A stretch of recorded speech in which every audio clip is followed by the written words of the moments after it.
60 Folk Tales from Slavonic Sources. By A. H. Wratislaw.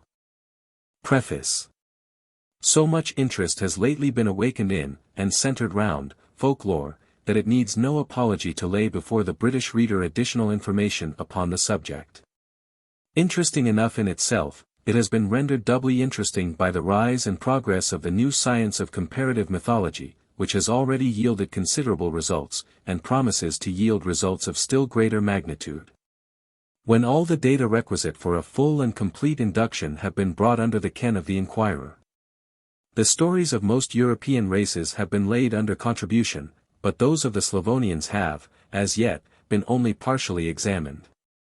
Circumstances have enabled me to make a considerable addition to what is as yet known of Slavonic folklore, although I cannot make any pretense to having exhausted the mine, or, rather, the many mines, which the various Slavonic races and tribes possess, and which still, more or less, await the advent of competent explorers. In offering to the public a selection of 60 folklore stories translated from exclusively Slavonic sources, it is but fitting to give some account of the work from which I have derived them. In 1865, the late K.J.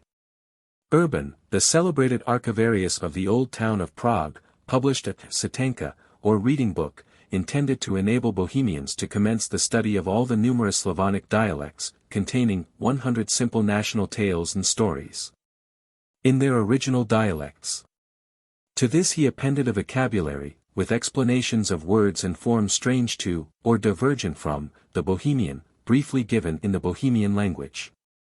This vocabulary is divided into two parts, one illustrating the tales of those Slavonians who make use of the Cyrillic characters, and belong to the Orthodox Greek Church. And the other, those of the Catholic and Protestant Slavonians, who employ alphabets founded on the Latin characters of the west of Europe. Pan Urban paid special attention to the preservation of the simple national forms of speech, as taken down from the lips of the people, and, besides laying printed collections under contribution, obtained several previously unpublished stories.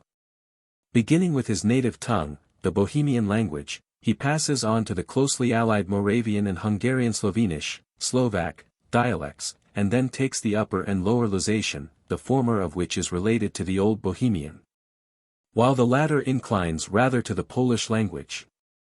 He next goes on to the Kashubian, a rapidly perishing subdialect of Polish, and then to the Polish tongue itself.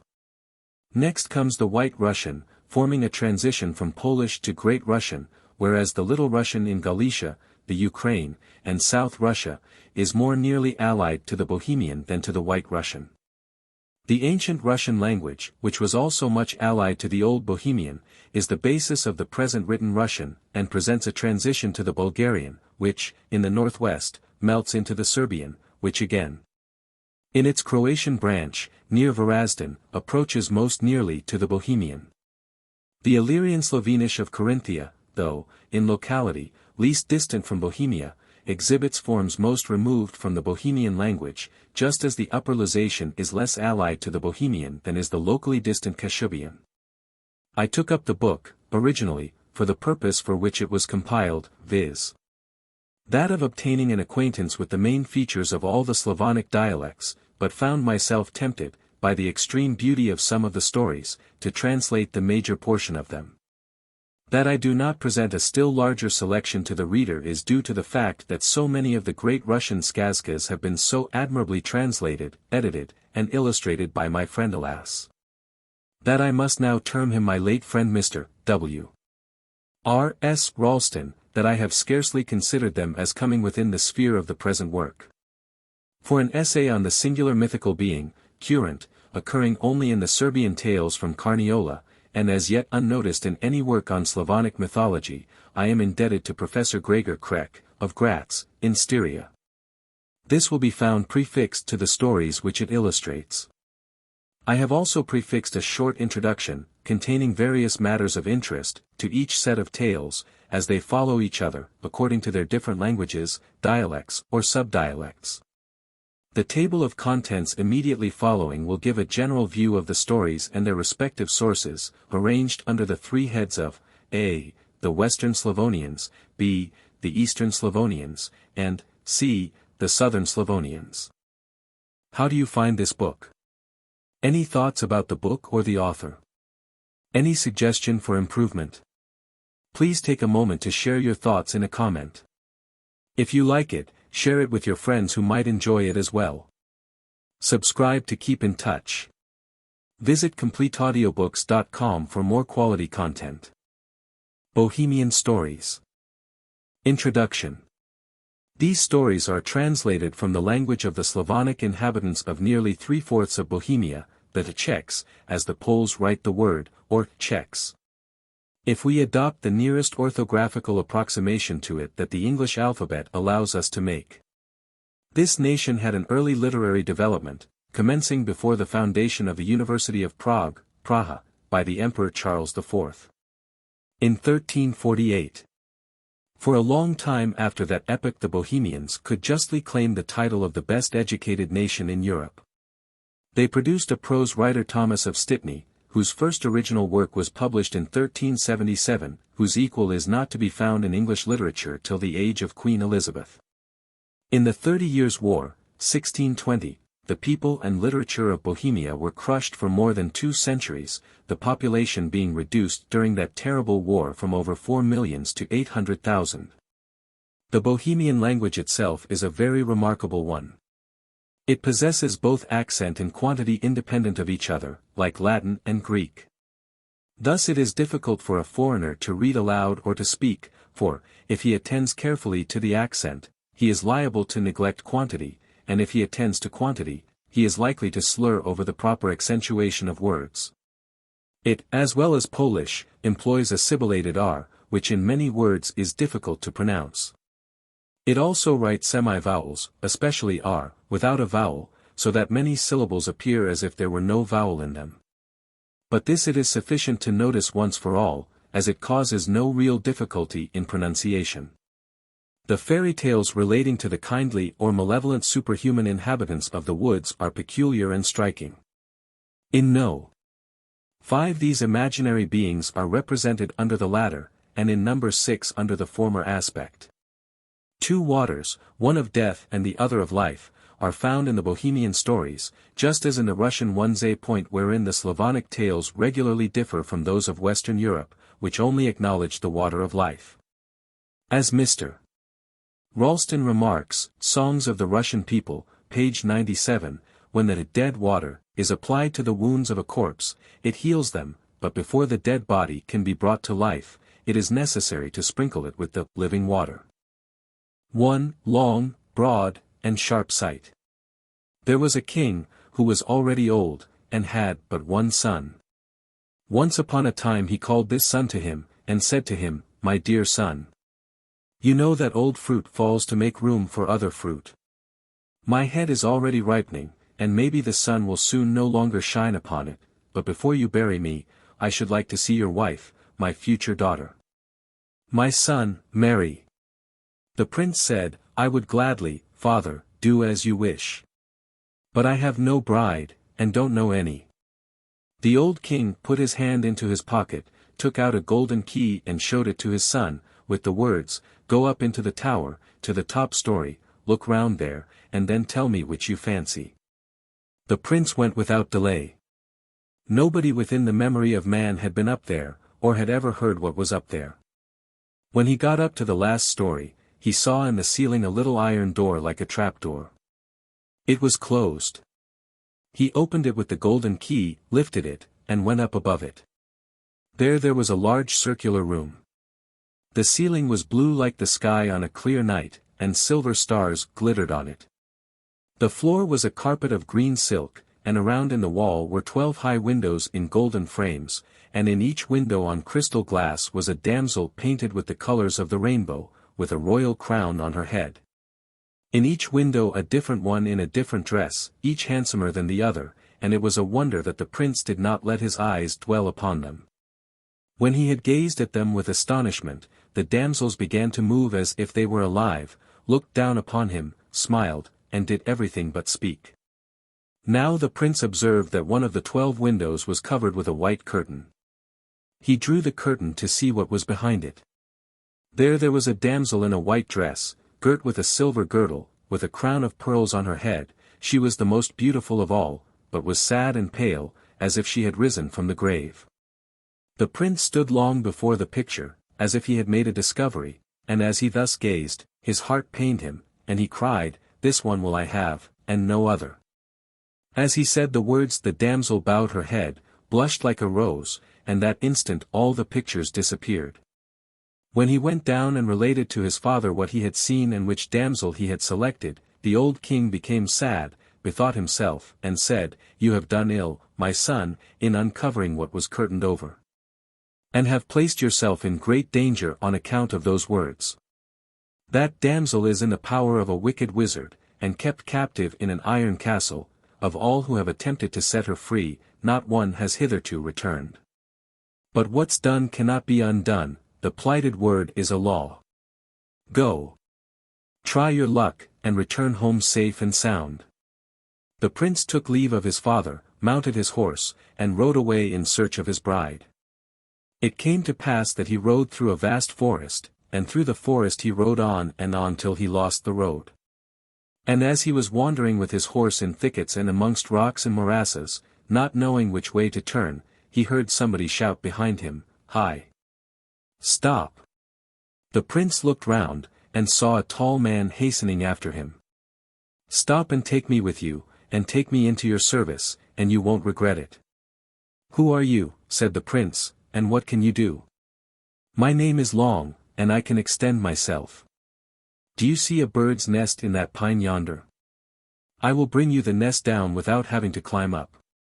Long then began to extend himself, his body grew rapidly till it was as tall as the pine, he then reached the nest, and in a moment contracted himself again and gave it to the prince. "You know your business well, but what's the use of birds' nests to me, if you can't conduct me out of this forest?" "Ahem!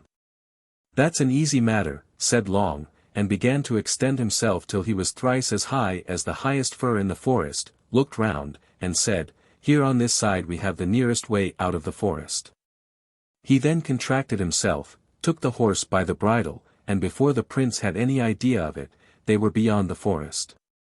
Before them was a long and wide plain, and beyond the plain tall grey rocks, like the walls of a large town, and mountains overgrown with forest trees.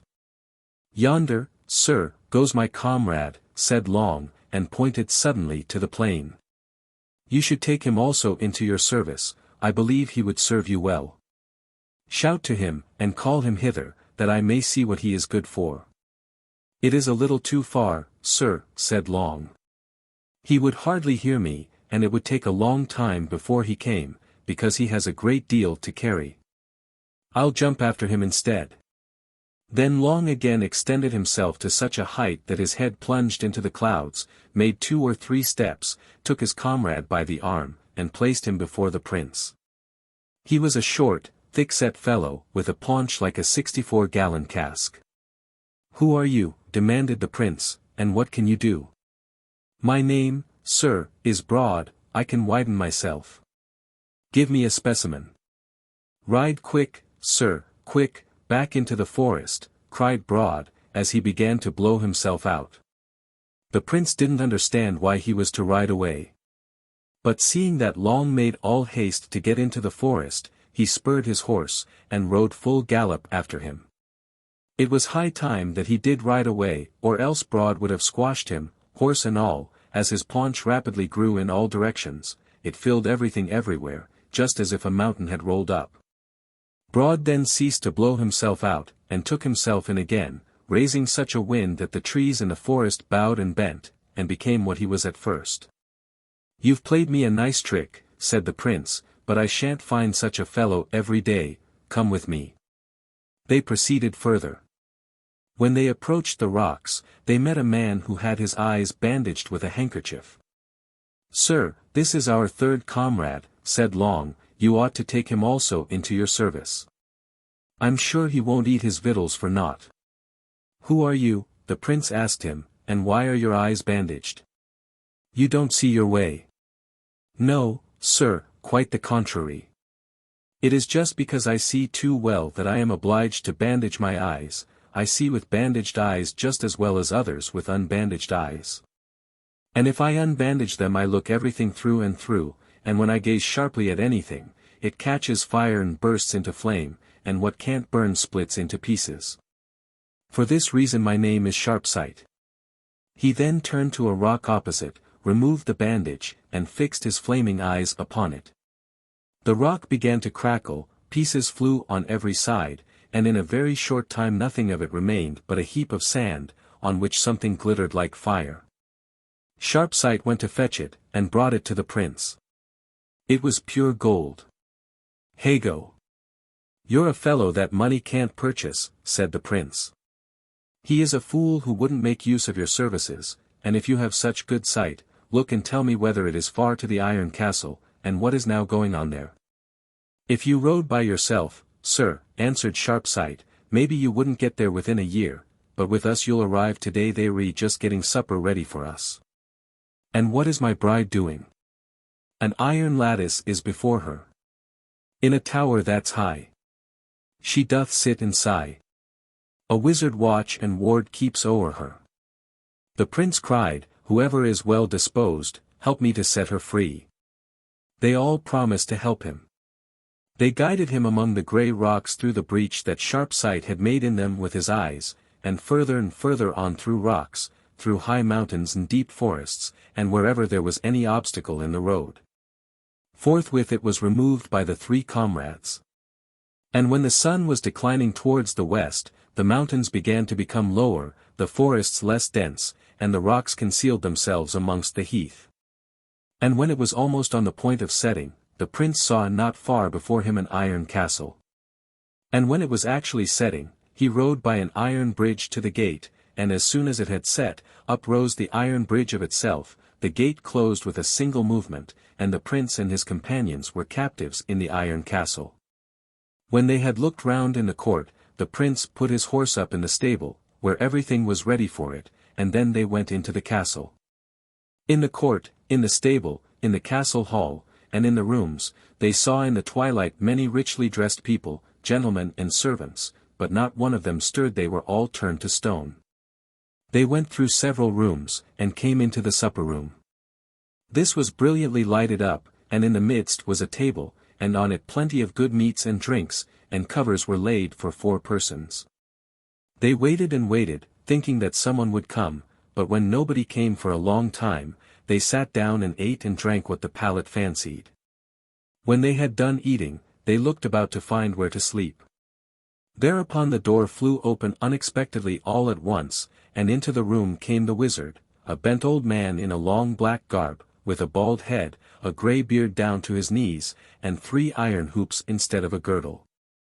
By the hand he led a beautiful, very beautiful damsel, dressed in white. She had a silver girdle round her waist and a crown of pearls on her head, but was pale and sad, as if she had risen from the grave. The prince recognized her at once, sprang forward, and went to meet her, but before he could utter a word the wizard addressed him. "I know for what you have come, you want to take the princess away. Well, be it so. Take her, if you can keep her in sight for 3 nights, so that she doesn't vanish from you. If she vanishes, you will be turned into stone as well as your 3 servants, like all who have come before you." He then motioned the princess to a seat and departed. The prince could not take his eyes off the princess, so beautiful was she. He began to talk to her, and asked her all manner of questions, but she neither answered nor smiled, nor looked at anyone any more than if she had been of marble. He sat down by her, and determined not to sleep all night long lest she should vanish from him, and, to make sure, long extended himself like a strap, and wound himself round the whole room along the wall. Broad posted himself in the doorway, swelled himself up, and stopped it up so tight that not even a mouse could have slipped through, while Sharpsight placed himself against a pillar in the midst of the room on the lookout. But after a time they all began to nod, fell asleep, and slept the whole night, just as if the wizard had thrown them into the water. In the morning, when it began to dawn, the prince was the first to wake, but as if a knife had been thrust into his heart the princess was gone. He forthwith awoke his servants, and asked what was to be done. "Never mind, sir," said Sharpsight, and looked sharply out through the window, "I see her already.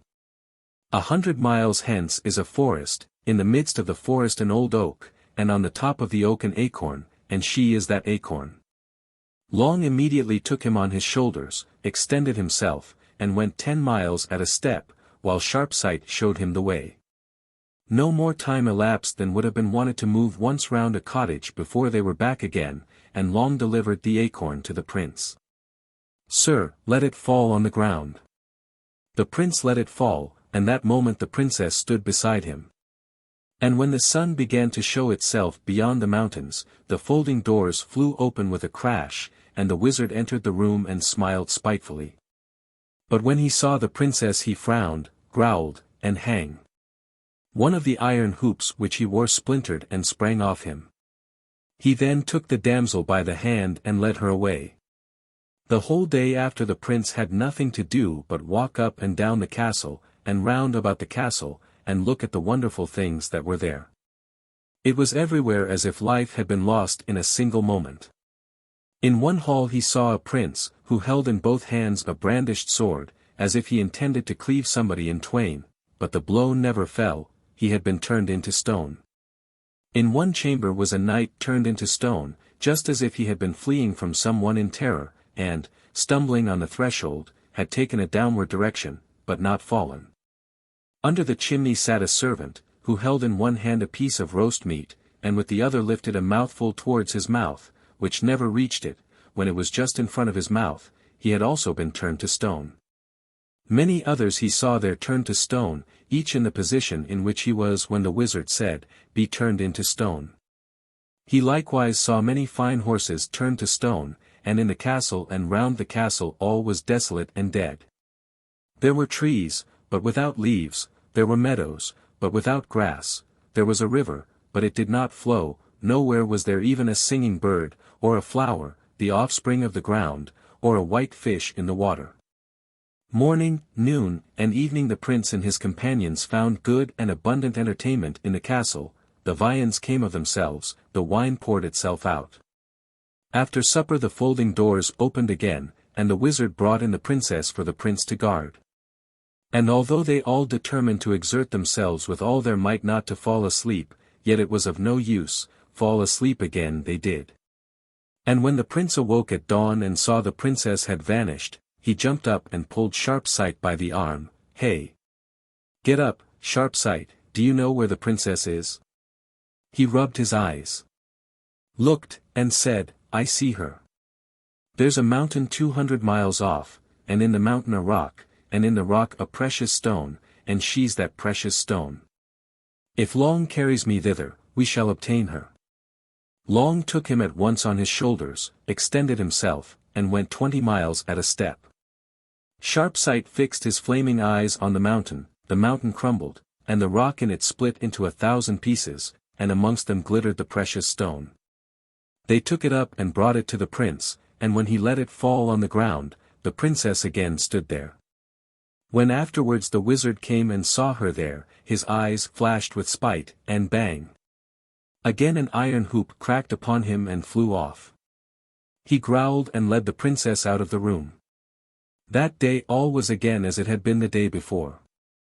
After supper the wizard brought the princess in again, looked the prince keenly in the face, and scornfully uttered the words, "It will be seen who's a match for whom, whether you are victorious or I," and with that he departed. This day they all exerted themselves still more to avoid going to sleep. They wouldn't even sit down, they wanted to walk about all night long, but all in vain, they were bewitched. One fell asleep after the other as he walked, and the princess vanished away from them. In the morning the prince again awoke earliest, and when he didn't see the princess, woke Sharpsight. "Hey! Get up, Sharpsight! Look where the princess is." Sharpsight looked out for a long time. "Oh sir," says he, "she is a long way off, a long way off. 300 miles off is a black sea, and in the midst of the sea a shell on the bottom, and in the shell is a gold ring, and she's the ring. But never mind. We shall obtain her, but today Long must take Broad with him as well, we shall want him." Long took Sharpsight on one shoulder, and Broad on the other, and went 30 miles at a step. When they came to the Black Sea, Sharpsight showed him where he must reach into the water for the shell. Long extended his hand as far as he could, but could not reach the bottom. "Wait, comrades. Wait only a little and I'll help you," said Broad, and swelled himself out as far as his paunch would stretch. He then lay down on the shore and drank. In a very short time the water fell so low that Long easily reached the bottom and took the shell out of the sea. Out of it he extracted the ring, took his comrades on his shoulders, and hastened back. But on the way he found it a little difficult to run with Broad, who had half a sea of water inside him, so he cast him from his shoulder on to the ground in a wide valley. Thump he went like a sack let fall from a tower, and in a moment the whole valley was under water like a vast lake. Broad himself barely crawled out of it. Meanwhile the prince was in great trouble in the castle. The dawn began to display itself over the mountains, and his servants had not returned. The more brilliantly the rays ascended, the greater was his anxiety. A deadly perspiration came out upon his forehead. Soon the sun showed itself in the east like a thin strip of flame, and then with a loud crash the door flew open, and on the threshold stood the wizard. He looked round the room, and seeing the princess was not there, laughed a hateful laugh and entered the room. But just at that moment, pop! The window flew in pieces, the gold ring fell on the floor, and in an instant there stood the princess again. Sharpsight, seeing what was going on in the castle, and in what danger his master was, told Long. Long made a step, and threw the ring through the window into the room. The wizard roared with rage, till the castle quaked, and then bang! Went the third iron hoop that was round his waist, and sprang off him. The wizard turned into a raven, and flew out and away through the shattered window. Then, and not till then, did the beautiful damsel speak and thank the prince for setting her free, and blushed like a rose. In the castle and round the castle everything became alive again at once. He who was holding in the hall the outstretched sword, swung it into the air, which whistled again, and then returned it to its sheath. He who was stumbling on the threshold, fell on the ground, but immediately got up again and felt his nose to see whether it was still entire. He who was sitting under the chimney put the piece of meat into his mouth and went on eating. And thus everybody completed what he had begun doing, and at the point where he had left off. In the stables the horses merrily stamped and snorted, the trees round the castle became green like periwinkles, the meadows were full of variegated flowers, high in the air warbled the skylark. An abundance of small fishes appeared in the clear river. Everywhere was life, everywhere enjoyment. Meanwhile a number of gentlemen assembled in the room where the prince was, and all thanked him for their liberation. But he said, "You have nothing to thank me for. If it had not been for my trusty servants Long, Broad, and Sharpsight, I too should have been what you were." He then immediately started on his way home to the old king, his father, with his bride and servants. On the way they met Broad and took him with them. The old king wept for joy at the success of his son. He had thought he would return no more. Soon afterwards there was a grand wedding, the festivities of which lasted 3 weeks. All the gentlemen that the prince had liberated were invited. After the wedding Long, Broad, and Sharpsight announced to the young king that they were going again into the world to look for work. The young king tried to persuade them to stay with him. "I will give you everything you want, as long as you live," said he, "you needn't work at all." But they didn't like such an idle life, took leave of him, went away and have been ever since knocking about somewhere or other in the world. This story appears to me to be the perfection of natural science in allegory. It is not a mere naturmyth, exhibiting the contests, victories, and defeats of the forces of nature. In interpreting it we must distinguish between the mere machinery and the essential actors. The king's son does nothing himself, and the whole work is performed by the 3 men, whom he takes into his service. I understand by the king's son man, who wishes to cultivate the earth, who is the princess imprisoned by the enchanter, the drought. She is released by the agency of the 3 phenomena that usher in the rainy season, the rainbow, Long, the cloud, Broad, and the lightning, Sharpsight. Man, by the aid of these 3 phenomena, is enabled to cultivate the earth. Such a story could only originate in a country of periodic rains. The rapid recovery of vegetation and almost instantaneous reappearance of fish in dried-up brooks in India are well known. The common story of the Sleeping Beauty is evidently a fragment from the myth which exhibits figuratively the speedy wake-up of all things and released from the bondage of the drought. It is possible also to consider the prince as the sun, who cannot marry the drought-enslaved earth, until he has taken into his service and obtained the aid of the same three phenomena. Those who had previously attempted to set the princess free would then be the suns immediately preceding the rainy season, which had not had the aid of long, broad, and sharp sight. 2. The three golden hairs of Grandfather Allknow. There was once upon a time a king who delighted in hunting wild animals in forests. One day he chased a stag to a great distance and lost his way. He was all alone. Night came on, and the king was only too glad to find a cottage in a clearing. A charcoal burner lived there. The king asked him whether he would guide him out of the forest to the road, promising to pay him well for it. "I would gladly go with you," said the charcoal burner, "but, you see, my wife is expecting, I cannot go away." "And whither would you go at this time of night?" "Lie down on some hay on the garret floor, and tomorrow morning I will be your guide." Soon afterwards a baby boy was born to the charcoal burner. The king was lying on the floor and couldn't sleep. At midnight he observed a kind of light in the keeping room below.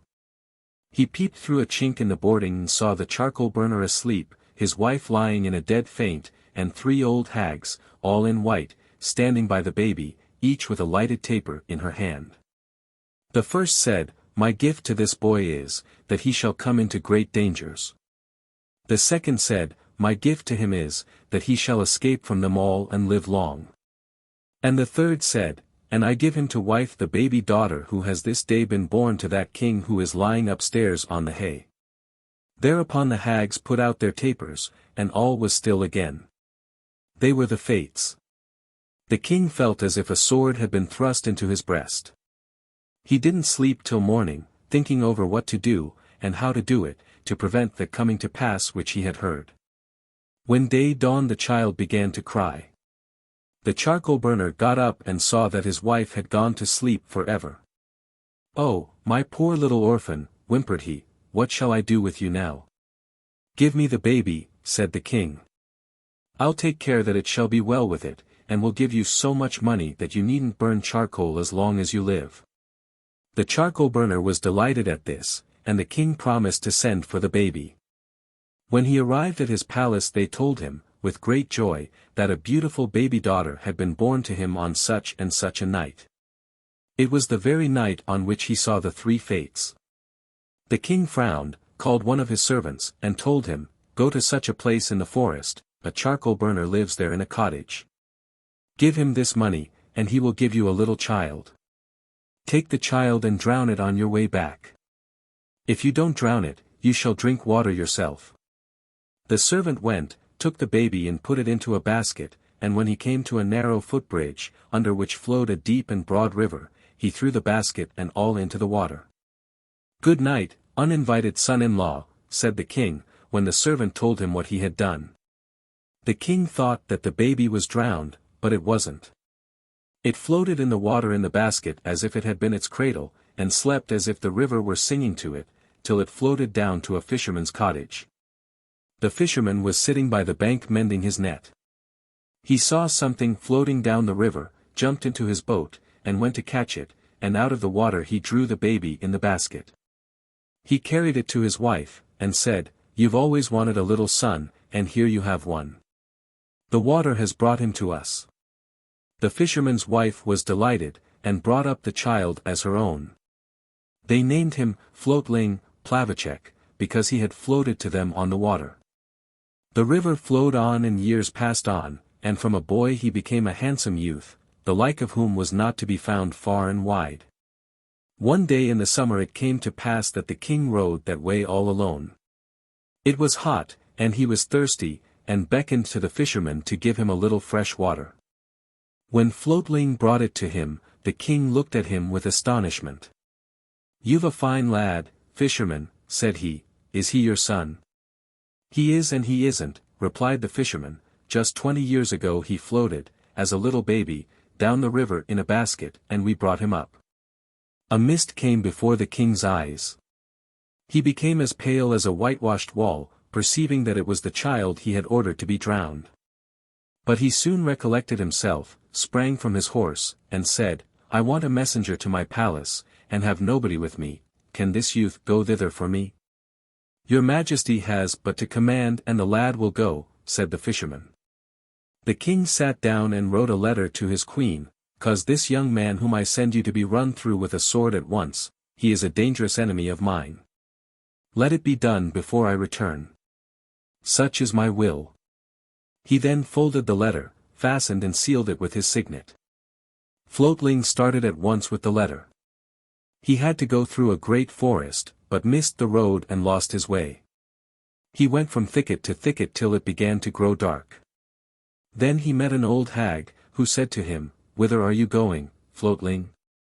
"I am going with a letter to the king's palace, and have lost my way." "Can't you tell me, mother, how to get into the right road?" "Anyhow, you won't get there today," said the hag, "it's dark. Stay the night with me. You won't be with a stranger. I am your godmother." The young man allowed himself to be persuaded, and they hadn't gone many paces when they saw before them a pretty little house, just as if it had grown all at once out of the ground. In the night, when the lad was asleep, the hag took the letter out of his pocket and put another in its place, in which it was written thus, "'Cause this young man whom I send you to be married to our daughter at once, he is my destined son-in-law. Let it be done before I return. Such is my will." When the queen read the letter, she immediately ordered arrangements to be made for the wedding, and neither she nor the young princess could gaze enough at the bridegroom, so delighted were they with him. And Floatling was similarly delighted with his royal bride. Some days after, the king came home, and when he found what had happened, he was violently enraged at his queen for what she had done. "Anyhow, you ordered me yourself to have him married to our daughter before you returned," answered the queen, and gave him the letter. The king took the letter and looked it through. Writing, seal, paper, everything was his own. He had his son-in-law called, and questioned him about what had happened on his way to the palace. Floatling related how he had started and had lost his way in the forest, and stayed the night with his old godmother. "What did she look like?" "So and so." The king perceived from his statement that it was the same person that had, 20 years before, assigned his daughter to the charcoal burner's son. He thought, and then he said, "What's done can't be altered. Still, you can't be my son-in-law for nothing. If you want to have my daughter, you must bring me for a dowry 3 golden hairs of grandfather Allknow." He thought to himself that he should thus be quit of his distasteful son-in-law. Floatling took leave of his bride and went which way, and whither, I don't know, but, as a fate was his godmother, it was easy for him to find the right road. He went far and wide, over hills and dales, over fords and rivers, till he came to a black sea. There he saw a boat, and in it a ferryman. "God bless you, old ferryman." "God grant it, young pilgrim." "Whither are you travelling?" "To grandfather Allknow, for 3 golden hairs." "Ho, ho! I have long been waiting for such a messenger. For 20 years I've been ferrying here, and nobody's come to set me free. If you promise me to ask grandfather Allknow when the end of my work will be, I will ferry you over." Floatling promised, and the ferryman ferried him across. After this he came to a great city, but it was decayed and sad. In front of the city he met an old man, who had a staff in his hand, and could scarcely crawl. "God bless you, aged grandfather." "God grant it, handsome youth." "Whither are you going?" "To grandfather Allknow, for 3 golden hairs." "Ah! Ah! We've long been waiting for some such messenger. I must at once conduct you to our lord the king." When they got there the king said, "I hear that you are going on an errand to grandfather Allknow. We had an apple tree here that bore youth-producing apples. If anybody ate one, though he were on the brink of the grave, he got young again, and became like a young man. But for the last 20 years our apple tree has produced no fruit. If you promise me to ask Grandfather Allknow whether there is any help for us, I will requite you royally. Floatling promised, and the king dismissed him graciously. After that he came again to another great city, which was half ruined. Not far from the city a son was burying his deceased father, and tears, like peas, were rolling down his cheek. "God bless you, mournful grave digger," said Floatling. "God grant it, good pilgrim. Whither are you going?" "I am going to Grandfather Allknow, for 3 golden hairs." "To Grandfather Allknow? It's a pity you didn't come sooner. But our king has long been waiting for some such messenger. I must conduct you to him." When they got there, the king said, "I hear that you are going on an errand to Grandfather Allknow. We had a well here, out of which sprang living water. If anybody drank it, even were he at the point of death, he would get well at once. Nay, were he already a corpse, if this water were sprinkled upon him, he would immediately rise up and walk. But for the last 20 years the water has ceased to flow. If you promise me to ask Grandfather Allknow whether there is any help for us, I will give you a royal reward." Floatling promised, and the king dismissed him graciously. After this he went far and wide through a black forest, and in the midst of that forest espied a large green meadow, full of beautiful flowers, and in it a golden palace. This was Grandfather Allknow's palace. It glittered as if on fire. Floatling went into the palace, but found nobody there but an old hag sitting and spinning in a corner. "Welcome, Floatling," said she, "I am delighted to see you again." It was his godmother, at whose house he had spent the night when he was carrying the letter. "What has brought you here?" "The king would not allow me to be his son-in-law for nothing, so he sent me for 3 golden hairs of Grandfather Allknow." The hag smiled, and said, "Grandfather Allknow is my son, the bright sun. In the morning he is a little lad, at noon a grown man, and in the evening an old grandfather. I will provide you with the 3 golden hairs from his golden head, that I too mayn't be your godmother for nothing. But, my boy, you can't remain as you are. My son is certainly a good soul, but when he comes home hungry in the evening, it might easily happen that he might roast and eat you for his supper. Yonder is an empty tub, I will cover you over with it." Floatling begged her also to question Grandfather Allknow about the 3 things concerning which he had promised on the road to bring answers. "I will," said the hag, "and do you give heed to what he says." All at once a wind arose outside and in flew the son, an old grandfather with a golden head, by the west window into the room. A smell of human flesh," says he. "Have you anybody here, mother? Star of the day. Whom could I have here without your seeing him? But so it is, you're all day long flying over God's world, and your nose is filled with the scent of human flesh, so it's no wonder that you still smell it when you come home in the evening." The old man said nothing in reply, and sat down to his supper. After supper he laid his golden head on the hag's lap and began to slumber. As soon as she saw that he was sound asleep, she pulled out a golden hair and threw it on the ground. It rang like a harp string. "What do you want, mother?" said the old man. "Nothing, sonny, nothing. I was asleep, and had a marvelous dream." "What did you dream about?" "I dreamt about a city, where they had a spring of living water.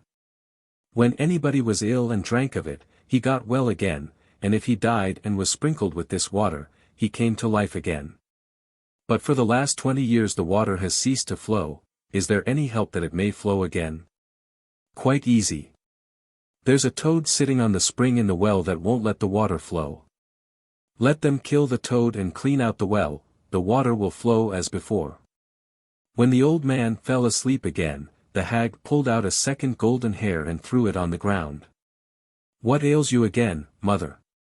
"Nothing, sonny, nothing. I was asleep, and again had a marvelous dream. I dreamt of a city where they had an apple tree which bore youth-restoring apples. When anybody grew old and ate one he became young again. But for the last 20 years the apple tree has borne no fruit. Is there any help?" "Quite easy. Under the tree there lies a snake that exhausts its powers. Let them kill the snake and transplant the apple tree, it will bear fruit as before." The old man then fell asleep again, and the hag pulled out a third golden hair. "Why won't you let me sleep, mother?" said the old man crossly, and wanted to get up. "Lie still, sonny, lie still. Don't be angry, I didn't want to wake you. But a heavy sleep fell upon me, and I had another marvelous dream. I dreamt of a ferryman on a black sea. For 20 years he has been ferrying across it, and no one has come to set him free. When will his work have an end? He's the son of a stupid mother. Let him give the oar into another person's hand and jump ashore himself, the other will be ferryman in his stead. But let me be quiet now. I must get up early tomorrow and go to dry the tears which the king's daughter sheds every night for her husband, the charcoal burner's son, whom the king has sent for 3 golden hairs of mine." In the morning a wind again arose outside, and on the lap of its old mother awoke, instead of the old man, a beautiful golden-haired child, the divine son, who bade farewell to his mother and flew out by the east window. The hag turned up the tub and said to Floatling, "There are the 3 golden hairs for you, and you also know what grandfather Allknow has answered to those 3 things. Go, and goodbye. You will see me no more, there is no need of it." Floatling thanked the hag gratefully, and departed. When he came to the first city, the king asked him what news he brought him. "Good news," said Floatling. "Have the well cleaned out, and kill the toad which sits on the spring, and the water will flow again as aforetime." The king had this done without delay, and when he saw the water bubbling up with a full stream, he presented Floatling with 12 horses white as swans, and on them as much gold and silver as they could carry. When he came to the second city the king asked him again what news he brought. "Good news," said Floatling. "Have the apple tree dug up, you will find a snake under the roots, kill it. Then plant the apple tree again, and it will bear fruit as aforetime." The king had this done at once, and during the night the apple tree was clothed with bloom, just as if it had been bestrewn with roses. The king was delighted, and presented Floatling with 12 horses as black as ravens, and on them as much riches as they could carry. Floatling travelled on, and when he came to the Black Sea, the ferryman asked him whether he had learnt when he would be liberated. "I have," said Floatling. "But ferry me over first, and then I will tell you." The ferryman objected, but when he saw that there was nothing else to be done, he ferried him over with his 24 horses. "Before you ferry anybody over again," said Floatling, "put the oar into his hand and jump ashore, and he will be ferryman in your stead." The king didn't believe his eyes when Floatling brought him the 3 golden hairs of grandfather Allknow. And his daughter wept, not from sorrow, but from joy at his return. "But where did you get these beautiful horses and this great wealth?" asked the king. "I earned it," said Floatling. And related how he had helped one king again to the youth-restoring apples, which make young people out of old ones, and another to the living water, which makes sick people well and dead people living. Youth-restoring apples. Living water. Repeated the king quietly to himself. "If I ate one I should become young again, and if I died I should be restored to life by that water." Without delay he started on the road for the youth-restoring apples and the living water and hasn't returned yet. Thus the charcoal burner's son became the king's son-in-law, as the fate decreed. And as for the king, maybe he is still ferrying across the Black Sea. This story is a variant of Grimm's Giant with the 3 golden hairs. But, whereas in Grimm there is nothing to indicate who the giant is, or whether he has 3 golden hairs and 3 only, in the Bohemian tale it is plain that grandfather Allknow is the sun, and that the 3 golden hairs are 3 sunbeams. 3. Golden hair. There was a king who was so clever that he understood all animals, and knew what they said to each other. Hear how he learnt it.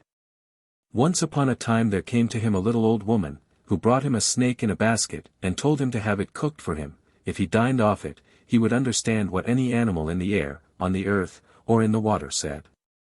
The king liked the idea of understanding what nobody else understood, paid the old woman well, and forthwith ordered his servant to cook the fish for dinner. "But," said he, "be sure you don't take a morsel of it even on your tongue, else you shall pay for it with your head." George, the servant, thought it odd that the king forbade him so energetically to do this.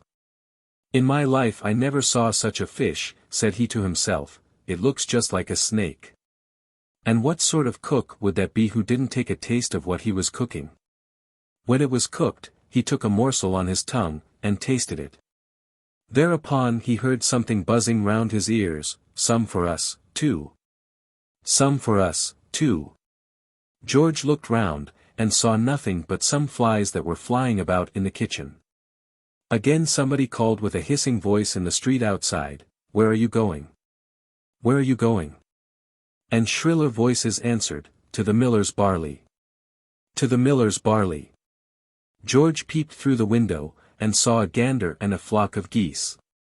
"Aha," said he, "that's the kind of fish it is." Now he knew what it was. He hastily thrust one more morsel into his mouth, and carried the snake to the king as if nothing had happened. After dinner the king ordered George to saddle the horses and accompany him, as he wished to take a ride. The king rode in front and George behind. As they were riding over a green meadow, George's horse bounded and began to neigh. "Ho! Ho! Brother! I feel so light that I should like to jump over mountains." "As for that," said the other, "I should like to jump about, too, but there's an old man on my back. If I were to skip, he'd tumble on the ground like a sack and break his neck." "Let him break it, what matter," said George's horse. "Instead of an old man you'll carry a young one." George laughed heartily at this conversation, but so quietly that the king knew nothing about it. But the king also understood perfectly well what the horses were saying to each other, looked round, and seeing a smile on George's face, asked him what he was laughing at. "Nothing, your illustrious majesty," said George in excuse. "Only something occurred to my mind." Nevertheless, the old king already suspected him, neither did he feel confidence in the horses, so he turned and rode back home. When they arrived at the palace, the king ordered George to pour him out a glass of wine. "But your head for it," said he, "if you don't pour it full, or if you pour it so that it runs over." George took the decanter and poured. Just then in flew two birds through the window, one was chasing the other, and the one that was trying to get away carried 3 golden hairs in its beak. "Give them to me," said the first, "they are mine." "I shan't, they're mine, I took them up. But I saw them fall, when the golden-haired maiden was combing her hair. At any rate, give me 2. Not 1. Hereupon the other bird made a rush, and seized the golden hairs. As they struggled for them on the wing, one remained in each bird's beak, and the 3rd golden hair fell on the ground, where it rang again. At this moment George looked round at it, and then poured the wine over. "You've forfeited your life," shouted the king, "but I'll deal mercifully with you if you obtain the golden-haired maiden, and bring her me to wife." What was George to do? If he wanted to save his life, he must go in search of the maiden, though he did not know where to look for her. He saddled his horse, and rode at random. He came to a black forest, and there, under the forest by the roadside, a bush was burning. Some cowherd had set it on fire. Under the bush was an ant-hill, sparks were falling on it, and the ants were fleeing in all directions with their little white eggs. "Help, George, help," cried they mournfully. "We're being burnt to death, as well as our young ones in the eggs." He got down from his horse at once, cut away the bush, and put out the fire. "When you are in trouble think of us, and we'll help you." He rode on through the forest, and came to a lofty pine. On the top of this pine was a raven's nest, and below, on the ground, were 2 young ravens crying and complaining, "Our father and mother have flown away. We've got to seek food for ourselves, and we poor little birds can't fly yet. Help us, George, help us. Feed us, or we shall die of hunger." George did not stop long to consider, but jumped down from his horse, and thrust his sword into its side, that the young ravens might have something to eat. "When you are in need think of us, and we'll help you." After this, George had to go on foot. He walked a long, long way through the forest, and when he at last got out of it, he saw before him a long and broad sea. On the shore of this sea 2 fishermen were quarreling. They had caught a large golden fish in their net, and each wanted to have it for himself. The net is mine, and mine's the fish. The other replied, much good would your net have been, if it hadn't been for my boat and my help. If we catch such another fish again, it will be yours. Not so, wait you for the next, and give me this. I'll set you at 1, said George. Sell me the fish, I'll pay you well for it, and you divide the money between you, share and share alike. He gave them all the money that the king had given him for his journey, leaving nothing at all for himself. The fishermen were delighted, and George let the fish go again into the sea. It splashed merrily through the water, dived, and then, not far from the shore, put out its head. When you want me, George, think of me, and I'll requite you. It then disappeared. Where are you going? The fisherman asked George. I'm going for the golden-haired maiden to be the bride of the old king, my lord, and I don't even know where to look for her. We can tell you all about her, said the fishermen. It's Goldenhair, the king's daughter, of the Crystal Palace, on the island yonder. Every day at dawn she combs her golden hair, and the bright gleam therefrom goes over sky and over sea. If you wish it, we'll take you over to the island ourselves, as you set us at one again so nicely. But take care to bring away the right maiden.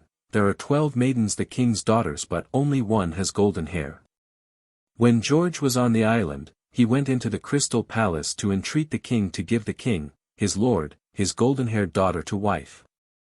I will, said the king, but you must earn her. You must in 3 days perform 3 tasks, which I shall impose upon you, each day 1. Meanwhile, you can rest till tomorrow. Next day, early, the king said to him, my golden hair had a necklace of costly pearls.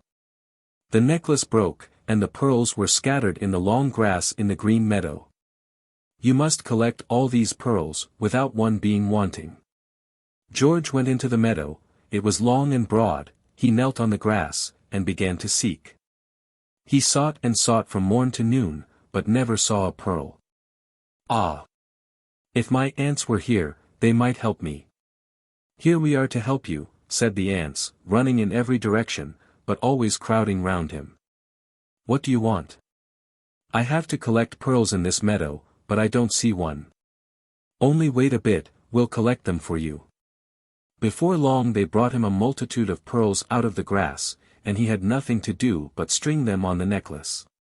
Afterwards, when he was going to fasten up the necklace, one more ant limped up. It was lame, its foot had been scorched when the fire was at the ant-hill, and cried out, Stop, George, don't fasten it up, I'm bringing you one more pearl. When George brought the pearls to the king counted them over, not one was wanting.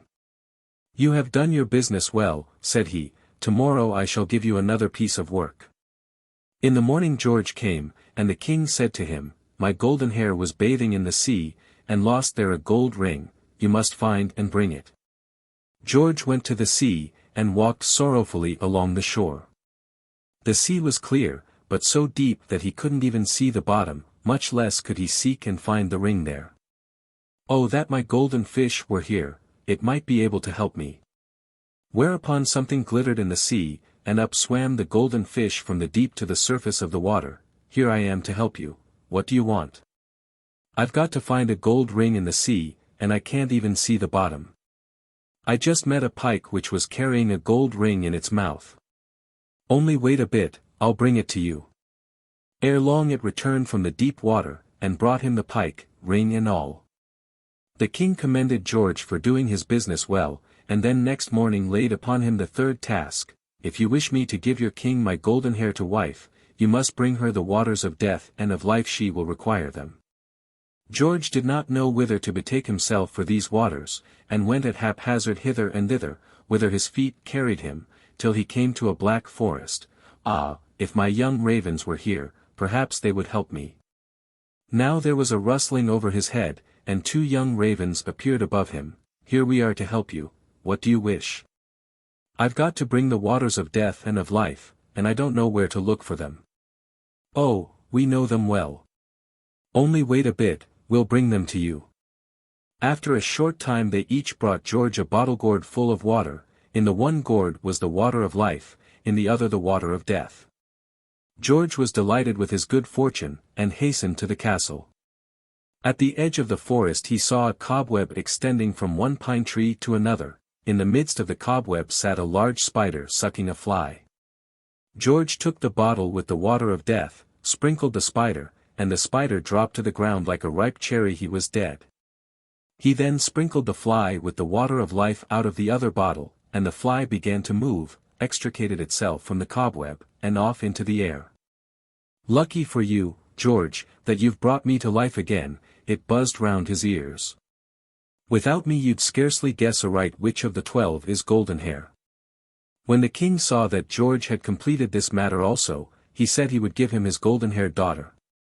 "But," said he, "you must select her yourself." He then led him into a great hall, in the midst of which was a round table, and round the table sat 12 beautiful maidens, one like the other. But each had on her head a long kerchief reaching down to the ground, white as snow, so that it couldn't be seen what manner of hair any of them had. "Here are my daughters," said the king. "If you guess which of them is Goldenhair, you have won her, and can take her away at once, but if you don't guess right, she is not adjudged to you, you must depart without her." George was in the greatest anxiety, he didn't know what to do. Whereupon something whispered into his ear, "Buzz. Buzz. Go round the table, I'll tell you which is the one." It was the fly that George had restored to life with the water of life. "It isn't this maiden nor this, this is Goldenhair." "Give me this one of your daughters," cried George, "I have earned her for my lord." "You have guessed right," said the king. And the maiden at once rose from the table, threw off her kerchief, and her golden hair flowed in streams from her head to the ground, and such a brightness came from them, even as when the sun rises in the morning, that George's eyes were dazzled. Then the king gave his daughter all that was fitting for her journey, and George took her away to be his lord's bride. The old king's eyes sparkled, and he jumped for joy, when he saw Goldenhair, and gave orders at once for preparations to be made for the wedding. "I intended to have you hanged for your disobedience, that the ravens might devour you," said he to George, "but you have served me so well, that I shall only have your head cut off with an axe, and then I shall have you honorably buried." When George had been executed, Goldenhair begged the old king to grant her the body of his dead servant, and the king couldn't deny his golden-haired bride anything. She then fitted George's head to his body, and sprinkled him with the water of death, and the body and head grew together so that no mark of the wound remained. Then she sprinkled him with the water of life, and George rose up again, as if he had been born anew, as fresh as a stag, and youth beamed from his countenance. "Oh, how heavily I have slept," said George, and rubbed his eyes. "Yes, indeed, you have slept heavily," said Goldenhair, "and if it hadn't been for me, you wouldn't have waked for ever and ever." When the old king saw that George had come to life again, and that he was younger and handsomer than before, he wanted to be made young again also. He gave orders at once that his head should be cut off, and that he should be sprinkled with the water.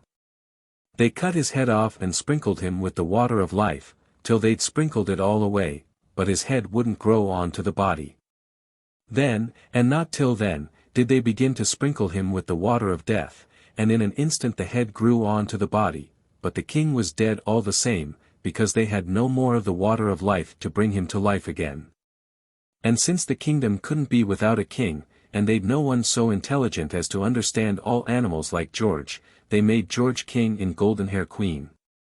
This story is a variant, and a very beautiful variant, of Grimm's White Snake.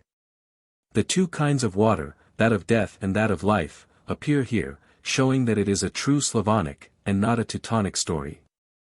4. Intelligence and Luck. Once upon a time Luck met Intelligence on a garden seat. "Make room for me," said Luck.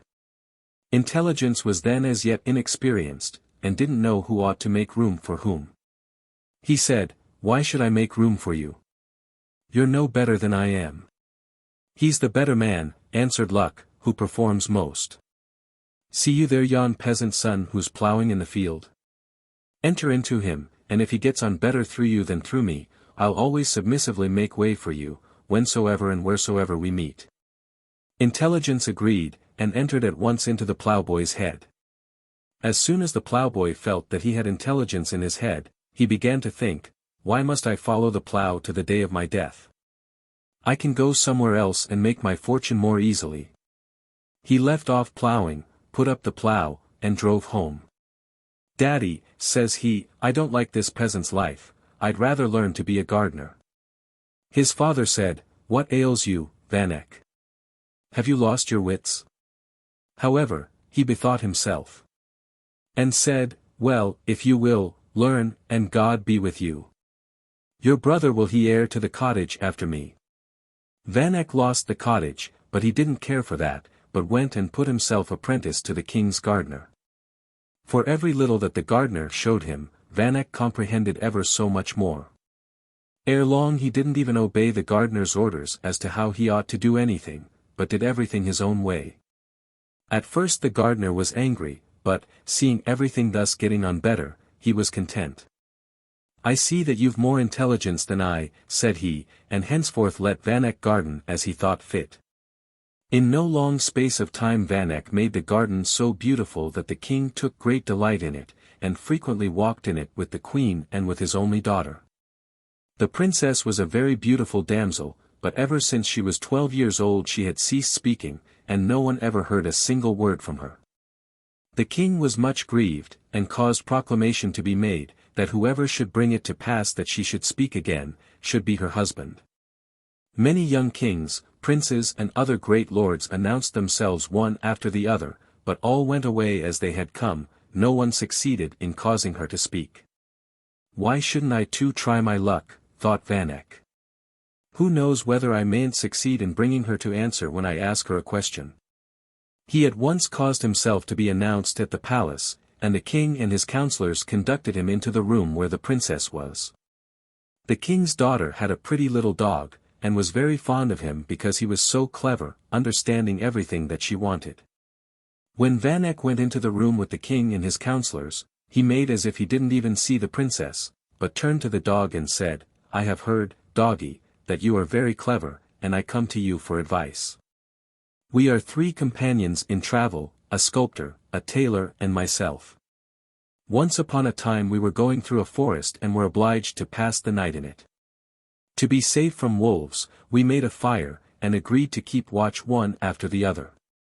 The sculptor kept watch first, and for amusement to kill time took a log and carved a damsel out of it.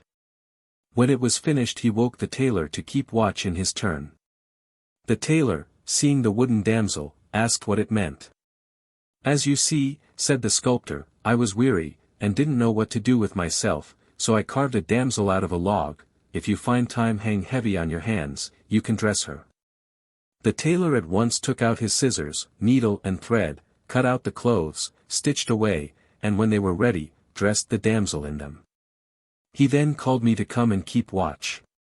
I, too, asked him what the meaning of all this was. As you see, said the tailor, the sculptor found time hang heavy on his hands and carved a damsel out of a log, and I for the same reason clothed her, and if you find time hanging on your hands, you can teach her to speak.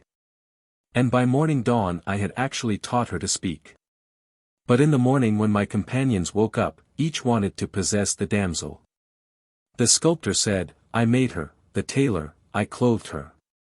I, too, maintain my right. Tell me, therefore, doggy, to which of us the damsel belongs? The dog said nothing, but instead of the dog the princess replied, to whom can she belong but to yourself? What's the good of the sculptor's damsel without life? What's the good of the tailor's dressing without speech? You gave her the best gift, life and speech, and therefore she by right belongs to you. You have passed your own sentence, said Vanek. I have given you speech again and a new life, and you therefore by right belong to me. Then said one of the king's counselors, His Royal Grace will give you a plenteous reward for succeeding in unloosing his daughter's tongue.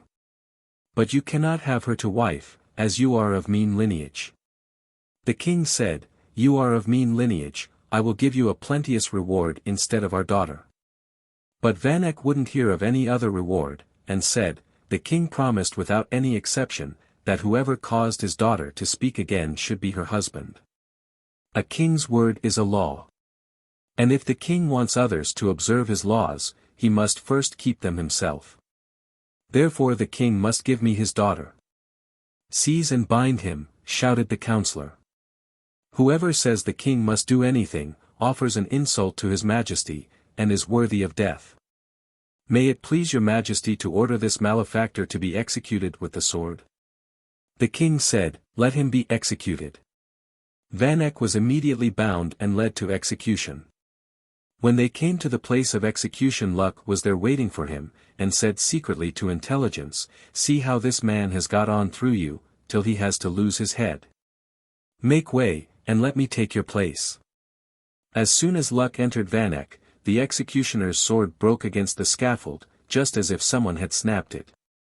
And before they brought him another, up rode a trumpeter on horseback from the city, galloping as swift as a bird, trumpeted merrily, and waved a white flag, and after him came the royal carriage for Vanek. This is what had happened. The princess had told her father at home that Vanek had but spoken the truth, and the king's word ought not to be broken.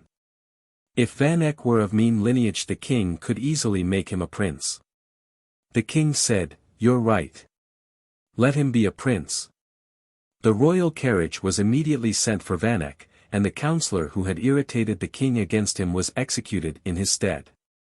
Afterwards, when Vanek and the princess were going together in a carriage from the wedding, Intelligence happened to be somewhere on the road, and seeing that he couldn't help meeting Luck, bent his head and slipped on one side. Just as if cold water had been thrown upon him.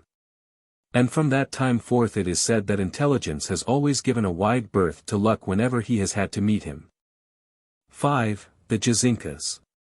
There was a poor orphan lad who had neither father nor mother, and was compelled to go out to service to get his living. He travelled a long way without being able to obtain an engagement, till one day he came to a hovel all by itself under a wood. On the threshold sat an old man, who had dark caverns in his head instead of eyes. The goats were bleating in the stall, and the old man said, I wish I could take you, poor goats, to pasture, but I can't, I am blind, and I have nobody to send with you. Daddy, send me, answered the lad. I will pasture your goats, and also be glad to wait upon you. Who are you? And what is your name? The lad told him all, and that they called him Johnny. Well, Johnny, I will take you, but drive out the goats for me to pasture first of all. But don't lead them to yon hill in the forest, the Jezinkas will come to you, will put you to sleep, and will then tear out your eyes, as they have mine. Never fear, Daddy, answered Johnny, the Jezinkas won't tear out nay eyes. He then let the goats out of the stall, and drove them to pasture. The first and second day he pastured them under the forest, but the third day he said to himself, why should I be afraid of the Jezinkas? I'll drive them where there is better pasture.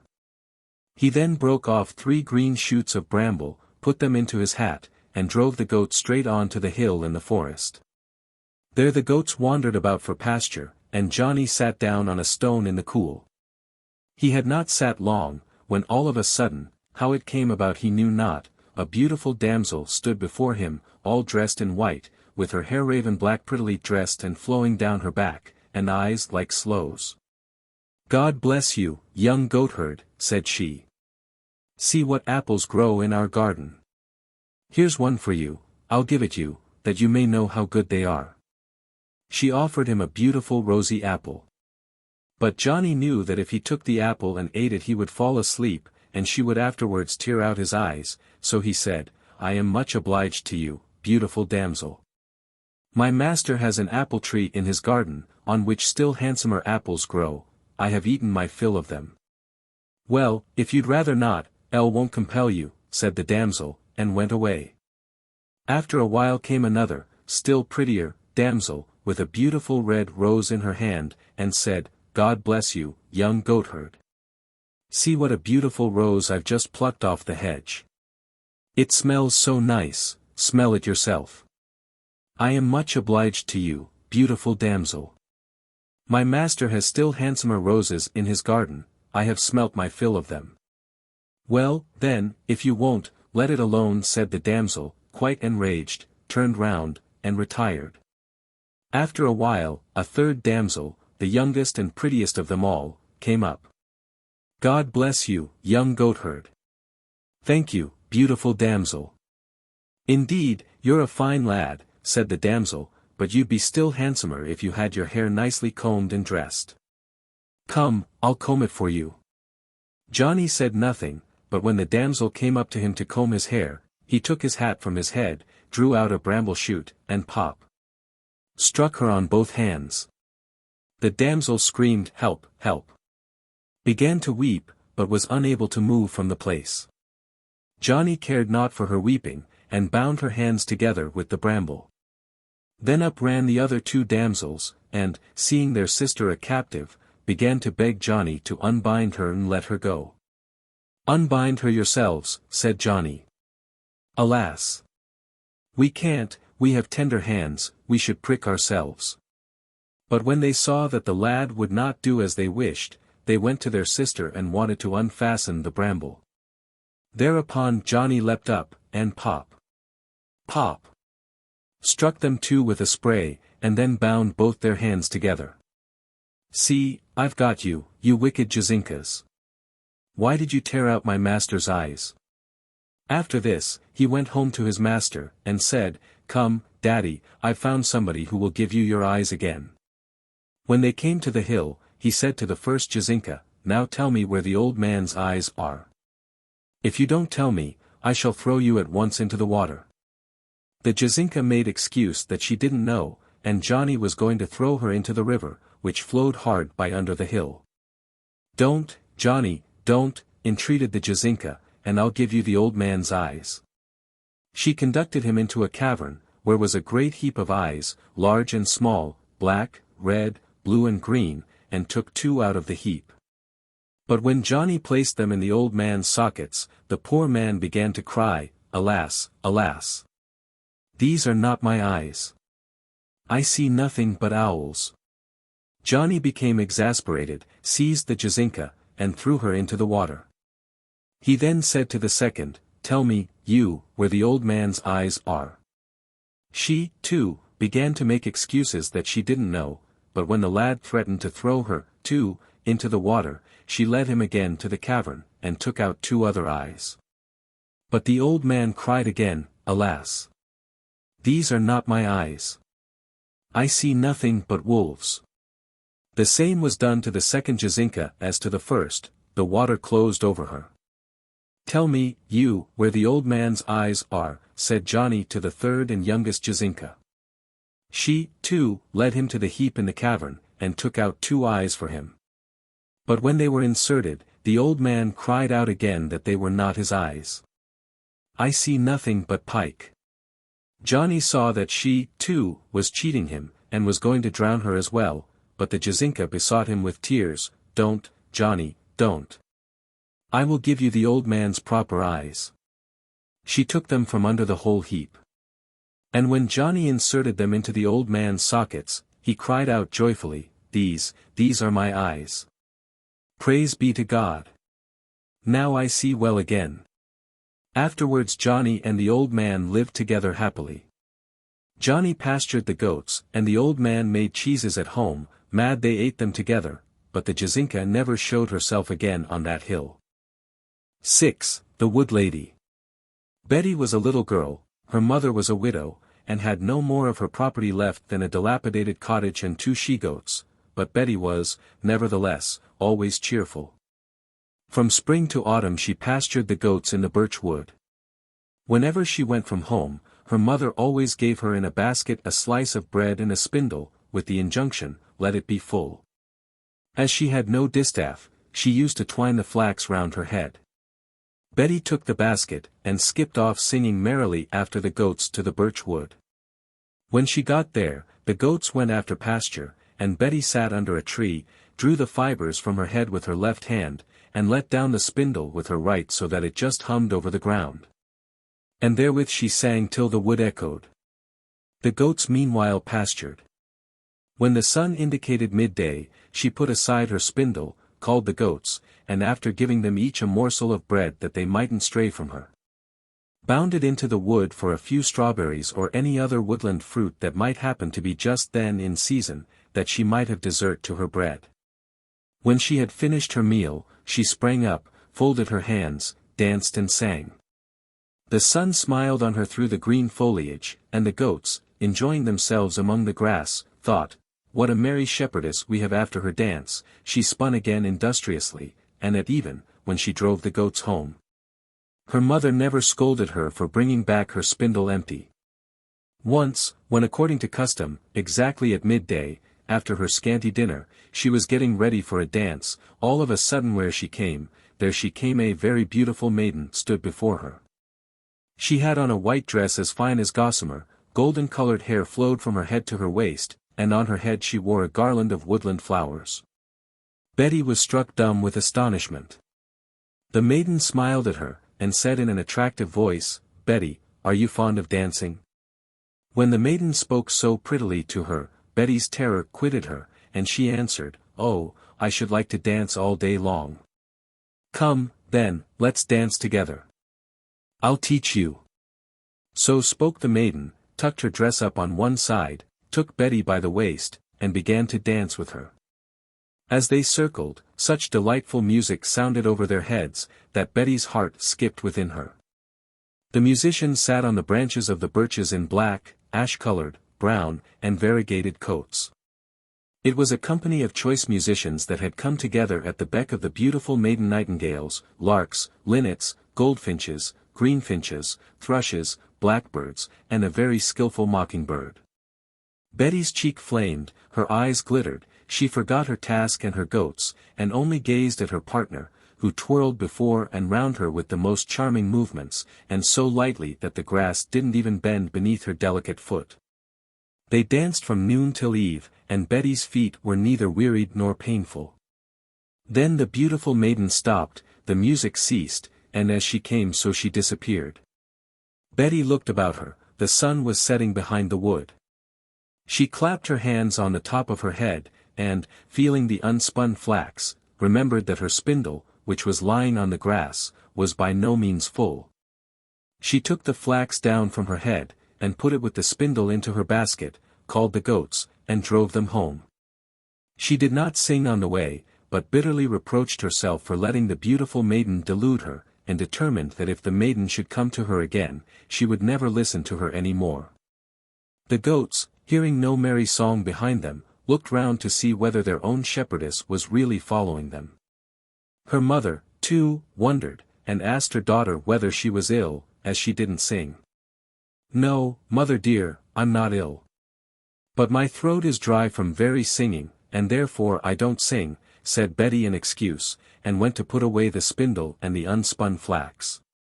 Knowing that her mother was not in the habit of reeling up the yarn at once, she intended to make up the next day what she had neglected to do the first day, and therefore did not say a word to her mother about the beautiful maiden. The next day Betty again drove the goats as usual to the birch wood, and sang to herself again merrily. On arriving at the birch wood the goats began to pasture, and she sat under the tree and began to spin industriously, singing to herself all the time, for work comes better from the hand while one sings. The sun indicated midday. Betty gave each of the goats a morsel of bread, went off for strawberries, and after returning began to eat her dinner and chatter with the goats. "Ah, my little goats, I mustn't dance today," sighed she, when after dinner she collected the crumbs from her lap in her hand and placed them on a stone that the birds might take them away. "And why mustn't you?" spoke a pleasing voice, and the beautiful maiden stood beside her, as if she had dropped from the clouds. Betty was still more frightened than the first time, and closed her eyes that she might not even see the maiden.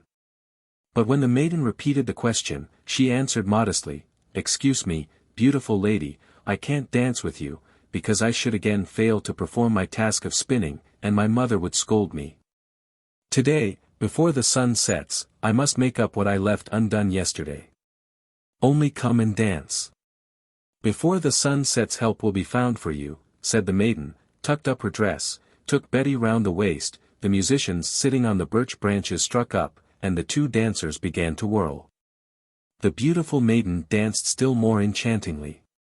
Betty couldn't take her eyes off her, and forgot the goats and her task.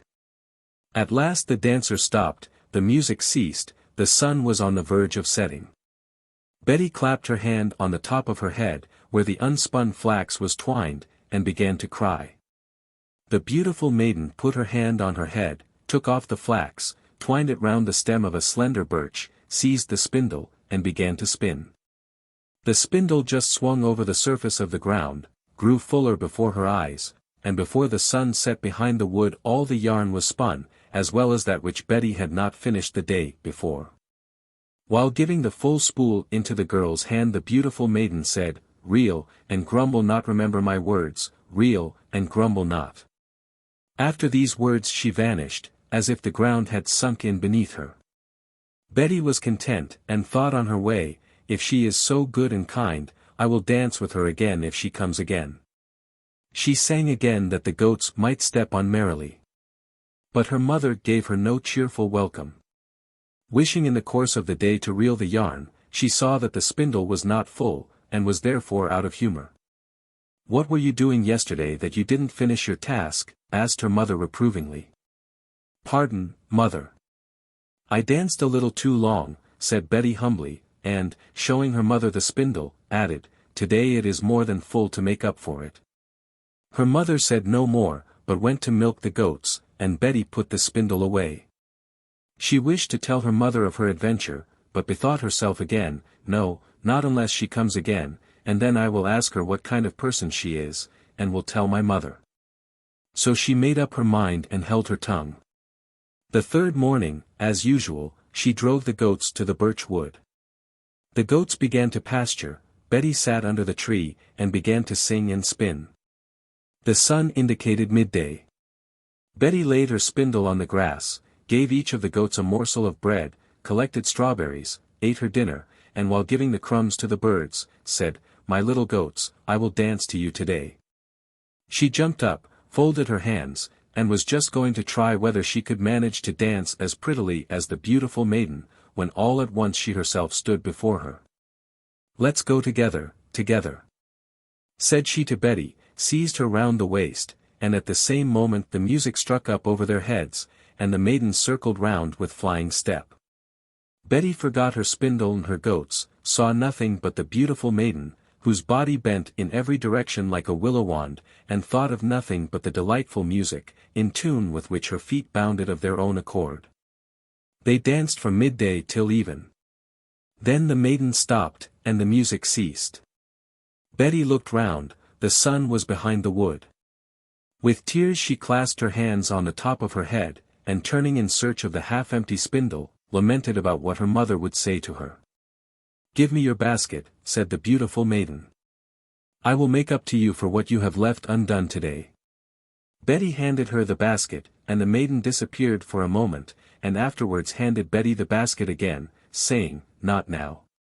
Look at it at home," and was gone, as if the wind had blown her away. Betty was afraid to peep into the basket immediately, but halfway home she couldn't restrain herself. The basket was as light as if there was just nothing in it. She couldn't help looking to see whether the maiden hadn't tricked her. And how frightened she was when she saw that the basket was full of birch leaves. Then, and not till then, did she begin to weep and lament that she had been so credulous. In anger she threw out 2 handfuls of leaves, and was going to shake the basket out, but then she bethought herself, "I will use them as litter for the goats," and left some leaves in the basket. She was almost afraid to go home. The goats again could hardly recognize their shepherdess. Her mother was waiting for her on the threshold, full of anxiety. "For heaven's sake, girl! What sort of spool did you bring me home yesterday?" were her first words. "Why?" asked Betty anxiously. "When you went out in the morning, I went to reel, I reeled, and the spool still remained full. 1 skein, 2, 3 skeins, the spool still full. What evil spirit has spun it?" said I in a temper. And that instant the yarn vanished from the spindle, as if it were spirited away. "Tell me what the meaning of this is." Then Betty confessed, and began to tell about the beautiful maiden. "That was a wood lady," cried her mother in astonishment. About midday and midnight the wood ladies hold their dances. Lucky that you are not a boy, or you wouldn't have come out of her arms alive. She would have danced with you as long as there was breath in your body, or have tickled you to death. But they have compassion on girls, and often give them rich presents. It's a pity that you didn't tell me. If I hadn't spoken in a temper, I might have had a room full of yarn. Then Betty bethought herself of the basket, and it occurred to her that perhaps, after all, there might have been something under those leaves. She took out the spindle and unspun flax from the top, and looked once more, and, "See, mother!" she cried out. Her mother looked and clapped her hands. The birch leaves were turned into gold. She ordered me, "Don't look now, but at home," but I did not obey. Lucky that you didn't empty out the whole basket, thought her mother. The next morning she went herself to look at the place where Betty had thrown out the 2 handfuls of leaves, but on the road there lay nothing but fresh birch leaves. But the riches that Betty had brought home were large enough. Her mother bought a small estate, they had many cattle. Betty had handsome clothes, and was not obliged to pasture goats. But whatever she had, however cheerful and happy she was, nothing ever gave her so great delight as the dance with the wood lady. She often went to the birch wood, she was attracted there. She hoped for the good fortune of seeing the beautiful maiden, but she never set eyes on her more. 7. George with the Goat. There was a king who had a daughter who never could be induced to laugh, she was always sad. So the king proclaimed that she should be given to anyone who could cause her to laugh. There was also a shepherd who had a son named George. He said, "Daddy, I, too, will go to see whether I can make her laugh. I want nothing from you but the goat." His father said, "Well, go." The goat was of such a nature that, when her master wished, she detained everybody, and that person was obliged to stay by her. So he took the goat and went, and met a man who had a foot on his shoulder. George said, "Why have you a foot on your shoulder?" He replied, "If I take it off, I leap 100 miles. "Whither are you going?" "I am going in search of service, to see if anyone will take me." "Well, come with us." They went on, and again met a man who had a bandage on his eyes. "Why have you a bandage on your eyes?" He answered, "If I remove the bandage, I see 100 miles. "Whither are you going?" "I am going in search of service, if you will take me." "Yes, I'll take you. Come also with me." They went on a bit further, and met another fellow, who had a bottle under his arm, and, instead of a stopper, held his thumb in it. "Why do you hold your thumb there?" "If I pull it out, I squirt 100 miles, and besprinkle everything that I choose. If you like, take me also into your service, it may be to your advantage and ours too." George replied, "Well, come too." Afterwards they came to the town where the king lived, and bought a silken riband for the goat. They came to an inn, and orders had already been given there beforehand, that when such people came, they were to give them what they liked to eat and drink. The king would pay for all. So they tied the goat with that very riband and placed it in the innkeeper's room to be taken care of, and he put it in the side room where his daughters slept. The innkeeper had 3 maiden daughters, who were not yet asleep. So Menka said, "Oh! If I, too, could have such a riband! I will go and unfasten it from that goat." The second, Dodla, said, "Don't, he'll find it out in the morning." But she went notwithstanding. And when Menka did not return for a long time, the third, Kate, said, "Go, fetch her." So Dodla went, and gave Menka a pat on the back. "Come, leave it alone." And now she too was unable to withdraw herself from her. So Kate said, "Come, don't unfasten it." Kate went and gave Dodla a pat on the petticoat, and now she, too, couldn't get away, but was obliged to stay by her. In the morning George made haste and went for the goat, and led the whole set away, Kate, Dodla, and Menka. The innkeeper was still asleep. They went through the village, and the judge looked out of a window and said, "Fie, Kate! What's this? What's this?" He went and took her by the hand, wishing to pull her away, but remained also by her. After this, a cowherd drove some cows through a narrow street, and the bull came rushing round. He stuck fast, and George led him, too, in the procession. Thus they afterwards came in front of the castle, and the servants came out of doors, and when they saw such things, they went and told the king. "O sire, we have such a spectacle here. We have already had all manner of masquerades, but this has never been here yet." So they immediately led the king's daughter to the square in front of the castle, and she looked and laughed till the castle shook. Now they asked him what sort of person he was. He said that he was a shepherd's son, and was named George. They said that it could not be done, for he was of mean lineage, and they could not give him the damsel. But he must accomplish something more for them. He said, "What?" They replied that there was a spring yonder, 100 miles off. If he brought a goblet of water from it in a minute, then he should obtain the damsel. So George said to the man who had the foot on his shoulder, "You said that if you took the foot down, you could jump 100 miles. He replied, "I'll easily do that." He took the foot down, jumped, and was there. But after this there was only a very little time to spare, and by then he ought to have been back. So George said to the second, "You said that if you removed the bandage from your eyes, you could see 100 miles. Peep and see what is going on." "Ah, sir. Goodness gracious. He's fallen asleep." "That will be a bad job," said George, "the time will be up. You, third man, you said if you pulled your thumb out, you could squirt 100 miles, be quick and squirt thither, that he may get up. And you, look whether he is moving, or what." "Oh, sir. He's getting up now, he's knocking the dust off, he's drawing the water." He then gave a jump, and was there exactly in time. After this they said that he must perform one task more. That yonder, in a rock, was a wild beast, a unicorn, of such a nature that he destroyed a great many of their people. If he cleared him out of the world he should obtain the damsel. So he took his people and went into the forest. They came to a firwood. There were 3 wild beasts, and 3 lairs had been formed by wallowing as they lay. 2 did nothing, but the third destroyed people.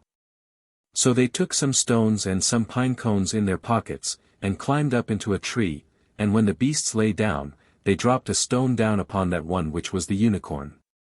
He said to the next, "Be quiet, don't butt me." It said, "I'm not doing anything to you." Again they let a stone fall from above upon the unicorn.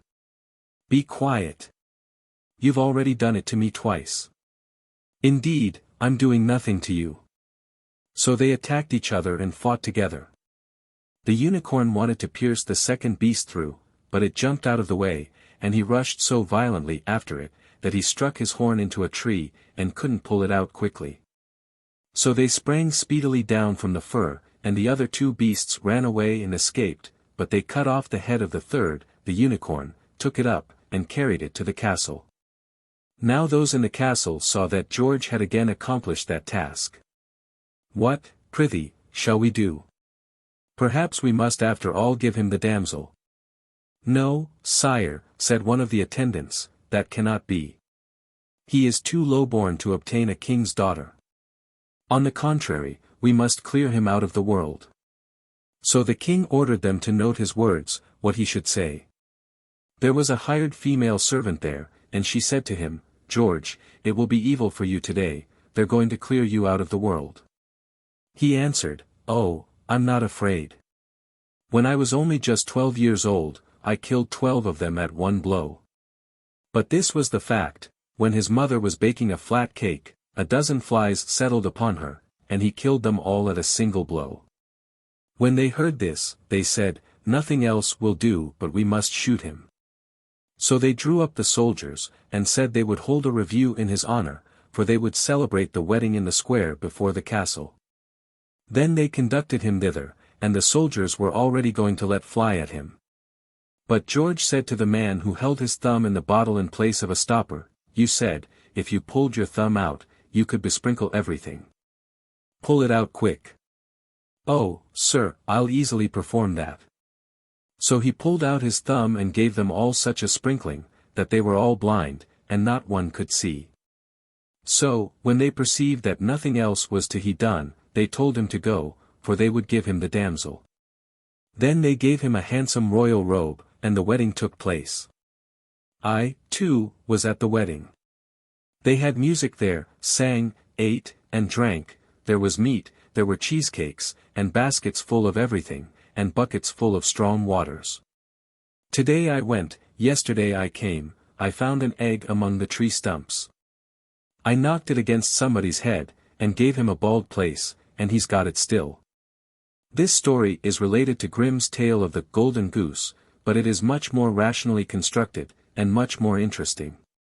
The man who jumps 100 miles appears to be the rainbow, the man with bandaged eyes the lightning, and the man with the bottle the cloud. The interpretation will be very similar to that of No. 1, but the allegory is by no means so clear or so well constructed. As to the nonsense at the end, it is a specimen of the manner in which the narrators of stories frequently finish them in all Slavonic languages. Moravian Stories. Introduction. Moravia is so named from the river Morava, in German the river March, of which, and its affluents, it is the basin. It falls into the Danube a little above Pressburg. In very early times Moravia appears to have been more civilized and powerful than Bohemia, but later, Bohemia became a considerable kingdom, and Moravia a dependency of, and eventually a margravate under the Bohemian crown. The Moravian stories differ but little in character from those of Bohemia. The country, unlike Bohemia, abounds in dialects, although the literary language is the Bohemian. On the east the Moravian melts into the Silesian, or Water Polish. No. 8. Godmother Death, is an interesting variant of the Teutonic Godfather Death, which is given by Grimm. The reason why Death is represented as a godmother, rather than a godfather, in the Moravian story, is, that Death, SMRT, is feminine in all Slavonic dialects. The story constructed on this basis is more graceful and fuller of incident than the Teutonic tale, in which Death is masculine. No. 9 is another story falling under the head of natural science in allegory, which is clearer and simpler in construction and interpretation than any variant of it that I am acquainted with. 8. Godmother Death. There was a man, very poor in this world's goods, whose wife presented him with a baby boy. No one was willing to stand sponsor, because he was so very poor.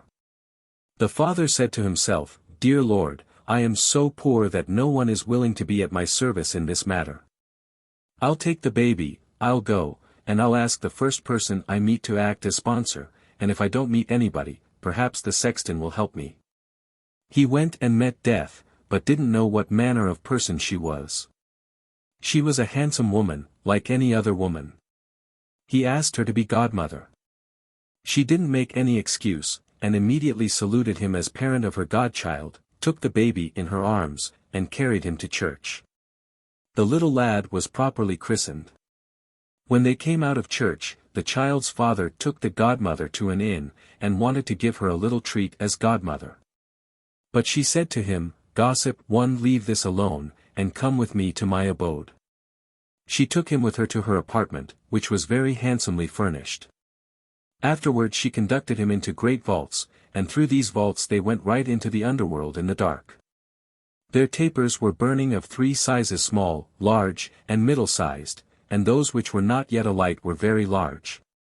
The godmother said to the godchild's father, "Look, gossip, here I have the duration of everybody's life." The child's father gazed thereat, found there a tiny taper close to the very ground, and asked her, "But, gossip, I pray you, whose is this little taper close to the ground?" She said to him, "That is yours. When any taper whatsoever burns down, I must go for that man." He said to her, "Gossip, I pray you, give me somewhat additional." She said to him, "Gossip, I cannot do that."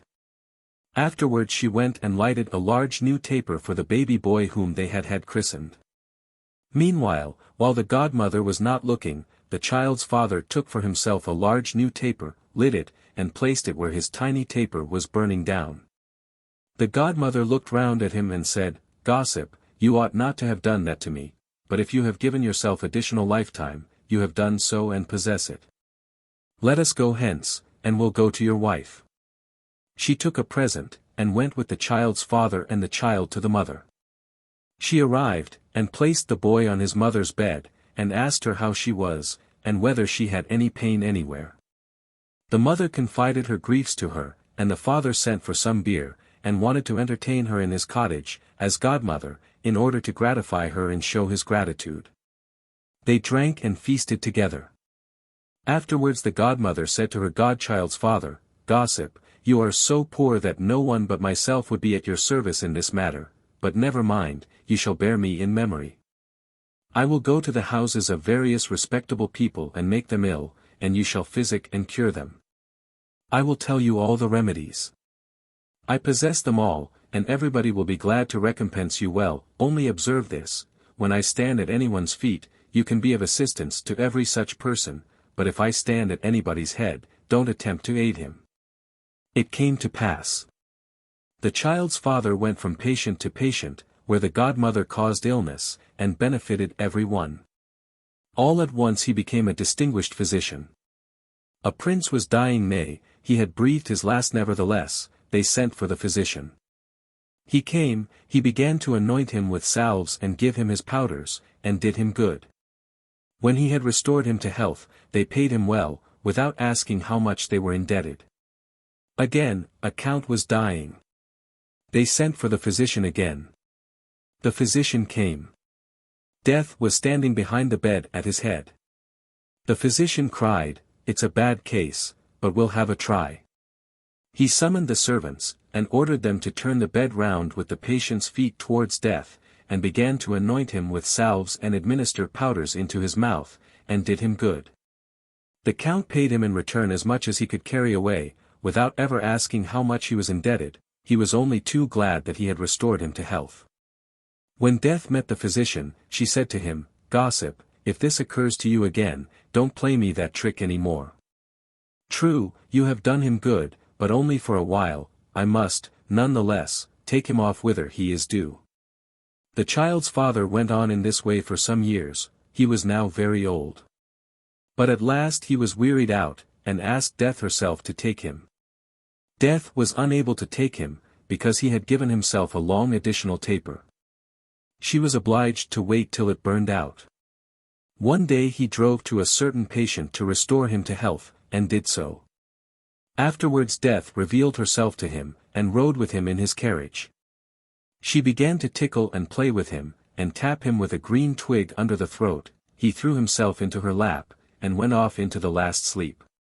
Death laid him in the carriage, and took herself off. They found the physician lying dead in his carriage, and conveyed him home. The whole town and all the villages lamented, "That physician is much to be regretted. What a good doctor he was! He was of great assistance. There will never be his like again." His son remained after him, but had not the same skill. The son went one day into church, and his godmother met him. She asked him, "My dear son, how are you?" He said to her, "Not all alike.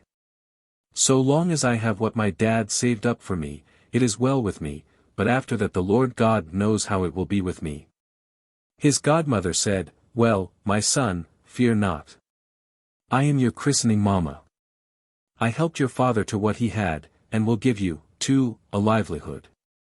You shall go to a physician as a pupil, and you shall be more skillful than he, only behave nicely." After this she anointed him with salve over the ears, and conducted him to a physician. The physician didn't know what manner of lady it was, and what sort of son she brought him for instruction. The lady enjoined her son to behave nicely, and requested the physician to instruct him well, and bring him into a good position. Then she took leave of him and departed. The physician and the lad went together to gather herbs, and each herb cried out to the pupil what remedial virtue it had, and the pupil gathered it. The physician also gathered herbs, but knew not, with regard to any herb, what remedial virtue it possessed. The pupil's herbs were beneficial in every disease. The physician said to the pupil, "You are cleverer than I, for I diagnose no one that comes to me, but you know herbs counter to every disease. Do you know what? Let us join partnership. I will give my doctor's diploma up to you, and will be your assistant, and am willing to be with you till death. The lad was successful in doctoring and curing till his taper burned out in limbo. 9. The Four Brothers. There was, once upon a time, a huntsman who had 4 sons, and these sons wanted to go to gain experience in the world. When they were all over 16 years old, they said to their father, "We are going into the world, father, we pray you give us money for our journey." The father gave them 100 florins and a horse apiece. They mounted their horses and rode to the mountains. On a mountain were 4 roads, and between them stood a beech tree. At this beech tree they halted, and the eldest said to the rest, "Brothers, let us separate here, and go each by a different road to seek his fortune in the world.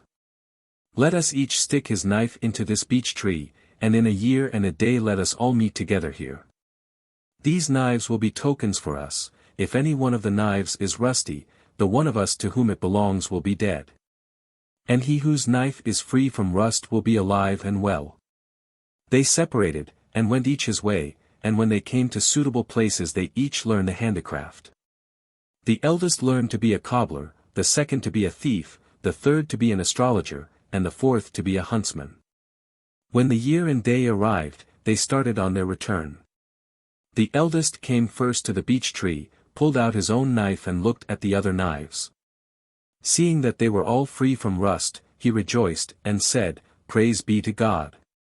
We are all alive and well." He went home. When he came to his father asked him, "What manner of handicraft have you learnt?" The son replied, "Daddy, it's no use telling you stories, I'm a cobbler." The father said, "Well, you've learned a nice gainful handicraft." The son answered, "But, Daddy, I'm not a cobbler like other cobblers, but I'm this kind of cobbler, if anything is worn out, I only say, let it be mended up, and it is so at once." The father had a coat worn out at the elbows, and told him to cobble it up.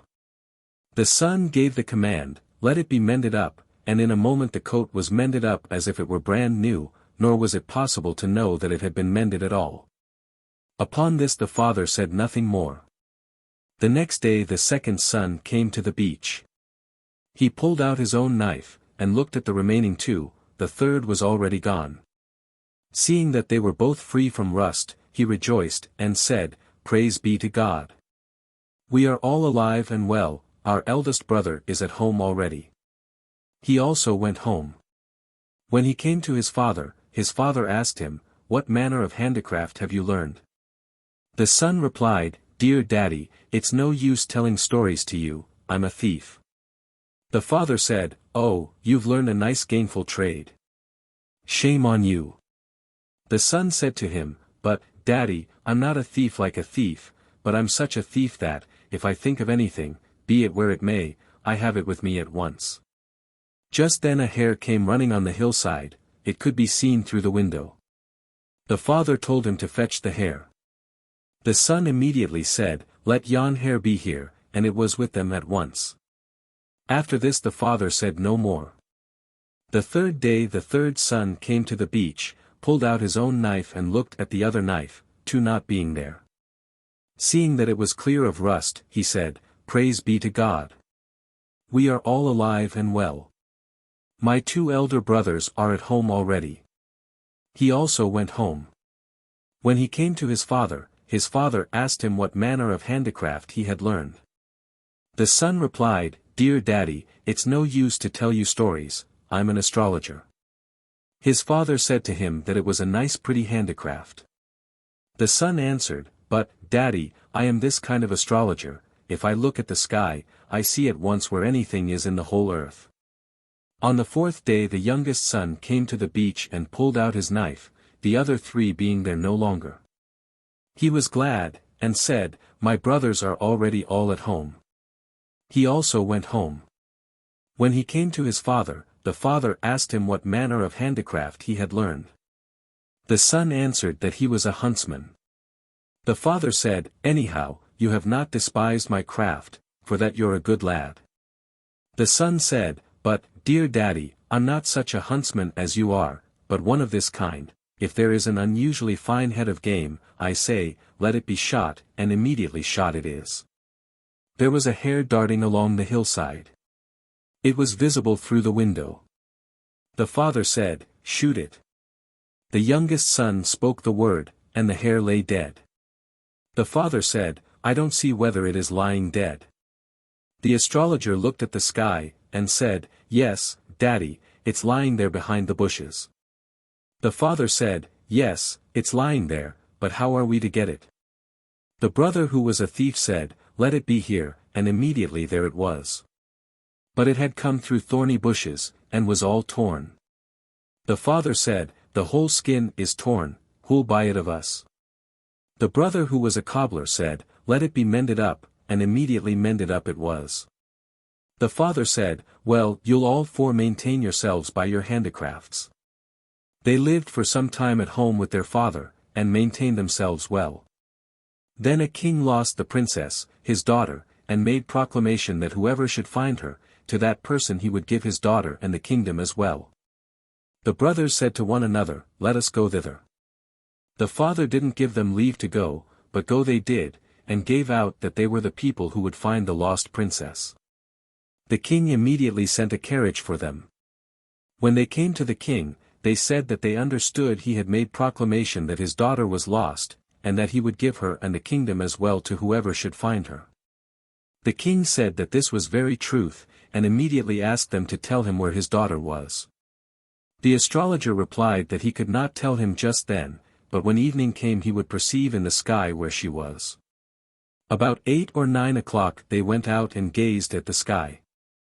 The astrologer said that she had been taken captive by a dragon, that the dragon had seized her as she was out walking, and was keeping her on an island beyond the Red Sea. That she was obliged to fondle him for 2 hours every day, and that the dragon then had his head placed on her lap. When day came, they assembled and drove in the carriage to the Red Sea. Then they got into a boat and rowed to the island where the princess was. When they arrived at the island, the princess was out walking, and the dragon wasn't at home. But the princess made signs to them that they were in evil case, for the dragon was just flying home. The thief brother called out with speed, let the princess be here. She was with them in the boat at once, but cried out that they were in evil case, and would all perish. They rowed speedily away in the boat, but the dragon, full of wrath, roared and growled and rose in the air above them. The astrologer said to the huntsman, brother, shoot him. The huntsman brother said, let him be shot. The dragon was shot, but fell on the boat and broke a hole in it, so that the water came in. They threw the dragon into the sea, and the huntsman brother gave the word to the cobbler brother, mend the leak. The cobbler brother mended the leak, so that not a drop of water came into the boat to them. Thus they arrived safely with the princess at the seashore, landed on the beach, took their seats in the carriage with the princess, and drove off. But as they drove along in the carriage, they disputed to which of them the princess and the kingdom belonged. The astrologer said, the princess is mine. If it hadn't been for me, we shouldn't have known where the princess was. The thief said, the princess is mine. If it hadn't been for me, we shouldn't have got the princess into the boat. The huntsman said that the princess was his, if it hadn't been for him, they wouldn't have shot the dragon. The cobbler shouted that the princess was his if it hadn't been for him, they would all have been drowned and have perished. When they came to the palace to the king, they asked him to decide to whom the princess belonged. The king said, dear brothers, I will judge you righteously. It is true that you have all deserved her, but you cannot all obtain her. According to my promise, the astrologer brother must obtain her, for I made proclamation that whoever should find the lost princess should obtain her and the kingdom with her. The astrologer found her, and told us where she was. But, that none of you may be unfairly dealt with, each shall receive a district of his own, and ye shall each be kings in your own districts. They were all content. The astrologer, as soon as the wedding was over, sent home for his father. The father came, and was delighted that his sons had become monarchs each in his district. In the spring he lived with the cobbler, in the summer with the thief, in the autumn with the huntsman, and in winter with the astrologer, and enjoyed himself everywhere till death. I think that this story is connected with the Ceres and Proserpine cycle, only the daughter is lost by a father instead of a mother. It will be seen, also, that at the conclusion of the story the order of the brothers is not the same as in the story itself. And I think the error is in the story, and that the astrologer ought to have been the youngest brother instead of the huntsman. The brothers are the 4 seasons of the year, which in ancient times began with spring, the cobbler, who mends up all things, and makes them new again. Next comes summer, the thief, who gathers the products of the earth. Third comes autumn, the huntsman, when the wild animals that have increased and multiplied during the year are destroyed and reduced within limits. Last comes winter, the astrologer, when plowing, sowing, and other agricultural operations that govern the whole year go on by calculation. Thus the princess herself, the earth or its fertility, is assigned to the representative of winter, while the other seasons are lords each in his own district. This Moravian tale will bear an advantageous comparison with Grimm's tale of the 4 accomplished brothers, in which neither of the brothers is allowed to obtain the princess. Hungarian-Slovenish stories. Introduction. The Slovenes or Slovaks of North Hungary speak a great number of dialects, their literary language being, however, the Bohemian. They seem to be the debris of a much larger nation or assemblage of nations, which was forced out of the plains of Pannonia into the mountains by the invasion of the Magyar or Hungarian horsemen, who, according to the Russian chronicler Nestor, marched past Kiev in A.D. 898, on their way to establish themselves in their present abode. Their stories are not very dissimilar to the Bohemian tales, although they do not resemble them so closely as the Moravian stories do. No. 10 is one of the tales that especially attracted my attention, and caused me to entertain the idea of translating a considerable selection out of the 100 given by Urban.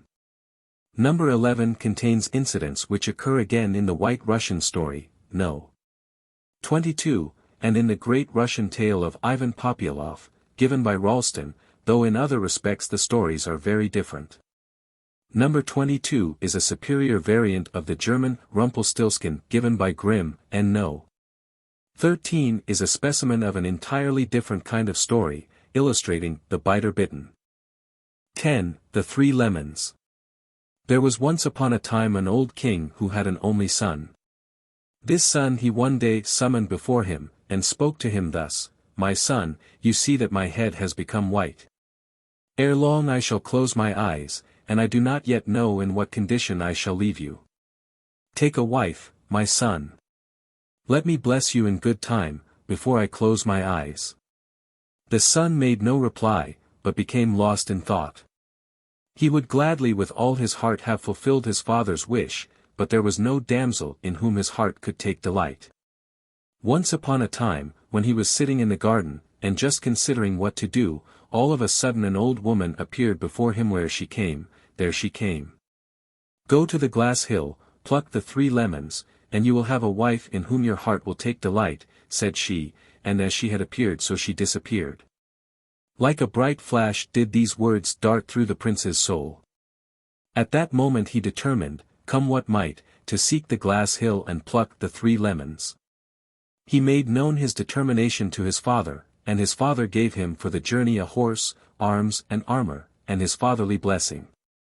Through forest-covered mountains, through desert plains, went our prince on his pilgrimage, for a very, very great distance, but there was nothing to be seen, nothing to be heard of the glass hill and the 3 lemons. Once, quite wearied out with his long journey, he threw himself down under the cool shade of a broad lime tree. As he threw himself down, his father's sword, which he wore at his side, clanged against the ground, and a dozen ravens began croaking at the top of the tree. Frightened by the clang of the sword, they rose on their wings, and flew into the air above the lofty tree. "Hem! Till now I haven't seen a living creature for a long while," said the prince to himself, springing from the ground.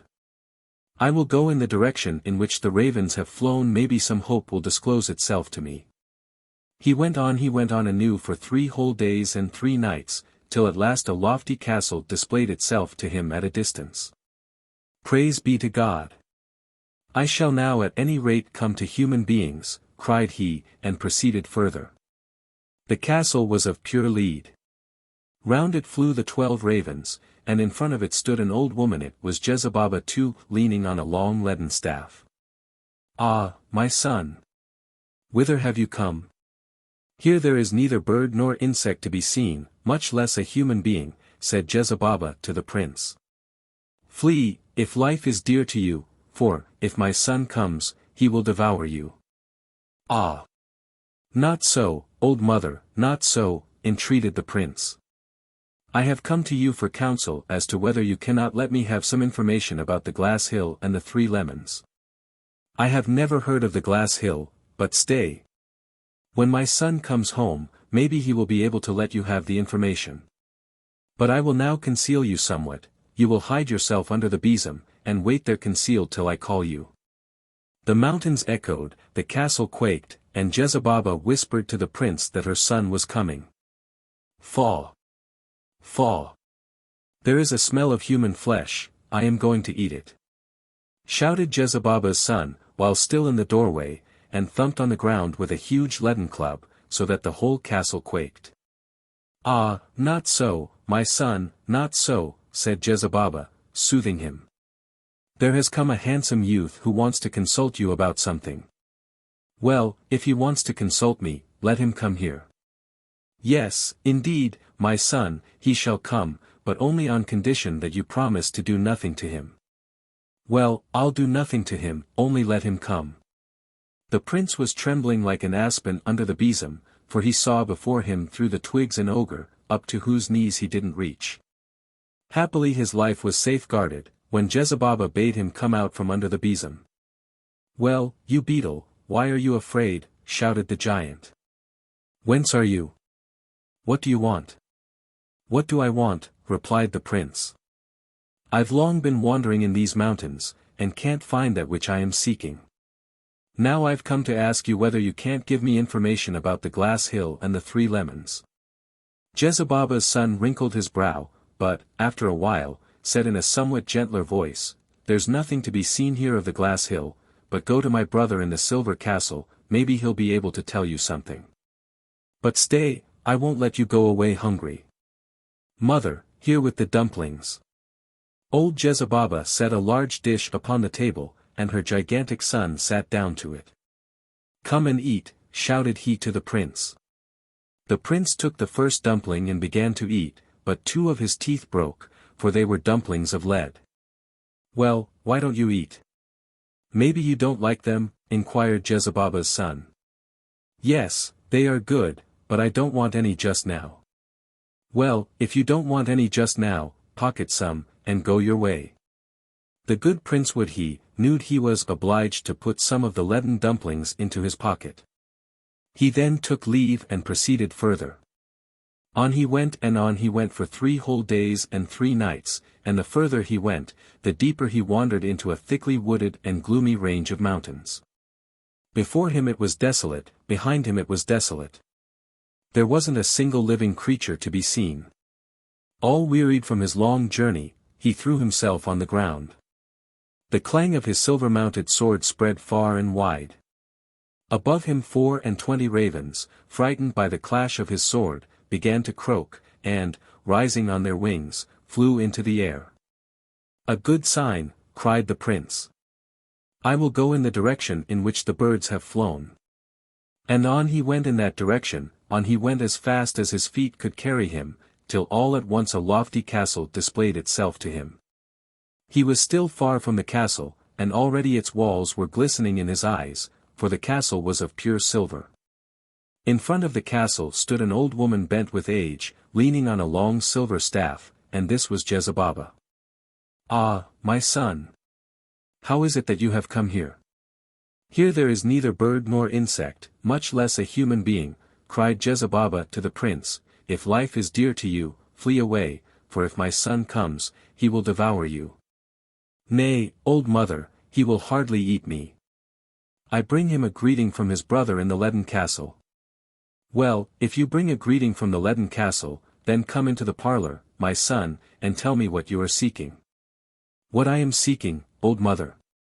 For ever so long a time I've been seeking the glass hill and the 3 lemons, and cannot find them. Now I've come to inquire whether you can't give me information about them. I know nothing about the glass hill, but stay. When my son comes, maybe he will be able to give you the information. Hide yourself under the bed, and don't make yourself known unless I call you. The mountains echoed with a mighty voice, the castle quaked, and the prince knew that Jezibaba's son was coming home. Faw! Faw! There's a smell of human flesh, I'm going to eat it. Roared a horrible ogre already in the doorway, and thumped upon the ground with a silver club, so that the whole castle quaked. Ah! Not so, my son, not so. But a handsome youth has come and has brought you a greeting from your brother in the leaden castle. Well, if he's been at my brother's, and if he has done nothing to him, let him have no fear of me either, let him come out. The prince sprang out from under the bed, and went up to him, looking beside him as if he had placed himself under a very tall pine. Well, Beetle, have you been at my brother's? Indeed, I have. And here I've still the dumplings, which he gave me for the journey. Well, I believe you, now tell me what it is you want. What I want. I am come to ask you whether you can't give me information about the glass hill or the 3 lemons. Ham. I've heard formerly about it, but I don't know how to direct you. Meanwhile, do you know what? Go to my brother in the golden castle, he will direct you. But stay, I won't let you go away hungry. Mother, here with the dumplings. Jezebaba brought the dumplings on a large silver dish, and set them on the table. Eat, shouted her son. The prince, seeing that they were silver dumplings, said that he didn't want to eat just then, but would take some for his journey, if he would give him them. Take as many as you like, and greet my brother and aunt. The prince took the dumplings, thanked him courteously, and proceeded further. 3 days had already passed since he quitted the silver castle, wandering continuously through densely wooded mountains, not knowing which way to go, whether to the right hand or to the left. All wearied out, he threw himself down under a wide-spreading beech, to take a little breath. His silver-mounted sword clanged on the ground, and the sound spread far and wide. Krrr, krrr, krrr. Croaked a flock of ravens over the traveler, scared by the clash of his sword, and flew into the air. Praise be to God! The golden castle won't he far off now, cried the prince, and proceeded, encouraged, onwards in the direction in which the ravens showed him the road. Scarcely had he come out of the valley onto a small hill, when he saw a beautiful and wide meadow, and in the midst of the meadow stood a golden castle, just as if he were gazing at the sun. And before the gate of the castle stood an old bent Jezebaba, leaning on a golden staff. Ah! My son! What do you seek for here? Cried she to the prince. Here there is neither bird nor insect to be seen, much less a human being. If your life is dear to you, flee, for if my son comes, he will devour you. Nay, old mother, he'll hardly eat me, replied he. I bring him a greeting from his brother in the silver castle. Well, if you bring him a greeting from the silver castle, come into the parlor and tell me what has brought you to us. What has brought me to you, old mother? I have long been wandering in this mountain range, and haven't been able to find out where are the glass hill and the 3 lemons. I was directed to you, because haply you might be able to give me information about it. Where is the glass hill? I cannot tell you that, but stay. When my son comes, he will counsel you which way you must go, and what you must do. Hide yourself under the table, and stay there till I call you. The mountains echoed, the castle quaked, and Jezibaba's son stepped into the parlor. Fob! Faw! There's a smell of human flesh, I'm going to eat it. Shouted he, while still in the doorway, and thumped with a golden club upon the ground, so that the whole castle quaked. Gently, my son, gently, said Jezebaba, soothing him. There is a handsome youth come, who brings you a greeting from your brother in the silver castle. If you will do nothing to him, I will call him at once. Well, if my brother has done nothing to him, neither will I do anything to him. The prince came out from under the table and placed himself beside him, looking, in comparison, as if he had placed himself beside a lofty tower, and showed him the silver dumplings in token that he had really been at the silver castle. "Well, tell me, you beetle, what you want," shouted the monstrous ogre. "If I can counsel you I will, don't fear." Then the prince explained to him the aim of his long journey, and begged him to advise him which way to go to the glass hill, and what he must do to obtain the 3 lemons. "Do you see that black knoll that looms yonder?" said he, pointing with his golden club. "That is the glass hill. On the top of the hill stands a tree, and on the tree hang 3 lemons, whose scent spreads 7 miles round. You will go up the glass hill, kneel under the tree, and hold up your hands. If the lemons are destined for you, they will fall off into your hands of themselves, but, if they are not destined for you, you will not pluck them, whatever you do. When you are on your return, and are hungry or thirsty, cut one of the lemons into halves, and you will eat and drink your fill. And now go, and God be with you. But stay, I won't let you go hungry. Mother, here with the dumplings." Jezebaba set a large golden dish on the table. "Eat," said her son to the prince, "or, if you don't want to do so now, put some into your pocket, you will eat them on the road." The prince had no desire to eat, but put some into his pocket, saying that he would eat them on the road. He then thanked him courteously for his hospitality and counsel, and proceeded further. Swiftly he paced from hill into dale, from dale on to a fresh hill, and never stopped till he was beneath the glass hill itself. There he stopped, as if turned to a stone. The hill was high and smooth, there wasn't a single crack in it. On the top spread the branches of a wondrous tree, and on the tree swung 3 lemons, whose scent was so powerful that the prince almost fainted. God help me! Now, as it shall be, so it will be. Now that I'm once here, I will at any rate make the attempt, thought he to himself, and began to climb up the smooth glass, but scarcely had he ascended a few fathoms when his foot slipped, and he himself, pop! Down the hill, so that he didn't know where he was, or what he was, till he found himself on the ground at the bottom. Wearied out, he began to throw away the dumplings, thinking that their weight was a hindrance to him. He threw away the first, and lo! The dumpling fixed itself on the glass hill.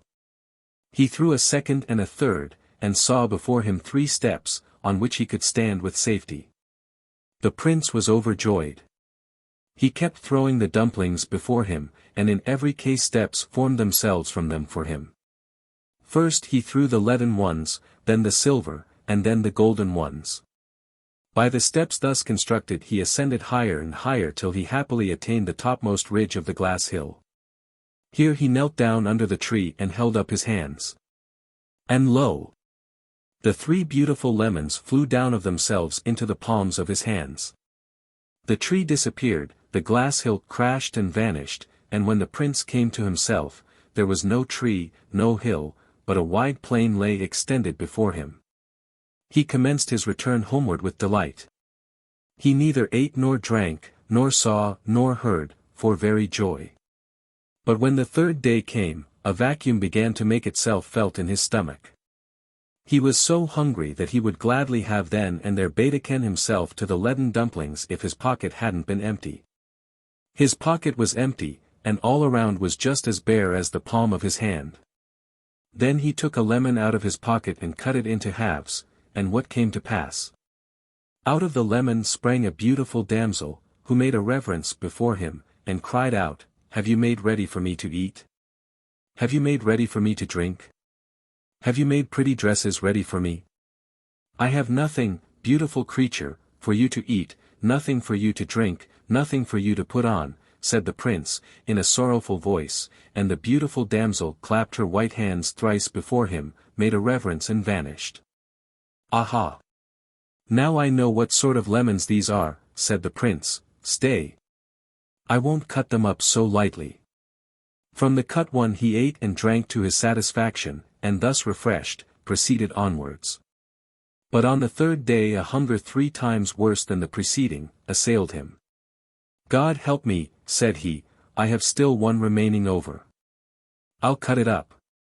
He then took out the 2nd lemon, cut it in halves, and lo! A damsel still more beautiful than the preceding one placed herself before him. Have you made ready for me to eat? Have you made ready for me to drink? Have you made pretty dresses ready for me? I have not, dear soul. I have not. And the beautiful damsel clapped her hands thrice before him, made a reverence, and vanished. Now he had only one lemon remaining. He took it in his hand and said, I will not cut you open save in my father's house, and therewith proceeded onwards. On the third day he saw, after long absence, his native town. He didn't know himself how he got there, when he found himself at once in his father's castle. Tears of joy bedewed his old father's cheeks. Welcome, my son. Welcome 100 times he cried, and fell upon his neck. The prince related how it had gone with him on his journey, and the members of the household how anxiously they had waited for him. On the next day a grand entertainment was prepared, lords and ladies were invited from all quarters. And beautiful dresses, embroidered with gold and studded with pearls were got ready. The lords and ladies assembled, took their seats at the tables, and waited expectantly to see what would happen. Then the prince took out the last lemon, cut it in halves, and out of the lemon sprang a lady thrice as beautiful as had been the preceding ones. Have you made ready for me to eat? Have you made ready for me to drink? Have you got pretty dresses ready for me? I have, my dear soul, got everything ready for you, answered the prince, and presented the handsome dresses to her. The beautiful damsel put on the beautiful clothes, and all rejoiced at her extraordinary beauty. Ere long the betrothal took place, and after the betrothal a magnificent wedding. Now was fulfilled the old king's wish. He blessed his son, resigned the kingdom into his hands, and ere long died. The first thing that occurred to the new king after his father's death was a war, which a neighboring king excited against him. Now he was constrained for the first time to part from his hard-earned wife. Lest, therefore, anything should happen to her in his absence, he caused a throne to be erected for her in a garden beside a lake, which no one could ascend, save the person to whom she let down a silken cord, and drew that person up to her. Not far from the royal castle lived an old woman, the same that had given the prince the counsel about the 3 lemons. She had a servant, a gypsy, whom she was in the habit of sending to the lake for water. She knew very well that the young king had obtained a wife, and it annoyed her excessively that he had not invited her to the wedding, nay, had not even thanked her for her good advice. One day she sent her maidservant to the lake for water. She went, drew water, and saw a beautiful image in the water. Under the impression that this was her own reflection, she banged her pitcher on the ground, so that it flew into 1,000 pieces. Are you worthy, said she, that so beautiful a person as myself should carry water for an old witch like you? As she uttered this she looked up, and lo! It wasn't her own reflection that she saw in the water, but that of the beautiful queen. Ashamed, she picked up the pieces and returned home. The old woman, who knew beforehand what had occurred, went out to meet her with a fresh pitcher, and asked her servant, for appearance' sake, what had happened to her. The servant related all as it had occurred. Well, that's nothing, said the old woman. But, do you know what?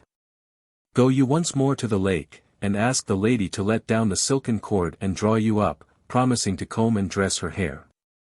If she draws you up, you will comb her hair, and when she falls asleep, stick this pin into her head. Then dress yourself in her clothes and sit there as queen. It wasn't necessary to use much persuasion to the gypsy.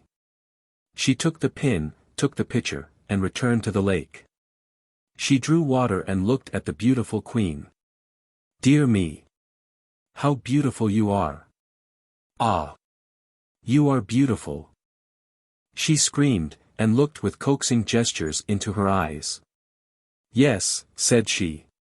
But you would be 100 times more beautiful if you would let me comb and dress your hair. In truth, I would so twine those golden locks that your lord could not help being delighted.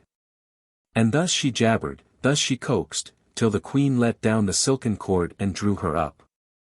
The nasty gypsy combed, separated, and plaited the golden hair till the beautiful queen fell sound asleep. Then the gypsy drew out the pin, and stuck it into the sleeping queen's head. At that moment a beautiful white dove flew off the golden throne, and not a vestige remained of the lovely queen save her handsome clothes, in which the gypsy speedily dressed herself, took her seat in the place where the queen sat before, and gazed into the lake. But the beautiful reflection displayed itself no more in the lake, for even in the queen's clothes the gypsy nevertheless remained a gypsy. The young king was successful in overcoming his enemies, and made peace with them. Scarcely had he returned to the town, when he went to the garden to seek his delight, and to see whether anything had happened to her. But who shall express his astonishment and horror, when, instead of his beautiful queen, he beheld a sorry gypsy. "Ah, my dear, my very dear one, how you have altered," sighed he, and tears bedewed his cheeks. "I have altered, my beloved. I have altered, for anxiety for you has tortured me," answered the gypsy, and wanted to fall upon his neck. But the king turned away from her and departed in anger. From that time forth he had no settled abode, no rest, he knew neither day nor night, but merely mourned over the lost beauty of his wife, and nothing could comfort him. Thus agitated and melancholy, he was walking one day in the garden. Here, as he moved about at haphazard, a beautiful white dove flew onto his hand from a high tree, and looked with mournful gaze into his bloodshot eyes. "Ah, my dove! Why are you so sad? Has your mate been transformed like my beautiful wife?" said the young king, talking to it and caressingly stroking its head and back. But feeling a kind of protuberance on its head, he blew the feathers apart, and behold, the head of a pin. Touched with compassion, the king extracted the pin. That instant the beautiful mourning dove was changed into his beautiful wife. She narrated to him all that had happened to her, and how it had happened. How the gypsy had deluded her, and how she had stuck the pin into her head. The king immediately caused the gypsy and the old woman to be apprehended and burnt without further ado. From that time forth nothing interfered with his happiness, neither the might of his enemies nor the spite of wicked people. He lived with his beautiful wife in peace and love, he reigned prosperously, and is reigning yet, if he be yet alive. 11. The Sun Horse. There was once upon a time a country, sad and gloomy as the grave, on which God's sun never shone. But there was a king there, and this king possessed a horse with a sun on his forehead. And this sun horse of his the king caused to be led up and down the dark country, from one end to the other, that the people might be able to exist there, and light came from him on all sides wherever he was led, just as in the most beautiful day. All at once the sun horse disappeared. A darkness worse than that of night prevailed over the whole country, and nothing could disperse it. Unheard of terror spread among the subjects. Frightful misery began to afflict them, for they could neither manufacture anything nor earn anything, and such confusion arose among them that everything was turned topsy-turvy. The king, therefore, in order to liberate his realm and prevent universal destruction, made ready to seek the sun horse with his whole army. Through thick darkness he made his way as best he could to the frontier of his realm. Over dense mountains thousands of ages old God's light began now to break from another country, as if the sun were rising in the morning out of thick fogs. On such a mountain the king came with his army to a poor lonely cottage. He went in to inquire where he was, what it was, and how to get further. At a table sat a peasant, diligently reading in an open book. When the king bowed to him he raised his eyes, thanked him, and stood up. His whole person announced that he was not a man like another man, but a seer. "I was just reading about you," said he to the king, "how that you are going to seek the sun horse. Journey no further, for you will not obtain him. But rely on me, I will find him for you." "I promise you, good man, I will recompense you royally," replied the king, "if you bring him here to me." "I require no recompense, return home with your army you wanted there. Only leave me one servant." The next day the seer set out with the servant. The way was far and long, for they passed through 6 countries, and had still further to go, till in the 7th country they stopped at the royal palace. In this 7th country ruled 3 own brothers, who had to wife 3 own sisters, whose mother was a witch. When they stopped in front of the palace, the seer said to his servant, do you hear? You stay here, and I will go in to ascertain whether the kings are at home, for the horse with the sun is in their possession, the youngest rides upon him. Therewith he transformed himself into a green bird, and, flying on the gable of the eldest queen's roof, flew up and down and pecked at it until she opened the window and let him into her chamber. And when she let him in he perched on her white hand, and the queen was as delighted with him as a little child. "Ah, what a dear creature you are," said she, as she played with him. "If my husband were at home he would indeed be delighted with you. But he won't come till evening, he has gone to visit the third part of his country." All at once the old witch came into the room, and, seeing the bird, screamed to her daughter, "Wring the accursed bird's neck, for it's making you bleed." "Well, what if it should make me bleed?" "It's such a dear, it's such an innocent dear," answered the daughter. But the witch said, "Dear innocent mischief. Here with him. Let me wring his neck," and dashed at it. But the bird cunningly transformed itself into a man, and, pop! Out through the door, and they didn't know whither he had taken himself. Afterwards he again transformed himself into a green bird, flew on the gable of the middle sister, and pecked at it till she opened the window for him. And when she let him in he flew on to her white hand, and fluttered from one hand to the other. "Oh, what a dear creature you are," cried the queen, smiling. "My husband would indeed be delighted with you if he were at home, but he won't come till tomorrow evening, he has gone to visit 2/3 of his kingdom." Thereupon the witch burst into the room. "Wring the accursed bird's neck. Wring its neck, for it's making you bleed," cried she as soon as she espied it. "Well, what if it should make me bleed? It's such a dear, such an innocent dear," replied the daughter. But the witch said, "Dear innocent mischief. Here with it. Let me wring its neck," and was already trying to seize it. But at that moment the green bird changed itself into a man, ran out through the door, and disappeared, as it were, in the clap of a hand, so that they didn't know whither he had gone. A little while afterwards he changed himself again into a green bird and flew on the gable of the youngest queen's roof, and flew up and down, and pecked at it until she opened the window to him. And when she had let him in he flew straight on to her white hand, and made himself so agreeable to her that she played with him with the delight of a child. "Ah, what a dear creature you are," said the queen. "If my husband were at home he would certainly be delighted with you, but he won't come till the day after tomorrow at even, he has gone to visit all 3 parts of his kingdom." At that moment the old witch came into the room.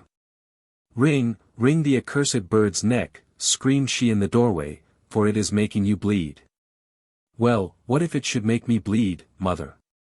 It is so beautiful, so innocent," answered the daughter.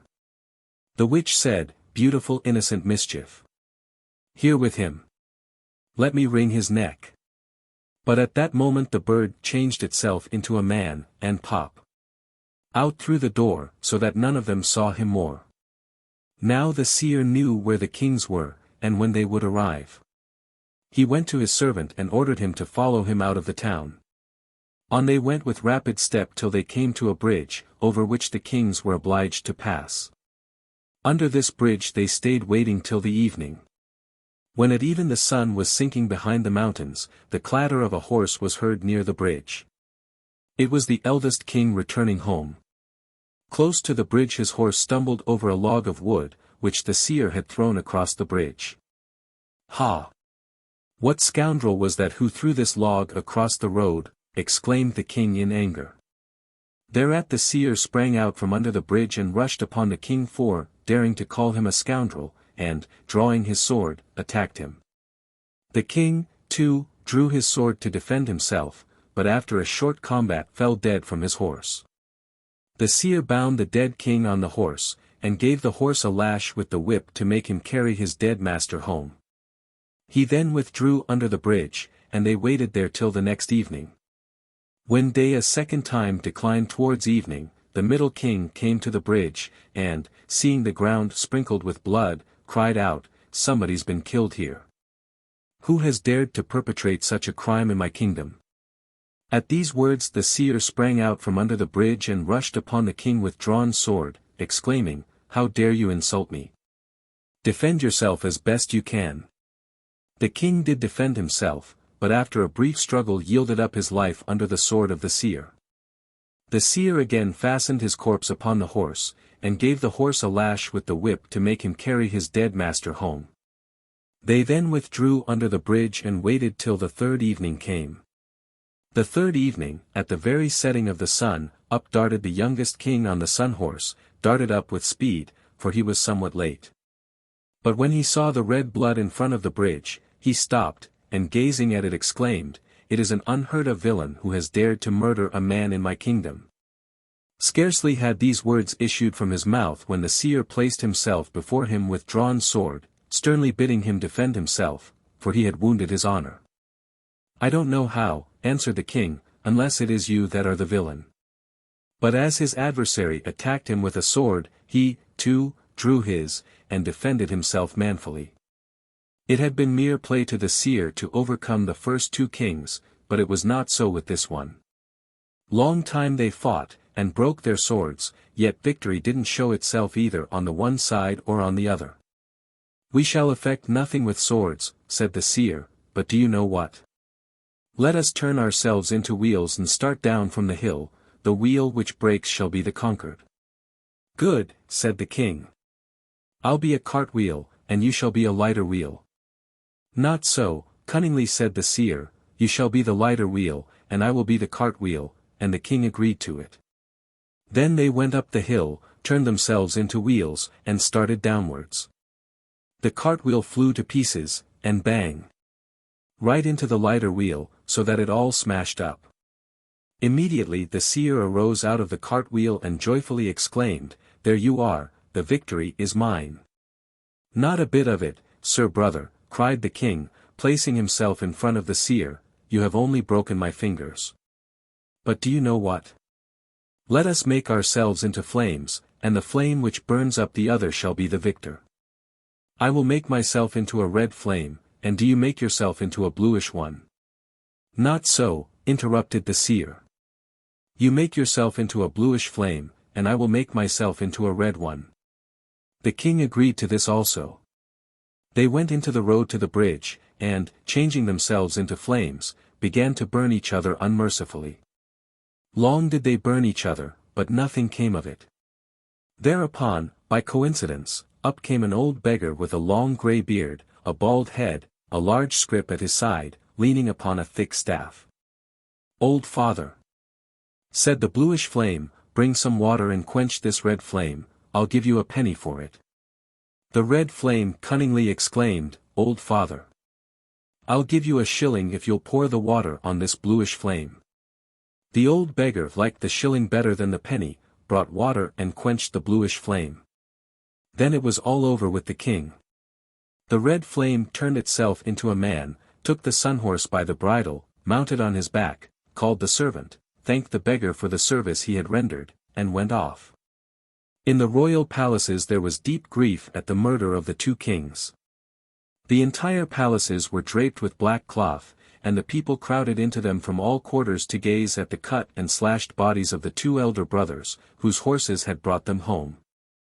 The old witch, exasperated at the death of her sons-in-law, devised a plan of vengeance on their murderer, the seer.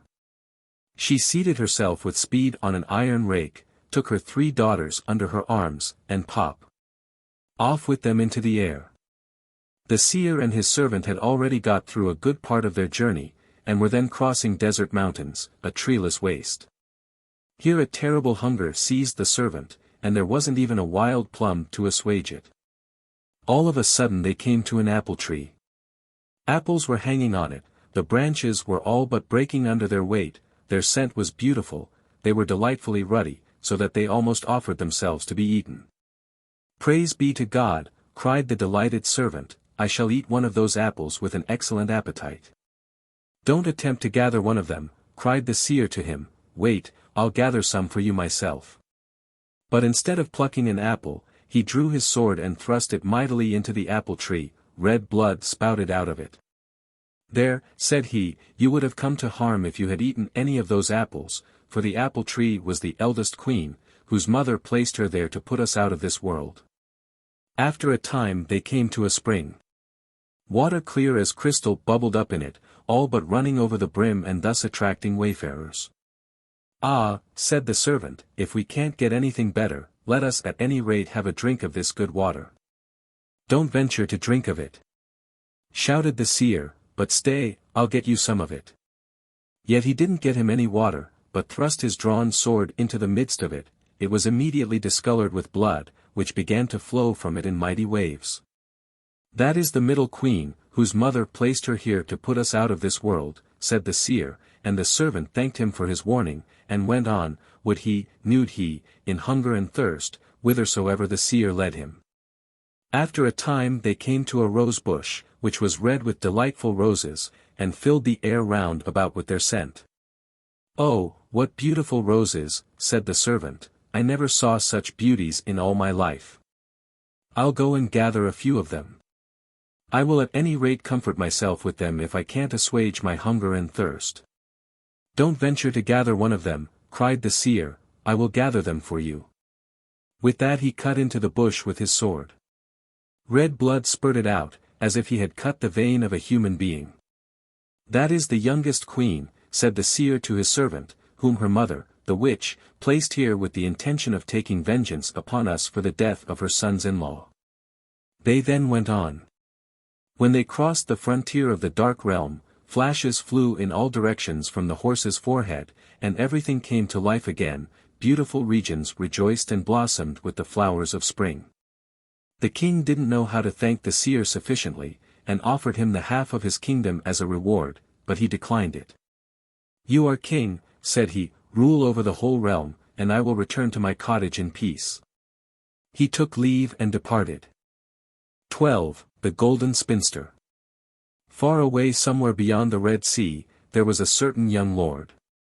When he had grown up in body and mind, he bethought himself that indeed it would not be a bad thing to look round him in the world and seek out a nice wife for himself, and a good mistress for his household.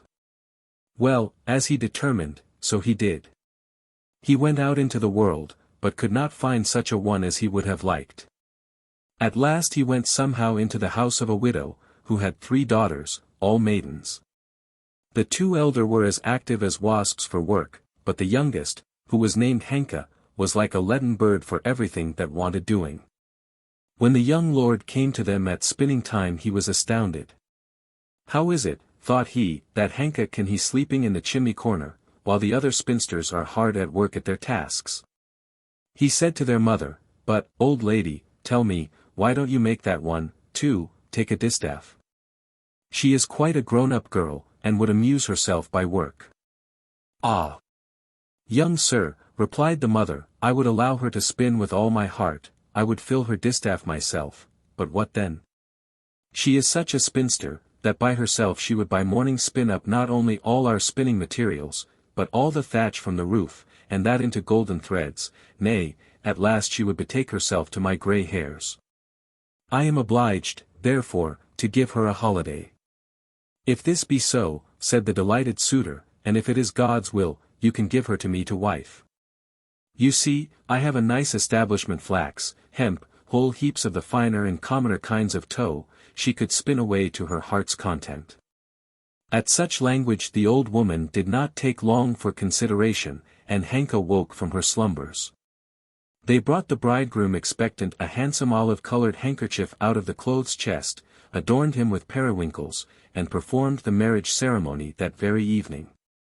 The other spinsters were somewhat mortified at Henka's good fortune, but finally were content at it, hoping that they, too, would get rings on their fingers 3 now that the idle hand, as they nicknamed Henka, had obtained a husband.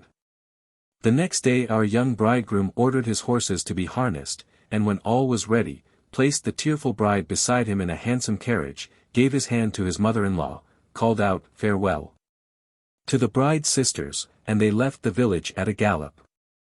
For better or worse. Poor Henka sat by her youthful husband mournful and tearful, just as if the chickens had eaten up all her bread. He talked to her enough, but Henka was as mute as a fish. "What's the matter with you?" said he. "Don't be frightened. At my house, indeed, there will be no going to sleep for you. I shall give you all that your heart desires. You will have flax, hemp, fine and coarse tow enough for the whole winter, and I have got in a store of apples for spittle. But our Henka became more sorrowful the further they went. Thus they arrived in the evening at the young lord's castle, got down from the carriage, and, after supper, the future lady was conducted into a large room, in which, from top to bottom, lay nothing but spinning materials. "Well," said he, "here you have distaff, spindle, and spindle ring, and rosy apples and a few peas for spittle spin away. If you spin all this, by morning, into golden threads, we shall be man and wife at once. If not, I shall cause you to be put to death without further ado." Thereupon the young lord went out and left the spinster to spin. When Henka was left alone, she didn't seat herself under the distaff, for she didn't even know how to twirl the threads, but began sorrowfully to exclaim, "O God! God! Here I am come out to vile disgrace. Why did not my mother teach me to work and spin like my two sisters? I might then have reposed in peace at home, but, as it is, sinful creature that I am, I must perish miserably." As she was thus expressing her feelings, the walls suddenly opened, and a little mannikin stood before the terrified Henka, with a red cap on his head and an apron girt round his waist. Before him he pushed a little golden handcart. "Why have you your eyes so tearful?" inquired he of Henka. "What has happened to you?" "As if, sinful soul that I am, I should not weep," said she.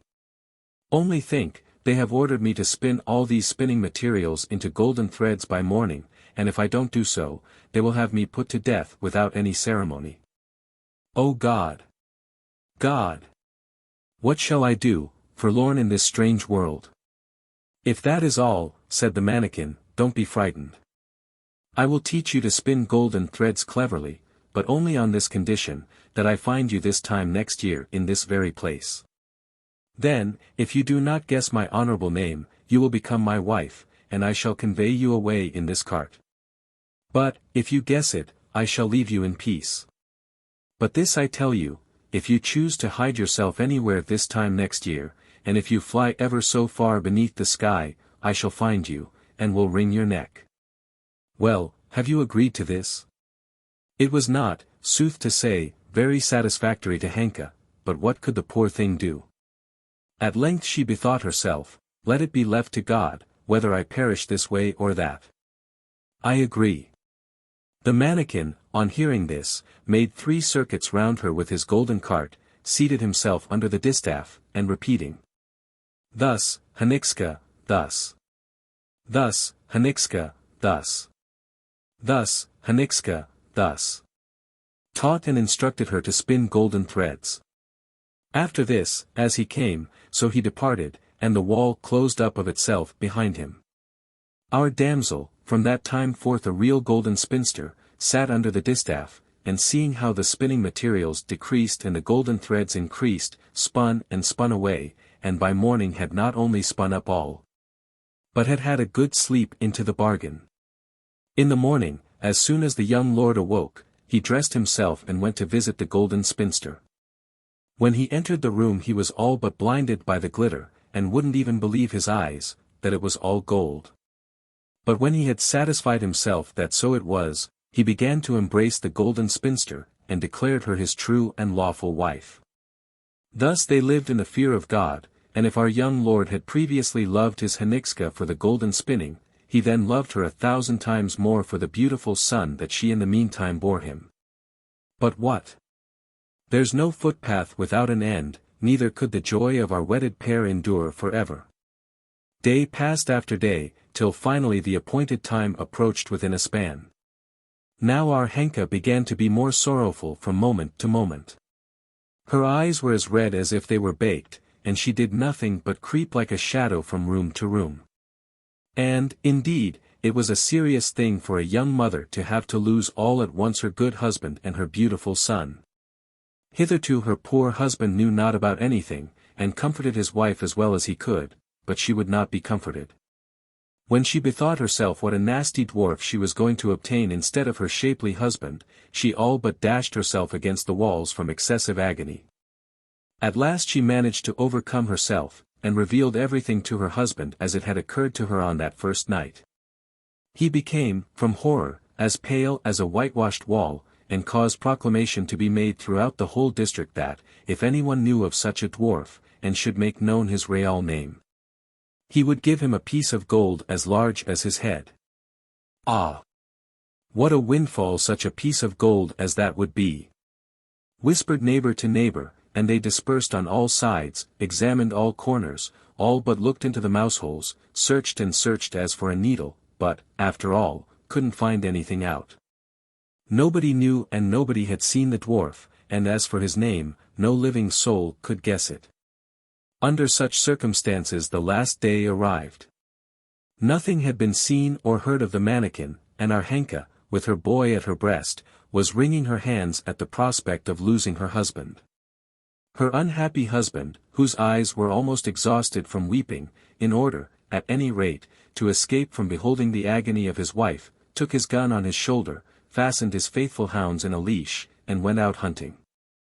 After hunting time it was about the hour of afternoon luncheon it began to lighten on all sides and in all directions, rain poured so that it would have been a shame to turn a dog out into the roads.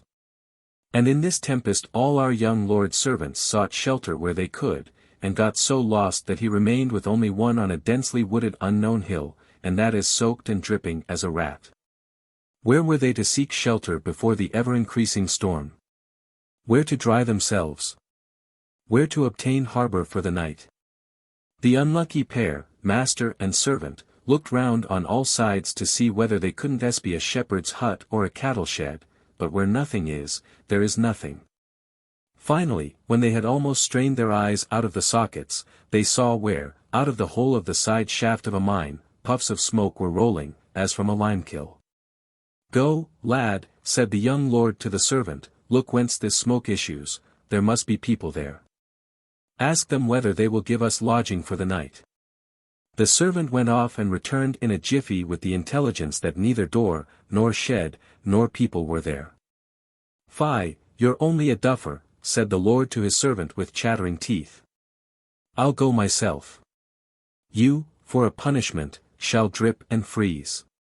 Well, the noble lord took the job in hand, but neither could he be anything, save that in one place smoke kept continually issuing out of the side shaft. At last in disgust he said, "Whatever devil on devil may bring, no I must whence all this smoke comes." So he went to the hole itself, knelt beside it and peeped in. As he was thus peeping, he espied, somewhere underground, where food was cooking in a kitchen, and covers were laid for two on a stone table. Round this table ran a little mannequin in a red cap with a golden hand-cart before him, and from time to time, after making the circuit, he sang. "I've manufactured a golden spinster for the young lord. She will try to guess my name tonight. If she guesses my name aright, I shall leave her. If she guesses it not, I shall take her. My name is Martinko Klingas." And again he ran like mad round the table and shouted. "I'm preparing 9 dishes for supper. I'll place her in a silken bed. If she guesses, etc." The young lord wanted nothing more, he ran as fast as his legs could carry him to his servant, and, as it now cleared up a little, they were fortunate enough to find a path, by which they hastened home. He found his wife at home in agony, in misery, streaming with tears, for she thought she would not be able even to take leave of her husband, as he was so long away. "Don't afflict yourself, my wife," were the young lord's first words when he entered the room. "I know what you require, his name is Martinko Klingas." And then he, without delay, recounted to her everything, where he had gone and what had happened to him. Henka could scarcely keep on her feet for joy, embraced and kissed her husband, and betook herself joyfully into the room, in which she had spent the first night, to finish spinning the golden threads. At midnight the wall opened, and the mannequin with the red cap came in, as he had done that time last year, and running round her with the golden cart shouted with the utmost power of his lungs. "If you guess my name, I leave you. If you guess it not, I take you. Only guess, guess away." "I'll have a try to guess," said Henka, "your name is Martinko Klingas." As soon as she had uttered this, the little dwarf seized his cart, threw his cap on the ground, and departed as he had come, the wall closed, and Henka breathed in peace. From that time forth she spun no more gold, and, indeed, neither was it necessary for her so to do, for they were rich enough. She and her husband lived happily together, their boy grew like a young tree by the water's side. And they bought a cow, and on the cow a bell, and here's an end to the tale I tell. This story may be compared with Rumpelstiltskin in Grimm. The principle is the same. But, I think, the variation in the details is much in favor of the Slavonic tale. 13. Are you angry? Where it was, there it was, a certain village there was, in which lived a father with 3 sons. One of them was silly, and always sat in the chimney corner, but the other 2 were considered clever. One of these went out to service in a village not far off. His mother put on his back a wallet full of cakes baked under the ashes. He went into a house and made an engagement with the master upon the terms that whichever got angry first was to have his nose cut off. The servant went to thresh. He was not called by his master either to breakfast or to dinner. His master asked him, "Well, Meshek, are you angry?" "What have I to be angry for?" Evening came, and supper was cooked, again they did not ask Meshek. His master asked him, "Well, Meshek, are you angry?" "What have I to be angry for?" He wasn't angry, for the cakes from home still held out. But during the 2nd and 3rd day the wallet was emptied, and again he wasn't summoned to dinner. His master asked him, "Meshek, are you not angry? Wouldn't even the devil be angry, when you are thus killing me with hunger?" Then his master pulled out a knife and cut off Meshek's nose. He hastened home noseless, and complained to his father and brothers of his wicked master. "You simpleton!" said the next brother, Pavko. "Stay, I'll go." "Hey, mother, bake some cakes under the ashes." Pavko started off and went straight to the same village and to the same house, and made an engagement with the same master, on the terms that whichever was the first to become angry was to have his nose cut off. They set him, too, to thresh for 3 days, but neither on the 1st, nor on the 2nd, nor on the 3rd day, did they call him to take a meal. "Pavko, are you not angry? Wouldn't even devils be angry with you? My belly has already grown to my backbone." Thereupon his master pulled out a knife and cut off Pavko's nose. Pavko went home noseless, and said to his elder brother, "That's a cruel house of entertainment, the devil's got nae nose." Then Adam, the youngest, shouted from the chimney corner, "You are idiots. I'll go, and you'll see that I shall make a good job of it." He went with cakes baked under the ashes in his wallet, and hit right upon the same village in which his brothers had been, and engaged himself with the same master upon the terms that whichever got angry first should have his nose cut off. But Adam knew how to proceed intelligently. When his master didn't call him to dinner, he went to the public house with what he had threshed and pawned it all.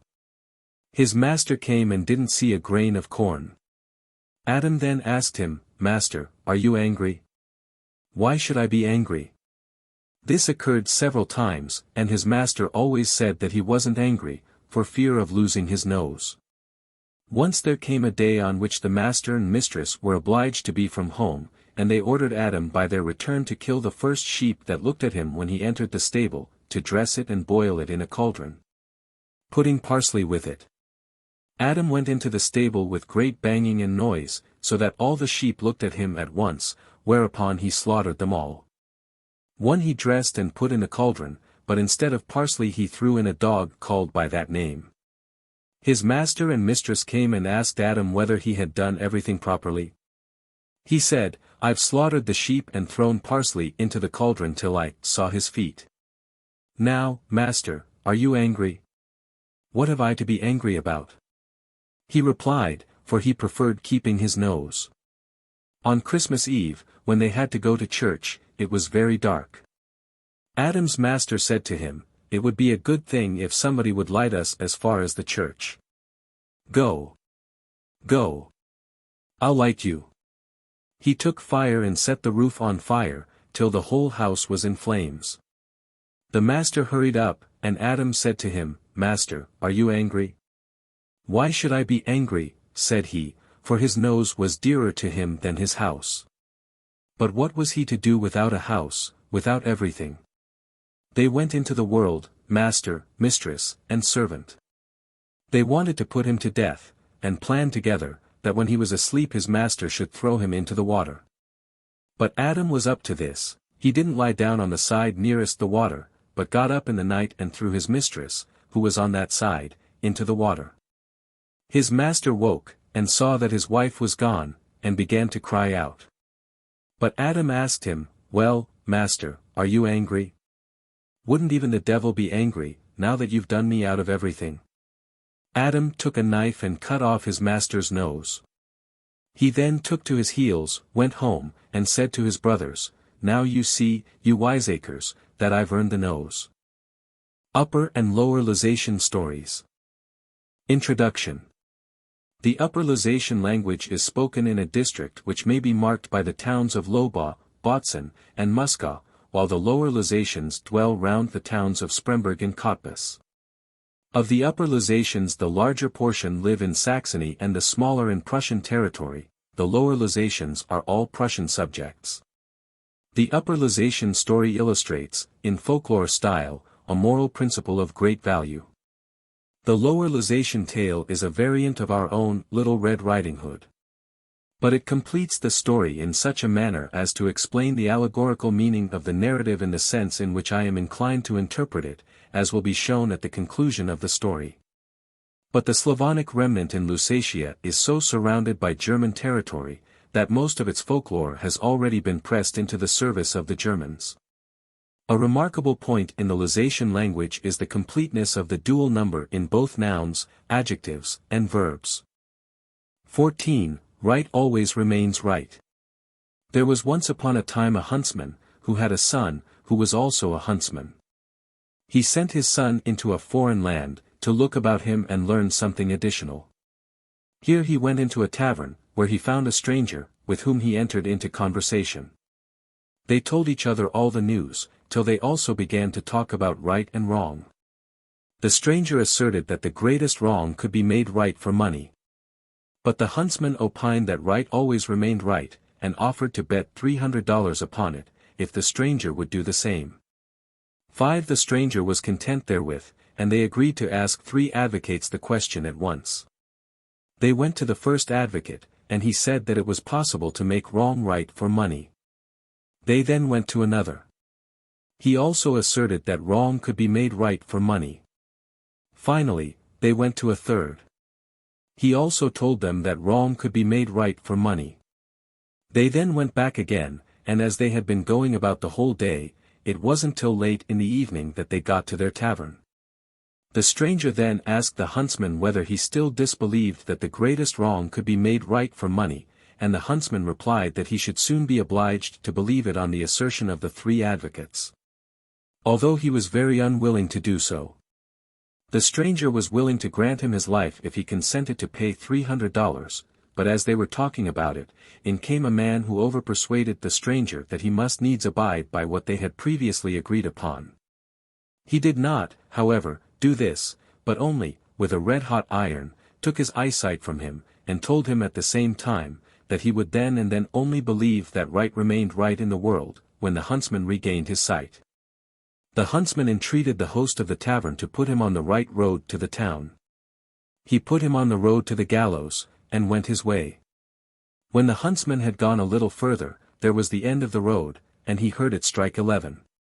He couldn't go any further, and remained lying where he was in hope that perhaps somebody would come there in the morning. After a short time he heard a clatter, and soon somebody came up, nor was it long before a second and a third arrived. These were 3 evil spirits, who quitted their bodies in the night time, and perpetrated all manner of villainy in the world. They began to talk together, and one said, "Today it is a year and a day since we were here together and related the good deeds that we had done during the year before. A year has again elapsed, and it is therefore time that we should ascertain which of us has done the best action during the past year." The first spoke, and said, "I have deprived the inhabitants of the city of Ramel of their water supply. They can only be helped if somebody finds out what it is that stops up the spring." "What's that?" said the second, and the first replied, I have placed a great toad on the spring out of which the water at other times flowed. If that be removed, the water will spring up again as before. The second said, I have caused the beauty of the princess of Sarahoski to disappear, and herself to fade away to skin and bones. She cannot be helped until the silver nail, which hangs above her bed, be pulled out. The third said, Yesterday I caused a person to be deprived of his eyesight with a red-hot iron. He can only be helped by washing his eyes with the water that is in the well not far from this gallows.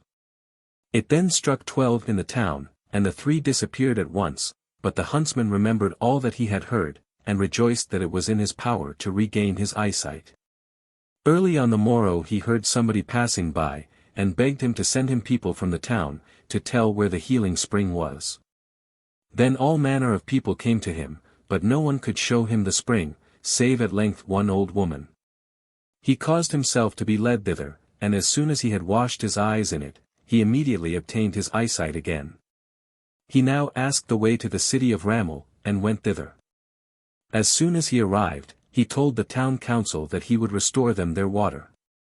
But plenty of people had been there already, and the city had spent a great deal of money upon them, yet no one had effected aught, so, as it had been all in vain, they intended to have nothing more to do with the matter. Well, he said that he would do it all for nothing, only they must give him some laborers to help him. It was done. When they had dug as far as the place where the pipes, through which the water used to flow, were laid into the spring, he sent all the workmen away and dug a little further himself, and behold! A toad, like a boiler, was sitting on the spring. He removed it, and immediately the water began to flow, and ere long all the fountains were filled with water. The citizens got up a grand banquet in his honor, and paid him a large sum of money for what he had done. He then went on and came to Sarahoski. Then in a short time he learnt that the princess was ill, just as he had heard, and that no physician was able to help her. Moreover that the king had promised that the person who could cure her malady should obtain her to wife. He therefore equipped himself very handsomely, went to the king's palace, and there declared that he had come from a far country, and would cure the princess. The king replied to him that he had scarce any hope left, but would nevertheless make the experiment with him. The huntsman said that he would fetch his medicine. He went out and bought all manner of sweet comfits, and then went to the princess. He gave her a first dose, and looked about to see in what part of her bed's head the silver nail was sticking. Early on the second day he came again, gave her again some of his medicine, took the opportunity of laying hold of the nail, and pulled it till it began to move. In the afternoon the princess felt that she was better. The third day he came again, and while the princess was taking the medicine, pulled again at the bed's head, pulled the nail clean out, and put it secretly into his pocket. At noon the princess was so far recovered, that she wanted to have her dinner, and the king invited the huntsman to a grand banquet. They settled when the wedding was to take place, but the huntsman considered that he must first go home. And when he had got home, he went again to the tavern where he had lost the sight of his eyes, and the stranger was there also.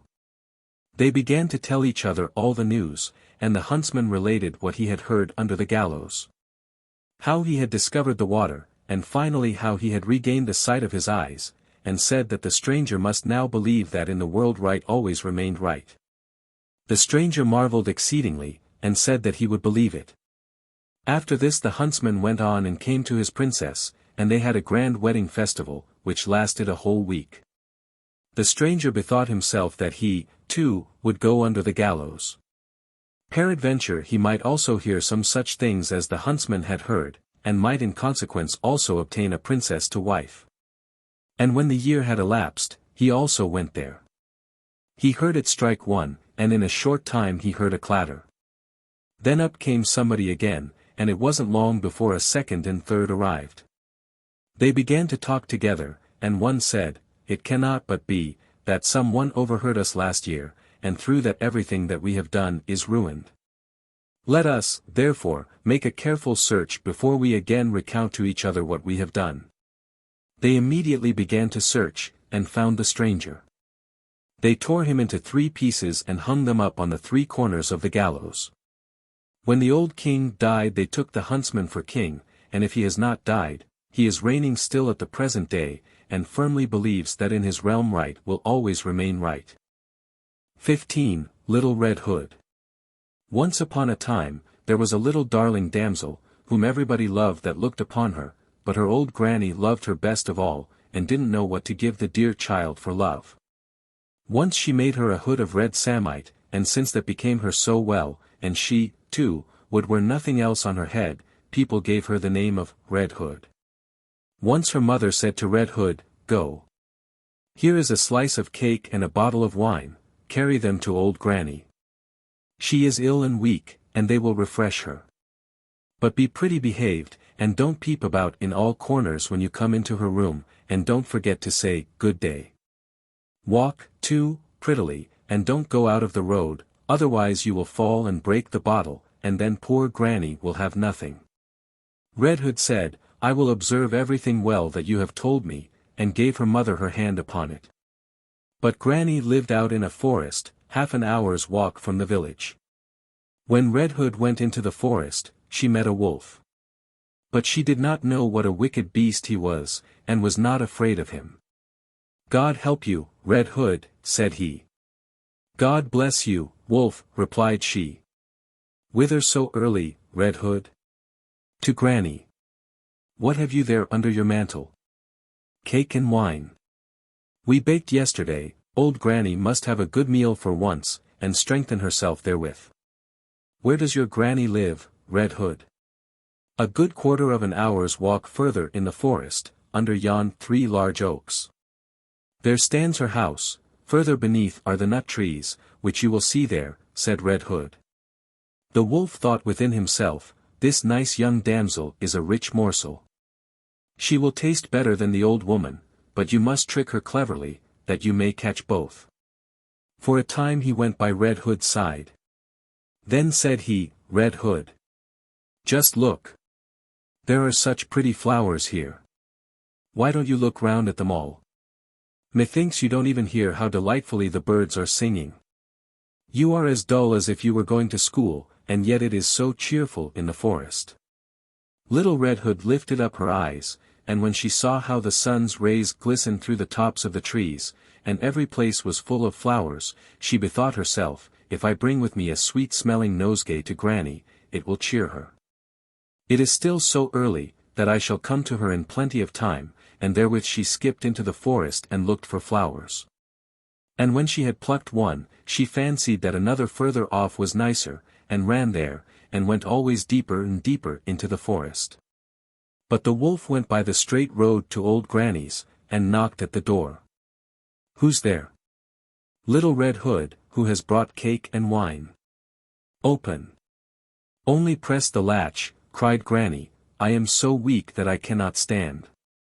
The wolf pressed the latch, walked in, and went without saying a word straight to granny's bed and ate her up. Then he took her clothes, dressed himself in them, put her cap on his head, lay down in her bed and drew the curtains. Meanwhile Little Red Hood was running after flowers, and when she had so many that she could not carry any more, she bethought her of her granny, and started on the way to her. It seemed strange to her that the door was wide open, and when she entered the room everything seemed to her so peculiar, that she thought, "Ah! My God! How strange I feel today, and yet at other times I am so glad to be with granny." She said, "Good day," but received no answer. Thereupon she went to the bed and undrew the curtains. There lay granny, with her cap drawn down to her eyes, and looking so queer. "Ah, granny! Why have you such long ears? The better to hear you." "Ah, granny! Why have you such large eyes? The better to see you." "Ah, granny! Why have you such large hands? The better to take hold of you." "But, granny! Why have you such a terribly large mouth? The better to eat you up." And therewith the wolf sprang out of bed at once on poor Little Red Hood, and ate her up. When the wolf had satisfied his appetite, he lay down again in the bed, and began to snore tremendously. A huntsman came past, and bethought himself, "How can an old woman snore like that? I'll just have a look to see what it is. He went into the room, and looked into the bed. There lay the wolf. Have I found you now, old rascal, said he. I've long been looking for you. He was just going to take aim with his gun, when he bethought himself, perhaps the wolf has only swallowed Granny, and she may yet be released. Therefore he did not shoot, but took a knife and began to cut open the sleeping wolf's maw. When he had made several cuts, he saw a Red Hood gleam, and after one or two more cuts out skipped Red Hood, and cried, "Oh, how frightened I have been! It was so dark in the wolf's maw." Afterwards out came old Granny, still alive, but scarcely able to breathe. But Red Hood made haste and fetched large stones, with which they filled the wolf's maw, and when he woke he wanted to jump up and run away, but the stones were so heavy that he fell on the ground and beat himself to death. Now, they were all three merry. The huntsman took off the wolf's skin, Granny ate the cake and drank the wine which Little Red Hood had brought, and became strong and well again. And Little Red Hood thought to herself, as long as I live, I won't go out of the road into the forest, when mother has forbidden me. Little Red Hood, like many folklore tales, is a singular mixture of myth and morality. In Cox's Comparative Mythology, Volume 2, page 831, note, Little Redcap, or Little Red Riding Hood, is interpreted as, the evening with her scarlet robe of twilight, who is swallowed up by the wolf of darkness, the Fenris of the Edda. It appears to me that this explanation may suit the color of her cap or hood, but is at variance with the other incidents of the story. I am inclined to look upon the tale as a lunar legend, although the moon is only actually red during one portion of the year, at the harvest moon in the autumn. Red Hood is represented as wandering, like Io, who is undoubtedly the moon, through trees, the clouds, and flowers, the stars, before she reaches the place where she is intercepted by the wolf. An eclipse to untutored minds would naturally suggest the notion that some evil beast was endeavoring to devour the moon, who is afterwards rescued by the sun, the archer of the heavens, whose bow and arrow are by a common anachronism represented in the story by a gun. Though the moon is masculine in Slavonic, as in German, yet she is a lady, my Lady Luna, in the Croatian legend number 53, below. In the Norse mythology, when Loki is let loose at the end of the world, he is hung in the form of a wolf to swallow the moon, Cox 2, page 200.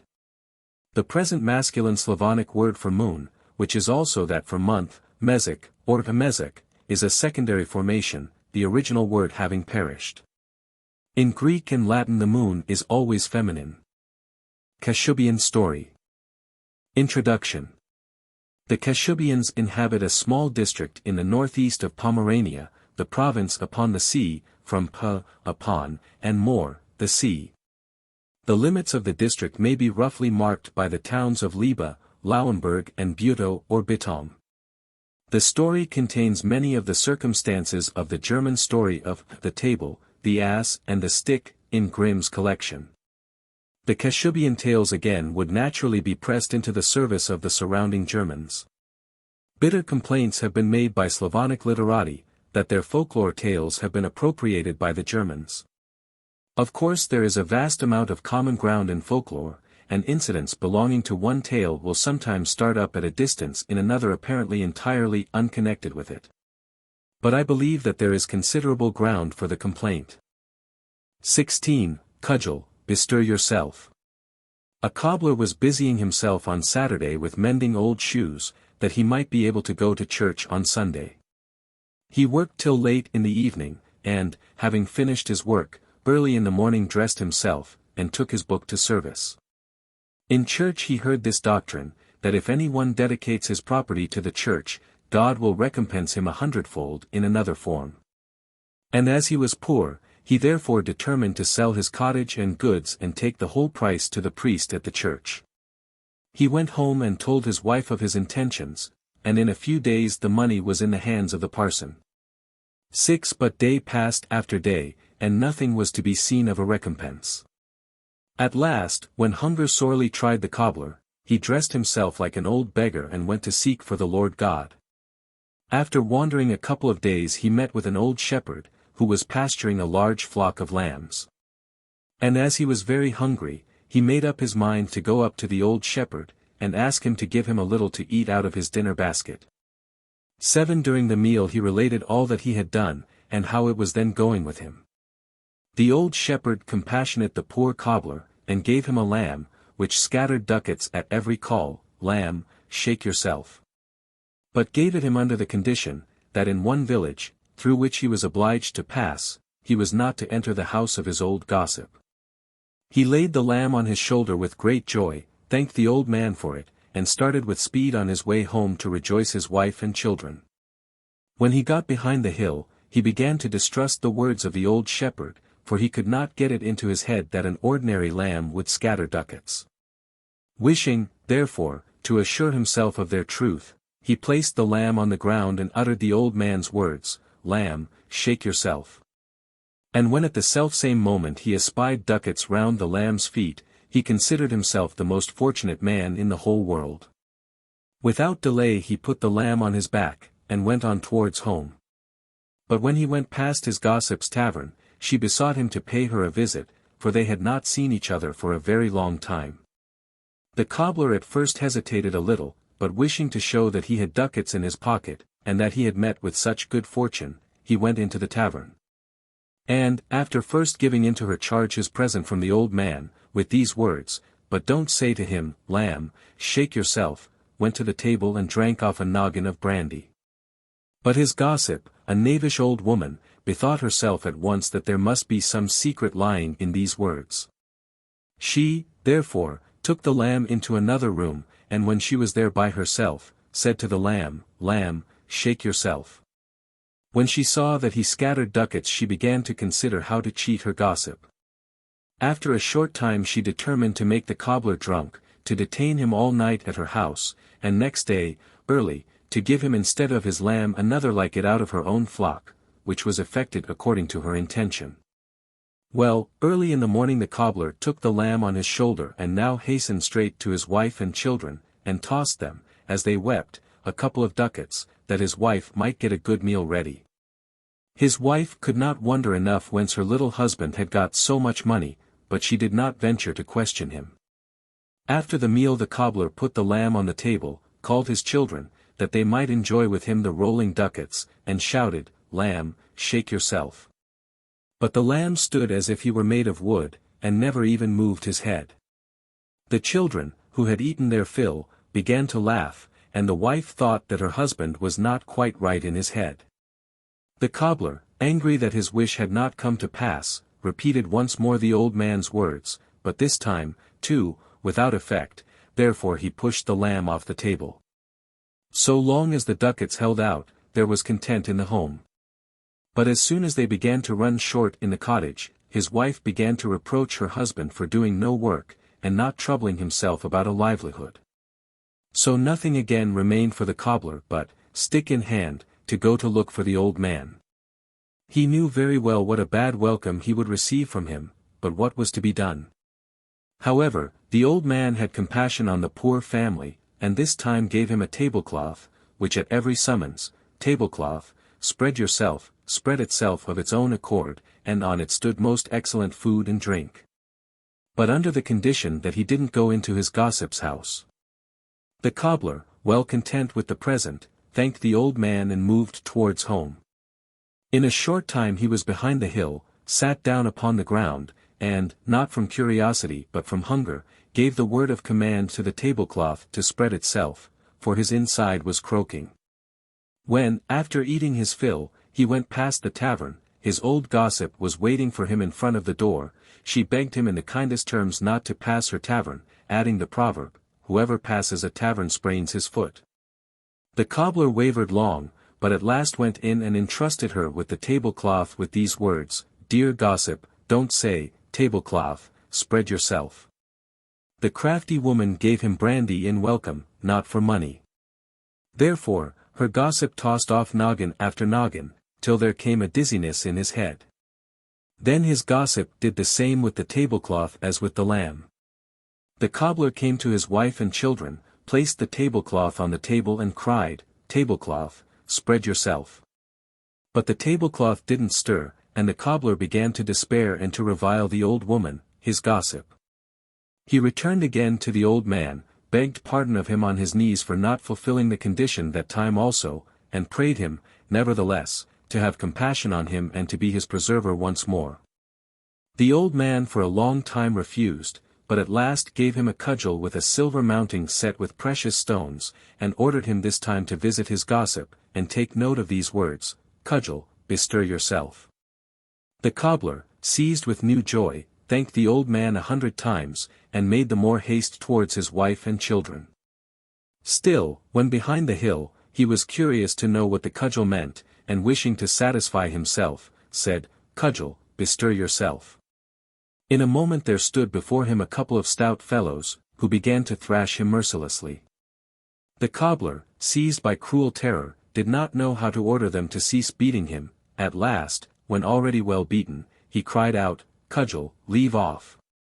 Instantly the fellows disappeared and the cudgel stood before him. You're good," said the cobbler, getting up from the ground, "you'll help me to those former gifts." When he arrived at the village, where his gossip lived, he stepped into her house and made himself at home as with an old acquaintance. She was very glad to see him, for she thought she would again make a good profit, entertained him well, and afterwards began to inquire whether he hadn't something for her to take charge of. Then the cobbler gave up to her his cudgel with the request not to say, "Cudgel, bestir yourself." The old woman laughed in her sleeve at the simpleton, thinking to herself, "He wouldn't tell me without cause what I'm not to say." She went at once with the cudgel into the other room, and scarcely had she crossed the threshold, when she cried out impatiently, "Cudgel, bestir yourself." Immediately the two fellows with cudgels began to beat her, and she lost all self-possession. At her piercing shrieks the host darted up to help her, when, hey-ho! He got it too. The cobbler all the time kept calling out, "Go it, cudgel! Go it! Till they give me back my lamb and my tablecloth." Then nothing remained to his gossip but to give up his property to him. She ordered the lamb and tablecloth to be brought. As soon as the cobbler had satisfied himself that this was really done, he shouted, "Cudgel, leave off," and went with the 3 gifts as quick as he could to his wife and children. Then there was great joy, for they had money and victuals in abundance, and did not withal forget God and other people, but assisted every poor person. Polish Stories. Introduction. The Polish language is one of great beauty and flexibility, but it is disfigured by an orthography which causes English readers to imagine that it is very difficult to pronounce, which is by no means the case. The letter Z in Polish performs the office frequently assigned to H in English, viz., that of softening the preceding consonant without possessing any further power of its own. Thus CZ is the exact equivalent in Polish of our CH, and SC exactly represents our SH. The other grand peculiarities of the Polish language are the sibilated R, written RZ, the retention of the nasal sounds of long A, as on, and long E, as N in French, and the dull L represented by a curved stroke through the letter L, which has the sound of our final LL in bull, but is somewhat difficult to pronounce at the beginning or in the middle of a word. Poland, or rather Lithuania, the aristocracy of which is Polish, has produced a really great poet, Mickiewicz, whose poems are so beautiful that it would be worth while for a literary person of leisure to study the language for the mere purpose of reading them. See Morphill's Russia, Samson Low, 1880, pages 207 to 272. One of the most celebrated of Mickiewicz's poems, Pan Tadeusz, has lately been translated by Miss M. Biggs, Trubner and Company. In the Polish story, No. 17, we make acquaintance with Kości the Deathless, who plays a great part in Russian stories, but is entirely unknown by name among the southern-most of the Western Slavonians.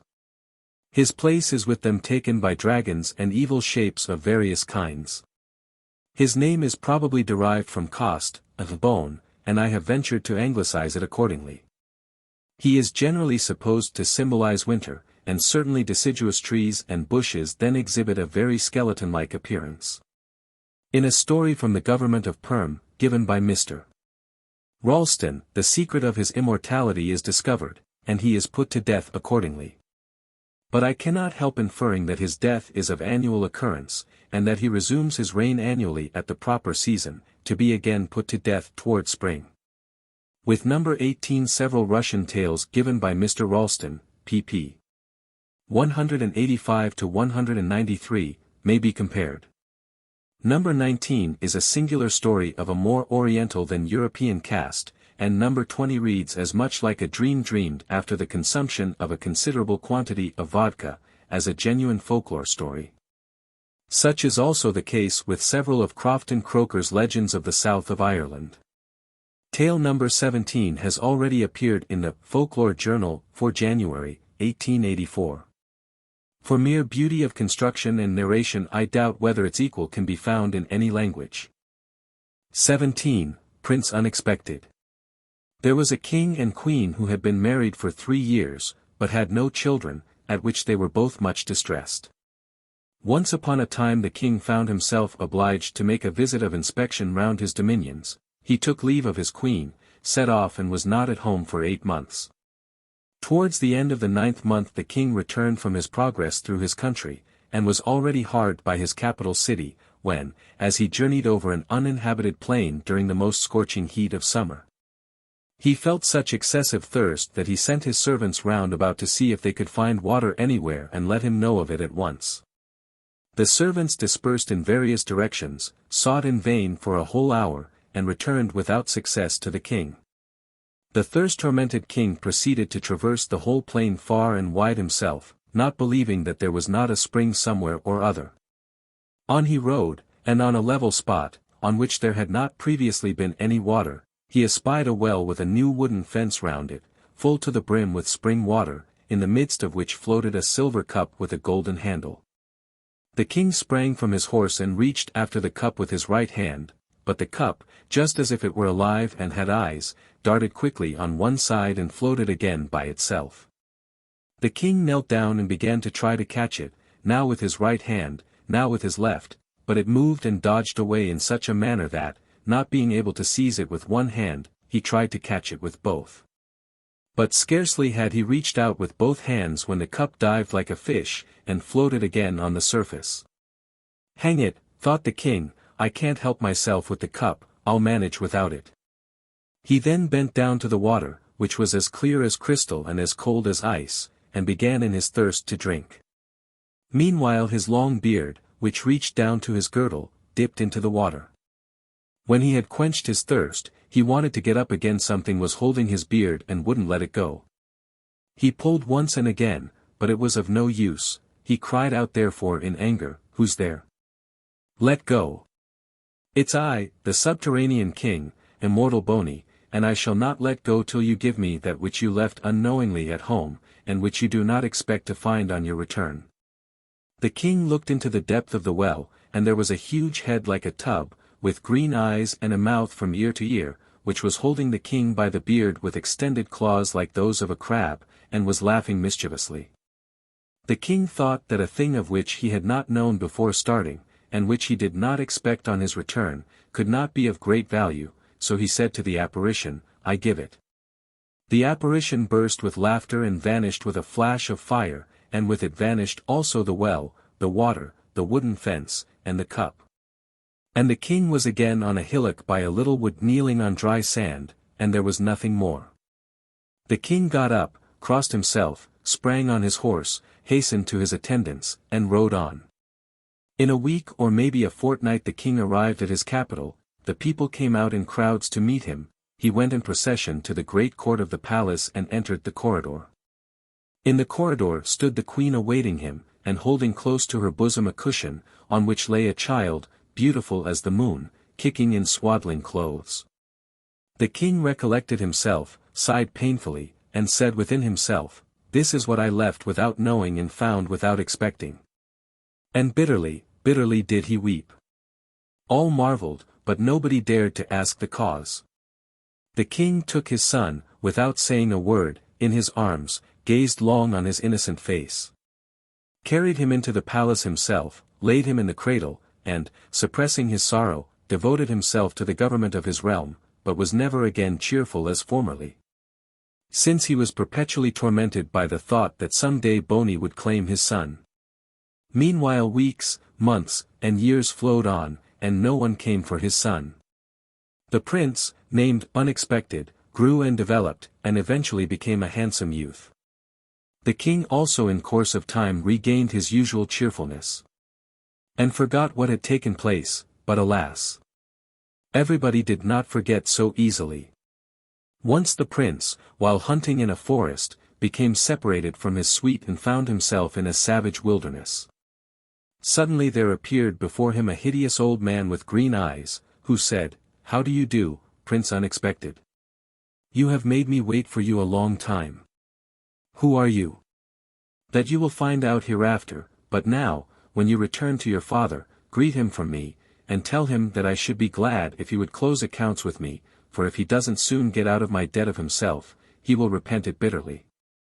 After saying this the hideous old man disappeared, and the prince in amazement turned his horse, rode home and told the king his adventure. The king turned as pale as a sheet, and revealed the frightful secret to his son. "Don't cry, father," replied the prince, "it isn't a great misfortune. I shall manage to force Bony to renounce the right over me, which he tricked you out of in so underhand a manner, and if in the course of a year I do not return, it will be a token that we shall see each other no more." The prince prepared for his journey, the king gave him a suit of steel armor, a sword, and a horse, and the queen hung round his neck a cross of pure gold. At leave-taking they embraced affectionately, wept heartily, and the prince rode off. On he rode 1 day, 2 days, 3 days, and at the end of the 4th day at the setting of the sun he came to the shore of the sea, and in the selfsame bay espied 12 dresses, white as snow, though in the water, as far as the eye could reach. There was no living soul to be seen. Only 12 white geese were swimming at a distance from the shore. Curious to know to whom they belonged, he took one of the dresses, let his horse loose in a meadow, concealed himself in a neighboring thicket, and waited to see what would come to pass. Thereupon the geese, after disporting themselves on the sea, swam to the shore. 11 of them went to the dresses, each threw herself on the ground and became a beautiful damsel, dressed herself with speed, and flew away into the plain. The 12th goose, the last and prettiest of all, did not venture to come out on the shore, but only wistfully stretched out her neck, looking on all sides. On seeing the prince she called out with a human voice, "Prince Unexpected, give me my dress, I will be grateful to you in return." The prince hearkened to her, placed the dress on the grass, and modestly turned away in another direction. The goose came out on the grass, changed herself into a damsel, dressed herself hastily, and stood before the prince. She was young and more beautiful than I had seen or e'er heard of. Blushing, she gave him her white hand, and, casting her eyes down, said with a pleasing voice, "I thank you, good prince, for hearkening to me. I am the youngest daughter of immortal Bony. He has 12 young daughters, and rules in the subterranean realm. My father, prince, has long been expecting you and is very angry. However, don't grieve, and don't be frightened, but do as I tell you. As soon as you see King Bony, fall at once on your knees, and, paying no regard to his outcry, upbraiding, and threats, approach him boldly. What will happen afterwards you will learn, but now we must part." On saying this the princess stamped on the ground with her little foot, the ground sprang open at once, and they descended into the subterranean realm, right into Bony's palace, which shone all underground brighter than our sun.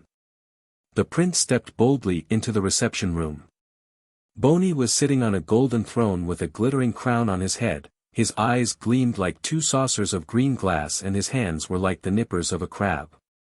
As soon as he espied him at a distance, the prince fell on his knees, and Bony yelled so horribly that the vaults of the subterranean dominion quaked.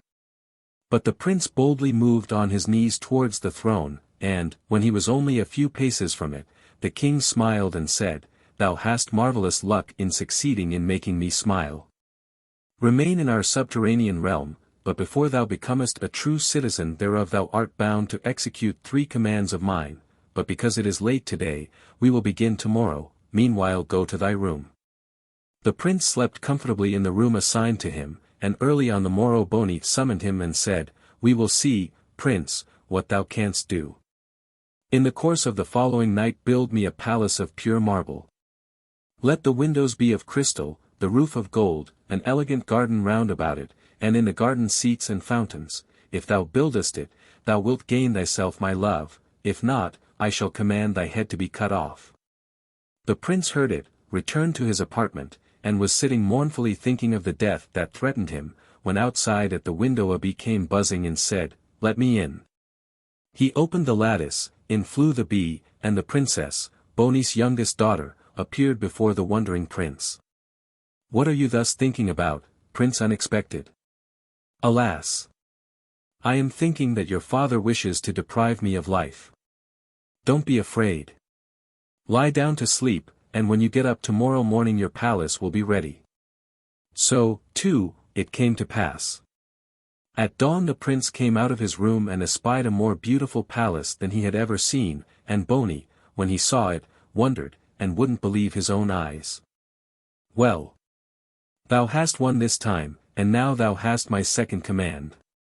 I shall place my 12 daughters before thee tomorrow. If thou dost not guess which of them is the youngest, thou wilt place thy head beneath the axe." "I unable to recognize the youngest princess," said the prince in his room. "What difficulty can there be in that?" "This," answered the princess, flying into the room in the shape of a bee, "that if I don't help you, you won't recognize me, for we are all so alike that even our father only distinguishes us by our dress." "What am I to do?" "What, indeed? That will be the youngest over whose right ius be a lady cow, only look well. Adieu." On the morrow King Boni again summoned Prince Unexpected. The princesses stood in a row side by side, all dressed alike and with eyes cast down. The prince looked and marveled how alike all the princesses were. He went past them once, twice he did not find the appointed token.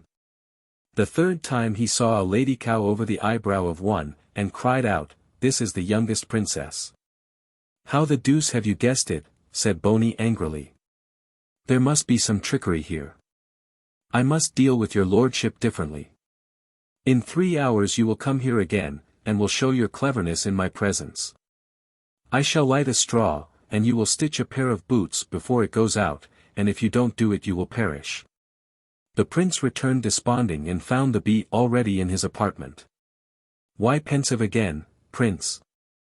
"How shouldn't I be pensive, when your father wants me to stitch him a pair of boots, for what sort of cobbler am I?" "What else will you do?" "What am I to do? I shan't stitch the boots, and I'm not afraid of death. One can but die once." "No, prince, you shall not die.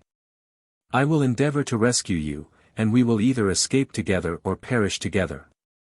We must flee, there's nothing else to be done."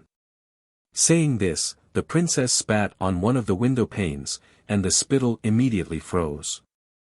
She then went out of the room with the prince, locked the door after her, and threw the key far away. Then, taking each other by the hands, they ascended rapidly, and in a moment found themselves on the very spot whence they had descended into the subterranean realm. There was the selfsame sea, the selfsame shore overgrown with rushes and thorn bushes, the selfsame fresh meadow, and in the meadow cantered the prince's well-fed horse, who, as soon as he descried his rider, came galloping straight to him. The prince didn't stop long to think, but sprang on his horse. The princess seated herself behind him, and off they set as swift as an arrow. King Boni at the appointed hour did not wait for Prince Unexpected, but sent to ask him why he did not appear. Finding the door locked, the servants knocked at it vigorously, and the spittle answered them from the middle of the room in the prince's voice, "Anon."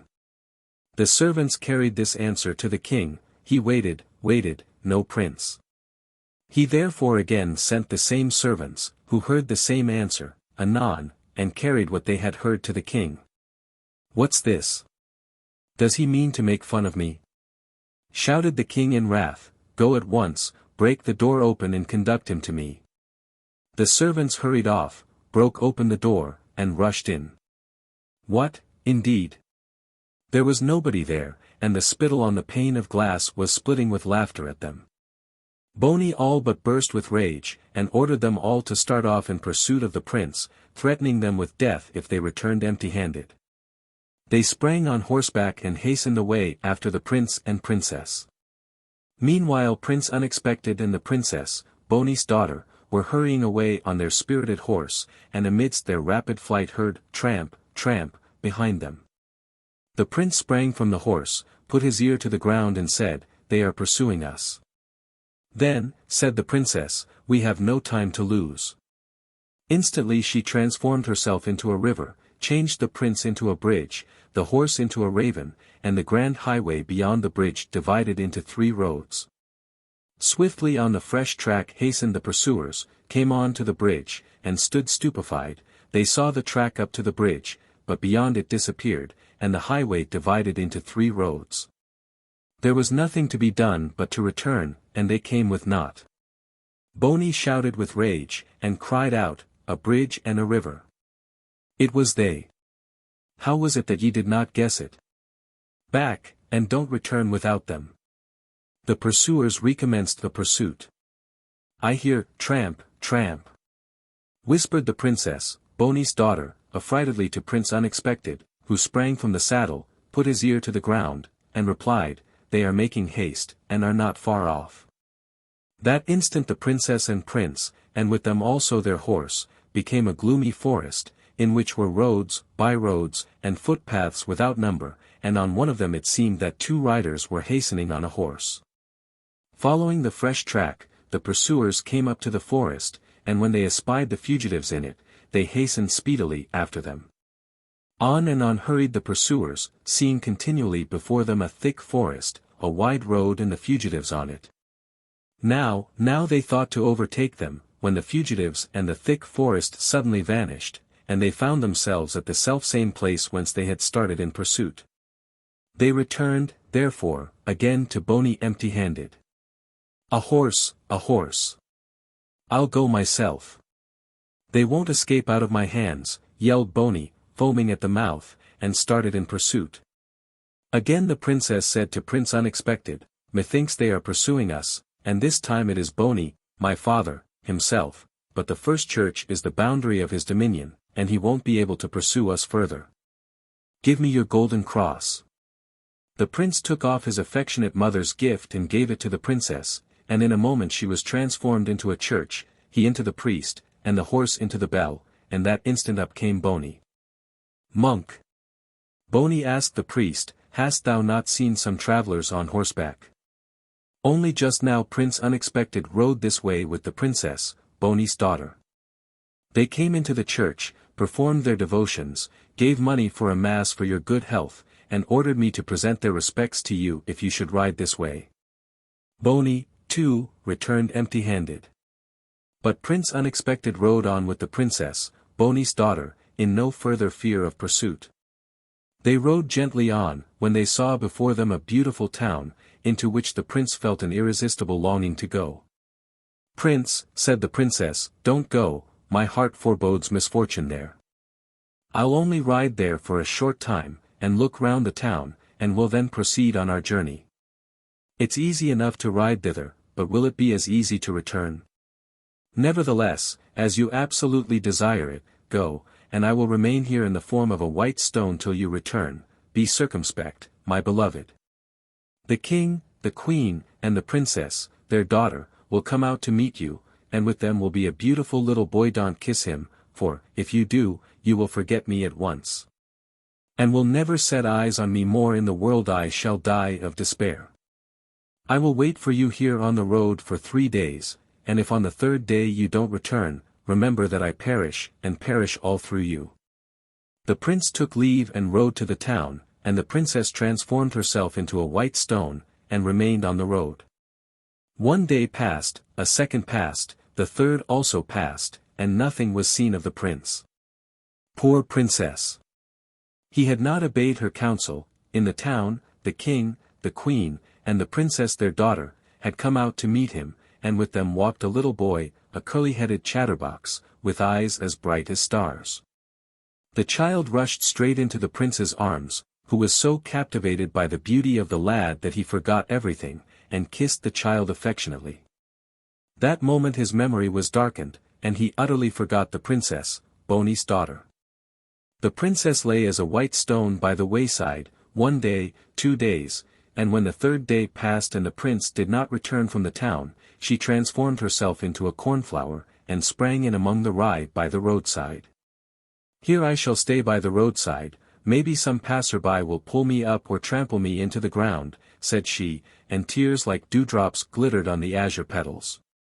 Just then an old man came along the road, espied the cornflower in the rye by the wayside, was captivated by its beauty, extracted it carefully from the ground, carried it into his dwelling, set it in a flower pot, watered it, and began to tend it attentively. But oh marvel, ever since the time that the cornflower was brought into his dwelling, all kind of wonders began to happen in it. Scarcely was the old man awake, when everything in the house was already set in order, nowhere was the least atom of dust remaining. At noon he came home, dinner was all ready, the table set, he had but to sit down and eat as much as he wanted. The old man wondered and wondered, till at last terror took possession of him, and he betook himself for advice to an old witch of his acquaintance in the neighborhood. Do this, the witch advised him, get up before the first morning dawn, before the cocks crow to announce daylight, and notice diligently what begins to stir first in the house, and that which does stir. Cover with this napkin, what will happen further, you will see. The old man didn't close his eyes the whole night, and as soon as the first gleam appeared and things began to be visible in the house, he saw how the cornflower suddenly moved in the flower pot, sprang out, and began to stir about the room. When simultaneously everything began to put itself in its place, the dust began to sweep itself clean away, and the fire kindled itself in the stove. The old man sprang cleverly out of his bed and placed the cloth on the flower as it endeavored to escape, when lo! The flower became a beautiful damsel, the princess, Boni's daughter. What have you done? Cried the princess. Why have you brought life back again to me? My betrothed, Prince Unexpected, has forgotten me, and, therefore, life has become distasteful to me. Your betrothed, Prince Unexpected, is going to be married today. The wedding feast is ready, and the guests are beginning to assemble. The princess wept, but after a while dried her tears, dressed herself in frieze, and went into the town like a village girl. She came to the royal kitchen, where there was great noise and bustle. She went up to the clerk of the kitchen with humble and attractive grace, and said in a sweet voice, Dear sir, do me one favor. Allow me to make a wedding cake for Prince Unexpected. Occupied with work, the first impulse of the clerk of the kitchen was to give the girl a rebuff, but when he looked at her, the words died on his lips, and he answered kindly, Ah, my beauty of beauties. Do what you will. I will hand the prince your cake myself. The cake was soon baked, and all the invited guests were sitting at table. The clerk of the kitchen himself placed a huge cake on a silver dish before the prince. But scarce had the prince made a cut in the side of it, when lo! An unheard-of marvel displayed itself in the presence of all. A grey tom pigeon and a white hen pigeon came out of the cake. The torn pigeon walked along the table, and the hen pigeon walked after him, cooing. Stay, stay, my pigeonette, oh stay. Don't from thy true love flee away.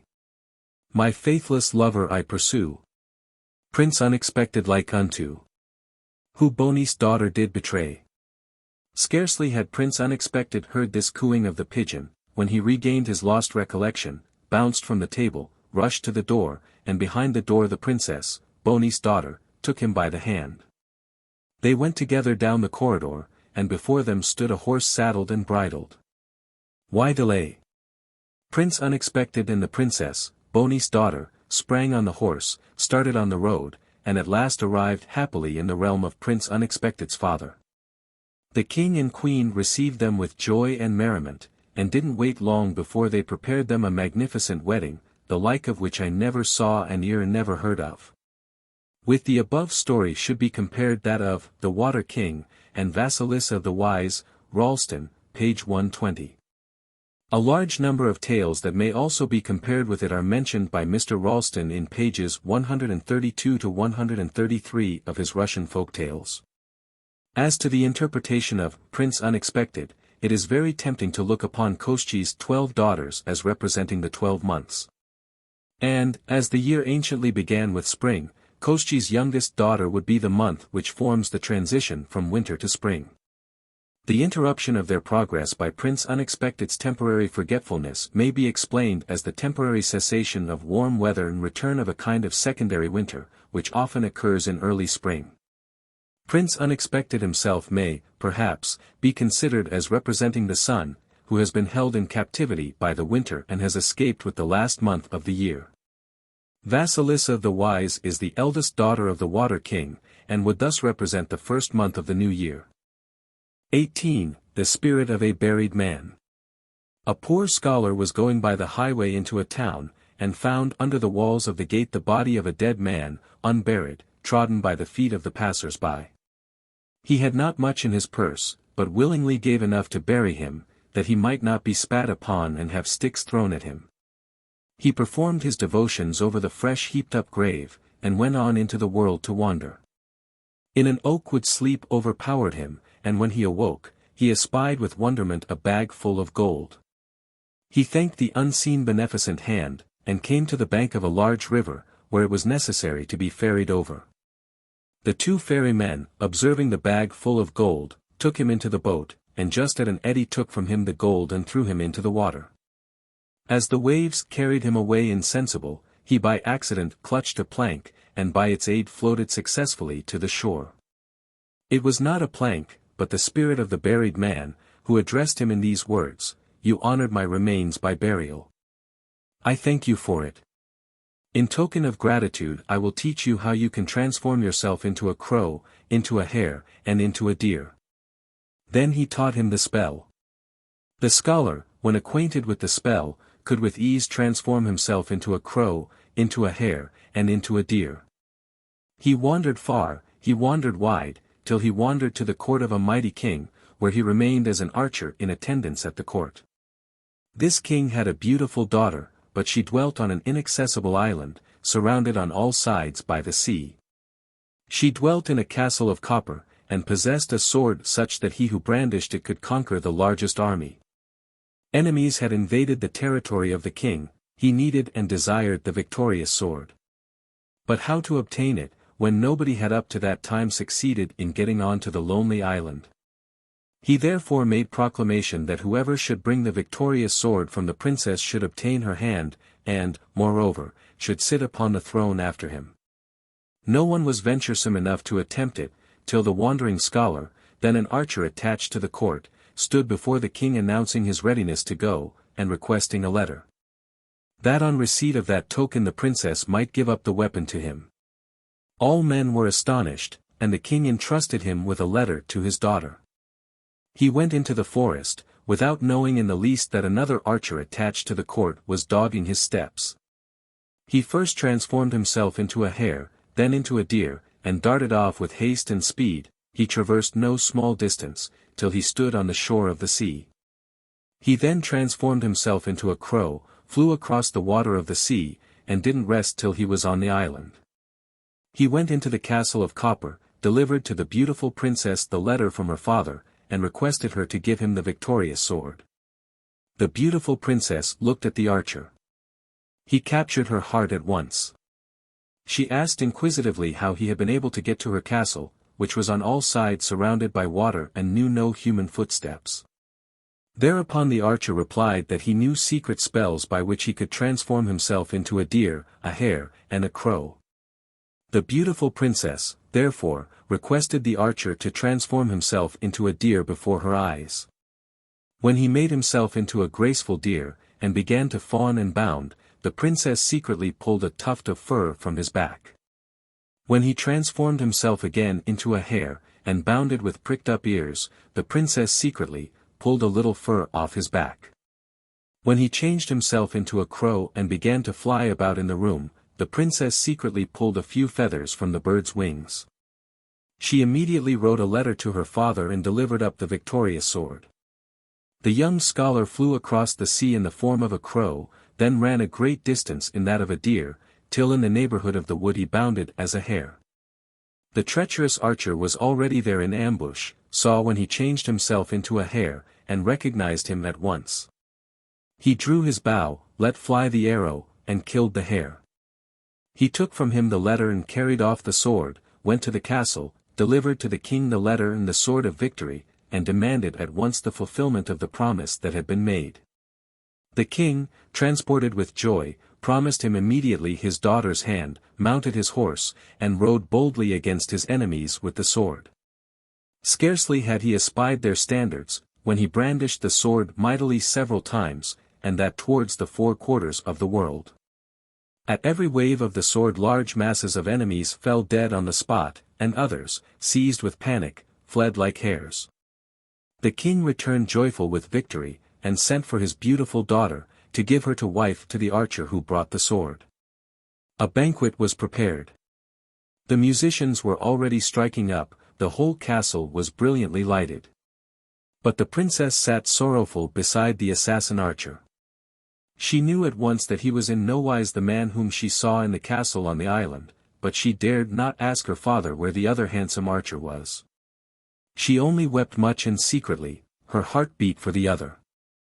The poor scholar, in the hare's skin, lay slain under the oak, lay there a whole year, till one night he felt himself awaken from a mighty sleep, and before him stood the well-known spirit, whose body he had buried. He told him what had happened to him, brought him back to life, and said, "Tomorrow is the princess's wedding, hasten, therefore, to the castle without a moment's delay, she will recognize you. The archer, too, who killed you treacherously, will recognize you." The young man sprang up promptly, went to the castle with throbbing heart, and entered the grand saloon, where numerous guests were eating and drinking. The beautiful princess recognized him at once, shrieked with joy, and fainted, and the assassin archer, the moment he set eyes on him, turned pale and green from fear. Then the young man related the treason and murderous act of the archer, and in order to prove his words, turned himself in presence of all the assembled company into a graceful deer, and began to fawn upon the princess. She placed the tuft of fur pulled off him in the castle on the back of the deer, and the fur immediately grew into its place. Again he transformed himself into a hare, and similarly the piece of fur pulled off, which the princess had kept, grew into its place immediately on contact. All looked on in astonishment till the young man changed himself into a crow. The princess brought out the feathers which she had pulled from its wings in the castle, and the feathers immediately grew into their places. Then the old king commanded the assassin archer to be put to death. 4 horses were led out, all wild and unbroken. He was bound to them by his hands and feet, the horses were started off by the whip, and at one bound they tore the assassin archer to pieces. The young man obtained the hand of the young and charming princess. The whole castle was in a brilliant blaze of light, they drank, they ate with mirth, and the princess did not weep, for she possessed the husband that she wished for. 19. The Pale Maiden. A peasant farmer in reduced circumstances had a beautiful daughter, whom an old knight, the proprietor of the village, wanted to marry, and that even by compulsion. But the damsel disliked him, and her parents also refused to consent to the marriage. So the proprietor persecuted them in every way in his power, and so oppressed them with forced labor and ordered them to be beaten on the slightest occasion, that the poor farmer could hold out no longer, but determined to remove from the village with his whole family. In the cottage in which the farmer dwelt there was something continually grating behind the stove, but though they searched several times, and turned the seat constructed at the side of the stove upside down, yet were they unable to discover aught. But when, on the day of their departure, they were removing the rest of their goods, they heard a more and more articulate grating, and whilst they were impatiently listening, as the grating and scraping went on, out of the stove sprang a thin pale form, like a buried maiden. "What the devil is this?" cried the father. "For heaven's sake," screamed the mother, and all the children after her. "I am no devil," said the thin pale maiden, "but I am your poverty. You are now taking yourselves off hence, and you are bound to take me with you to your new abode." The poor householder was no fool. He bethought himself a little, and neither seized nor throttled his poverty, for she was so slight that he could have done nothing of any consequence to her, but he made the lowest possible reverence to her, and said, "Well, your gracious ladyship, if you are so well satisfied amongst us, then come with us.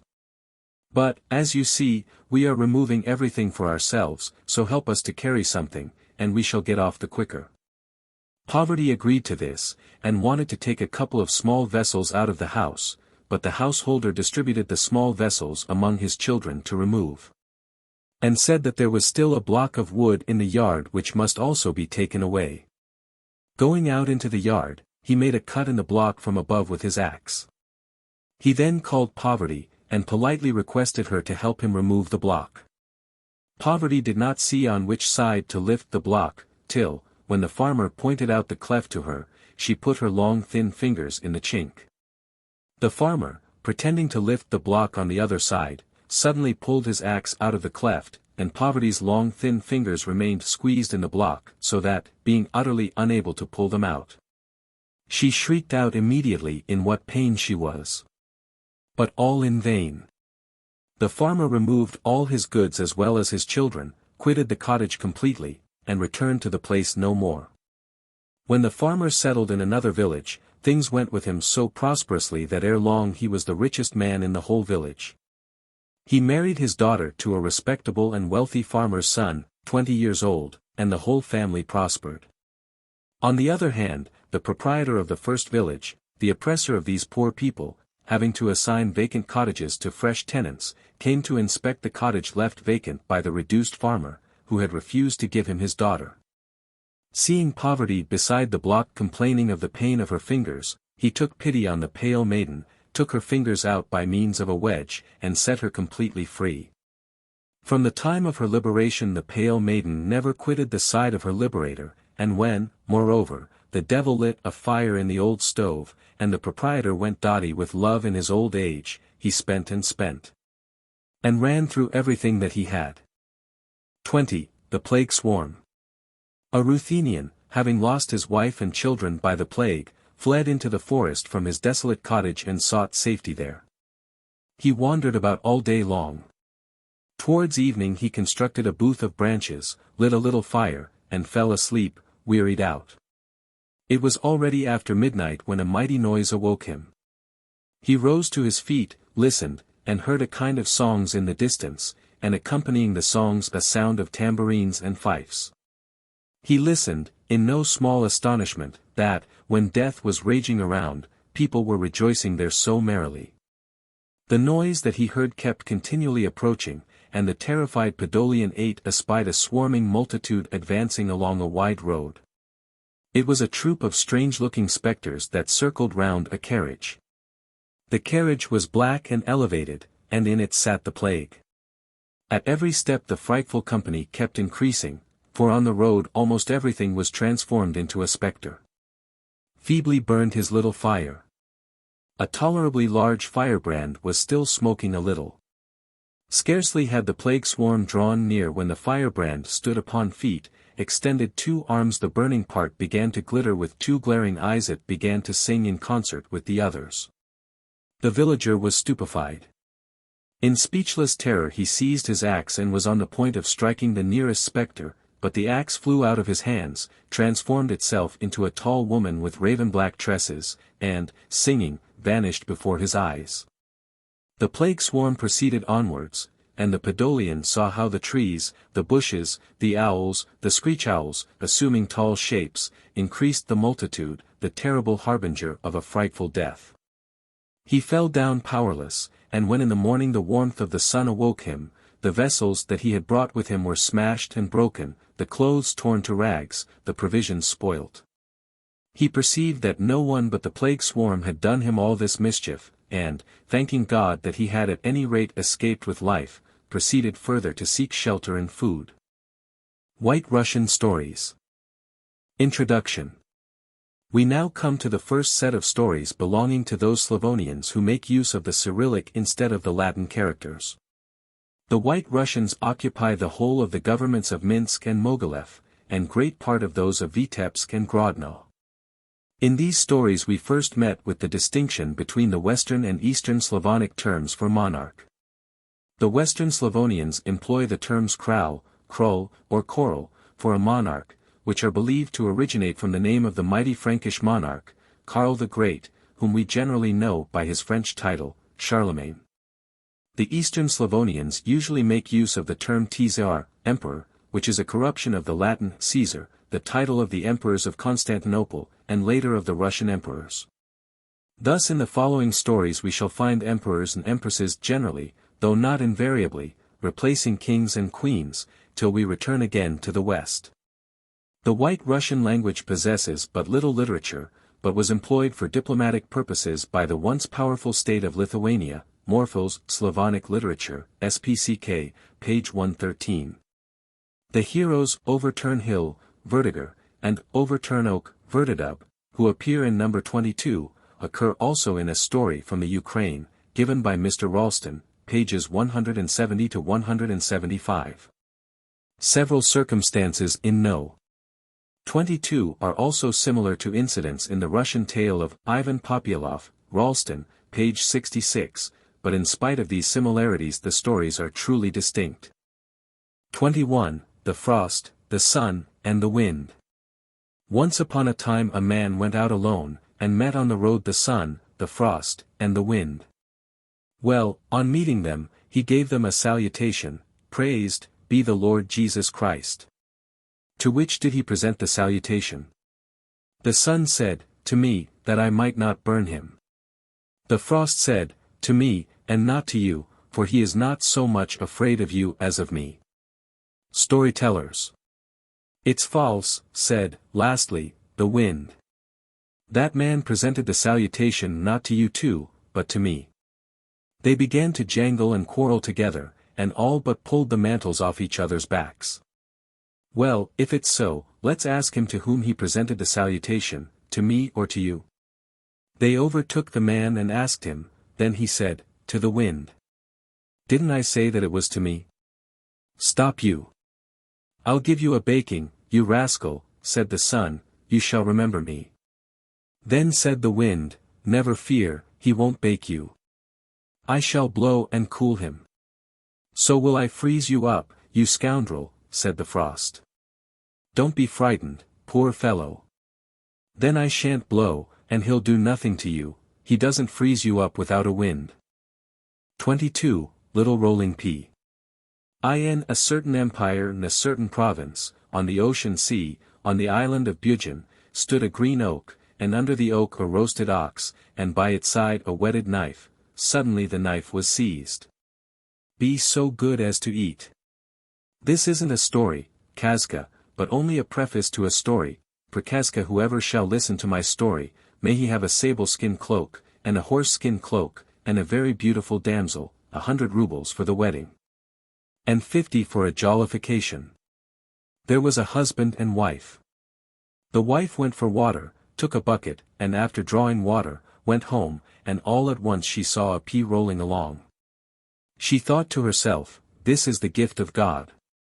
She took it up and ate it, and in course of time became the mother of a baby boy, who grew not by years, but by hours, like millet dough when leavened. They nursed and petted him in a way that couldn't be improved upon, and put him to school. What others learnt in 3 or 4 years he understood in a single year, and the book was not sufficient for him. He came from the school to his father and mother, now, then, daddy and mammy, thank my teachers, for already many come to school to me. Thank God, I know more than they. Well, he went into the street to amuse himself, and found a pin, which he brought to his father and mother. He said to his father, here's this piece of iron, take it to a smith, and let him make me a mace of 7 poods weight. His father didn't say a single word to him, but only thought in his own mind, the Lord has given me a child different from other people, I think he has a middling understanding, but he is now making a fool of me. Can it possibly be that a 7-pood 9 mace can be made out of a pin? His father, having a considerable sum of money in gold, silver, and paper, drove to the town, bought 7 poods of iron, and gave them to a smith to make a mace of. They made him a 7-pood mace, and he brought it home. Little Rolling-Pea came out from the attic, took his 7-pood mace, and, hearing a storm in the sky, threw it into the clouds. He went up into his attic, mother, look in my head before I start, a nasty thing is biting me, for I am a young lad. Well, rising from his mother's knees, he went out into the yard and saw the clouds. He fell down with his right ear to the broad ground, and on rising up called his father, "Father, come here, see what is whizzing and humming, my mace is coming to the ground." He placed his knee in the way of his mace. The mace struck him on the knee and broke in halves. He became angry with his father. "Well, father, why did you not have a mace made for me out of the iron that I gave you? If you had done so, it would not have broken, but only bent. Here is the same iron for you, go and get it made, don't add any of your own." The smiths put the iron in the fire and began to beat it with hammers and pull it, and made a 7-pood mace. Little Rolling-Pea took his 7-pood mace and got ready to go on a journey, a long journey. He went, and over Turnhill met him. "I salute you, brother Little Rolling-Pea. Whither are you going? Whither are you journeying?" Little Rolling-Pea also asked him a question, "Who are you?" "I am the mighty hero over Turnhill." "Will you be my comrade?" said Little Rolling-Pea. He replied, "Possibly I will be at your service." They went on together. They went, and the mighty hero over Turnoak met them. "God bless you, brothers. Good health to you. What manner of men are you?" inquired over Turnoak. "Little Rolling-Pea and over Turnhill." "Whither are you going?" "To such a city.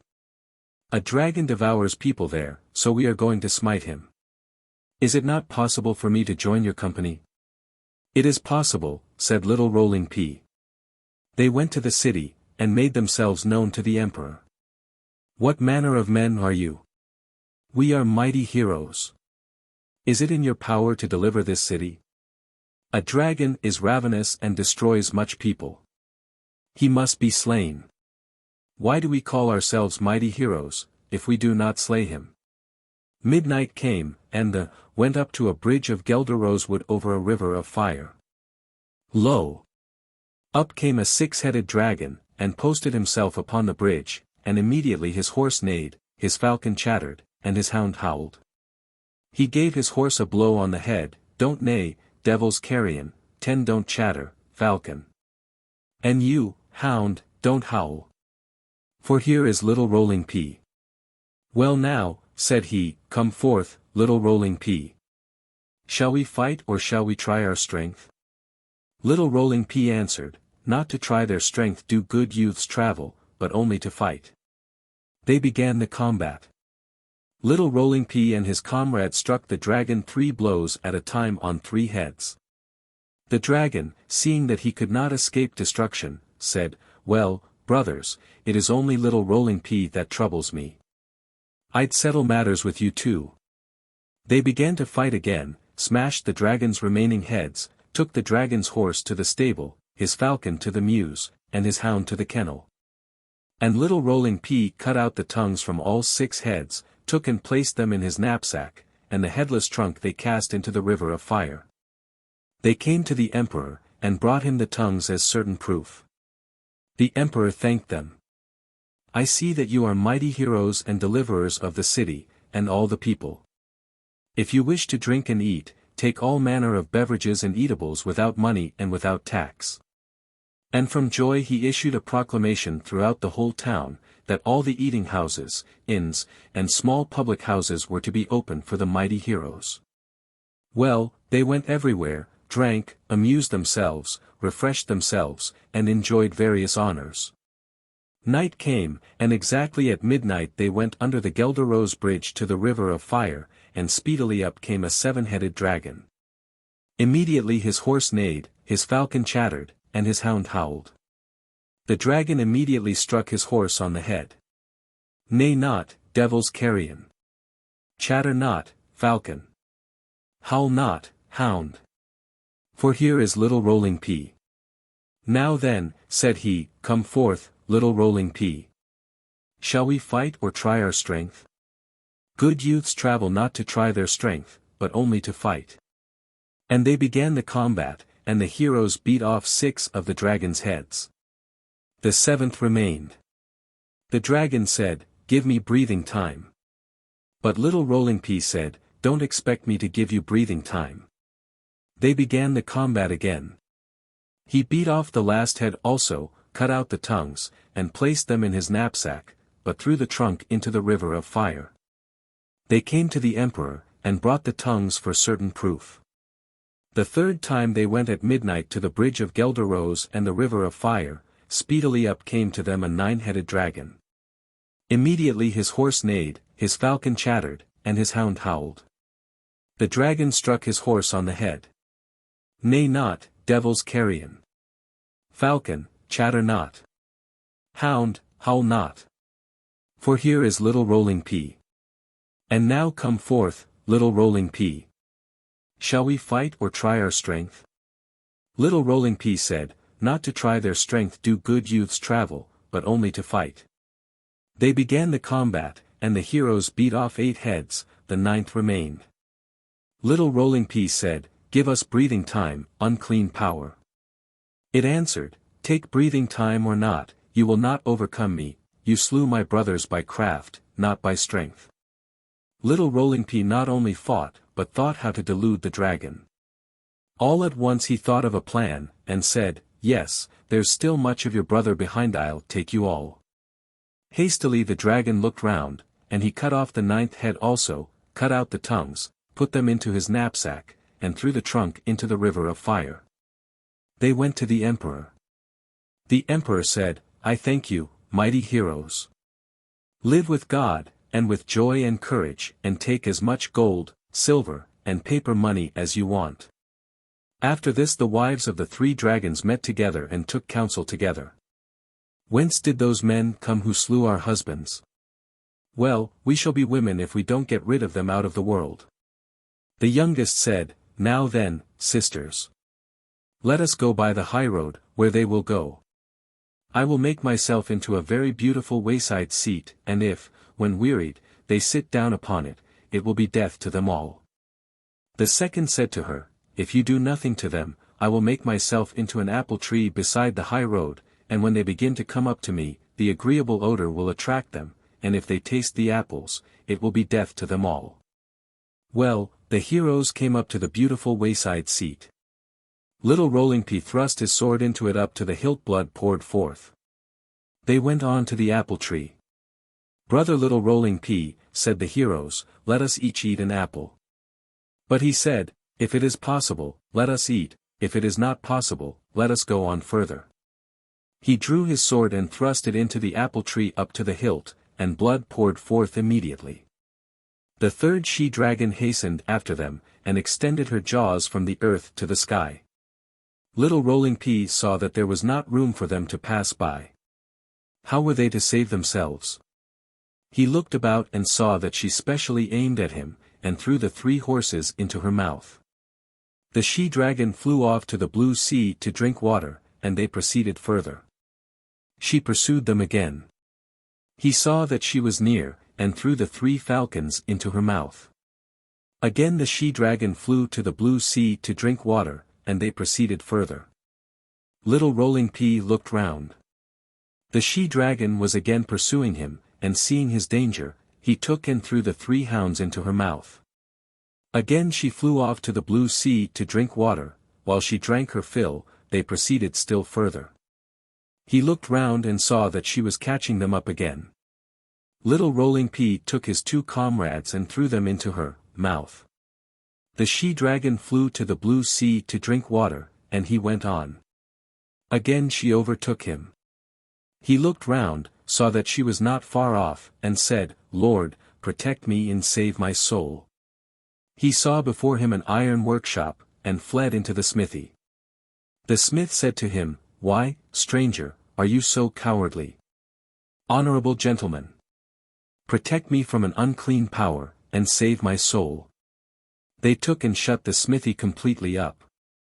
Give up to me what is mine, said the she-dragon. Then the smith said to her, Lick the iron door through, and we will place him on your tongue. She licked the door through, and placed her tongue in the center. The smith seized her tongue 3 at a time with red-hot pincers, and said, Come, stranger, do with her what you will. He went out into the yard, and began to pound the she-dragon, and pounded her skin to the bones, and her bones to the marrow, then took her with her whole carcass and buried her 7 fathoms deep.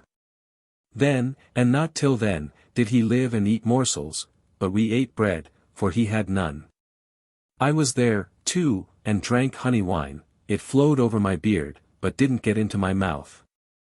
23. The Wonderful Boys. A father had 3 daughters, they went to the river to wash the linen. The king's son rode up. One said, "Well, if the king's son were to marry me, I would hem the whole palace round with a single needle." The second said, "If the king's son were to marry me, I would feed the whole palace with a single roll." But the third said, "If the king's son were to marry me, I would bring him 2 sons, each with a moon on his head and a star on the nape of his neck." The king rode up to the one that said, "I would bring him 2 sons." They lived 1 year, 2 years, and she was expecting to become a mother. The king came and gave orders to her mother, "Whatever God gives my wife, let it be reared." He rode away 20 miles off, and God gave his wife children. She brought him 2 sons, each with a moon on his head and a star on the nape of his neck. His wife wrote a letter, that God had given them 2 sons, each with a moon on his head and a star on the nape of his neck. A servant carried the letter to him, and went in to stop the night at the house of the queen's sister, without knowing that it was her sister. He lay down to sleep. Then she took and opened the letter, erased that which was written in it, each with a moon on his head and a star on the nape of his neck, and wrote instead, that it was not a snake nor a lizard, it was nobody knew what. That she had become the mother of. The man went to the king and delivered the letter. He read it through. "What God has given her, let it not be destroyed without my orders." He went back and again stopped at the same place to pass the night. She took the letter again, opened it, erased what the king had written, and wrote instead, that before he returned, she was to bury her sons. When he arrived, the king's wife read it through, and began to weep. She was grieved to bury those beautiful sons. She dug 2 graves in the yard and buried them. Out of them grew 2 maples, a golden stem and a silver one. The king came to the house and put her away because she had buried them without his orders. He rode off and married his wife's second sister. They lived together, and after a time she said, "My most illustrious husband, let us cut down those maples and make ourselves a bed." "Ah, my most illustrious husband, let us cut up that bed and burn it, and sprinkle the ashes on the road." A shepherd was driving sheep that way, a ewe strayed and swallowed some of the ashes. She bore 2 he-lambs, on the head of each was a moon, on the back of the neck a star. Then she disliked those lambs, ordered them to be slaughtered, and the entrails to be thrown out into the street. The first wife came out, collected the entrails, cooked and ate them, and became the mother of 2 sons. Each had a moon on his head and a star on the nape of his neck. The 2 sons grew and grew, and never took off their caps. Then the king had a desire that somebody should come to tell him stories. People said that there were 2 brothers there who could tell stories. They came to tell stories. They began to tell a story. There was a king who had a queen, the queen became the mother of 2 sons. On the head of each was a moon, on the nape of the neck a star. Afterwards the king went hunting, the queen wrote a letter and sent it. The man went to her sisters for the night. She took the letter, opened it, and wrote that it was not a snake nor a lizard, it was nobody knew what, that the queen had been the mother of. The king read it through, and replied that it was to be reared, whether it were a snake or a lizard. The man went homewards, and again rested at the house where he had passed the night. She opened the letter, and wrote that she was to bury it by my arrival. Then she dug 2 holes graves and buried them. And 2 maples grew out, a golden stem and a silver one. The new queen contrived that they should be cut down and a bed made of them, and began to sleep on it, and began to be uncomfortable. She ordered the bed to be cut up and burnt, and the ashes to be thrown out into the yard. A shepherd was driving sheep, you swallowed some of the ashes and bore 2 he-lambs, each had a moon on the head and a star on the back of the neck. The queen ordered the lambs to be slaughtered, and their entrails to be thrown out into the street. Her divorced sister went out into the street, collected the entrails, took them to her house, cooked and ate them, and became the mother of 2 sons. Each had a moon on his head and a star on the nape of his neck. The boys bowed and took off their caps, thus illuminating the whole room. The second wife was placed on an iron harrow, and torn to pieces, but the king took his first wife, and they began to live happily. Little Russian Stories, from Galicia. Introduction. Mr. Ralston does not seem to have been directly acquainted with these tales, at any rate, none of them are given in either his book of Russian folk tales or in that of Russian songs. It is, therefore, the more necessary for me to supplement his admirable work by giving all the Galician stories in Urban's collection. The Little Russians, or Ruthenians, form the bulk of the population in the Austrian province of Galicia, formerly the Principality of Halych, and also designated Red Russia. The capital is Lemberg, contracted from Lowenberg, or Lvov. They are also found in the adjoining parts of the north of Hungary, and in the Bukovina. I think that the present selection is the first introduction of the literature of the Austrian Russians to the notice of the British reader. The prophet Elijah, Ilya, is a very important and powerful personage in Russian folklore, and we find him accordingly in number 27 holding a prominent position in the heavenly hierarchy, even before the creation of man. He seems to have taken the place of Purin, the god of thunder, among the heathen Slavonians. I must also draw attention to the extreme stupidity of the devils of Slavonic folklore. They are still less intelligent than their Teutonic brethren, and do not appear to have any connection with the archenemy, but to be, as Mr. Ralston says, p.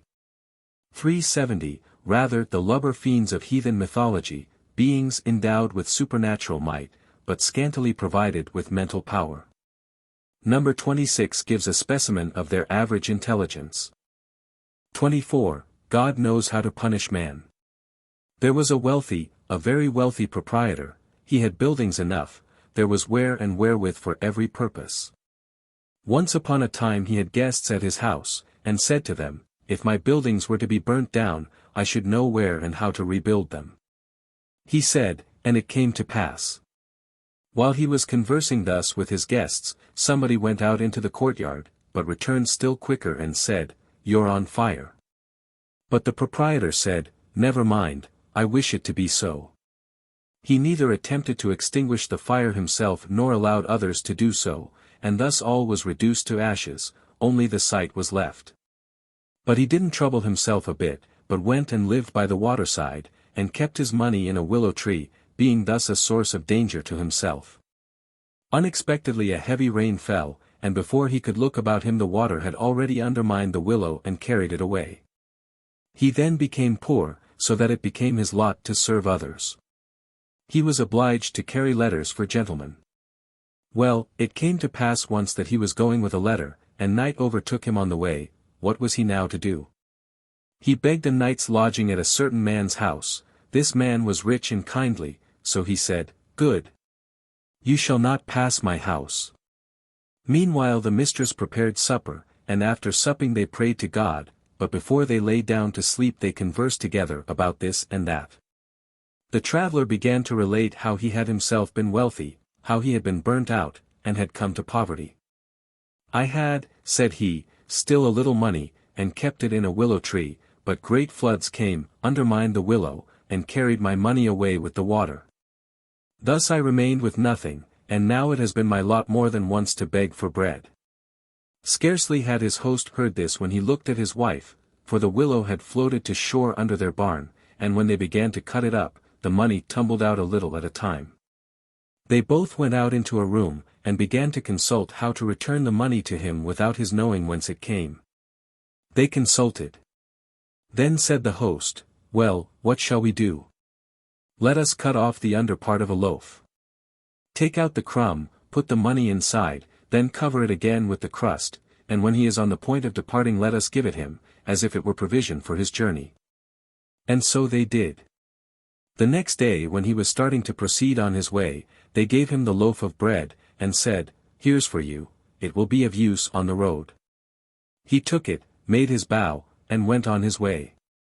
On the road there met him some merchants some drovers purchasing swine, who had formerly visited him more than once, and they asked him, of course you know what we're after, and he replied, formerly it was at my house.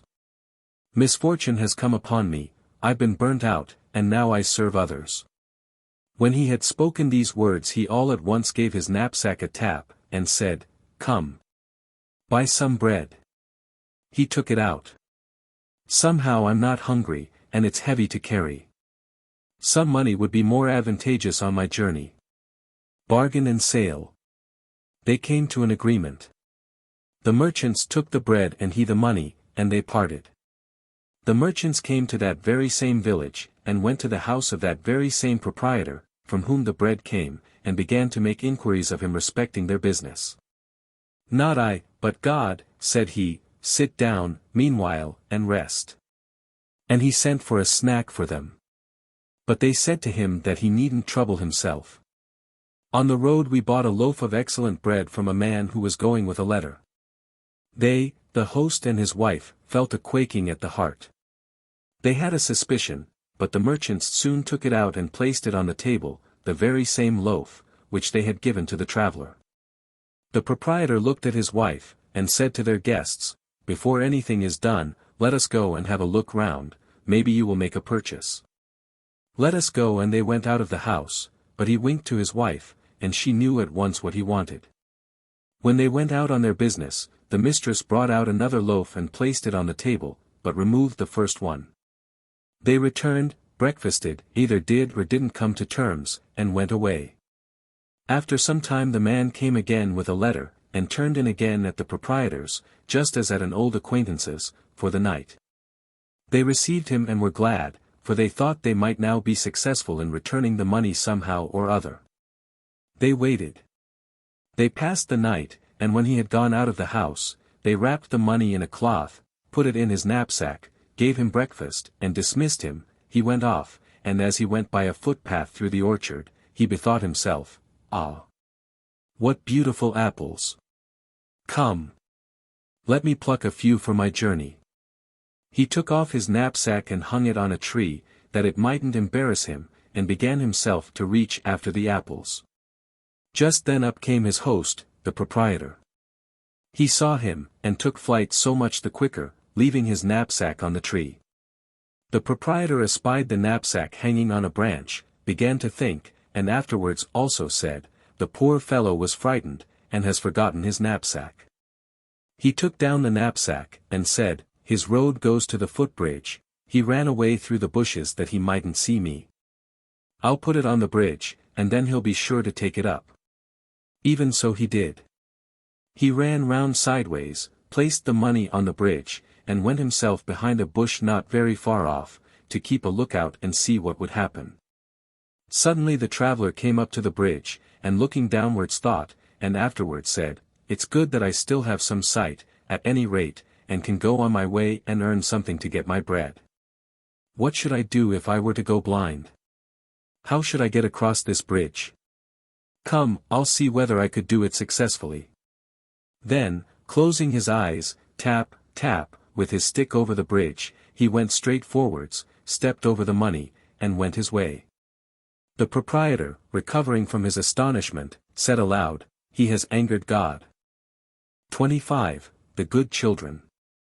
The Lord was angered at mankind, and for 3 years there was a great famine over all the world. Nowhere in the world was even a grain of corn produced, and what people sowed failed to come up from a drought so great, that for 3 years there was not a drop of rain or dew. For 1 year more people managed to live somehow or other, thrashing up what old corn there was. The rich made money, for corn rose very high. Autumn came. Where anybody had or purchased old seed, they sowed it. And entreated the Lord, hoped in the love of God, if God would give fertility, if God would forgive our sins. But it was not so. They did not obtain the love of God.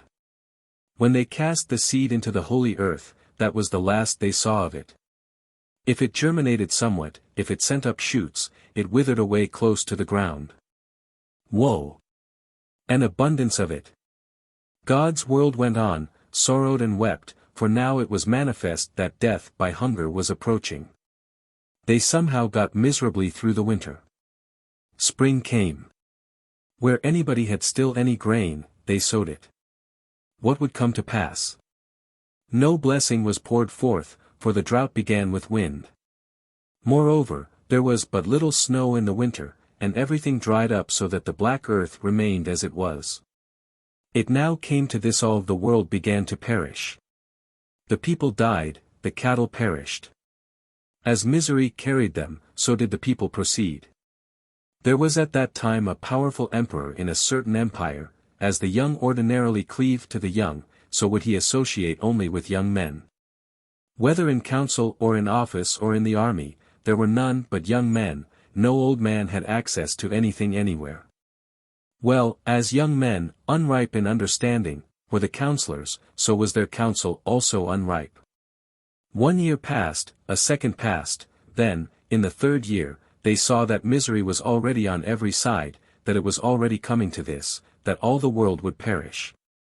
The young emperor assembled his young council, and they began to advise after their fashion. They advised, and the resolutions they came to were such that it is a sin even to give an account of their resolutions. While the emperor made proclamation after their advice, that all old people were to be drowned, in order that, said he, bread might not be wasted in vain, but there might be a supply of bread for the young.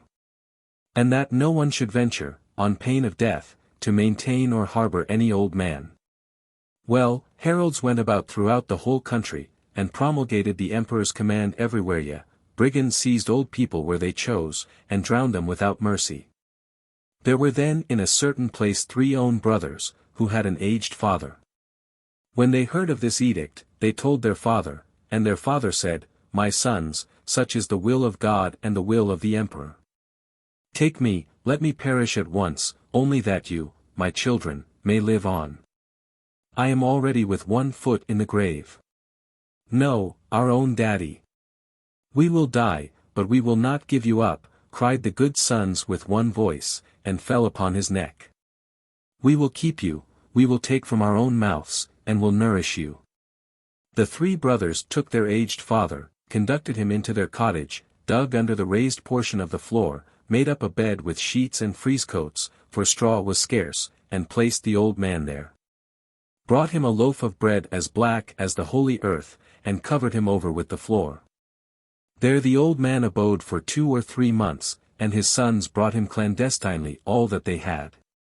The summer passed without harvest, without mowing. September passed too. Autumn passed without joy. Winter passed too. Now came spring. The sun became warm. It was now time to sow, but there was no seed. The world was large, but there was no seed corn.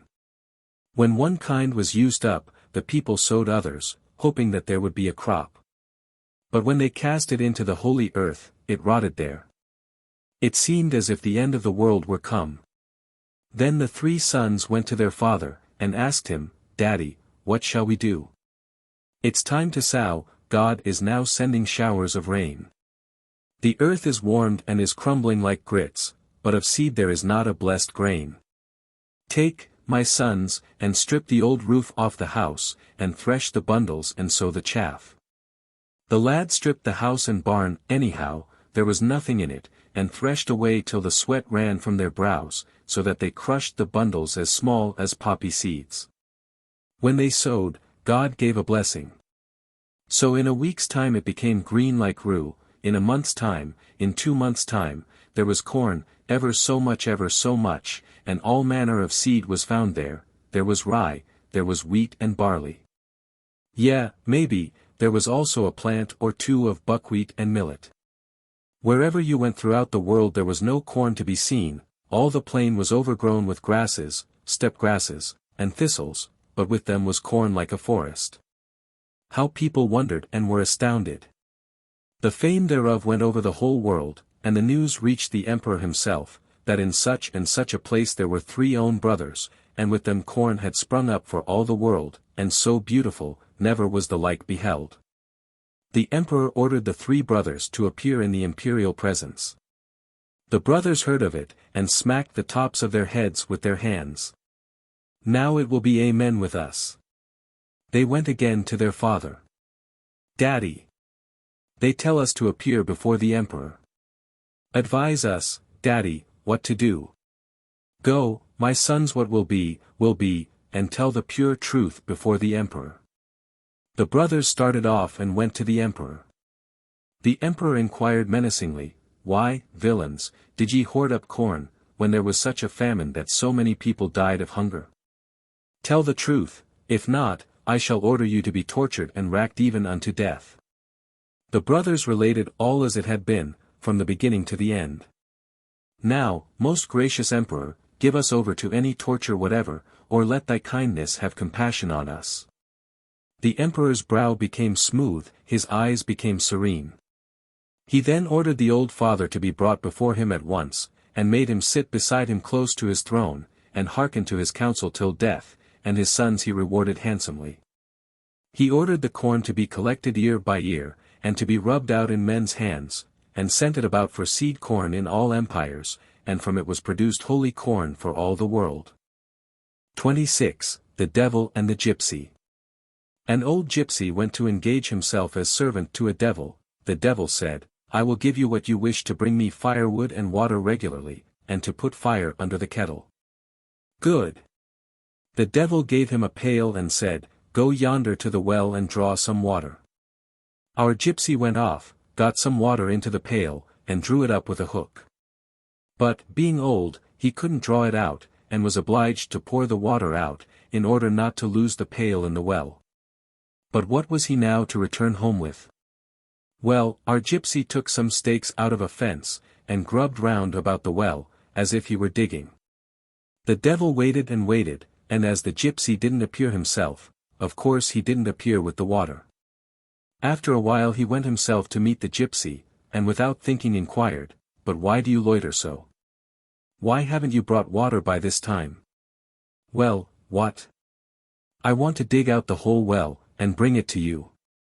But you would have wasted time, if you had purposed anything of the sort, then you wouldn't have brought the pail in time, that the quantity of firewood might not be diminished. And he drew out the water and carried it himself. If I had but known, I should have brought it long ago. The devil sent him once to the wood for firewood. The gypsy started off, but rain assailed him in the wood and wetted him through. The old fellow caught cold and couldn't stoop after the sticks. What was he to do? Well, he took and pulled bast. He pulled several heaps, went round the wood, and tied one tree to another with strips of the bast. The devil waited on, and was out of his wits on account of the gypsy. He went himself, and when he saw what was going on, "What are you doing, loiterer?" said he. "What am I doing? I want to bring you wood. I'm tying the whole forest into one bundle, in order not to do useless work." The devil saw that he was having a bad time of it with the gypsy, took up the firewood, and went home. After settling his affairs at home, he went to an older devil to ask his advice. "I've hired a gypsy, but he's quite a nuisance. We're tolerably cute," says he, "but he's still stronger and cuter than we. Unless I kill him good, when he lies down to sleep, kill him, that he mayn't lead us by the nose any more." The time came to go home, they lay down to sleep. But the gypsy evidently noticed something, for he placed his fur coat on the bench where he usually slept, and crept himself into a corner under the bench. When the time came, the devil thought that the gypsy was now in a dead sleep, took up an iron club, and beat the fur coat till the sound went on all sides. He then lay down to sleep, thinking, "Oh ho! It's now amen for the gypsy."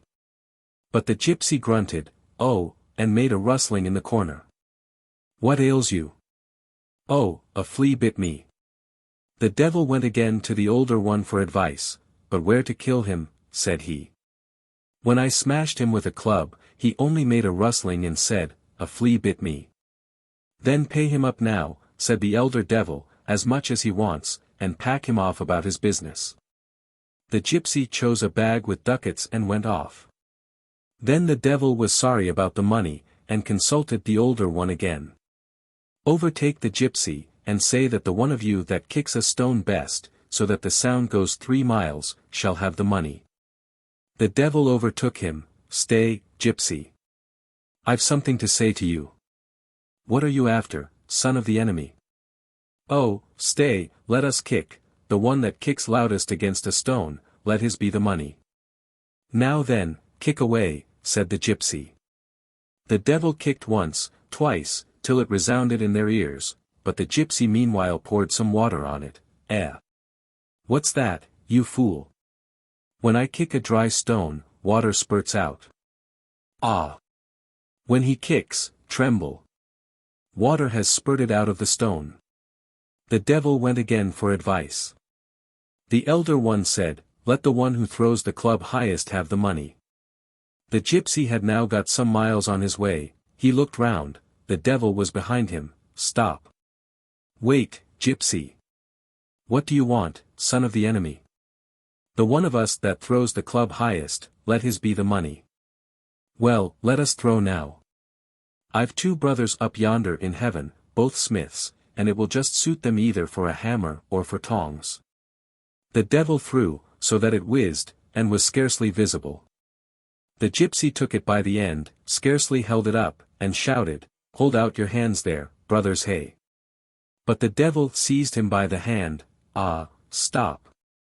Don't throw, it would be a pity to lose it.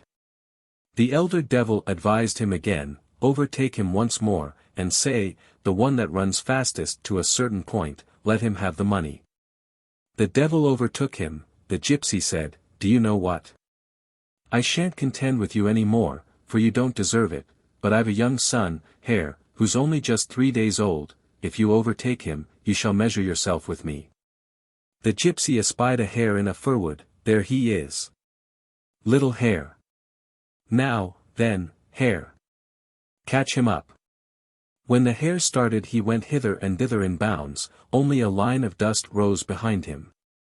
Bah, said the devil, he doesn't run straight. In my family no one ever did run straight. He runs as he pleases.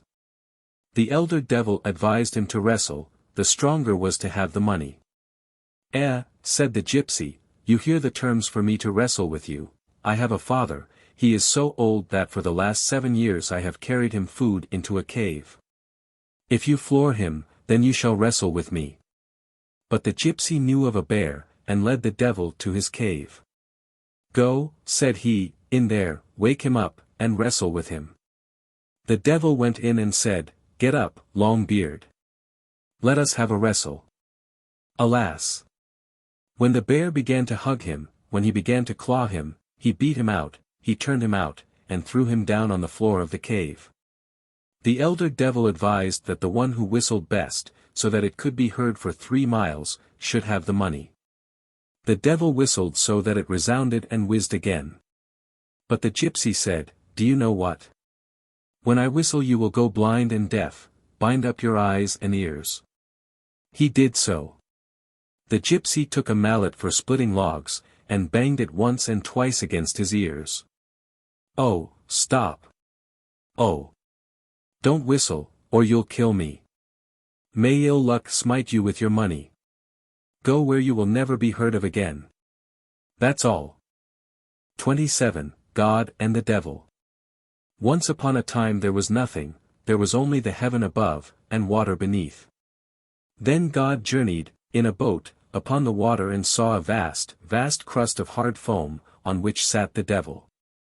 God asked him, what art thou? I will not converse with thee, replied the wicked one, unless thou takest me into thy boat. God promised, and heard in reply, I'm the devil. They both journeyed on without conversing together at all, till the devil began, how very nice and beautiful it would be, if there were firm land in the world. There shall be, answered God. Go down into the depth of the sea and bring up a handful of sand, I will make the land from it. When thou descendest, and art about to take the sand, say these words, I take thee in the name of God. The devil didn't wait long, but was immediately under the water. On the bottom he reached after the sand with both hands with these words, I take thee in my own name. When he came up to the top he looked with curiosity at his closed fists, and was astonished at seeing that they were empty. But God, observing what had happened to him, consoled him, and told him to go down to the bottom once more. He did so, and as soon as he began to grub into the sand in the deep, he said, I take thee in his name. However, he brought up only as much sand as could get under his nails. God took a little of the sand and firm land formed itself. But only as much as was required for a bed. When night came, God and the devil lay down side by side on the firm land to pass the night. As soon as our Lord God fell asleep, the devil pushed him towards the east, in order that he might fall into the water and perish. In the direction in which he pushed him, there did it become land for a long way. The devil tried pushing him towards the west, and on that side the land extended far. A similar circumstance helped to form land also on the other sides of the world. As soon as God had made the land, he ascended to heaven. The devil, not liking to stay without him, followed in his track. Now he heard how the angels praised God in hymns, and began to feel annoyed, that he had no one to rejoice at his arrival. He went up to God and whispered in his ear, "What must I do, that I may have such a multitude?" God answered him, "Wash thy hands and face, and sprinkle the water behind thee." He did so, and there came into existence such a multitude of devils that the angels and saints no more had sufficient room in heaven. God observed what an injury there was from this to his own. He summoned the St. Ilya, and ordered him to let off a storm of thunder and lightning. Ilya was glad at this.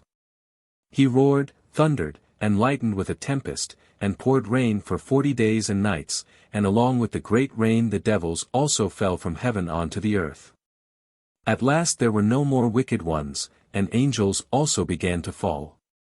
Then God ordered Ilya to stop, and wherever any devil struck the ground at the time that he fell, there he remained. From that time to this bright little fires have darted about in heaven, and only now fall upon the earth. Little Russian Stories, from South Russia. Introduction. Here again Mr.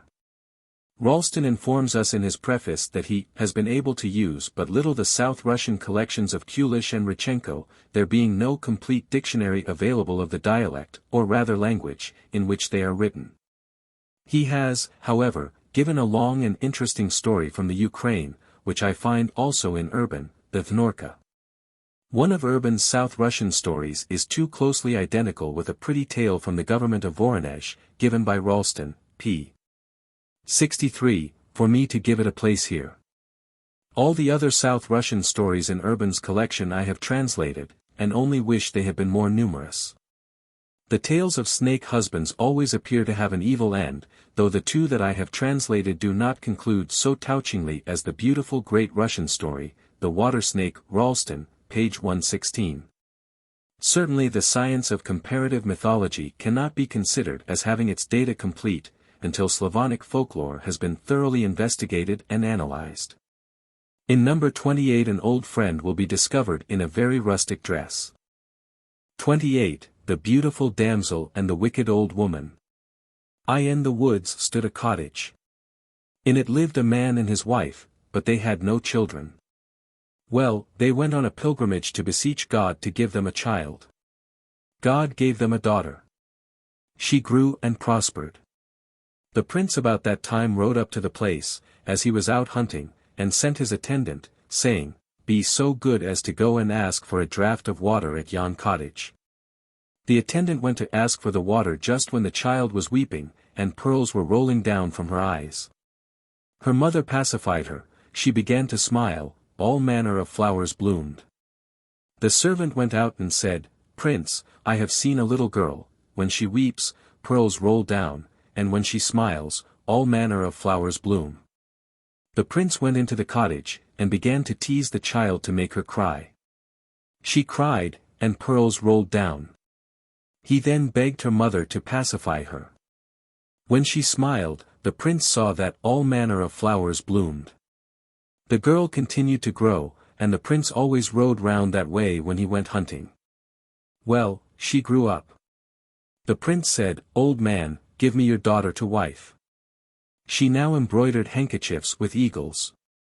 But the emperor said, "Where are your wits gone to, my son, that you want to take a peasant girl to wife?" Then the prince took one of the handkerchiefs that she had embroidered, and carried it to the emperor, whereat the emperor clapped his hands. "Marry," said he, "my son, marry." Then he conducted her homeward, but in his suite was an old woman who had her daughter with her. Well, as they were on their way, the prince stopped to shoot something, and the old woman took everything from the damsel, scooped out her eyes, and thrust her into a cavern in the ground, and dressed her daughter in her apparel. So the prince took her to wife without recognizing her. But round the cavern there grew a multitude of bushes. An old man came to gather brushwood. The girl, the damsel, was sitting in the cavern, and in front of her a heap of pearls, which she had wept as she sat, but she had no eyes. "Take me," said she, "kind old man, and pick up this jewelry here." Well, the old man took her, collected the jewelry, and led her home. At the old man's there were no children, but there was an old woman. She, the damsel, said, "Collect the jewelry in a bag, and carry it to the town for sale. And if a certain old woman meets you, then don't sell to her, but say, 'Give what you have about you.'" Well, he carried it to the town and met the old woman. The old woman said, "Sell me the jewelry." "Purchase." "How much for it?" "Give what you have about you." She gave him an eye. Then the damsel began with one eye to embroider a handkerchief. Again the old man carried jewelry to the town. The old woman again said, "Old man, sell me the jewelry." "Purchase." "How much for it?" "Give what you have about you." She gave him the other eye. The damsel then began to embroider still more beautifully. The old man said, "There's a dinner at the emperor's." The damsel said to him, "Go, kind old man, to the dinner and take a jug, that you may beg some soup for me." She also tied a handkerchief of her own sewing on the old man's neck.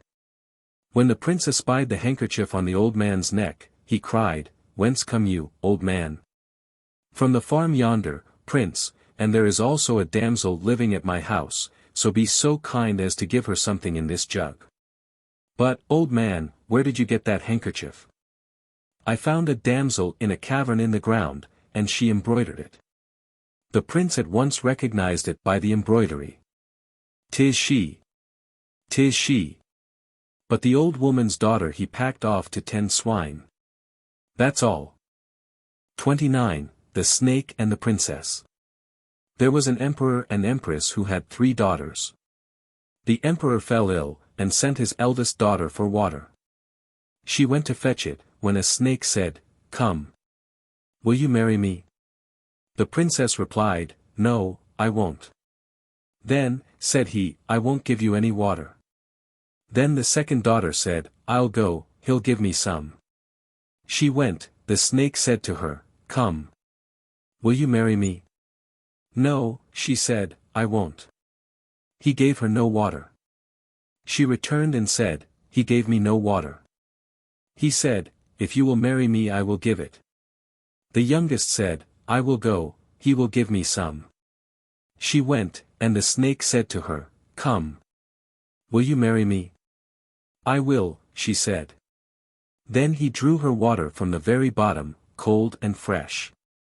She brought it home, gave it her father to drink, and her father recovered. Then on Sunday a carriage came, and those with it said, "Open the door." "Princess. Why did the dear one love? Why draw water from the ford?" "Princess."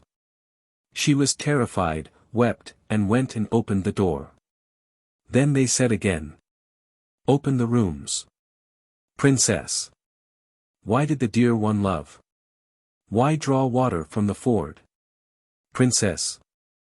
Then they came into the house and placed the snake in a plate on the table. There he lay, just as if he were of gold. They went out of the house, and said, "Sit in the carriage." "Princess. Why did the dear one love? Why draw water from the ford?" "Princess." They drove off with her to the snake's abode. There they lived, and had a daughter born to them. They also took a godmother to live with them, but she was a wicked woman. The child soon died, and the mother died soon after it. The godmother went in the night to the place where she was buried, and cut off her hands.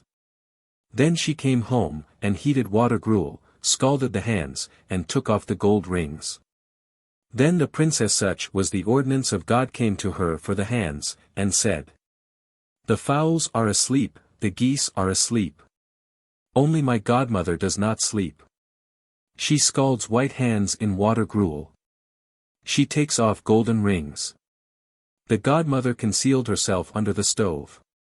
She said again, "The fowls are asleep, the geese are asleep. Only my godmother does not sleep. She scalds white hands in water gruel. She takes off golden rings." The next day they came and found the godmother dead under the stove. They didn't give her proper burial, but threw her into a hole. 30. Transformation into a nightingale and a cuckoo. A damsel fell in love with a snake, and was also beloved by him. He took her to wife. His dwelling was of pure glass, all crystal. This dwelling was situated underground, in a kind of mound, or something of the sort. Well, it is said that her old mother at first grieved over her. How could she help doing so? Well, when the time came, the snake's wife became the mother of twins, a boy and a girl. They looked, as they lay by their mother, as if they were made of wax. And she was herself as beautiful as a flower. Well, God having given her children, she said, "Now, then, since they have been born as human beings, let us christen them among human beings." She took her seat in a golden carriage, laid the children on her knees, and drove off to the village to the Pope. 11 The carriage had not got into the open country, when sadness was brought to the mother. The old woman had made an outcry in the whole village, seized a sickle, and rushed into the country. She saw she had manifest death before her, when she called to her children, and went on to say, "Fly, my children, as birds about the world, you, my little son, as a nightingale, and you, my daughter, as a cuckoo." Out flew a nightingale from the carriage by the right hand, and a cuckoo by the left-hand window. What became of the carriage and horses and all nobody knows. Nor did their mistress remain, only a dead nettle sprang up by the roadside. 31. Transmigration of the Soul. A certain woman had a kind of adventure. When she went out into the field to cut grass, or to fetch hemp, and placed food in the stove, then somebody took the victuals out of the stove, and ate them all clean up. She thought, what might such a thing as this signify? No, how could she guess it? She came, the door was shut, and there was only remaining in the house a baby maybe half a year old in the cradle. Well, she betook herself to a wise woman. She entreated her and paid her to come, and she came. She looked about, she snuffed about, I mean the wise woman. All at once she heard something indefinite. "Go you," she said, "into the field, and I'll hide myself and we'll see what this is." The woman went into the field, and the wise woman hid herself in a corner, and kept a lookout. Then, pop! The baby jumped out of the cradle. She looked, and it was no more a baby, but an old man. He was quite dwarfish, and his beard was long. In a moment he was after the eatables, pulled the victuals out of the stove, then gave a screech, and began to gobble up the food. When he had devoured all, then he became a baby again. But now he didn't crawl into the cradle, but lay down, and screeched till the whole house rang. Then the wise woman was after him, she placed him on a block of wood, and began to chop the block under his feet. He screeched and she chopped, he screeched and she chopped. Then she saw how, taking an opportunity, he became an old man again, and said, "Old woman, I have transformed myself not once nor twice only, I was first a fish, then I became a bird, an ant, and a quadruped. And now I have once more made trial of being a human being. It isn't better thus than being among the ants, but among human beings it isn't worse." 32. The Wizard. There was here once in our village a certain Avstriat, who was such a wizard that he could cause rain or hail to pass away when he chose. It happened that we were cutting corn in the country, a cloud came up. We began to hurry off the sheaves, but he took no notice, cut and cut away by himself, smoked his pipe, and said, "Don't be frightened, there'll be no rain." Lo and behold, there was no rain. Once all this I saw with my own eyes. We were cutting rye, when the sky became black, the wind rose, it began to whistle at first afar off, then over our very heads. There was thunder, lightning, whirlwind, such a tempest, that, O God, thy will be done. We went after our sheaves, but he don't be frightened, there'll be no rain. Where won't it be? We didn't hearken to him. But he smoked his pipe out, and cut away quietly by himself. Up came a man on a black horse, and all black himself. He darted straight up to Avstriat. Hey! Give permission, said he. Avstriat replied, No, I won't. Give permission, be merciful. I won't. It would be impossible to get such a quantity in. The black horseman bowed to the man, and hastened off over the country. Then the black cloud became grey and whitened. Our elders feared that there would be hail. But Avstriat took no notice. He cut the corn by himself and smoked his pipe. But again a horseman came up, he hastened over the country still quicker than the first. But this one was all in white, and on a white horse. Give permission, he shouted to Avstriat. I won't. Give permission, for God's sake. I won't. It wouldn't be possible to get such a quantity in. Hey! Give permission, I can't hold out. Then, and not till then, did Avstriat relent. Well, then, go now, but only into the glen, which is beyond the plain. Scarcely had he spoken, when the horseman disappeared, and hail poured down as out of a basket. In the course of a short hour it filled the glen brimful, level with the banks. Great Russian Stories. Introduction. Here I have but little to remark that has not already been noticed by Mr. Ralston. In number 33 I have given a pretty variant of Grimm's Fisherman's Wife. In this story, which is from the government of Moscow, there is a curious confusion between King, Korol, and Emperor, Tsar. The peasant asks to be made Korol, king, but is answered that an emperor, Tsar, is chosen by God. The King of Poland was formerly the mighty potentate west of Moscow, which emerged from Tartar bondage under a Grand Duke, or Grand Prince. This confusion may possibly imply that the story was crystallized in its present form not long after the assumption of the imperial dignity by the ruler of Muscovy. As to number 34, Mr. Ralston, in his Songs of the Russian People, gives an account of the manner in which Ilya of Murom obtained a vast accession of strength from the still mightier hero Sviatoslav, pages 58-63. By his exploits, however, in the story which I have given, Ilya appears to have already possessed strength enough for most purposes. 33. The Lime Tree. One evening Vanyusha, Johnny, was sitting with his grandfather, and asked his grandfather, "Whence comes it that bears' paws are like our hands and feet?" His grandfather replied, "Listen, Johnny. I will tell you what I have myself heard from ancient people. Ancient people said bears were like human beings, like us Orthodox Christians. In a certain village there lived a poor Katagar. His cottage was wretched, he had no pony. A cow he never even thought of, he had no firewood. Winter came, and it was cold in his unwarmed room. The Katagar took his axe, and went with it into the wood. An enchanted tree, a lime tree, presented itself to his sight. He struck it with his axe, and now to cut it down, but the lime tree addressed him in human speech, "I will give you all that you want. If you have no riches, if you have no wife, I will give you all." The peasant said, "Very good, mother, if you make me richer than any of the peasants. But I have no pony, no cow, and my cottage is wretched." The lime tree said, "Go home, all shall be yours." The peasant went. A new house was his, fences of stout boards, horses that were ready to fly, and storerooms full of corn. The Katagar was not satisfied, because his wife was not handsomer.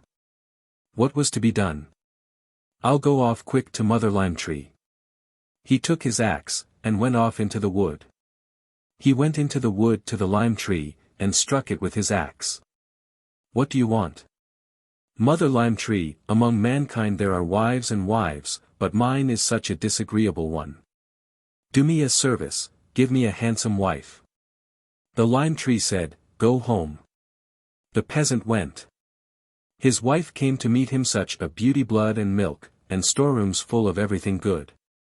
Well, the Katager began to live comfortably with his young wife, and thought, it is a fine thing for us to live possessed of riches, but we're under a superior authority. Is it impossible for me to be the superior authority myself? He thought it over with his wife. He went again to the enchanted lime tree. He went into the wood, he struck it with his axe. What do you want, peasant? What, indeed, mother lime tree? It's a fine thing for us to live in possession of riches. But we're under a superior authority. Is it impossible for me to be headborough myself? Very well, go home, all shall be yours. No sooner had the Katager got home, when a letter came for him. The Katager was to be headborough. The Katager got used to living as headborough, and thought to himself, it's a fine thing to be headborough, but all is under the control of the lord of the manor. Is it impossible for me to be the lord myself? He considered the matter with his wife, they consulted together, and he went off again to the lime tree. He went up to it, and struck it with his axe. The tree asked him, what do you want? Thanks to you, mother, for all. But how not to doff my cap before the Lord, to become the Lord myself? What is to be done with you? Go home, it shall all be yours. Scarcely had he got home, when up drove the Lord Lieutenant, and brought him a letter from the king, that he was to be a gentleman. It was advantageous to be a gentleman. He began to give entertainments and banquets. It's a fine thing to be a gentleman, but without an official position. Was it impossible for him to become an official? They thought and talked it over. He went off to the lime tree and struck it with his axe. What do you want, peasant? I thank you, mother, for all, but is it impossible for me to be an official? Well, then, go home. No sooner had he got home, when a royal letter arrived. He was invested with orders. It's a fine thing to be decorated, but all is under the control of the Lord Lieutenant. Is it impossible for me to be Lord Lieutenant myself? He thought it over with his wife, went off into the wood to the enchanted tree, the lime tree. He came to the lime tree and struck it with his axe. It said, what do you want, peasant? With what are you discontented? I thank you, mother, for everything. But is it impossible for me to be Lord Lieutenant myself, and to have a rich patrimony? It is difficult to effect this. But what is to be done with you? Go home. The Katager had scarcely got home, when a letter arrived. The Katager was to be Lord Lieutenant, and was presented with an estate of inheritance. The Katager became used to living as Lord Lieutenant. Indeed, by descent, he was not a peasant. It's a fine thing for me to live as Lord Lieutenant, but all is under the control of the king.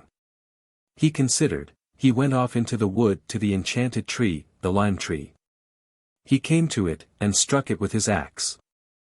The tree inquired, what do you want? All is excellent, I thank you for all, but is it impossible for me to be king myself? The lime tree began to try to persuade him. Foolish man, for what are you asking? Consider what you were, and what you have become. From a Katager you have become a man of high rank and everything, but an emperor 12 is chosen by God. The lime tree endeavored to persuade him with all manner of arguments that he had better not make the request, but all in vain. The Katager would not budge, but insisted that it should make him emperor. The lime tree said to him, it is impossible to effect this, and it will not be done, you will lose, too, what you have already obtained. But the Katager still insisted. The lime tree said, become a bear, and your wife a she-bear. And he became a bear, and she a she-bear. They went off bears. The grandson inquired, grandfather, can this be a true story? In reality 'tis a fable. Do not desire what is impossible, be content with a little. If you desire much, you will lose what you have obtained. 34. Ilya of Murom and Nightingale the Robber. In the famous city of Murom, in the village of Karacherov, lived a peasant, Ivan Timofeyevich. He had an only child, Ilya Muromets. He sat as children do for 30 years, and when 30 years had passed, he began to walk firmly on his feet, became conscious of vast strength, made himself a warrior's equipment in a steel spear, and saddled a good horse, worthy of a hero. He went to his father and mother, and begged their blessing. "My honored father and mother, let me go to the famous city of Kiev to perform my devotions to God, and to kneel to the Prince of Kiev." His father and mother gave him their blessing, laid upon him serious injunctions, and spoke to this effect: "Ride straight to the city of Kiev, straight to the city of Chernigov, and on your road do no injury, shed no Christian blood causelessly." Ivan Muromets received the blessing of his father and mother, prayed to God, took leave of his father and mother, and started on his journey. He traveled far on into the gloomy forest, until he came to a robber's camp. The robbers espied Ilya Muromets, and their robber hearts burned for his heroic horse, and they began to talk together about taking his horse from him, for they were not wont to see such horses anywhere. And now an unknown man was riding on so good a horse. And they arose to assail Ilya Muromets by tens and twenties. Ilya Muromets halted his heroic horse, and took out of his quiver an arrow of Gelder rosewood, and placed it on his tough bow. He shot the arrow of Gelder rosewood along the ground, and it penetrated to the distance of a fathom slanting. Seeing this, the robbers were terrified, collected into an orb, fell on their knees, and said, "You are our Lord and Father, valiant and good youth. We are guilty before you. Take for such a fault as ours as much as you please of colored raiment and herds of horses." Ilya smiled and said, "I've nowhere to put it, but if you wish to live, don't venture any further," and rode on his way to the famous city of Kiev. He rode on to the city of Chernigov, and under that city of Chernigov were standing armies of heathen innumerable, and they were besieging the city of Chernigov, and wanted to destroy it and ravage the churches of God therein, and to take into captivity the prince and duke of Chernigov himself. Ilya Muromets was terrified at this great force. Nevertheless, he committed himself to the Lord God, his Creator, and determined to risk his head for the Christian faith. Ilya Muromets began to slaughter the heathen forces with his steel spear, and defeated all the pagan power, and took captive the heathen prince, and led him into the city of Chernigov. The citizens came out of the city of Chernigov to meet him with honor. The prince and duke of Chernigov came himself. They received the good youth with honor, and gave thanks to the Lord God, because the Lord unexpectedly sent deliverance to the city, and caused them not all to perish in vain at the hands of such a heathen host. They received him into their houses, made him a great entertainment, and let him proceed on his journey. Ilya Muromets rode off towards the city of Kiev by the direct road from Chernigov, which had been beset for full 30 years by Nightingale the robber, who allowed neither horseman nor foot traveller to pass, and slew them not by any weapon, but by his robber whistling. Out rode Ilya Muromets into the open country, and espied the tracks of horses, and rode on upon them, and arrived at the Branskian forest, at the muddy swamps, at the bridges of Gelder rosewood, and at the river Smorodinka. Nightingale the robber foreboded his end and a great misfortune, and before Ilya Muromets approached within 20 versts, began to whistle vigorously with his robber whistling, but the hero's heart was not terrified. Then, before he approached within 10 versts, he began to whistle still more violently, and from this whistling Ilya Muromets' horse tottered under him. Ilya Muromets rode up to the nest itself, which was constructed upon 12 oaks. Nightingale the robber espied the hero of Holy Russia, whistled with all his might, and wanted to smite Ilya Muromets to death. Ilya Muromets took down his tough bow, placed on it an arrow of Gelder rosewood, shot it at Nightingale's nest, struck his right eye and knocked it out. Nightingale the robber tumbled down like a sack of oats. Ilya Muromets took Nightingale the robber, bound him fast to his steel stirrup, and rode on towards the famous city of Kiev. On the way stood a mansion belonging to Nightingale the robber, and when Ilya Muromets came opposite the robber's mansion, the windows thereof were open, and at these windows the robber's 3 daughters were looking out. The youngest daughter saw him, and cried to her sisters, "There's our father outside coming with booty, and leading to us a man bound to his steel stirrup." But the eldest daughter looked, and began to weep bitterly. "That isn't our father coming, it's an unknown man coming, and leading our father." They began to scream to their husbands, "Our dear husbands! Ride and meet the man, and take our father from him, do not let our family be put to such contempt.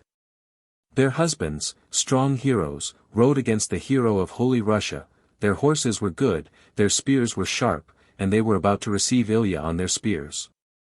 Nightingale the robber espied this, and said to them, My dear sons-in-law, do not cause yourselves to be put to shame, and do not provoke so mighty a hero, rather with humility entreat him to drink a cup of green wine in my house.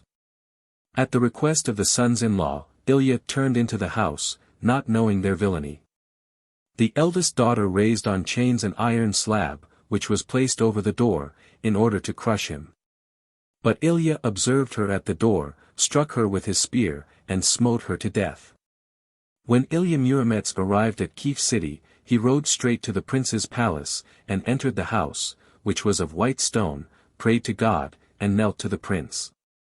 The prince of Kiev asked him, Tell me, good youth, how men name you, and of what city you are a native. Ilya Muromets made reply, My lord, men call me Little Ilya, but by my father's family I am an Ivanov. A native of the city of Murom, of the village of Karacharev. The prince inquired, By what road did you ride from Murom? By that of Chernigov, and under the walls of Chernigov I defeated an innumerable heathen host, and delivered the city of Chernigov.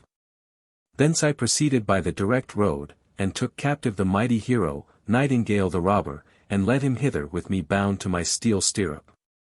The prince, becoming angry, said, What a lie you are telling. When the heroes, Alisha Popovich and Dobrynya Nikitich, heard this, they flew to look, and assured the prince that it really was so. The prince ordered a cup of green wine to be brought to the good youth. The prince had a wish to listen to the robber's whistling. Ilya enveloped the prince and princess in a sable mantle, placed them beneath his arms, summoned Nightingale, and commanded him to give the nightingale whistle with half strength.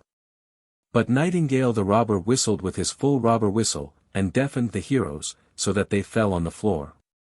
For this Ilya Muromets slew him. Ilya Muromets made a brotherhood with Dobrynya Nikitich. They saddled their good steeds, and rode into the open country to seek adventures, and they rode full 3 months without finding any adversary. But they rode on in the open country. There came a wandering beggar, the ragged dress upon his back weighed 50 poods, his hat 9 poods, his staff was 10 fathoms long. Ilya Muromets began to urge his horse toward him, and was about to match his heroic strength with him. The wandering beggar recognized Ilya Muromets, and said, Oh! You are Ilya Muromets. If you remember, we learnt to read and write together at one school, and now you are urging your horse against a poor cripple like me, as against an enemy. But this you don't know, that in the famous city of Kiev a great misfortune has happened. An infidel, a mighty hero, the unclean Idolishcha, has arrived.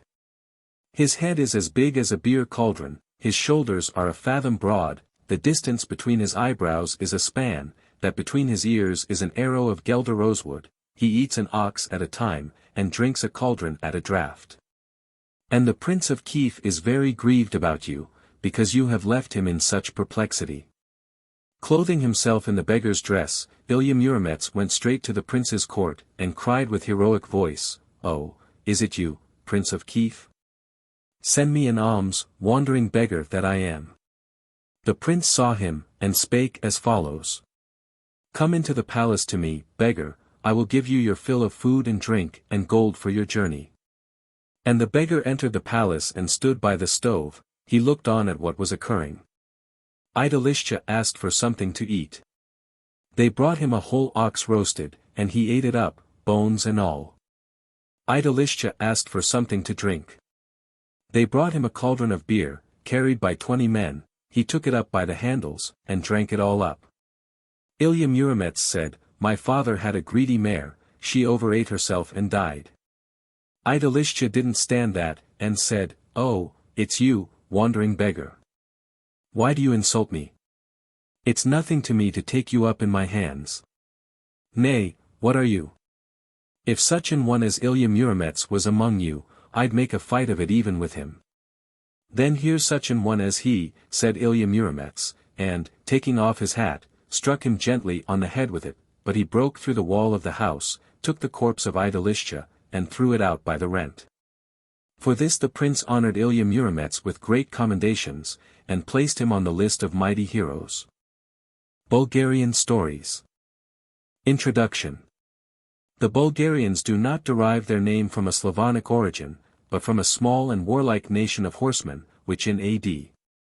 679 crossed the Danube under a chief named Disparich, conquered the disunited Slavonic tribes that had settled in Mysia, and consolidated them into a powerful realm. The conquerors melted into the conquered, and lost their language, but gave their name to the state and country. The Slavonic language of the people does not appear to have been affected by that of their Ugrian conquerors, but rather by the old Thracian language, which, conjointly with Latin, has produced the present Romanian. The peculiarities of the present Bulgarian language are, 1. The loss of case inflections in nouns and adjectives, while the verbal system is most complete and complex. 2. The expression of the genitive and dative cases by prefixing the preposition na. 3. The postpositive article, which is also borrowed from the old Thracian language, which was akin to the Illyrian now spoken by the present Albanians and Epirots. Q. The loss of the infinitive mood, which is replaced by de with the finite verb. Baron Wenceslas Wratislaw, in describing his journey through Bulgaria in 1591, says of the people, "They use a Slavonic language, so that we Bohemians can converse with them."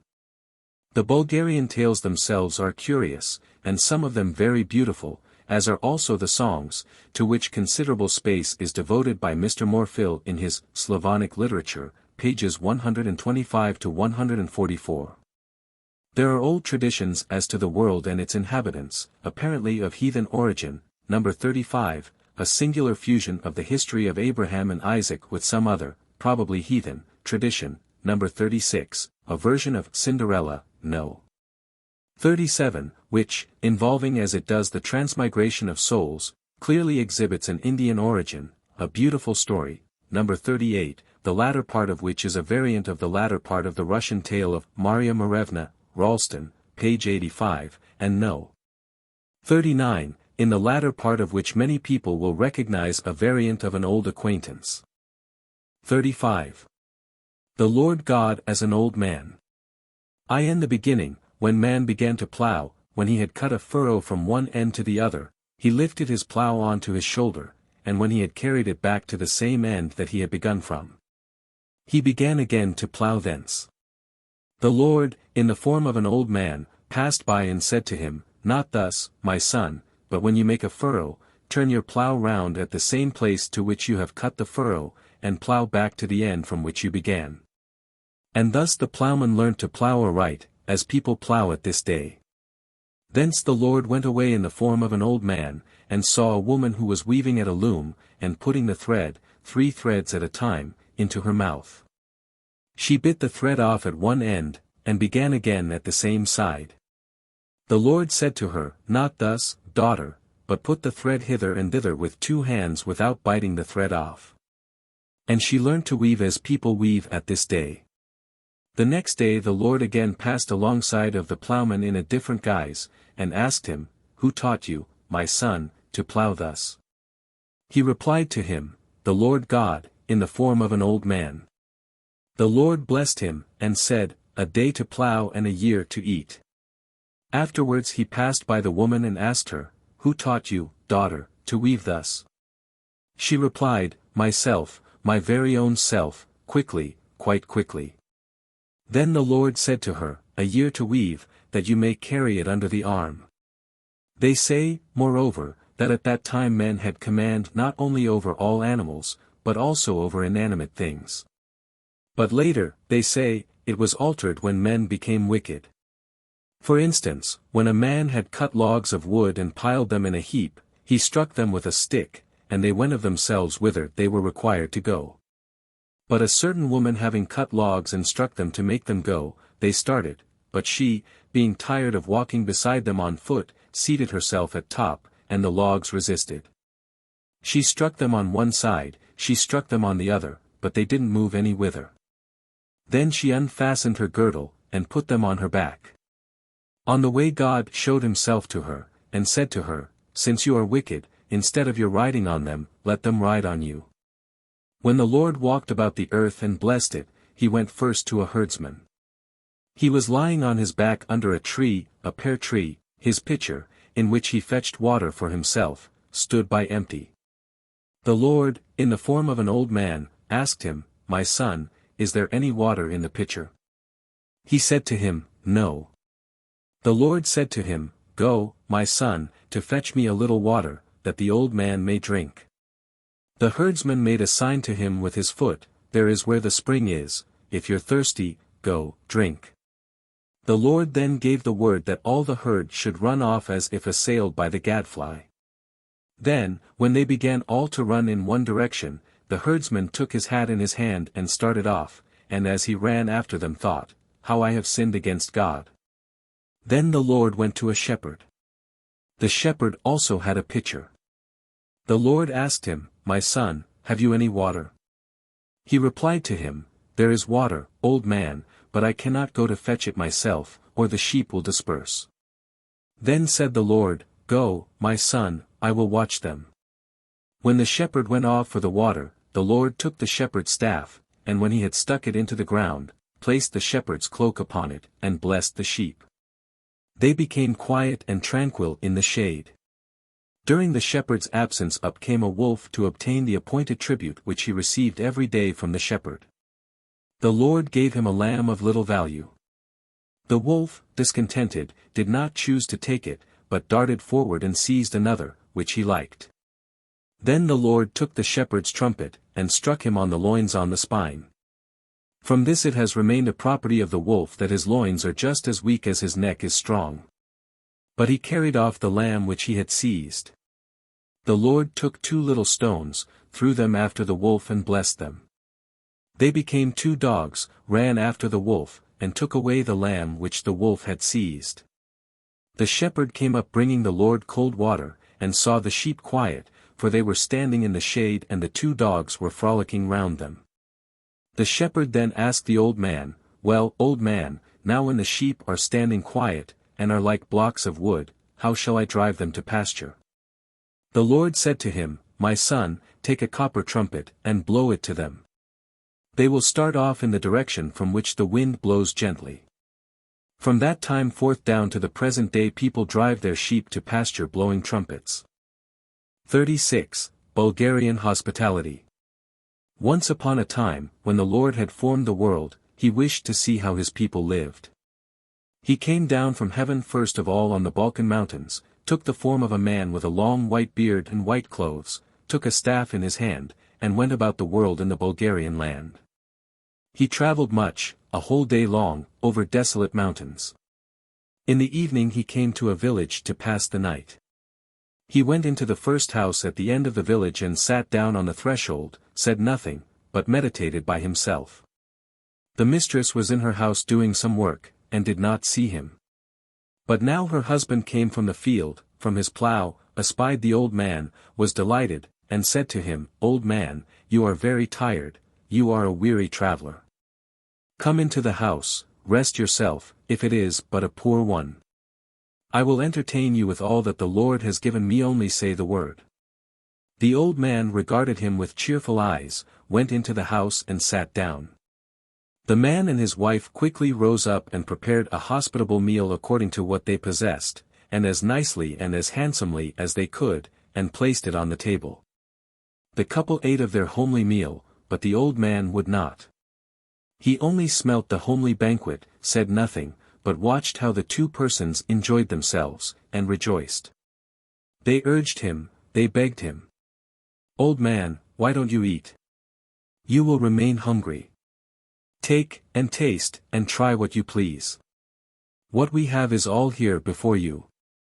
The old man only said this, "Eat you eat, I am thinking of something." When they had eaten their fill, they rose. The mistress went out to feed the child because it was crying. Then said the old man to her husband, "Do you know what, master, if you wish to entertain me? I cannot eat everything, but I wish for baked human flesh.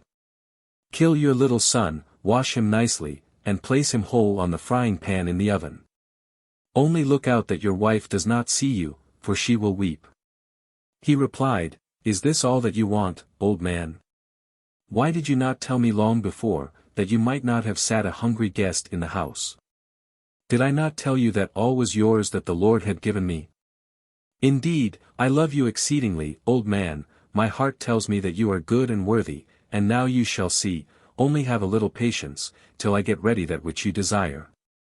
The man went out of doors, and his wife had begun to do some work, and had left her child to play by itself in the moonlight till it fell asleep, without knowing what was about to take place. Her husband stole the child, killed it with all haste, put it entire in the frying pan, and shut it up in the oven, that its mother might not see it till it was cooked. He then went to the old man, sat down by him and conversed cheerfully with him. They had not talked long, when the old man became silent, sniffed with his nose, and said to the servant lad, "Go, look at the baked meat, it smells nicely, perhaps it is cooked." The lad rose, went out, opened the oven to look at and take out the baked meat. But what did he see? He was amazed and frightened at the wonder. All the oven and all the house was glittering with the brightness of the child. The frying pan and the child had become gold, and shone like the sun. The child was sitting in the frying pan like a big boy, handsome, cheerful, bright, and well. On his head was a crown of pearls and precious stones. On the girdle at his waist was a sword. In his right hand he held a book of blessing, in his left hand he had a wheat sheaf full of ears, and all this was shining more than fire, because it had all become gold. He returned to tell the old man what a wonder had taken place, and to ask what was to be done, but the old man was no longer there.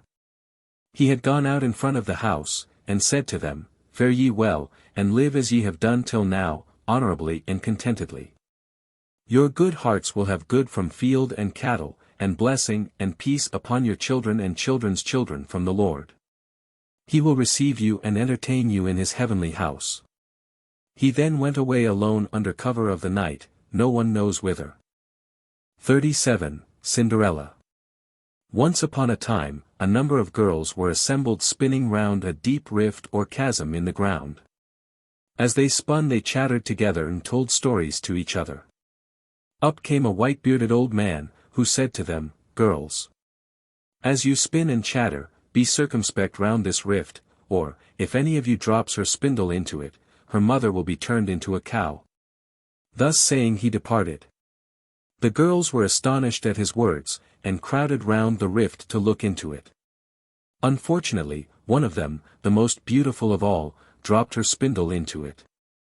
Towards evening, when she went home, she espied a cow her mother in front of the gate, and drove her out with the other cattle to pasture. After some time the father of the girl married a widow, who brought a daughter with her into the house. The second wife had a spite at the man's first daughter, especially because she was more beautiful and more industrious than her own, and she allowed her neither to wash herself, nor to comb her hair, nor to change her clothes.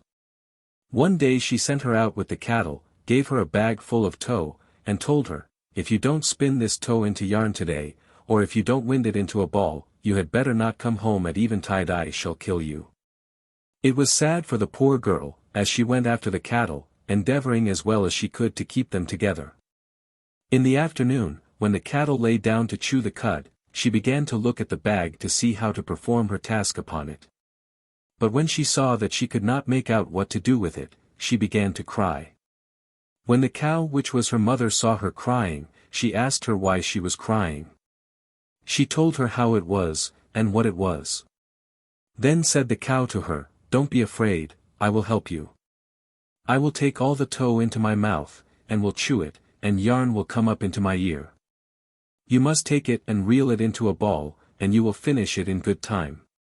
As she said, so it was. She began to chew the tow, piece after piece, yarn came up, into her ear, and the girl wound and reeled it, and finished the task. In the evening she departed and went to her stepmother, who was amazed at seeing so much work completed. The next time she gave her as much tow again. The girl spun till noon, and then in the afternoon, when the cattle lay down to chew the cud, the cow came up to her and began to chew the tow, yarn came up into her ear, and the girl wound and reeled it, and finished in good time. In the evening she went home and delivered to her stepmother all the tow spun and wound. She was astonished at seeing so much work completed. The third time she gave her still more tow, and sent her own daughter to see who helped her. The daughter went and concealed herself apart, and saw how it was and what it was, that the girl completed so much work in the day. She saw how the cow took the tow into her mouth, how yarn came up into her ear, and how the girl wound and reeled it. She went home to tell her mother. When she heard this from her daughter, she urged her husband to kill the cow. He endeavored in every way to persuade her not to kill the cow, but could not over-persuade her.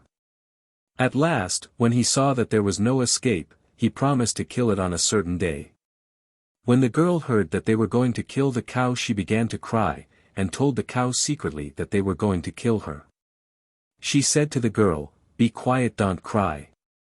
If they kill me, you must not eat any of my flesh, but must collect the bones and bury them behind the cottage. Then if need come to you, you must go to the grave, and help will come to you thence." On hearing this she went away. One day they killed the cow and boiled her flesh, brought it into the parlor, and began to eat. The girl alone did not eat of it, according to the instructions she had received, but collected the bones, and then, without anybody seeing her, took them and buried them behind the cottage, where the cow, her mother, had ordered her so to do. The girl was named Mary. But at length, when they had put all the work in the cottage upon her, that is to say, to sweep, to fetch water, to cook, to wash up the plates, she had become dirty and begrimed with ashes and cinders from excessive work at the fireplace. And therefore her stepmother nicknamed her Cinderella, Pepeleska, and this remained her name afterwards. One Sunday her stepmother got ready to go to church with her daughter, but, before starting, took a wooden dish of millet, scattered it on the ground in the cottage, and said to Cinderella, "Hear you, Cinderella. If you don't pick up this millet, and if you don't get dinner ready by the time that I return from church, don't come before my eyes, or I shall put you to death." Then they went away. Poor Cinderella, when she looked at all the millet, cried out weeping and wailing, "I will cook, I will sweep, I will attend to everything, but what poor girl can pick up all this millet?" When she had wept and spoken, immediately there came into her mind what the cow had told her, to go to the grave, and their help would be given her in trouble. Cinderella went off to the grave. When there, what did she see? On the grave stood an open box, filled with all manner of rich clothes, and on the lid were two pigeons, white as snow. They said to her, "Mary, take the clothes out, put them on, and go to church, and we will pick up the millet and get the dinner ready." She put out her hands and took the upper ones, which were of pure silk and satin, put them on, and went to church. In the church people great and small marveled at her beauty in her dress, especially because no one recognized her or knew who or what she was. Most of all did the emperor's son marvel at her, and never took his eyes off her. When service was ended, she stole away and ran quickly home, undressed immediately, and put the clothes in the box, and the box immediately vanished from sight. She went to the fireplace, and what did she see there? The millet picked up, dinner ready, in one word, everything attended to. Soon afterwards, lo! Her stepmother came with her daughter from church, saw everything in proper order, and was astounded. Next Sunday, when she was about to go to church, taking a larger dish of millet and scattering it on the ground, she threatened Cinderella that she would kill her if she didn't pick it up and get dinner ready. The stepmother went off with her daughter to church, and Cinderella betook herself to the grave of the cow. On the grave she found the two pigeons and the box with the dresses in it open. They told her to dress herself and go to church, and they would pick up the millet and get dinner ready. Taking a dress of pure silver, she dressed herself and went off to church. Now everybody, small and great, marveled at her more than before, and the emperor's son did not take his eyes off her for a moment. Service ended, she stole off amidst the multitude and got away home. There she undressed, and put the clothes in the box, and the box disappeared from sight. Soon afterwards, lo! Her stepmother came and looked about, the millet was picked up, dinner was ready, and Cinderella was at the fireplace. She was astonished at seeing so much work completed. The third time her stepmother got ready to go to church, and before she started, taking a dish of millet thrice as large and scattering it on the ground, she said to Cinderella, "Cinderella, if you don't pick up all this millet before we return from church, and if you don't get dinner ready, go and hide yourself. Don't come before my eyes, I shall kill you." Then she went off to church. After this Cinderella went to the grave of the cow, and found there the box open and the 2 pigeons upon it. They told her to dress herself and go to church. They would pick up the millet and get the dinner ready. Taking a dress of pure gold, she dressed herself and went to church. There, when the people saw her, they marveled, but no one knew who or what she was. The emperor's son never took his eyes off her, and planned, when service was over, to follow her closely, to see whither she betook herself. Service ended, she stole off amidst the crowd, hastening to get away before her stepmother. But as she was pushing through the crowd, she lost one of her shoes, and the emperor's son took it up. She escaped from among them with one shoe, undressed very quickly, put the clothes in the box, and the box vanished. She went home and looked in the cottage, the millet was picked up, dinner was ready, and everything attended to. She sat down at the fireplace, and, lo! Her stepmother came and looked about the cottage. Everything was in order, the millet picked up, dinner ready, she had nothing to find fault with her or scold her about. The emperor's son left the people, disguised himself, took the shoe, and went from cottage to try it on, to find out whose it was, and wherever he went he made inquiries, and tried it on the foot of every girl, but it did not fit one. For some it was too large, and for others too small, for some too narrow, for others too broad. At last he came to Cinderella's cottage. As soon as her stepmother saw him, she concealed Cinderella under a trough. He asked whether there was any girl in the house. She replied that there was, and brought her daughter to him. He tried the shoe on her, but it wouldn't even allow her toes to go in. He then asked whether there wasn't another girl there, and she told him that there wasn't. The cock had flown on to the trough, and when she told the emperor's son that there was no other girl there, he crowed, "Cock-a-doodle-doo. Pretty girl under trough." The stepmother shrieked out, "Shoo! Eagles have brought you." 13 But the emperor's son, on hearing the cock say this, went up and took the trough off. And there was, indeed, the girl that he had seen in the church with those beautiful dresses, only on one foot she had no shoe. He tried the shoe on her, it went on, and was exactly the same as that on the other foot. Then the emperor's son took her by the hand, conducted her to his court, married her, and punished her stepmother for her evil heart. 38 The Golden Apples and the 9 Peahens. There was once upon a time an emperor who had 3 sons, and in his yard a golden apple tree, which flowered and ripened every night. But somebody robbed it, and the emperor was utterly unable to discover who the robber was. Once he was conversing with his sons, and said to them, "I do not know whither goes the fruit from our apple tree." Then the eldest son answered him, "I will go tonight to see who takes it." When it became dark, the eldest son did as he had said, went out, and lay down under it.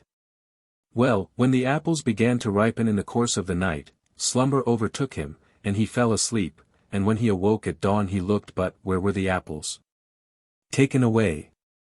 When he saw this, he went and related all to his father just as it really happened. The second son said to his father, "I will go tonight to watch, that I may see who takes it." But he, too, watched it even as the first one. About the time when the apples began to ripen, he fell asleep. When he woke up in the morning, where were the apples? Taken away. Now came the turn of the third and youngest brother. He went out at eventide under the apple tree, placed a sofa there, lay down, and went to sleep. About midnight, when the apples began to ripen, he woke up and looked at the apple tree. It had just begun to ripen, and illuminated all the yard from the brightness of its fruit. Just then up flew 9 peahens, 8 of which settled upon the apple tree, and the 9th on the ground beside his sofa, and, as soon as she had alighted, became a damsel, who shone with beauty like a bright sun. They conversed together while the other 8 were rifling the tree, and when dawn came, she thanked him for the apples, and he begged her to leave just one behind her. She gave him 2 one for himself, and one to take to his father transformed herself into a peahen, and flew away, followed by the other 8. In the morning the prince rose up, and took one apple to his father, who did not know what to do for joy, and commended him without ceasing. The next evening the youngest prince went out again to watch the apple tree, and as soon as he had gone out, lay down as before, and watched it that night also. In the morning he again brought his father an apple. This went on for a few days, when his brothers began to envy him, because they could not watch it, whereas he watched it successfully. They could not make out how to discover the manner in which he watched the apple tree. So they sought out an old witch, who promised them to find out how their young brother watched the apple tree. At the approach of evening, when the youngest prince was about to go out to watch the apple tree, the accursed witch stole out and went off before him, lay down under his sofa, and there concealed herself. The prince came, lay down without knowing that the old woman was under his sofa, and went to sleep as previously. About midnight, when the prince had just woke up, the 9 peahens arrived. 8 of them settled on the tree, and the other on the ground beside his sofa, transformed herself into a damsel, and they began to converse together. While these were talking to each other, the accursed old witch softly raised herself up, and cut off a piece of the damsel's long hair. As soon as she felt this, the damsel sprang on one side, transformed herself into a peahen, and flew away, with the other 8 behind her. The prince, on seeing this, sprang off his sofa, and shouted, "What is this?" He ere long espied the old woman under the sofa, seized and hauled her from under it, and, when morning came, ordered her to be fastened to the tails of 2 horses and torn asunder. The peahens came no more to the apple tree, and the prince was much grieved on this account, and wept and mourned day after day. At last he determined to go to seek them all over the world, and went and told his father what his intention was, and his father endeavored to comfort him, and said, "Stay, my son. I will find you another damsel in my empire, such an one as you wish for." But in vain, he would not follow his father's advice, and made preparations to go, took with him one of his servants, and went into the world to find the peahen. When he had travelled a long time, he came to a lake, in the midst of which was a rich palace, and in the palace an aged empress, who had one daughter. The prince, on coming to the old empress, asked her to tell him about the 9 peahens, if she knew about them, and the old woman replied that she did, and that the 9 peahens came daily to bathe in the lake. On telling him this, she began to try to overpersuade him with these words, "Never mind those 9 peahens, my son. I have a handsome damsel, and abundance of wealth, it will all remain yours." But as soon as the prince heard where the peahens were, he would not listen to her talk, but in the morning ordered his servant to get the horses ready to go to the lake. Before they started for the lake, the old woman called his servant, bribed him, and gave him a little whistle, saying to him, "When the time approaches for the peahens to come to the lake, do you secretly look out and blow the whistle behind your master's neck. He will immediately fall asleep, and will not see them." The accursed servant hearkened to her, took the whistle, and did as the old woman told him. When they arrived at the shore of the lake, he calculated the time when the peahens would arrive, blew the whistle behind his master's neck, and he immediately fell as sound asleep as if he were dead. Scarcely had he fallen asleep, when the peahens arrived, 8 of them settled on the lake, and the 9th perched upon his horse, and began to try to awaken him. "Arise, my birdie. Arise, my lamb. Arise, my dove." But he heard nothing, but slept on as if dead. When the peahens had finished bathing, they all flew away, and he awoke, and asked his servant, "What is it? Did they come?" The servant replied, "They did come," and told him how 8 of them settled on the lake, and the 9th on his horse, and that she tried to wake him. When the unhappy prince heard this from his servant, he was ready to kill himself from pain and anger.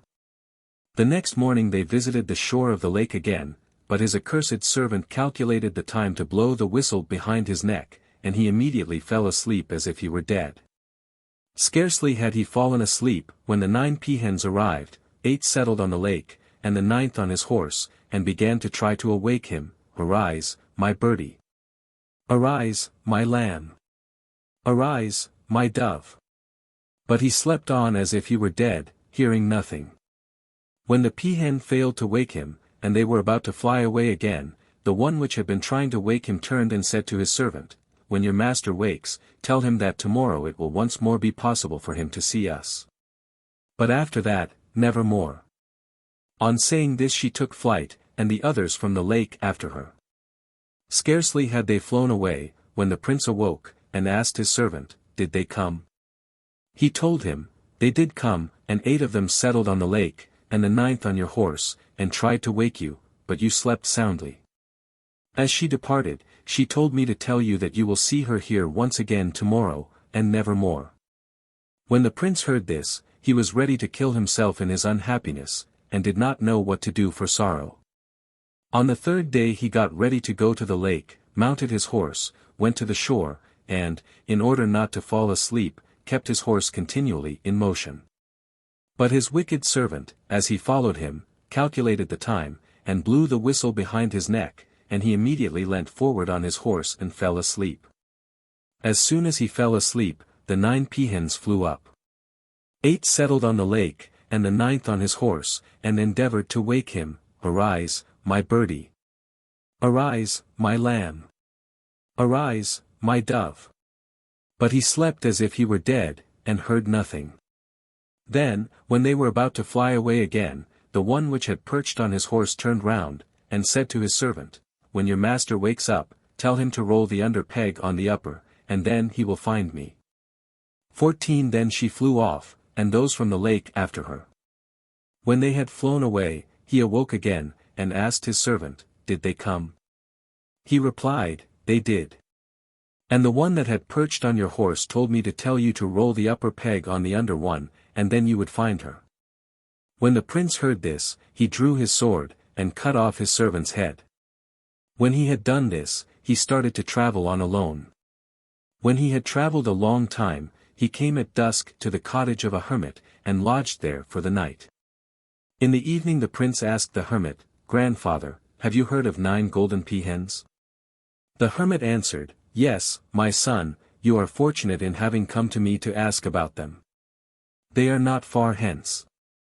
It is not more than half a day's journey to them from here." In the morning, when the prince departed to seek them, the hermit came out to accompany him, and said to him, "Go to the right, and you will find a large gate. When you enter that gate, turn to the right, and then you will go right into their town, and in that town is their palace." He went on his way according to the hermit's words, and went on till he came to that gate. Then turned to the right, and descried the town upon a hill. When he saw the town he was much rejoiced. When he entered the town he inquired where the palace of the 9 peahens was. It was pointed out to him. At the gate a watchman stopped him, and inquired whence and who he was. The prince told him all, whence he was and who he was. After this the watchman went off to announce him to the empress. When she heard it, she ran breathless, and stood in the form of a damsel before him, took him by the hand, and led him upstairs. Then the two rejoiced together, and in a day or 2 were wedded. When a few days had elapsed after their marriage, the empress departed to go on a journey, and the prince remained alone. When she was about to start, she took out and gave him the keys of 12 cellars, and said to him, "Open all the cellars, but do not have any nonsense with the 12th. She went away. When the prince remained alone in the palace, he bethought himself, "What does this mean, that I am to open all the cellars, but not to open the 12th? Glory to the Lord God! What can there be in it?" He then began to open them one after the other. He came to the 12th, and at first would not open it, but as he had no occupation, he began to brood and to say to himself, "How can it be in this cellar that she told me not to open it?" At last he opened it too, and found standing in the midst of it a cask bound with iron hoops, and a voice out of it was heard, saying, "I pray you, brother, I am athirst for water, give me a cup of water." On hearing this voice, the prince took a cup of water, and sprinkled it on the bung, and as soon as he had sprinkled it, one of the hoops of the cask burst. The voice then cried, "Give me one more cup of water, I am athirst." He took a cup of water and sprinkled it on the bung, and as soon as he had done so, another hoop burst on the cask. The voice then cried, "I am athirst, "Give me, brother, one more cup of water." The prince took another cup of water and poured it on the bung, but as soon as he had finished pouring it, the third hoop of the cask burst, the cask split asunder, and out of it flew a dragon, found the empress on her way, and carried her off. Thus it happened, and the attendants came and told their master that a dragon had carried the empress away. Finally he set off to seek her in the world. When he had travelled a long time, he came to a marsh, and in that marsh espied a little fish, which was endeavouring to jump into the water, but was unable to do so.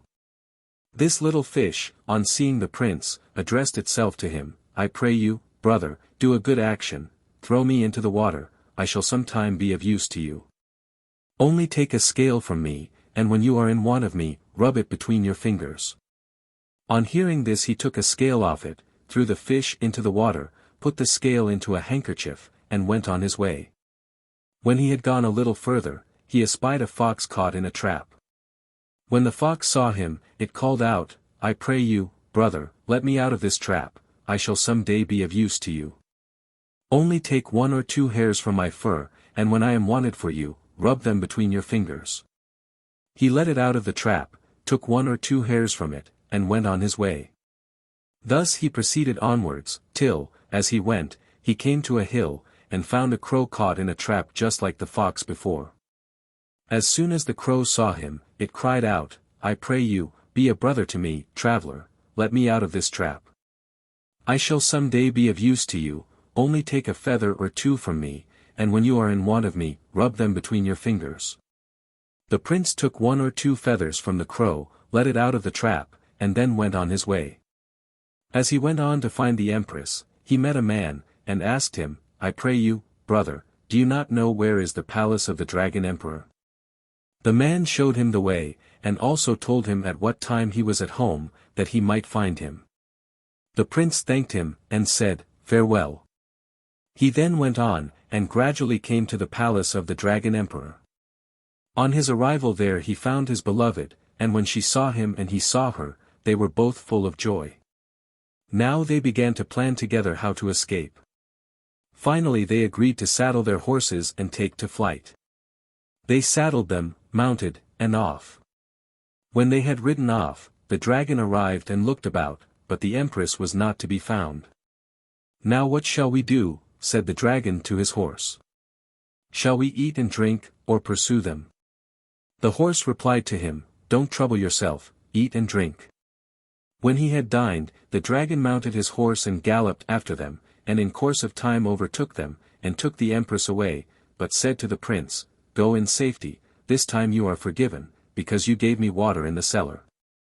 But do not come a second time if your life is dear to you." The poor prince remained as if thunderstricken, then started and proceeded a little way, but as he could not overcome his heart, he returned to the dragon's palace.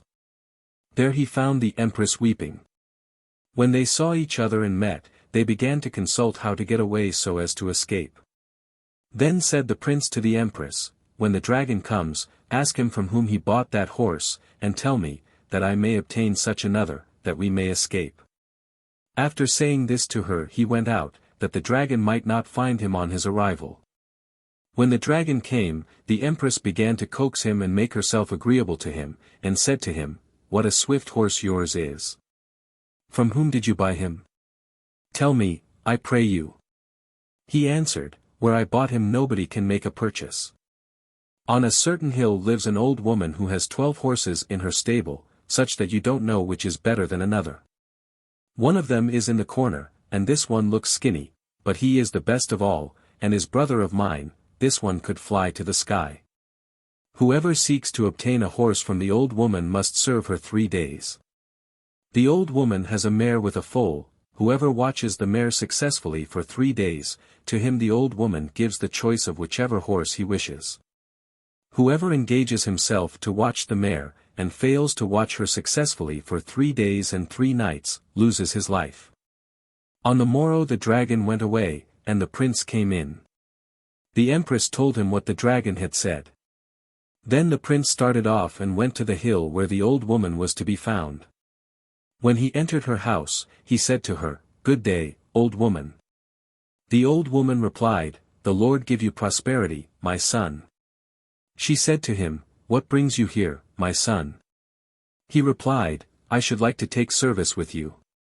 The old woman said to him, "Very good, my son. I have a mare with a foal. If you watch her successfully for 3 days, I will give you one of these 12 horses of mine to take away, whichever you choose, but if you fail to watch her successfully, I shall take off your head." Then she took him into the yard. In the yard post after post was fixed in the ground, and on each was stuck a human head, only one remained vacant, and this cried out continually, "Old woman, give me a head." When the old woman had shown him all, she said, "Know that all these engaged to watch the mare and the foal, but were unable to watch her successfully." But the prince was in no wise terrified thereby. In the afternoon he mounted the mare and galloped uphill and downhill, and the foal galloped after her. Thus till midnight, and then, what he knew sleep crept over him, and he fell asleep. When he woke up at dawn his arms were round a stump instead of the mare, but he held the halter in his hand. When he perceived this, the poor fellow became dizzy from terror, and started off to look for her. And while he was looking for her, came to a sheet of water, and when he came to the water, he remembered the little fish, unfolded the handkerchief, and took out the scale and rubbed it between his fingers. Up sprang the little fish out of the water, and lay before him. "What is the matter, adopted brother?" said the fish. He replied, "The old woman's mare has escaped from me, and I don't know where she is." The fish said to him, "Here she is amongst us, she has transformed herself into a fish, and her foal into a little fish, but do you flap the halter on the water, and call out, 'Coop! Coop! Old woman's mare!'" He flapped the water with the halter, and called out, "Coop! Coop!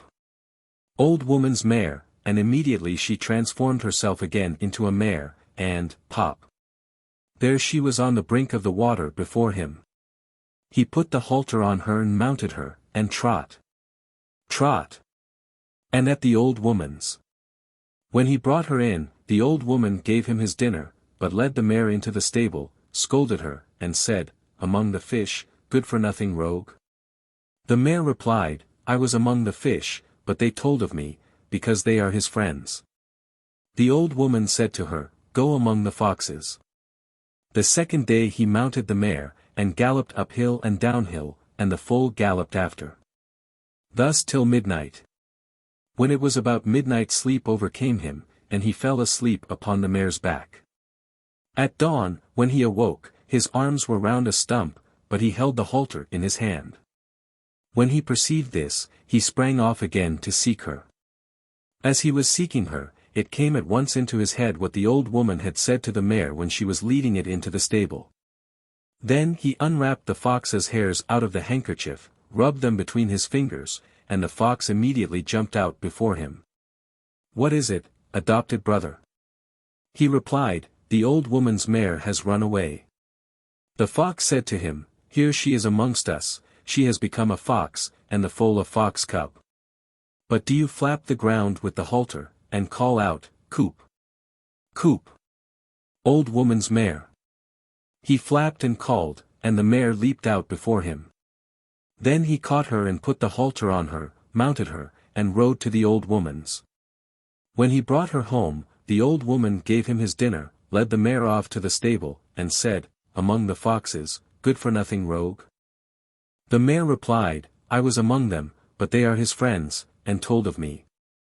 The old woman said to her, "Be among the crows." The third day the prince again mounted the mare, and galloped her uphill and downhill, and the foal galloped after. Thus till midnight. About midnight he became sleepy, and fell asleep, and woke up at dawn, but his arms were round a stump, and he held the halter in his hand. As soon as he perceived this, he darted off again to seek the mare, and as he was seeking her, it came into his head what the old woman had said the day before when scolding the mare. He took out the handkerchief and unwrapped the crow's feathers, rubbed them between his fingers, and, pop! The crow was before him. "What is it, adopted brother?" The prince replied, "The old woman's mare has run away, and I don't know where she is." The crow answered, "Here she is amongst us, she has become a crow, and the foal a young crow. but flap the halter in the air, and cry, "Coop! Coop! Old woman's mare!" He flapped the halter in the air, and cried, "Coop! Coop! Old woman's mare!" And the mare transformed herself from a crow into a mare, just as she had been, and came before him. Then he put the halter on her, and mounted her, and galloped off, the foal following behind, to the old woman's. The old woman gave him his dinner, caught the mare, led her into the stable, and said to her, "Among the crows, good-for-nothing rogue?" The mare replied, "I was among them, but they are his friends, and told of me." Then when the old woman came out, the prince said to her, "Well, old woman, I have served you honestly, now I ask you to give me that which we agreed upon." The old woman replied, "My son, what is agreed upon must be given. Here are 12 horses, choose whichever you please." He replied, "Why shall I pick and choose? Give me that one where he is in the corner, there is none better in my eyes." Then the old woman began to dissuade him, "Why chose that skinny one when there are so many good ones?" He then insisted once for all, "Give me the one which I ask, for such was our agreement." The old woman twisted, turned, and without more ado gave him the one which he asked for. Then he mounted it, and "Farewell, old woman. Goodbye, my son." When he took it to a wood and groomed it, it glittered like gold. Afterwards, when he mounted it and gave it its head, it flew like a bird, and in a jiffy arrived at the dragon's palace. As soon as he entered the courtyard, he bade the empress to get ready for flight. She was not long in getting ready. They both mounted the horse and set off. They had not long started in flight when the dragon arrived. Looked about. No empress.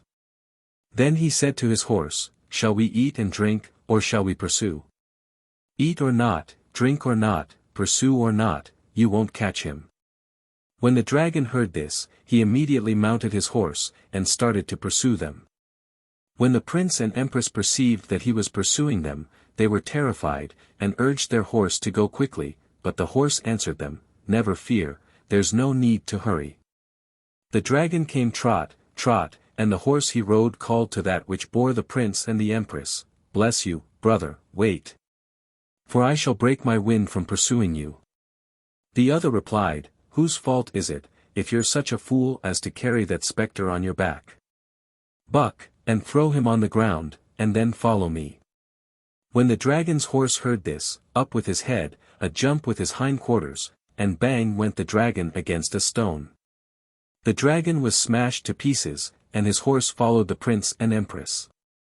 Then the empress caught and mounted it, and they arrived safe and sound in the empress's dominions, and reigned honorably as long as they lived. 39. The language of animals. A certain man had a shepherd, who served him faithfully and honestly for many years.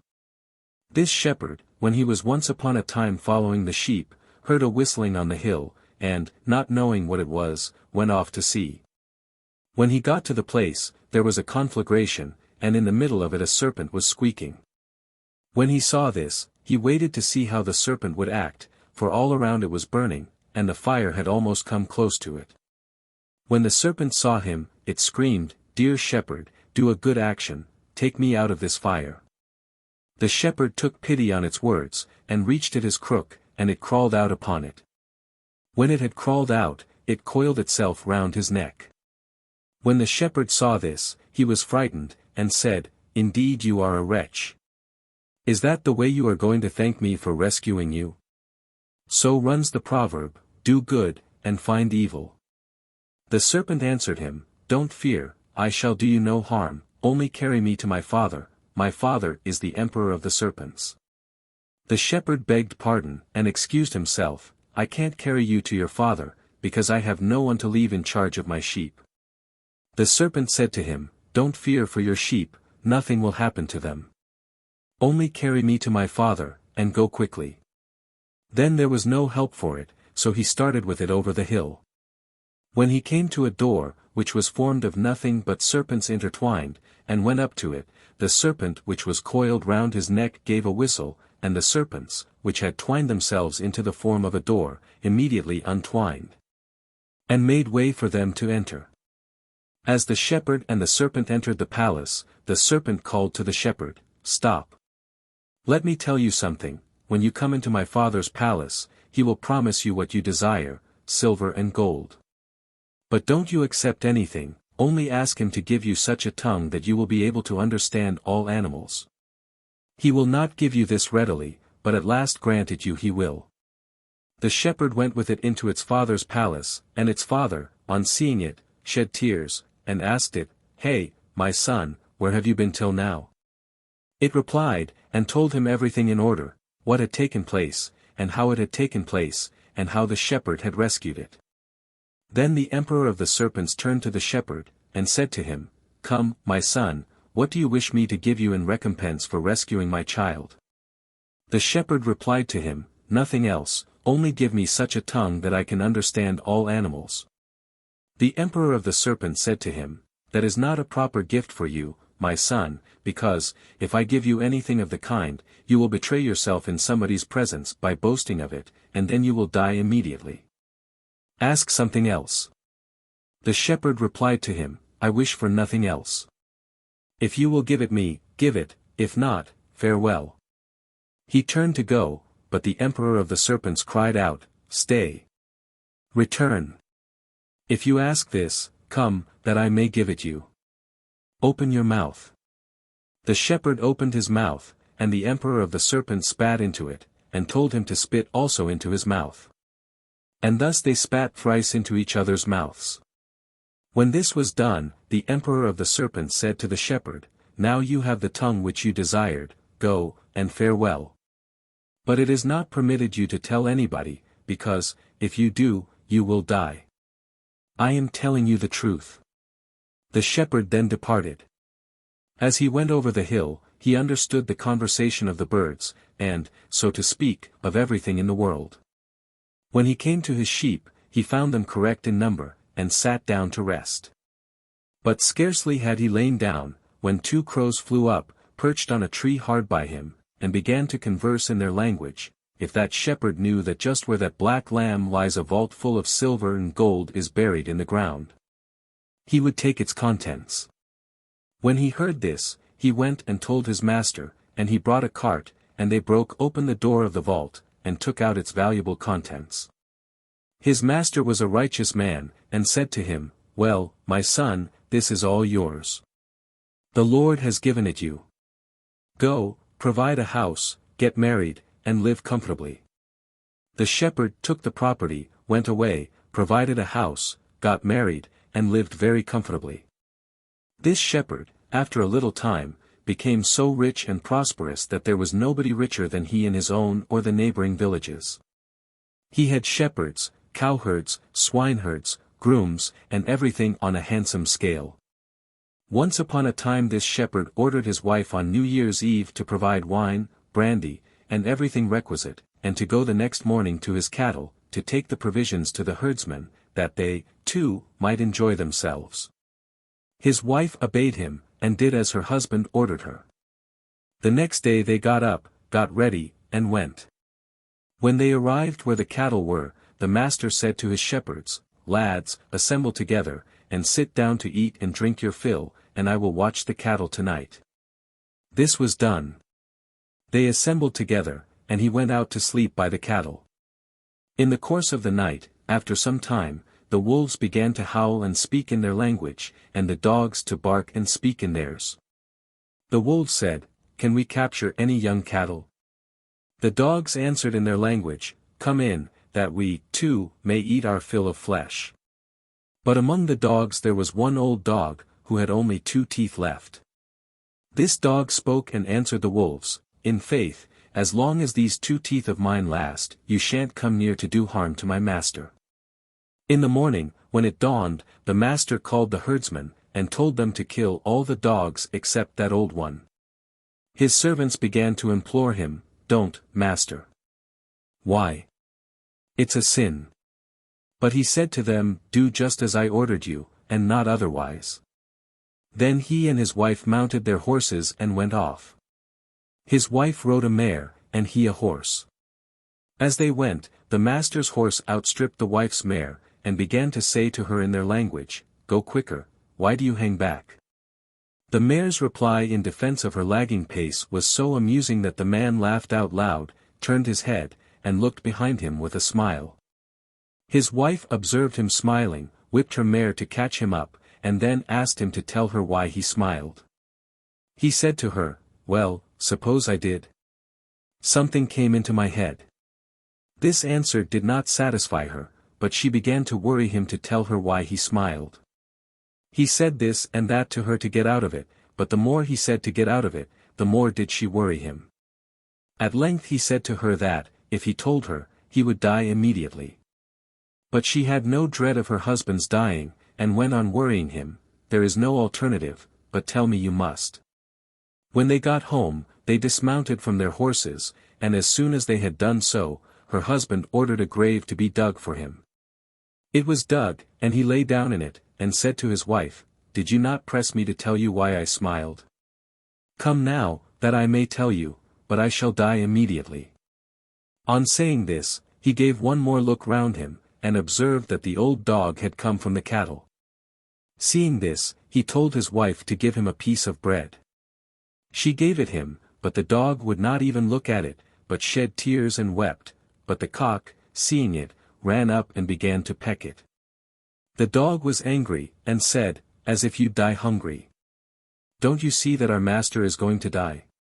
What a fool he is! Let him die. Whose fault is it? I have 100 wives. When I find a grain of millet, I call them all to me, and finally eat it myself. If one of them gets cross at this, I give her 1 or 2 pecks, and she lowers her tail. But this man isn't equal to keeping one in order." When the man heard the cock say this, he jumped up at once out of the grave, seized a stick, chased his wife over hill and dale, and at last settled her completely, so that it never entered her head any more to ask him why he smiled. Serbian Stories. Introduction. The Serbian is the most widely spread of the South Slavonic dialects, being spoken not only in Serbia proper, but also in Bosnia, Herzegovina, Croatia, Carniola, and a great part of South Hungary. It has, like the Bulgarian, been affected by the Old Thracian language, but not to the same extent. The infinitive is very frequently represented by de with the finite verb. Safarzik includes the whole of the South Slavonic dialects, except the Bulgarian, under the common name Illyrian, and subdivides them into the 3 divisions of Serbian, Croatian, and Corinthian-Slovenish. The Serbian stories are generally good, particularly number 40, which may be compared with a very inferior variant in Grimm, the Golden Bird. Number 40 is one of the stories, the beauty of which set me to work upon the present series of translations.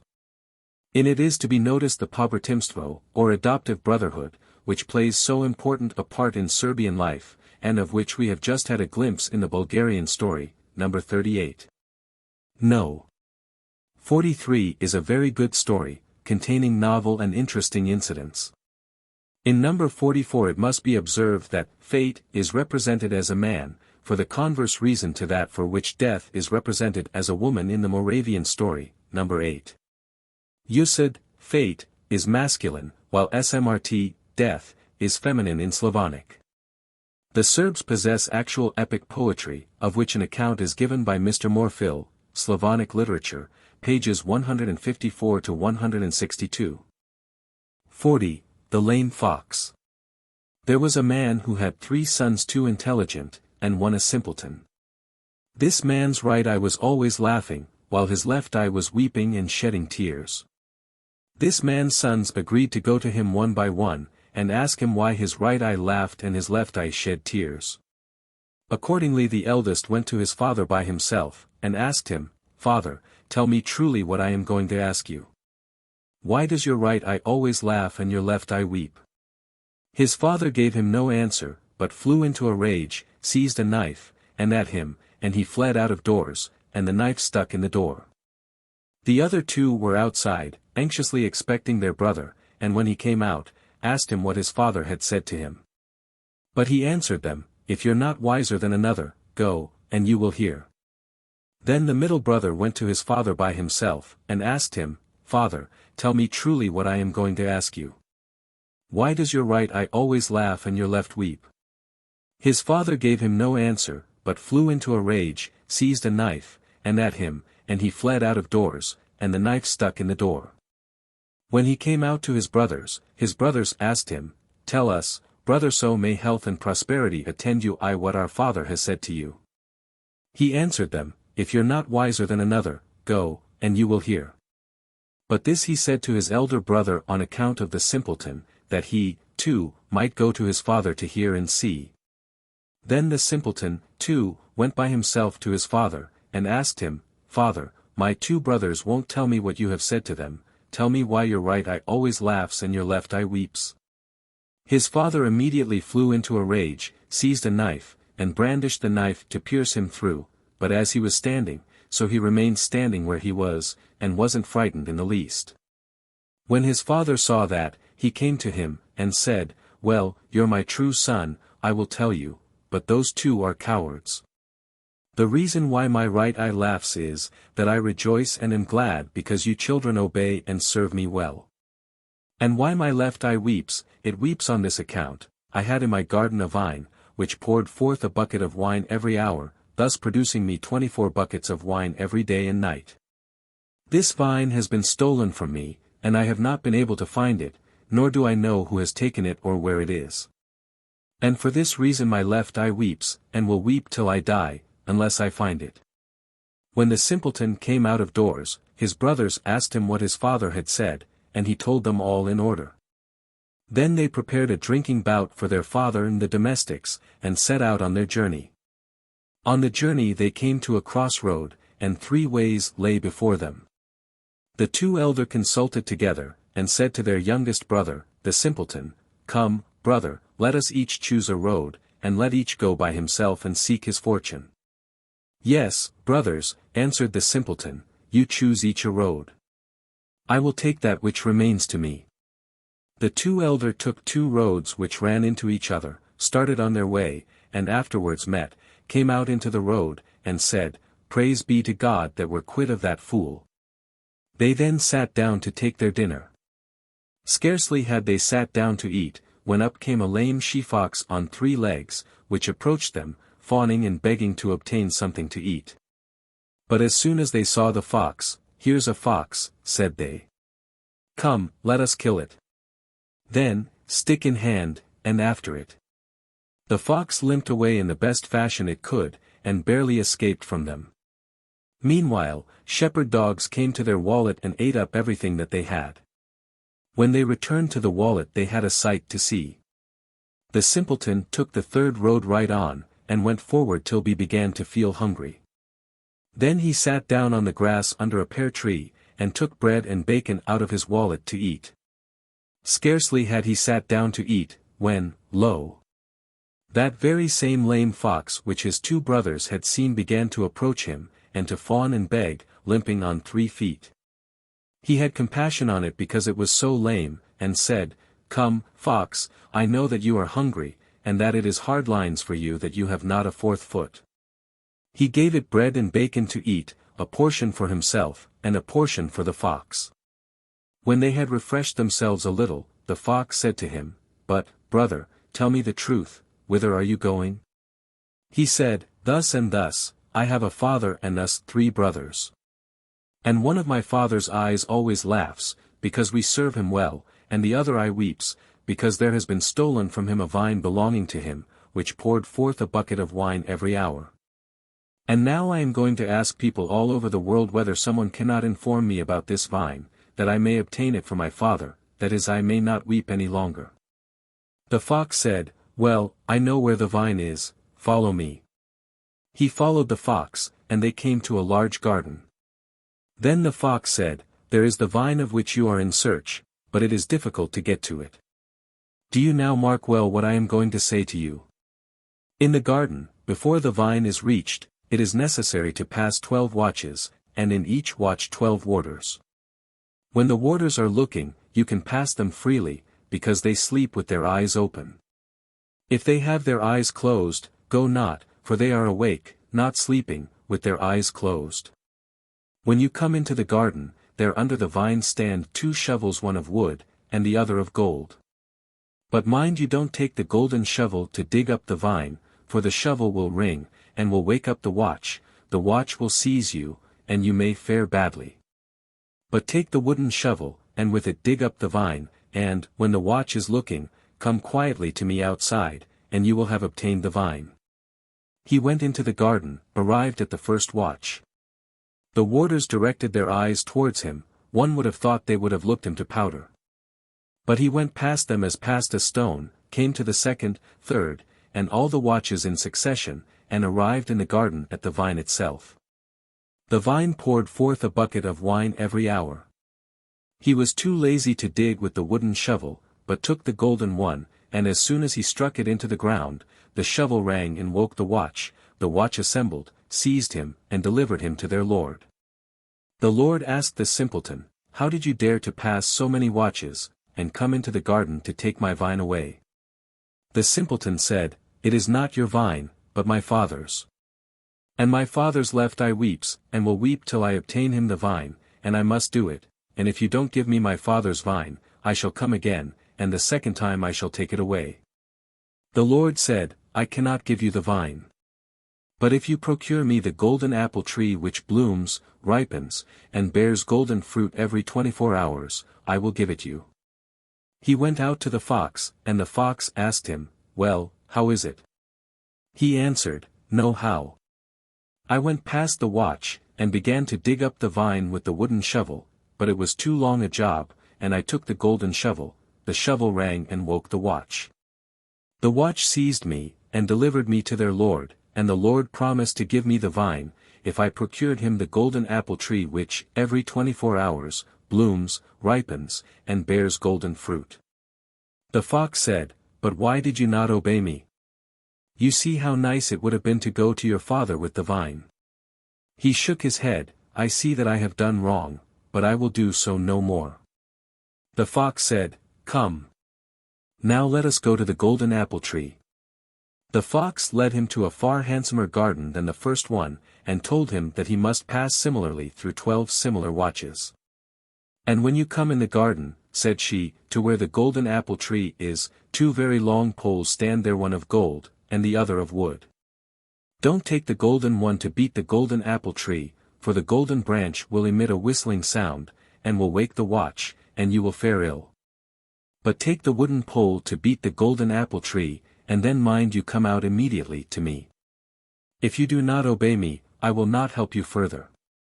He said, "I will, fox, only that it may be mine to acquire the golden apple tree to purchase the vine.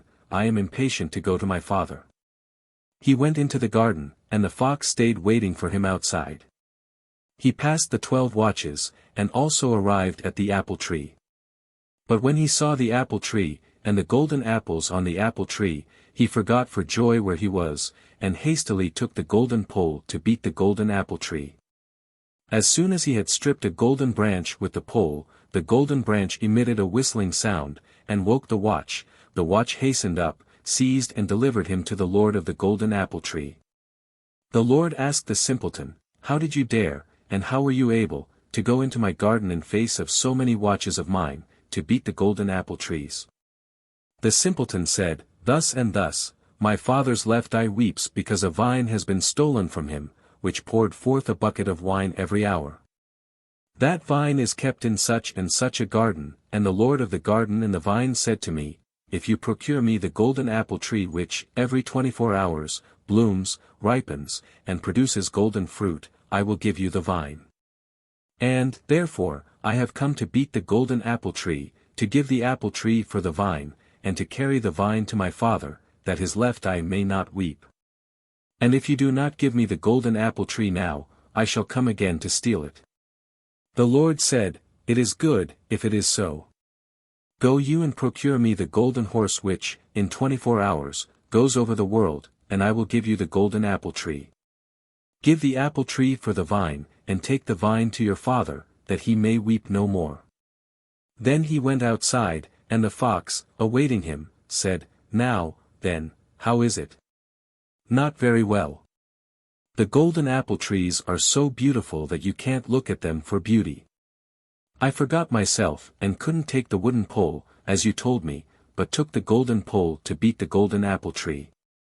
The branch emitted a whistling sound, and woke the watch.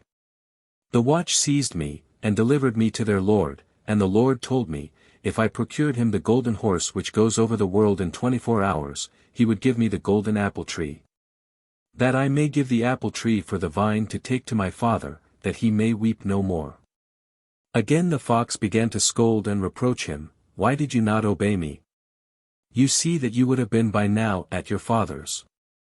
And thus you torment both yourself and me.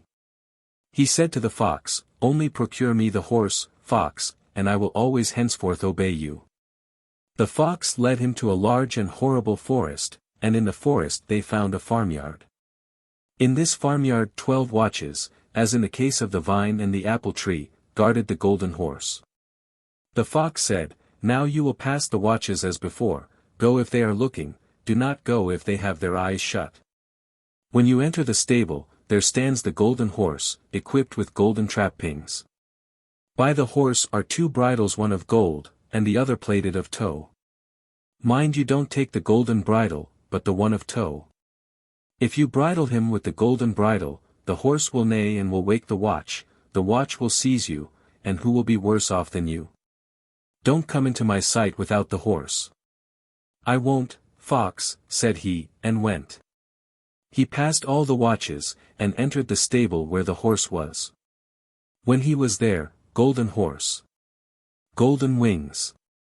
So beautiful, good heavens. That you couldn't look at them for beauty. He saw the golden bridle, it was beautiful and ornamented. He saw also that of tow, it was dirty, and couldn't be worse. Now he thought long what to do and how to do.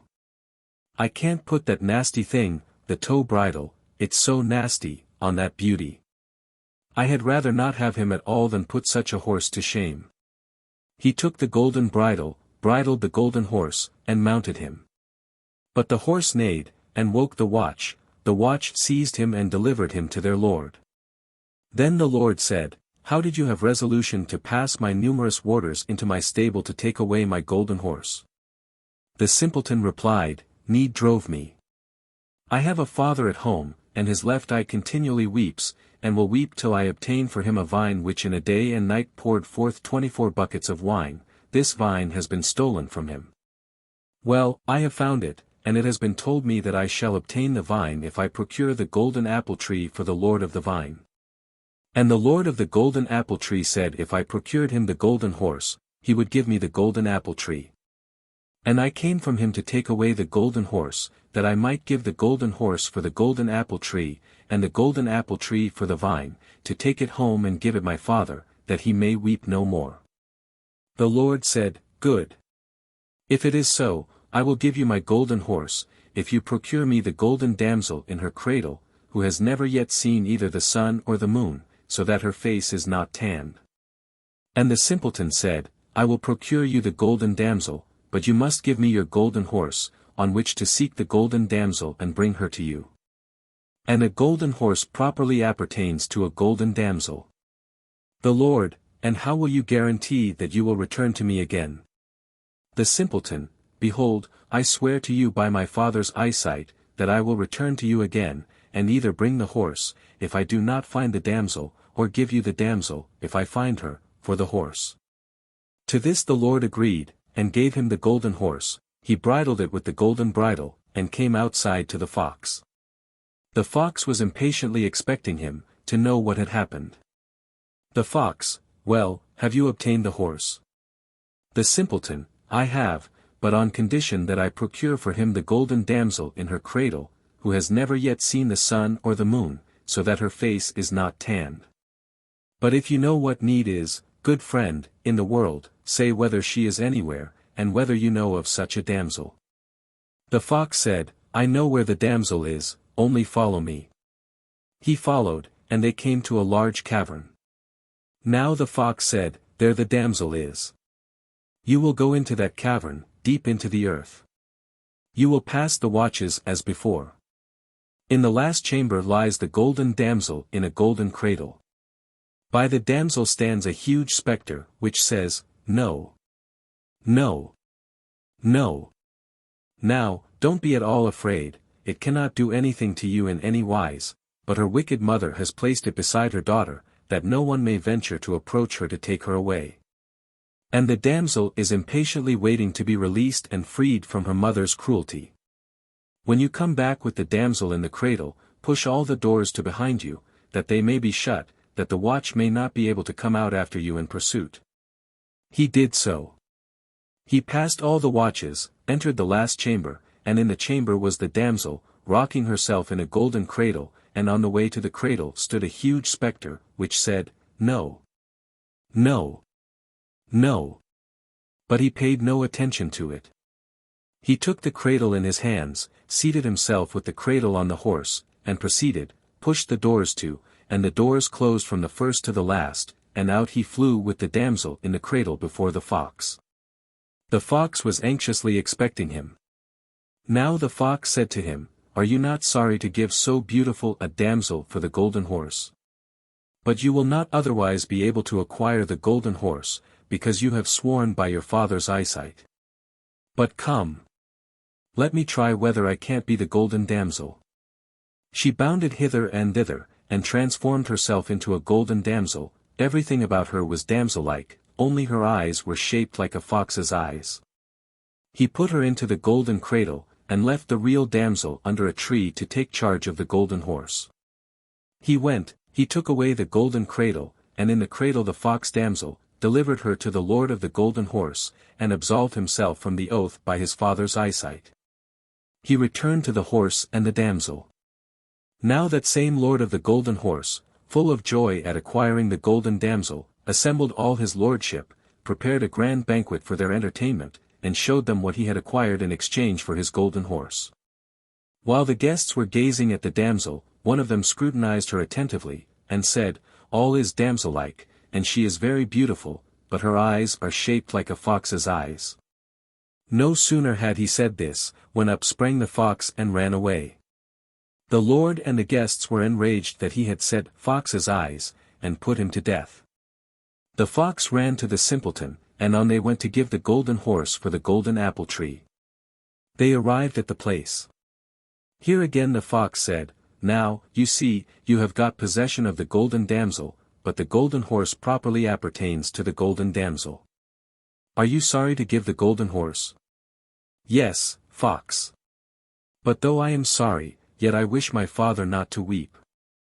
The fox, "But stay, let me try whether I can be the golden horse." She bounded hither and thither, and transformed herself into a golden horse, only she had a fox's tail. Then she said, "Now lead me, let them give you the golden apple tree, and I know when I shall come to you."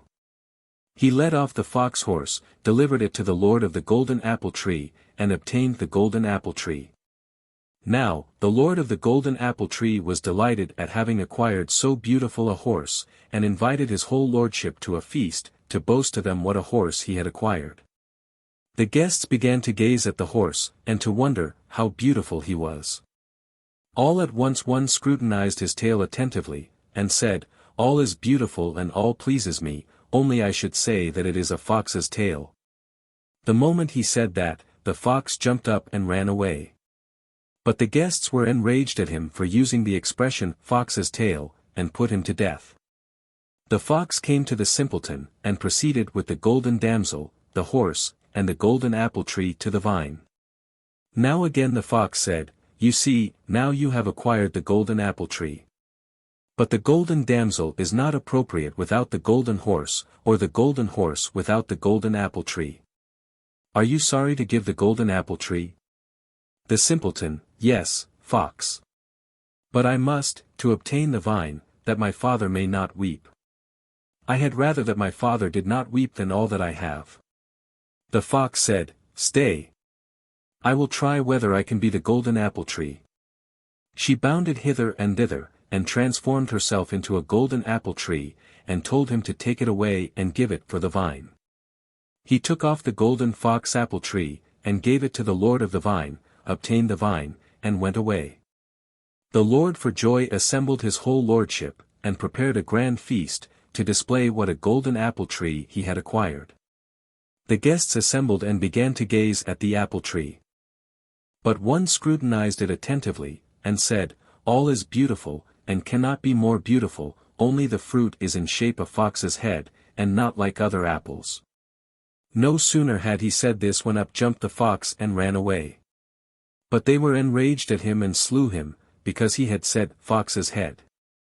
Now the simpleton took leave of the fox and went home, having with him the golden damsel, the golden horse, the golden apple tree, and the vine. When he arrived at the crossroad, where he had parted from his brothers when he went from home to seek the vine, he saw a multitude of people assembled, and he, too, went thither to see what was the matter. When he got there, his 2 brothers were standing condemned, and the people were going to hang them. He told the damsel that they were his brothers, and that he would like to ransom them. The damsel took a large quantity of treasure out of her bosom, and he ransomed his brothers, the malefactors, who had thought to acquire the vine by slaying, burning, and plundering. They envied him, but could not help themselves. They proceeded home. The simpleton planted the vine in the garden where it had been, the vine began to pour forth wine, and his father's left eye ceased to weep and began to laugh. The apple tree began to blossom, the golden horse to neigh, the damsel to sing, and there was love and beauty at the farmhouse. Everything was merry, everything was rejoicing in making progress. All at once the father sent his sons to bring him from the country 3 years of rye, that he might see what manner of season it would be. When they came to a well in the country, they told their simpleton brother to get them some water to drink. He stooped over the well to reach the water for them, they pushed him into the water and he was drowned. Immediately the vine ceased to pour forth wine, the father's eye began to weep, the apple tree drooped, the horse ceased to neigh, the damsel began to weep, and everything lost its cheerful appearance. Thereupon that selfsame lame fox came up, got down into the well, gently drew her adopted brother out, poured the water out of him, placed him on the fresh grass, and he revived. As soon as he revived the fox was transformed into a very beautiful damsel. Then she related to him how her mother had cursed her because she had rescued her greatest enemy from death. She was cursed, and was transformed into a cunning fox, and limped on 3 feet until she should rescue her benefactor from a watery death. And, lo! I have rescued you, my adopted brother. Now, adieu. She went her way, and the simpleton his way to his father, and when he arrived at the farmhouse the vine began again to pour forth wine, his father's eye to laugh, the golden apple tree to bloom, the golden horse to neigh, and the golden damsel to sing. He told his father what his brothers had done to him on the way, and how a damsel had rescued him and freed herself from a curse.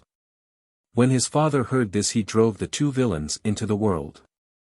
But he married the simpleton to the golden damsel, with whom he lived long in happiness and content. 41. The sons' oath to their dying father. There was an old man who had 3 sons and 1 daughter.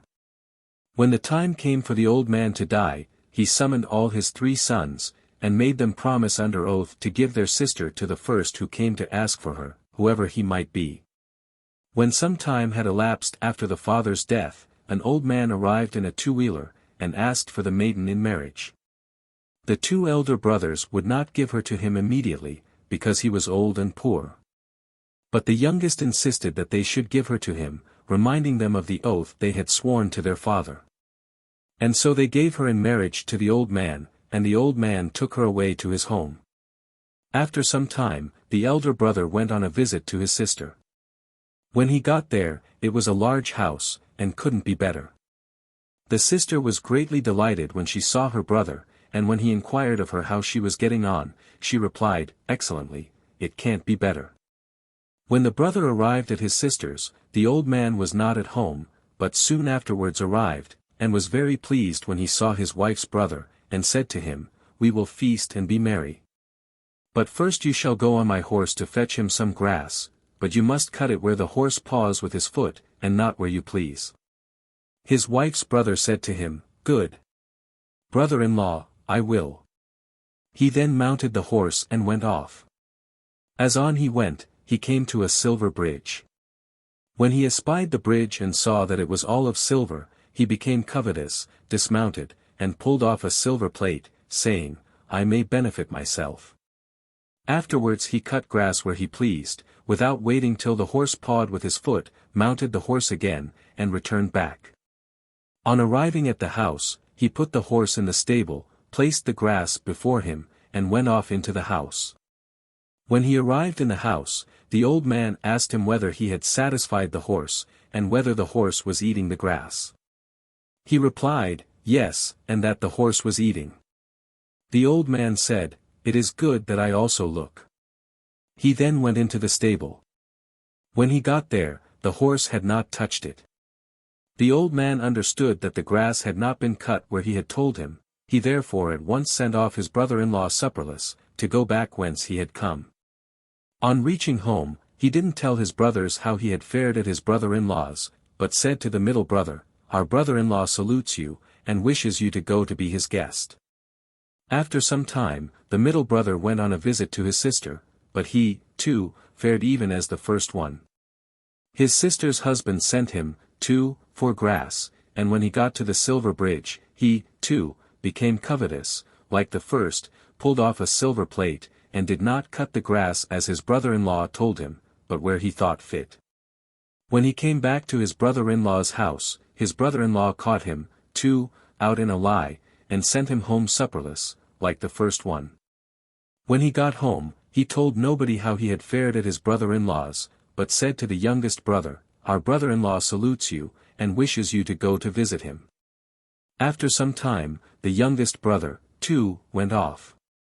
When his sister espied him, she said to him, only, brother, be sure not to do as our two brothers have done. He didn't know what they had done, and his sister would not tell him anything more. When his sister's husband came home, he, too, was delighted with his wife's brother, and said to him, we will feast and be merry, only go first on my horse and fetch him some grass. But you will cut it there where the horse paws with his foot, and not where you please. He mounted the horse and went off for the grass. When he arrived at the bridge, he was astonished at its beauty, but was quite sorry that it hadn't those two plates. And when he came to the middle, he looked on one side and the other, and saw under it, where water was bubbling in a huge cauldron, and human heads boiling in it, and eagles pecking them from above. Afterwards, having passed over the bridge, he came to a village, and, as he passed through it, saw that there everything was sad and sorrowful, and wondered thereat, and asked a man, how is this, brother, that all is so sorrowful with you? He replied, how should it not be sorrowful, when hail smites us every hour, and we have nothing? When he came out of the village, he found two pigs on the road, and they were fighting without ceasing. He tried to part them, but in vain, and, being unable to part them, went on further. Thus proceeding, he came to another village, and, as he went through, heard on all sides singing and merriment, and said to someone, I went through one village and found everything sorrowful, and why is all so merry with you? The villager answered him, why should it not be so, when every hour is productive to us, and we have all in abundance? Finally, the horse carried him to a very beautiful meadow. When they were in the middle of the meadow, the horse stood still and pawed with his foot, and he dismounted and cut grass, and returned back to the house. When he got to the house, he led the horse into the stable, laid the grass before him, and the horse immediately began to eat. When his sister's husband saw that he had satisfied the horse, he was very pleased, and said to him, you are my true brother-in-law, now let us be merry and feast. Then they sat down to table and began to sup. At supper the old man said to him, now, tell me what you have seen. He answered him, oh, my brother-in-law. What I have seen cannot be expressed. First I saw a very beautiful silver bridge, but it was disfigured where it wanted a pair of plates. Whoever took these away, the living God bath slain him. The old man thereupon told him, your two brothers stole them. As they have done, so have they fared. But tell me what you saw next. His wife's brother replied, at the middle under the bridge I saw a huge cauldron, where it was bubbling, and in it the heads of dead people, and eagles were pecking them from above. Thereupon his sister's husband said, those are the eternal torments in that world. What did you see more? His wife's brother continued, I saw a village, and in it everything miserable. The old man said to him, there is no union and no truth, nor knowledge of God. What did you see further? His wife's brother said to him further, I saw 2 pigs fighting without ceasing. His sister's husband replied, those are 2 brothers who do not live in concord. What did you see further? I saw another village, and in it all was cheerful. His sister's husband said to that, those are people after God's will.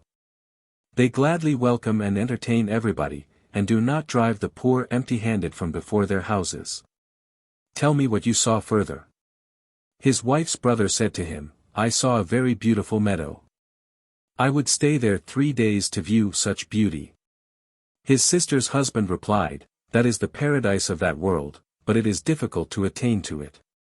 After this they enjoyed each other's society for many days.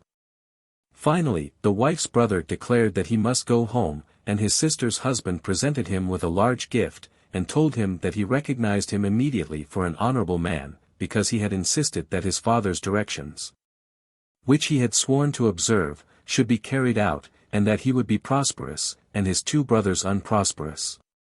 N.B. There are 2 words for brother-in-law, in Servian, Shura, the wife's brother, and Zet, the sister's husband. This makes the tale read better in Servian than in English. 42.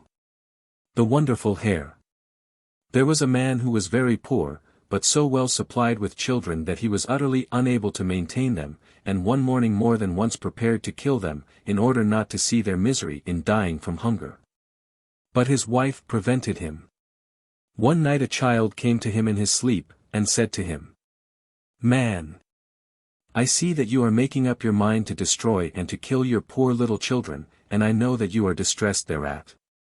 But in the morning you will find under your pillow a mirror, a red kerchief, and an embroidered pocket handkerchief. Take all 3 secretly and tell nobody, then go to such a hill, by it you will find a stream. Go along it till you come to its fountain head, there you will find a damsel as bright as the sun, with her hair hanging down over her back, and without a scrap of clothing. Be on your guard, that the ferocious she-dragon do not coil round you. Do not converse with her if she speaks, for if you converse with her, she will poison you, and turn you into a fish, or something else, and will then devour you. But if she bids you examine her head, examine it, and as you turn over her hair, look, and you will find one hair as red as blood, pull it out and run back again.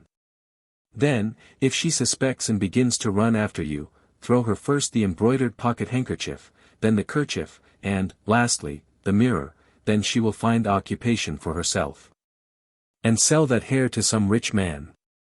But don't let them cheat you, for that hair is worth countless wealth, and you will thus enrich yourself and maintain your children.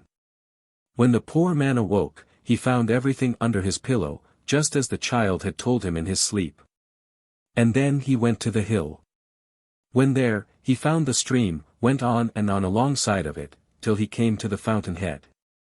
Having looked about him to see where the damsel was, he espied her above a piece of water, like sunbeams threaded on a needle, and she was embroidering at a frame on stuff, the threads of which were young men's hair. As soon as he saw her, he made a reverence to her, and she stood on her feet and questioned him, Whence are you, unknown young man? But he held his tongue. She questioned him again, Who are you? Why have you come, and much else of all sorts?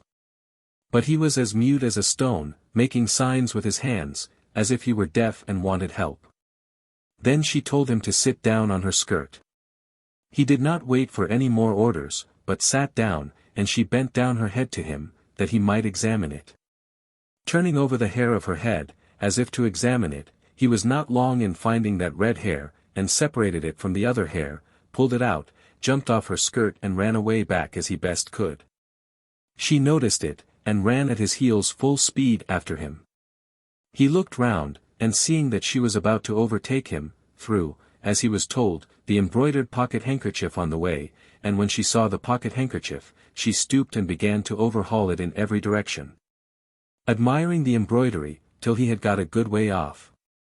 Then the damsel placed the pocket handkerchief in her bosom, and ran after him again.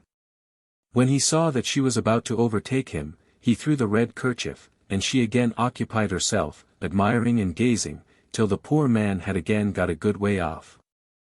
Then the damsel became exasperated, and threw both the pocket-handkerchief and the kerchief on the way, and ran after him in pursuit. Again, when he saw that she was about to overtake him, he threw the mirror.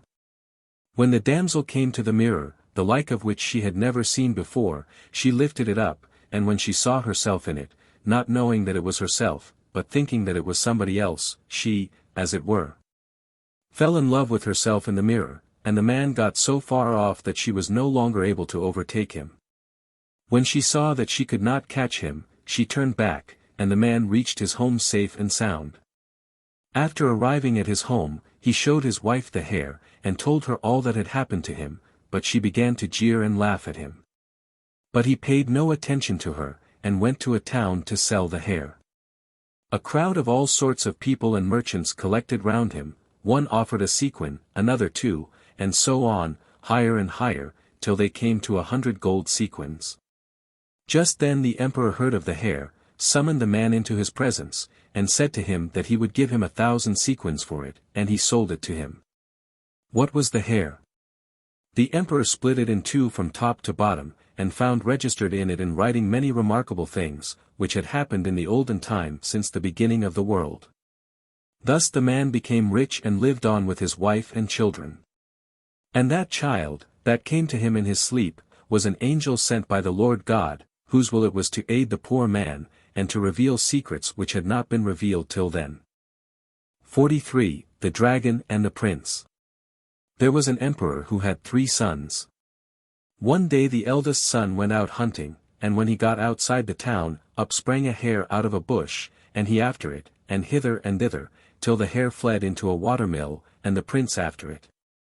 But it was not a hare, but a dragon, and it waited for the prince and devoured him. When several days had elapsed and the prince did not return home, people began to wonder why it was that he was not to be found. Then the middle son went hunting, and as he issued from the town, a hare sprang out of a bush, and the prince after it, and hither and thither, till the hare fled into the watermill and the prince after it. But it was not a hare, but a dragon, which waited for and devoured him. When some days had elapsed and the princes did not return either of them, the whole court was in sorrow. Then the third son went hunting, to see whether he could not find his brothers. When he issued from the town, again up sprang a hare out of a bush, and the prince after it, and hither and thither, till the hare fled into the watermill. But the prince did not choose to follow it, but went to find other game, saying to himself, "When I return I shall find you." After this he went for a long time up and down the hill, but found nothing, and then returned to the watermill. But when he got there, there was only an old woman in the mill. The prince invoked God in addressing her, "God help you, old woman." The old woman replied, "God help you, my son." Then the prince asked her, "Where, old woman, is my hare?" She replied, "My son, that was not a hare, but a dragon. It kills and throttles many people." Hearing this, the prince was somewhat disturbed, and said to the old woman, "What shall we do now? Doubtless my 2 brothers also have perished here." The old woman answered, "They have indeed, but there's no help for it. Go home, my son, lest you follow them." Then he said to her, "Dear old woman, do you know what? I know that you will be glad to liberate yourself from that pest." The old woman interrupted him, "How should I not? It captured me, too, in this way, but now I have no means of escape." Then he proceeded, "Listen well to what I am going to say to you. Ask it whither it goes and where its strength is. Then kiss all that place where it tells you its strength is, as if from love, till you ascertain it, and afterwards tell me when I come." Then the prince went off to the palace, and the old woman remained in the watermill. When the dragon came in, the old woman began to question it, "Where in God's name have you been? Whither do you go so far? You will never tell me whither you go." The dragon replied, "Well, my dear old woman, I do go far." Then the old woman began to coax it, "And why do you go so far? Tell me where your strength is. If I knew where your strength is, I don't know what I should do for love, I would kiss all that place." Thereupon the dragon smiled and said to her, "Yonder is my strength, in that fireplace. Then the old woman began to fondle and kiss the fireplace, and the dragon on seeing it burst into a laugh, and said to her, "Silly old woman, my strength isn't there, my strength is in that tree fungus in front of the house." Then the old woman began again to fondle and kiss the tree, and the dragon again laughed, and said to her, "Away, old woman. My strength isn't there." Then the old woman inquired, "Where is it?" The dragon began to give an account in detail, "My strength is a long way off, and you cannot go thither. Far in another empire under the emperor's city is a lake, in that lake is a dragon, and in the dragon a boar, and in the boar a pigeon, and in that is my strength." The next morning when the dragon went away from the mill, the prince came to the old woman, and the old woman told him all that she had heard from the dragon. Then he left his home, and disguised himself. He put shepherd's boots on his feet, took a shepherd's staff in his hand, and went into the world. As he went on thus from village to village, and from town to town, at last he came into another empire and into the imperial city, in a lake under which the dragon was. On going into the town, he began to inquire who wanted a shepherd. The citizens told him that the emperor did. Then he went straight to the emperor. After he announced himself, the emperor admitted him into his presence, and asked him, "Do you wish to keep sheep?" He replied, "I do, illustrious crown." Then the emperor engaged him, and began to inform and instruct him, "There is here a lake, and alongside of the lake very beautiful pasture, and when you call the sheep out, they go thither at once, and spread themselves round the lake. But whatever shepherd goes off there, that shepherd returns back no more. Therefore, my son, I tell you, don't let the sheep have their own way and go where they will, but keep them where you will." The prince thanked the emperor, got himself ready, and called out the sheep, taking with him, moreover, 2 hounds that could catch a boar in the open country, and a falcon that could capture any bird, and carrying also a pair of bagpipes. When he called out the sheep he let them go at once to the lake, and when the sheep arrived at the lake, they immediately spread round it, and the prince placed the falcon on a stump, and the hounds and bagpipes under the stump. Then tucked up his hose and sleeves, waded into the lake, and began to shout, "Dragon! Dragon! Come out to single combat with me today that we may measure ourselves together, unless you're a woman." 15 The dragon called out in reply, "I will do so now, prince now." Ere long, behold the dragon. It is large, it is terrible, it is disgusting. When the dragon came out, it seized him by the waist, and they wrestled a summer day till afternoon. But when the heat of afternoon came on, the dragon said, "Let me go, prince, that I may moisten my parched head in the lake, and toss you to the sky." But the prince replied, "Come, dragon, don't talk nonsense. If I had the emperor's daughter to kiss me on the forehead, I would toss you still higher." Thereupon the dragon suddenly let go of him, and went off into the lake. On the approach of evening, he washed and got himself up nicely, placed the falcon on his arm, the hounds behind him, and the bagpipes under his arm, then drove the sheep and went into the town playing on the bagpipes. When he arrived at the town, the whole town assembled as to see a wondrous sight because he had come, whereas previously no shepherd had been able to come from the lake. The next day the prince got ready again, and went with his sheep straight to the lake. But the emperor sent 2 grooms after him to go stealthily and see what he did, and they placed themselves on a high hill whence they could have a good view. When the shepherd arrived, he put the hounds and bagpipes under the stump and the falcon upon it, then tucked up his hose and sleeves, waded into the lake and shouted, "Dragon, dragon! Come out to single combat with me, that we may measure ourselves once more together, unless you are a woman." The dragon replied, "I will do so, prince, now, now." Ere long, behold the dragon. It was large, it was terrible, it was disgusting. And it seized him by the waist and wrestled with him a summer's day till afternoon. But when the afternoon heat came on, the dragon said, "Let me go, prince, that I may moisten my parched head in the lake, and may toss you to the sky."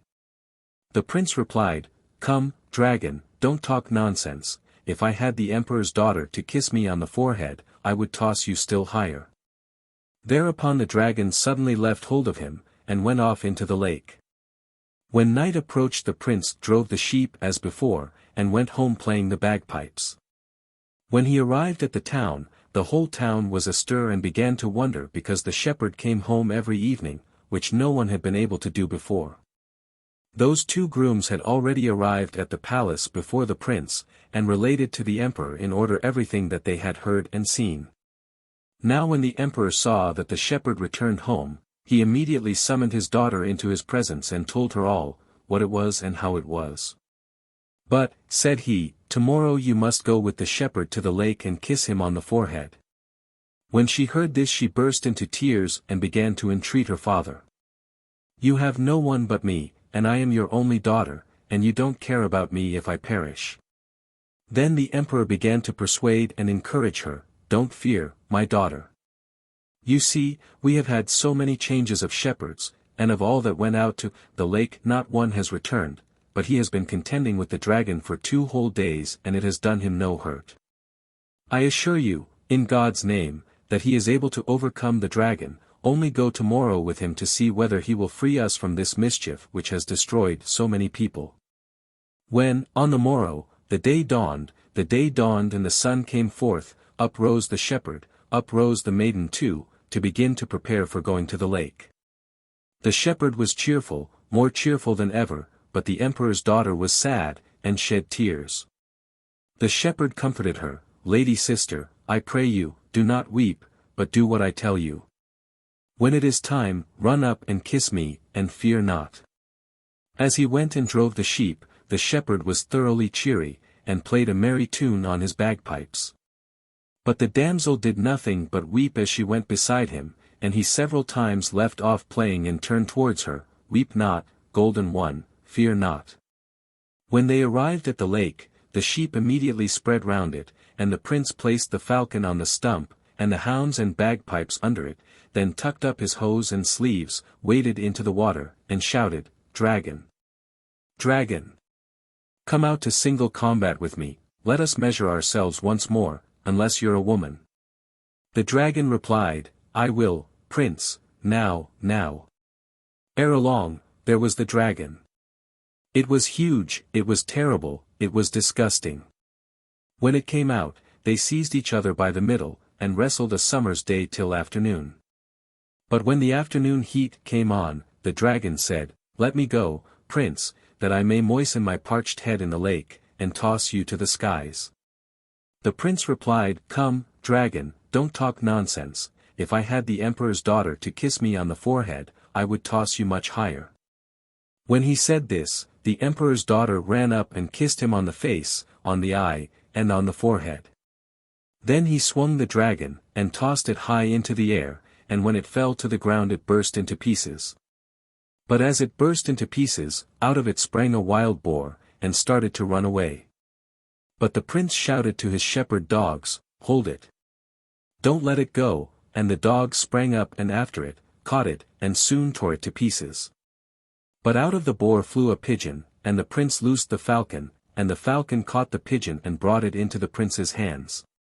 The prince said to it, Tell me now, where are my brothers? The pigeon replied, I will. Only do me no harm. Immediately behind your father's town is a watermill, and in the watermill are 3 wands that have sprouted up. Cut these 3 wands up from below, and strike with them upon their root. An iron door will immediately open into a large vault. In that vault are many people, old and young, rich and poor, small and great, wives and maidens, so that you could settle a populous empire. There, too, are your brothers.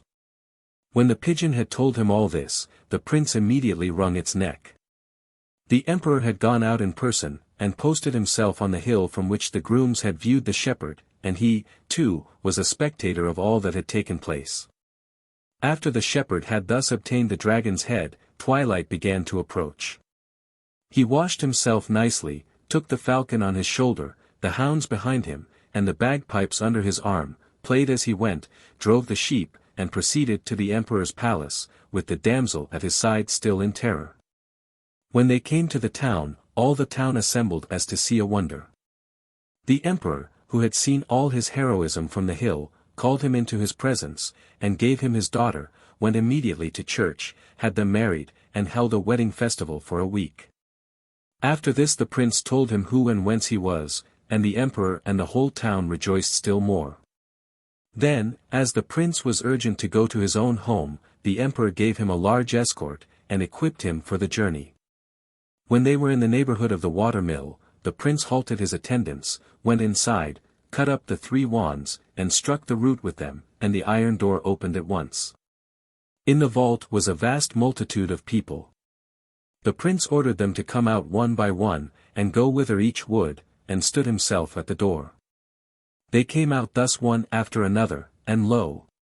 There were his brothers also, whom he embraced and kissed. When the whole multitude had come out, they thanked him for releasing and delivering them, and went each to his own home. But he went to his father's house with his brothers and bride, and there lived and reigned to the end of his days. 44. Fate. There were 2 brothers living together in a house, one of whom did all the work, while the other did nothing but idle, and eat and drink what was ready at hand. And God gave them prosperity in everything, in cattle, in horses, in sheep, in swine, in bees, and in everything else. The one that worked one day began to think to himself, "Why should I work for that lazybones as well? It is better that we should separate, and that I should work for myself, and he do as he likes." So one day he said to his brother, "Brother, it isn't right. I do all the work, and you don't help in anything, but merely eat and drink what's ready. I have made up my mind that we separate." The other began to dissuade him, "Don't, brother, it is good for us to be tenants in common, you have everything in your hands, both your own and mine, and I am content whatever you do." But the first abode by his determination, so the second gave way, and said to him, "If it is so, take your own course, make the division yourself, as you know how." Then he divided everything in order, and took everything that was his before him. The do-nothing engaged a herdsman for his cattle, a horsekeeper for his horses, a shepherd for his sheep, a goatherd for his goats, a swineherd for his swine, a beeman for his bees, and said to them, "I leave all my property in your hands and God's." And began to live at home as before. The first took pains about his property himself as before, watched and overlooked, but saw no prosperity, but all loss. From day to day everything went worse, till he became so poverty-stricken, that he hadn't shoes to his feet, but went barefoot. Then said he to himself, "I will go to my brother, and see how it is with him." He did so, and as he went came to a flock of sheep in a meadow, and with the sheep there was no shepherd, but a very beautiful damsel was sitting there spinning golden thread. He addressed her, "God help you," and inquired whose the sheep were. She replied, "The sheep belong to the person to whom I belong." He asked her further, "To whom do you belong?" She answered, "I am your brother's luck." He was put out, and said to her, "And where is my luck?" The damsel answered him, "Your luck is far from you." "But can I find it?" inquired he, and she replied, "You can, go, seek for it." When he heard this, and saw that his brother's sheep were good, so good, that they could not be better, he didn't care about going further to see other cattle, but went off straight to his brother. When his brother saw him, he had compassion on him, and began to weep, "Where have you been so long a time?" Then, seeing him barehead and barefoot, he gave him at once a pair of boots and some money. Afterwards, when they had enjoyed each other's company for some days, the visitor rose up to go to his own house. When he got home, he took a wallet on his back, some bread in it, and a staff in his hand, and went into the world to look for his luck. As he traveled, he came to a large wood, and as he went through it, he saw a gray-haired old maid asleep under a bush, and reached out his staff to give her a push. She barely raised herself up, and, hardly opening her eyes for the room, addressed him, "Thank God that I fell asleep, for, if I had been awake, you wouldn't have obtained even that pair of boots." Then he said to her, "Who are you, that I shouldn't even have obtained this pair of boots?" She replied, "I am your luck." When he heard this, he began to beat his breast, "If you are my luck, God slay you. Who gave you to me?" She quickly rejoined, "Fate gave me to you." He then inquired, "And where is this fate?" She answered, "Go and look for him." And that instant she disappeared. Then the man went on to look for Fate. As he journeyed, he came to a village, and saw in the village a large farmhouse, and in it a large fire, and said to himself, "Here there is surely some merrymaking or festival," and went in. When he went in, on the fire was a large cauldron, in which supper was cooking, and in front of the fire sat the master of the house. The traveller, on going into the house, addressed the master, "Good evening." The master replied, "God give you prosperity," and bade him sit down with him, and then began to ask him whence he came, and whither he was going. He related to him everything, how he had been a master, how he had become impoverished, and how he was now going to Fate to ask him why he was so poor. Then he inquired of the master of the house why he was preparing so large a quantity of food, and the master said to him, "Well, my brother, I am master here, and have enough of everything, but I cannot anyhow satisfy my people. It is quite as if a dragon were in their stomachs. You'll see, when we begin to sup, what they will do."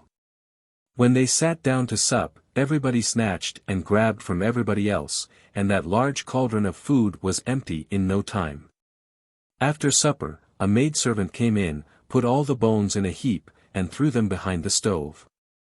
And he began to wonder why the young woman threw the bones behind the stove, till all at once out came two old poverty-stricken spectres, as dry as ghosts, and began to suck the bones.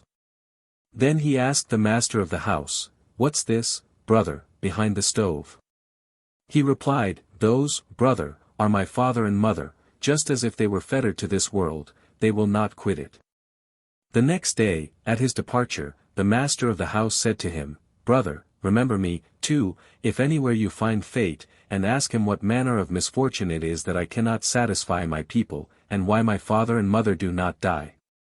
He promised to ask him the question, took leave of him, and went on to look for Fate. As on he went, he came, after a long time, to another village, and begged at a certain house that they would take him in for a night's lodging. They did so, and asked him whither he was going, and he told them all in order, what it was, and how it was. Then they began to say to him, "In God's name, brother, when you get there, ask him with regard to us too, why our cattle are not productive, but the contrary." He promised them to ask Fate the question, and the next day went on. As he went, he came to a stream of water, and began to shout, "Water! Water! Carry me across." The water asked him, "Whither are you going?" He told it whither he was going. Then the water carried him across, and said to him, "I pray you, brother, ask Fate why I have no offspring."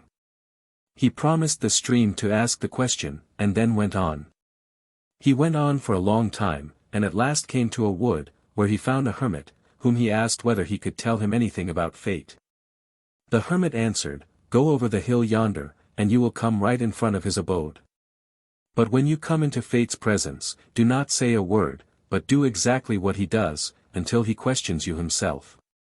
The man thanked the hermit, and went over the hill. When he came to Fate's abode, there was something for him to see. It was just as if it were an emperor's palace, there were men-servants and maid-servants there. Everything was in good order, and Fate himself was sitting at a golden dinner table at supper. When the man saw this, he, too, sat down to table, and began to sup. After supper, Fate lay down to sleep, and he lay down too.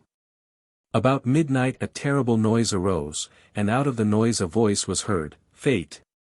Fate! So many souls have been born today, assign them what you will."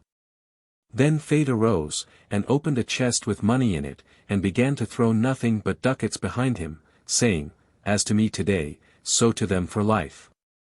When on the morrow day dawned, that large palace was no more, but instead of it a moderate-sized house, but in it again there was enough of everything. At the approach of evening Fate sat down to supper. And he, too, sat down with him, but neither spoke a single word. After supper they lay down to sleep. About midnight a terrible noise began, and out of the noise was heard a voice, "Fate! Fate! So many souls have been born today. Assign them what you will." Then Fate arose, and opened the money chest, but there were not ducats in it, but silver coins, with an occasional ducat. Fate began to scatter the coins behind him, saying, "As to me today, so to them for life." When, on the morrow, day dawned, that house was no more, but instead of it there stood a smaller one. Thus did Fate every night, and his house became smaller every morning, till, finally, nothing remained of it but a little cottage. Fate took a mattock, and began to dig, the man, too, took a mattock and began to dig, and thus they dug all day. When it was eventide, Fate took a piece of bread, broke off half of it, and gave it to him. Thus they supped, and, after supper, lay down to sleep. About midnight, again, a terrible noise began, and out of the noise was heard a voice, "Fate! Fate! So many souls have been born today, assign them what you will." Then Fate arose, opened the chest, and began to scatter behind him nothing but bits of rag, and here and there a day laborer's wage penny 16, shouting, "As to me today, so to them for life." When he arose on the morrow, the cottage was transformed into a large palace, like that which had been there the first day. Then Fate asked him, "Why have you come?" He detailed to him all his distress, and said that he had come to ask him why he gave him evil luck. Fate then said to him, "You saw how the first night I scattered ducats, and what took place afterwards. As it was to me the night when anyone was born, so will it be to him for life. You were born on an unlucky night, you will be poor for life, but your brother I was born on a lucky night, and he will be lucky for life. But, as you have been so resolute, and have taken so much trouble, I will tell you how you may help yourself. Your brother has a daughter, Militsa, who is lucky, just as her father is, adopt her, and, whatever you acquire, say that it is all hers." Then he thanked Fate, and said to him again, "In such a village there is a wealthy peasant, who has enough of everything. But he is unlucky in this, that his people can never be satisfied, they eat up a cauldron full of food at a single meal, and even that is too little for them. And this peasant's father and mother are, as it were, fettered to this world. They are old and discolored, and dried up like ghosts, but cannot die. He begged me, Fate, when I lodged with him for the night, to ask you why that was the case." Then Fate replied, "All that is because he does not honor his father and mother, throwing their food behind the stove. But, if he puts them in the best place at table, and if he gives them the first cup of brandy, and the first cup of wine, his servants would not eat half so much, and his parents' souls would be set at liberty." After this he again questioned Fate, "In such a village, when I spent the night in a house, the householder complained to me that his cattle were not productive, but the contrary, and he begged me to ask you why this was the case." Fate replied, "That is because on the festival of his name day he slaughters the worst animals, but if he slaughtered the best he has, his cattle would all become productive." Then he asked him the question about the stream of water, "Why should it be that that stream of water has no offspring?" Fate replied, "Because it has never drowned a human being, but don't have any nonsense. Don't tell it till it carries you across, for if you tell it, it will immediately drown you." Then he thanked Fate, and went home. When he came to the water asked him, "What is the news from Fate?" He replied, "Carry me over, and then I will tell you." When the water had carried him over, he ran on a little, and, when he had got a little way off, turned and shouted to the water, "Water! Water! You have never drowned a human being, therefore you have no offspring." When the water heard that, it overflowed its banks, and after him, but he ran, and barely escaped. When he came to the man whose cattle were unproductive, he was impatiently waiting for him. "What news, brother, in God's name? Have you asked Fate the question?" He replied, "I have. And Fate says when you celebrate the festival of your name day, you slaughter the worst animals, but if you slaughter the best you have, all your cattle will be productive." When he heard this, he said to him, "Stay, brother, with us. It isn't 3 days to my name day, and, if it is really true, I will give you an apple." 17 He stayed till the name day. When the name day arrived, the householder slaughtered his best ox, and from that time forth his cattle became productive. After this, the householder presented him with 5 head of cattle. He thanked him, and proceeded on his way. When he came to the village of the householder who had the insatiable servants, the householder was impatiently expecting him. "How is it, brother, in God's name? What says fate?" He replied, "Fate says you do not honor your father and mother, but throw their food behind the stove for them to eat.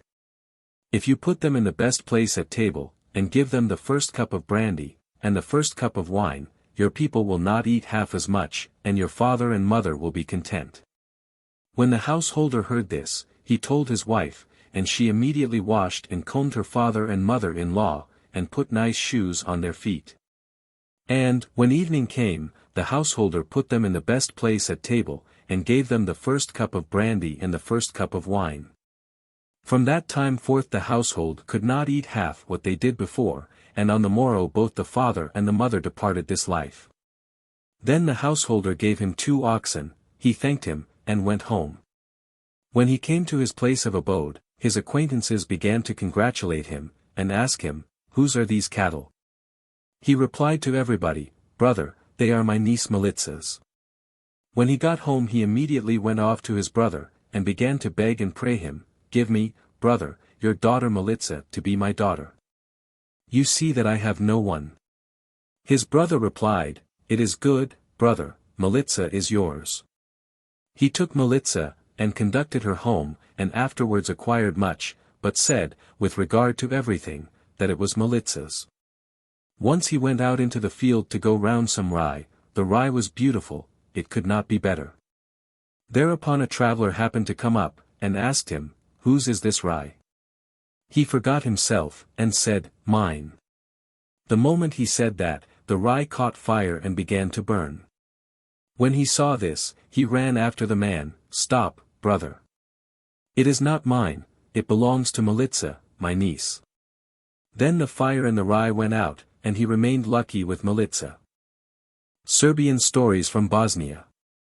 Introduction.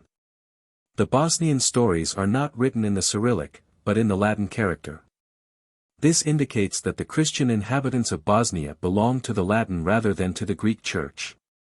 The Serbians of the Kingdom of Serbia would, no doubt, gladly absorb Bosnia, but it is very doubtful whether the Bosnians would be equally glad to be absorbed by them. In Bosnia the landed proprietors are extensively Mohammedans, and neither they nor the Latin Christians would be very willing to place themselves under the domination of the Orthodox Greek Church. Without much stronger guarantees than the Serbians of the kingdom, as at present constituted, are likely to be able or willing to give them. 45. The Bird-Catcher. Near Constantinople there lived a man who knew no other occupation but that of catching birds. His neighbors called him the bird-catcher. Some he used to sell, others served him for food, and thus he maintained himself. One day he caught a crow, and wanted to let it go, but then he had nothing to take home. "If I can't catch anything today, I'll take my children the crow, that they may amuse themselves, and they have no other birds at hand." So he intended, and so he did. His wife, on seeing the crow, said, "What mischief have you brought me? Wring the worthless thing's neck." The crow, on hearing that sentence, besought the bird-catcher to let her go, and promised to be always at his service. "I will bring birds to you, through me you will become prosperous. Even if you're lying, it's no great loss," said the bird-catcher to himself, and set the crow at liberty. On the morrow the bird-catcher went out bird-catching as usual, and the crow kept her word. She brought him 2 nightingales. He caught them both, and took them home. The nightingales were not long with the bird-catcher, for the Grand Vizier heard of them, sent for the bird-catcher, took the 2 nightingales from him, and placed them in the new mosque. The nightingales were able to sing sweetly and agreeably, the people collected in front of the mosque and listened to their beautiful singing, and the wonder came to the ears of the emperor. The emperor summoned the Grand Vizier, took the birds from him, and inquired whence he had got them. When the emperor had thought the matter over, he sent his kavasses, and they summoned the bird-catcher. It's no joke to go before the emperor. I know why he summons me, no half-torture will be mine. I am guilty of nothing, I own nothing, but the emperor's will, that's my crime, said the bird-catcher, and went into the emperor's presence all pale with fear. Bird-catcher, Sirrah. Are you the catcher of those nightingales which were at the new mosque? Padishah. Both father and mother. Where your slipper is, there is my face, I am. Sirrah, again said the emperor, I wish you to find their mother. Doubtless your reward will be forthcoming. But do you hear? You may be quite sure of it, if you don't, there will be no head on your shoulders. I'm not joking. Now the poor fellow went out of the emperor's presence, and how he got home he didn't know. A good 2 hours afterwards he came to himself and began to lament. I'm a fool. I thought my trade led no whither, and not to misfortune for me. But now see. To find the mother of the birds none but a fool could imagine it and to catch her. To this lamentation there was neither limit nor end. It was getting dark, and his wife summoned him to supper. Just then the crow was at the window. What's this? The crow asked. What are these lamentations? What's the distress? Let me alone, don't add to my torture, I'm done for owing to you. Said the bird-catcher, and told her all, what it was and how it was. That's easy, answered she, go to the emperor tomorrow, and ask for 1,000 loads of wheat. Then pile up the corn in one heap, and I will inform the birds that the emperor gives them a feast, they will all assemble, their mother, too, will doubtless come, the one with regard to which I give you a sign is she. Bring a cage, put the 2 nightingales in it, the mother, seeing her 2 young birds, will fly up, let your snare be ready, and then we shall find and catch her. As the crow instructed him, so he did. The emperor gave him the corn. He feasted the birds, caught the mother of the nightingales, and took her to the emperor. He received a handsome reward, but he would gladly have gone without such reward when he remembered how many tears he had shed. The crow, too, received a reward, for she persuaded the bird-catcher to give his wife a good beating, which he did, to the satisfaction of the crow, in her presence. Time after time, behold some of the emperor's cavasses. Come, the emperor summons you, sounded from the door. A new misfortune. A new sorrow, thought the bird-catcher in his heart, and went before the emperor. Do you hear, Sirrah? Just now I paid you a good recompense, now a greater one awaits you. I wish you to seek the mistress of those birds, otherwise, Vala.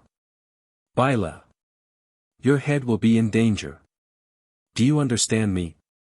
At these words of the emperor the bird-catcher either could not or dared not utter a word.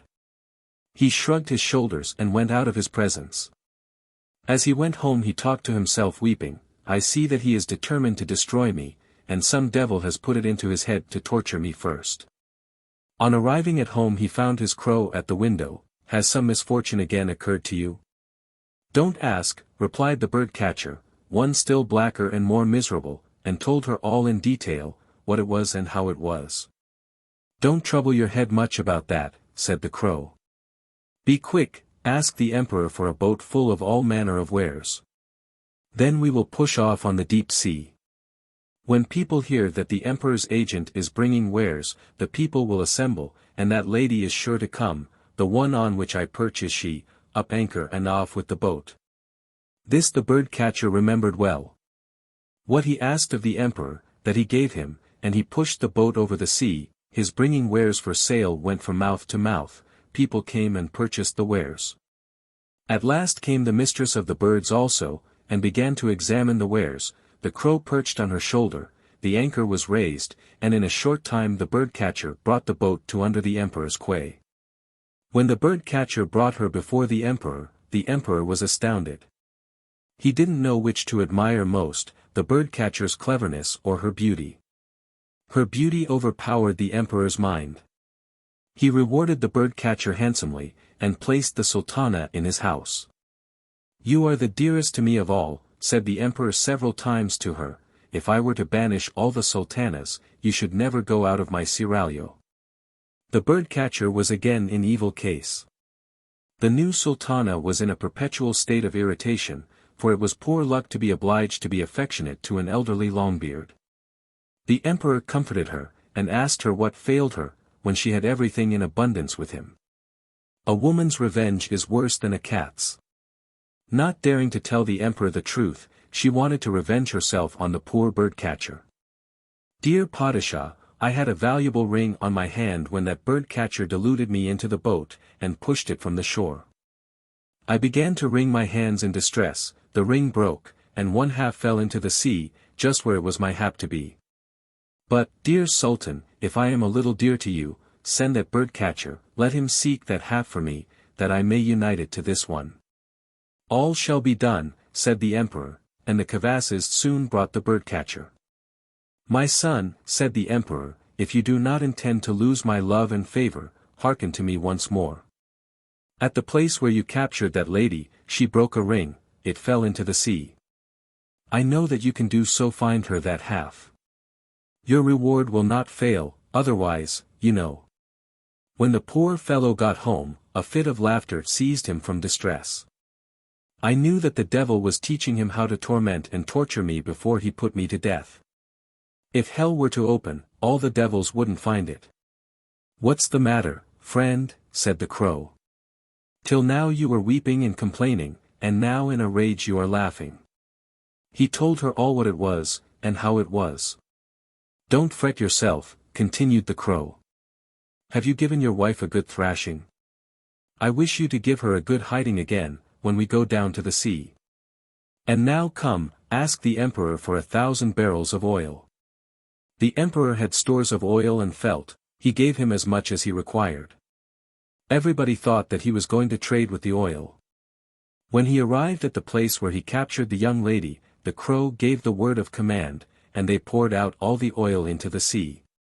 The sea became violently agitated, the crow darted in, and found the missing fragment of the ring. The bird-catcher took the boat back thence under the emperor's palace, and delivered the ring to the emperor. He passed it on to the lady, and she fitted it to the other half. Both she and the emperor were astonished at the bird-catcher's cleverness, commended him, and sent him home with a present. The emperor wished by every means to induce the young lady to marry him, and to have a formal wedding. She for a long time declined, but at last said, "If it is your will, I consent, but only on condition that before our wedding you destroy that bird-catcher." The emperor now found himself between two fires. It was agony to destroy his benefactor, it was worse agony not to be able to withstand his heart, and to give up the love of the young lady. Love is eternal, and is often stronger even than truth. He summoned the bird-catcher, commended him for having so often fulfilled his will, and told him that he deserved to sit in the Grand Vizier's seat. "But there is nothing else for it, but you must go home, take leave of your wife, children, and friends, of whom I will undertake the care. In the afternoon come, you must of necessity jump into the fire." He went home, and the crow came to meet him. He told her all that was to be done with him in the afternoon, and said to her, "If you do not help me as usual now, I am done for, not through my fault, nor through the emperor's, but owing to you." The crow informed him what to do, but before he went, he was to give his wife a thoroughly good beating. His wife departed this life from so many blows. A fire was flaming before the great mosque, the Turks came out of the mosque, the emperor came, the people swarmed round the fire, the bird-catcher came cheerfully before the emperor. Everyone deemed him a malefactor. "Fortunate Padishah, it is your pleasure to burn me to death. I am happy to be able to be a sacrifice for you. It has occurred to my mind, I am anxious to have a ride on a good horse, permit me so to do before I jump into the fire."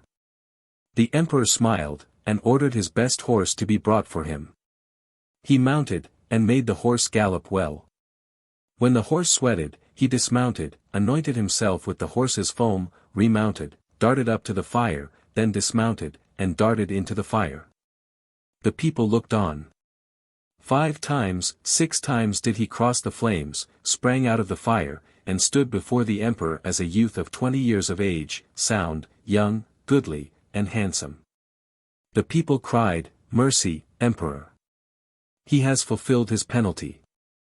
And the emperor graciously pardoned him. The emperor now longed to become young and handsome also. He made the bird-catcher Grand Vizier, merely that he might tell him the secret. He said to him, "My lord, it is easy.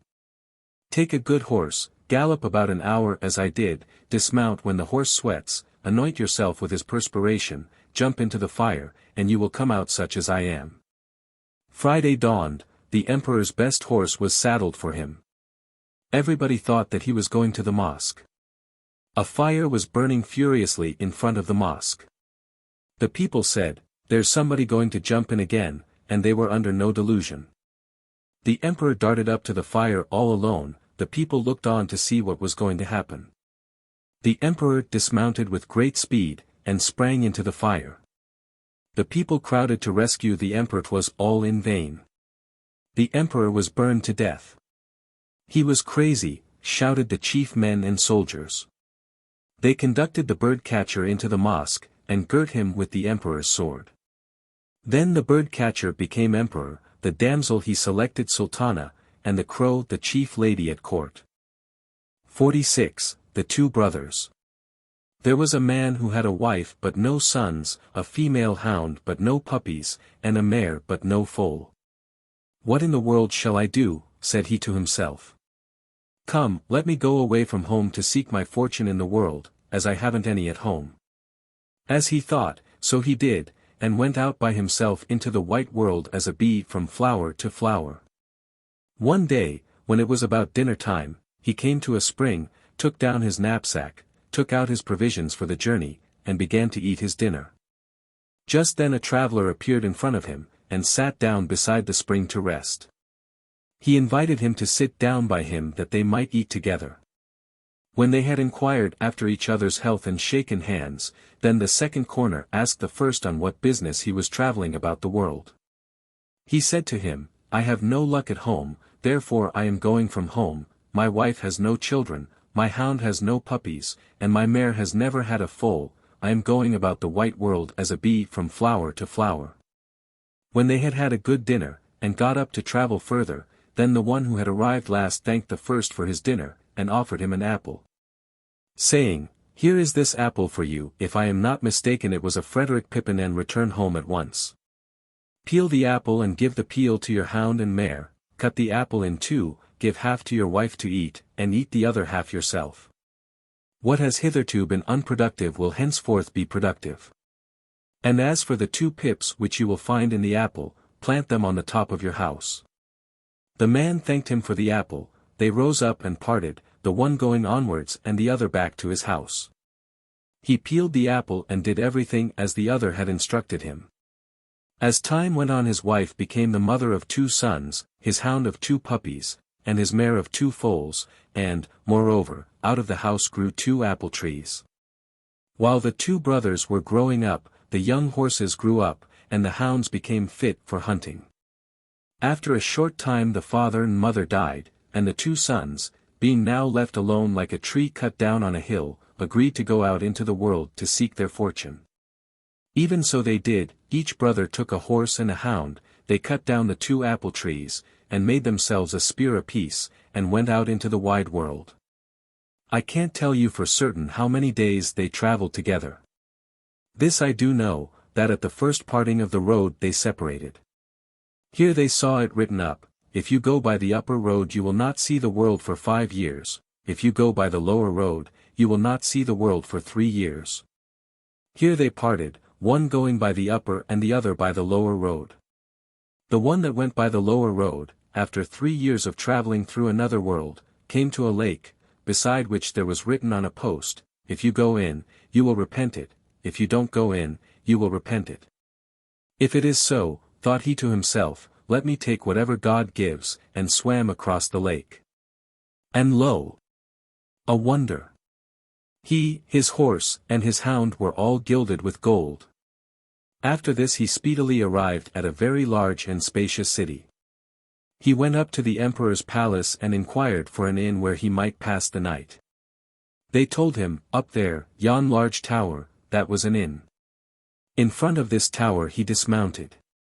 Servants came out and welcomed him, and conducted him into the presence of their master in the courtyard. But it was not an innkeeper, but the king of the province himself. The king welcomed and entertained him handsomely. The next day he began to prepare to set forth on his journey. The evening before, the king's only daughter, when she saw him go in front of her apartments, had observed him well, and fixed her eyes upon him. This she did because such a golden traveller had never before arrived, and consequently she was unable to close her eyes the whole night. Her heart thumped, as it were. And it was fortunate that the summer night was brief, for if it had been a winter one, she could hardly have waited for the dawn. It all seemed to her and whirled in her brain as if the king was calling her to receive a ring and an apple. The poor thing would fly to the door, but it was shut and there was nobody at hand. Although the night was a short one, it seemed to her that 3 had passed one after another. When she observed in the morning that the traveller was getting ready to go, she flew to her father, implored him not to let that traveller quit his court, but to detain him and to give her to him in marriage. The king was good-natured, and could easily be won over by entreaties. What his daughter begged for, she also obtained. The traveller was detained and offered marriage with the king's daughter. The traveller did not hesitate long, kissed the king's hand, presented a ring to the maiden, and she a handkerchief to him, and thus they were betrothed. Methinks they did not wait for publication of bans. Ere long they were wedded. The wedding feast and festival were very prolonged, but came to an end in due course. One morning after all this the bridegroom was looking in somewhat melancholy fashion down on the country through a window in the tower. His young wife asked him what ailed him. He told her that he was longing for a hunt, and she told him to take 3 servants and go while the dew was still on the grass. Her husband would not take a single servant, but mounting his gilded horse and calling his gilded hound, went down into the country to hunt. The hound soon found scent, and put up a stag with gilded horns. The stag began to run straight for a tower, the hound after him, and the hunter after the hound, and he overtook the stag in the gate of the courtyard, and was going to cut off its head. He had drawn his sword, when a damsel cried through the window, "Don't kill my stag, but come upstairs, let us play at draughts for a wager. If you win, take the stag, if I win, you shall give me the hound." He was as ready for this as an old woman for a scolding match, went up into the tower, and on to the balcony, staked the hound against the stag, and they began to play. The hunter was on the point of beating her, when some damsels began to sing, a king, I've gained a king." He looked round, she altered the position of the draughtsman, beat him and took the hound. Again they began to play a second time, she staking the hound and he his horse. She cheated him the second time also. The third time they began to play, she wagered the horse, and he himself. When the game was nearly over, and he was already on the point of beating her, the damsels began to sing this time too, just as they had done the first and second times.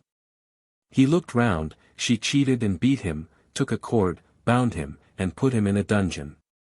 The brother, who went by the upper road, came to the lake, forded it, and came out all golden himself, his horse, and his hound. He went for a night's lodging to the king's tower, the servants came out and welcomed him. His father-in-law asked him whether he was tired, and whether he had had any success in hunting. But the king's daughter paid special attention to him, frequently kissing and embracing him. He couldn't wonder enough how it was that everybody recognized him. Finally, he felt satisfied that it was his brother, who was very like him, that had been there and got married. The king's daughter could not wonder enough, and it was very distressing to her, that her newly married husband was so soon tired of her, for the more affectionate she was to him, the more did he repulse her. When the morrow came, he got ready to go out to look for his brother.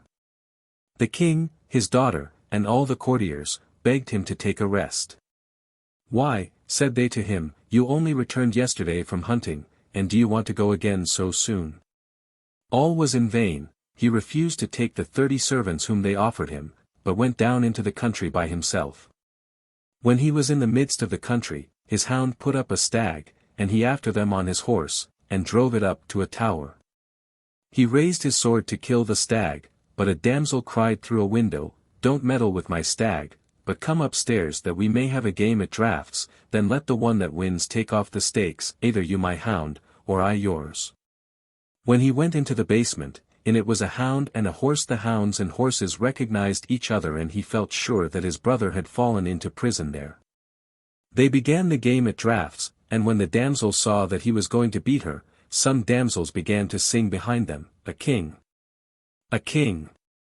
I've gained a king!" He took no notice, but kept his eye on the draftsman. Then the damsel, like a she-devil, began to make eyes and wink at the young man. He gave her a flip with his coat behind the ears, "Play now," and thus beat her. The second game they both staked a horse. She couldn't cheat him. He took both the hound and the horse from her. The third and last time they played, he staking himself and she herself, and after giving her a slap in her face for her winking and making of eyes, he won the third game. He took possession of her, brought his brother out of the dungeon, and they went to the town. Now the brother, who had been in prison, began to think within himself, "He was yesterday with my wife, and who knows whether she does not prefer him to me?" He drew his sword to kill him, but the draught player defended him. He darted before his brother into the courtyard, and as he stepped on to the passage from the tower, his wife threw her arms round his neck and began to scold him affectionately for having driven her from him overnight, and conversed so coldly with her. Then he repented of having so foolishly suspected his brother, who had, moreover, released him from prison, and of having wanted to kill him, but his brother was a considerate person and forgave him. They kissed each other and were reconciled. He retained his wife and her kingdom with her, and his brother took the draught player and her kingdom with her. And thus they attained to greater fortune than they could ever have even hoped for. Serbian Stories from Carniola. Introduction. In these we come to a very singular mythological being, Kurent, who has not, as yet, found a place in the writings of Slavonic mythologists. With respect to Kurent, Professor Krek writes as follows: "The question as to the nature of the Slavonish Kurent is very difficult, especially as the tradition about him is, in my judgment, very corrupt. So far as I know, no one has hitherto discussed it scientifically, and what I am now writing to you is my own subjective opinion, rapidly formed. The name itself does not appear to be indigenous, but I think it is of Romance, perhaps of medieval Latin origin, though I am not yet able to say what its signification is. In a mythological point of view, there is to be observed in the stories about Kurent a certain mixture of heathen Slavonic and Christian elements, but I think the basis is entirely indigenous. If I mistake not, Kurent is essentially of Dionysiac signification, which is indicated by the fact that the Slavonish stories connect him closely with the vine stock, and with wine in general, just as is the case with the Greek Dionysus. It is noteworthy that the Little Russians have the word Kurent in the sense of a merry wedding tune, Zelachovsky, I. 391, and that the Slavonish tradition frequently puts Kurent in the place of Pust, so that both represent the same mythological idea. With regard to Pust, there is no doubt that, with his orgiastic system, he is just like the Greek Dionysus, although his name is recent, and rests upon alien conceptions. Indeed, here the fact is of more decisive import than the name. The name is not connected with the Old Slavonic Pust, desertus, but with Pust in the Old Slavonic Mesopust, in Bohemian Massopust, which are identical with the Greek pi caparo epsilon omega, in Latin Carnus Privium. Of what original names, Kurent and Pust, have occupied the place, it will now never be possible to determine. It is just in mythological matters, that all manner of old traditions are unsatisfactory, as everybody knows who has busied himself at all closely with this subject. Much that is Christian has similarly become mingled with the original pagan conceptions in the case of Kurent also, and it is not easy to separate them from later accretions. I think that the Slovences honored Kurent with a special solemnity or festival at the same time that the other Slavonians celebrated the regeneration of winter, nature, and the birth of the solar deity. This mythological phenomenon has its analogy in the myths of other Aryo-European nations, a matter so generally known that there is no need of dilating upon it now. What I wish to draw attention to is this, that the Slavonish Kurent, as also his representative, Pust, is of Dionysiac signification, and I don't know to what to compare him more properly than to the Greek Dionysus. Circumspection is especially necessary in mythological matters, but I venture to affirm that my opinion will hold its ground before severe criticism. I purpose treating at greater length of this matter at a later time, but I do not think I shall find it necessary to retract any portion of my opinion. Mr. Morfill informs me, moreover, that Kurent Grady is given by Zelikovsky in the sense, to play the Kurent, i.e., the air so-called. 47. The Origin of Man. In the beginning there was nothing but God, and God slept and dreamed. For ages and ages did this dream last. But it was fated that he should wake up. Having roused himself from sleep, he looked round about him, and every glance transformed itself into a star. God was amazed, and began to travel, to see what he had created with his eyes. He traveled and traveled, but nowhere was there either end or limit. As he traveled, he arrived at our earth also, but he was already weary, sweat clung to his brow. On the earth fell a drop of sweat, the drop became alive, and here you have the first man. He is God's kin, but he was not created for pleasure, he was produced from sweat, already in the beginning it was fated for him to toil and sweat. 48. God's cock. The earth was waste, nowhere was there aught but stone. God was sorry for this, and sent his cock to make the earth fruitful, as he knew how to do. The cock came down into a cave in the rock, and fetched out an egg of wondrous power and purpose. The egg chipped, and 7 rivers trickled out of it. The rivers irrigated the neighborhood, and soon all was green, there were all manner of flowers and fruits, the land, without man's labor, produced wheat, the trees not only apples and figs, but also the whitest and sweetest bread. In this paradise men lived without care, working, not from need, but for amusement and merriment. Round the paradise were lofty mountains, so that there was no violence to fear, nor devilish storm to dread. But further, that men, otherwise their own masters, and free, might not, from ignorance, suffer damage, God's cock hovered high in the sky, and crowed to them every day, when to get up, when to take their meals, and what to do, and when to do it. The nation was happy, only God's cock annoyed them by his continual crowing. Men began to murmur, and pray God to deliver them from the restless creature. Let us now settle for ourselves, said they, when to eat, to work, and to rise. God hearkened to them, the cock descended from the sky, but crowed to them just once more, woe is me. Beware of the lake. Men rejoiced, and said that it was never better, no one any more interfered with their freedom. After ancient custom, they ate, worked, and rose, all in the best order, as the cock had taught them. But, little by little, individuals began to think that it was unsuitable for a free people to obey the cock's crowing so slavishly, and began to live after their own fashion, observing no manner of order. Through this arose illnesses, and all kinds of distress. Men looked again longingly to the sky, but God's cock was gone forever. They wished, at any rate, to pay regard to his last words. But they did not know how to fathom their meaning. The cock had warned them to dread the lake, but why? For they hadn't it in their valley, there flowed quietly, in their own channel, the 7 rivers which had burst out of the egg. Men therefore conjectured that there was a dangerous lake somewhere on the other side of the mountains, and sent a man every day to the top of a hill to see whether he espied aught. But there was danger from no quarter. The man went in vain, and people calmed themselves again. Their pride became greater and greater, the women made brooms from the wheat ears, and the men straw mattresses. They would not go any more to the tree to gather bread, but set it on fire from below, that it might fall, and that they might collect it without trouble.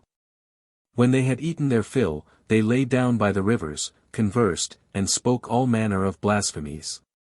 One cast his eyes on the water, wagged his head, and jabbered, brothers! A wondrous wonder! I should like to know, at any rate, why the water is exactly so much, neither more nor less. This, too, another answered, was a craze of the cock's. It is disgraceful enough for us to be listening to orders to beware of a lake, which never was, and never will be. If my opinion is followed, the watcher will go today for the last time. As regards the rivers, I think it would be better if there were more water. His neighbor at first agreed, but thought, again, that there was water in abundance, if more, there would be too much.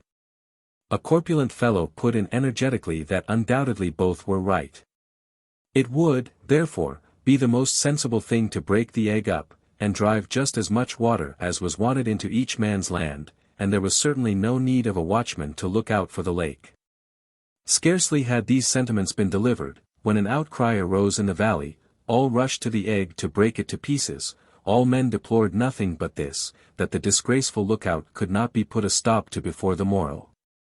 The people stood round the egg, the corpulent man took up a stone, and banged it against the egg. It split up with a clap of thunder, and so much water burst out of it that almost the whole human race perished. The paradise was filled with water, and became one great lake. God's cock warned truly, but in vain, for the lawless people did not understand him.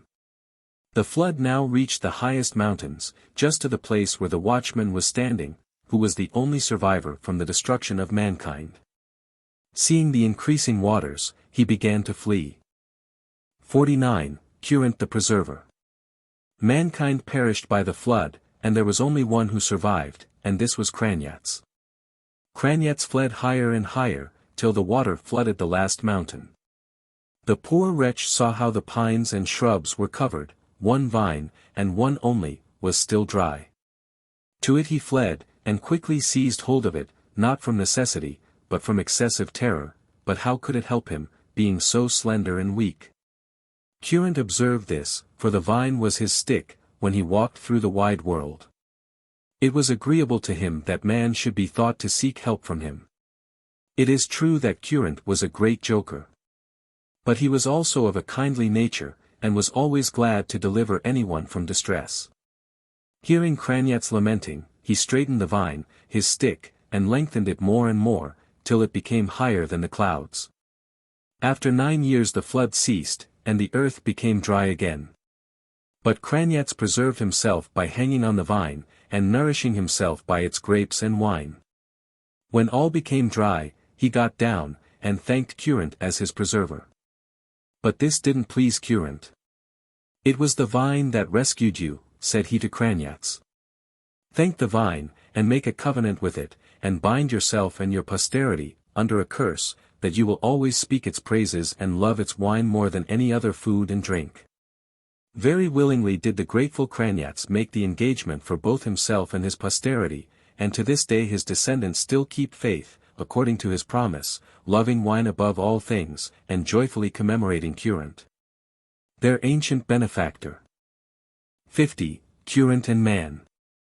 Kurent and Man contended which should rule the earth. Neither Kurent would yield to man nor man to Kurent, for he, man, was so gigantic he wouldn't even have noticed it, if 9 of the people of the present day had danced up and down his nostrils. "Come," said Kurent, "let us see which is the stronger, whether it is I or you that is to rule the earth. Yonder is a broad sea. The one that springs across it best shall have both the earth and all that is on the other side of the sea, and that is, in faith, 100 times more valuable than this wilderness." Man agreed.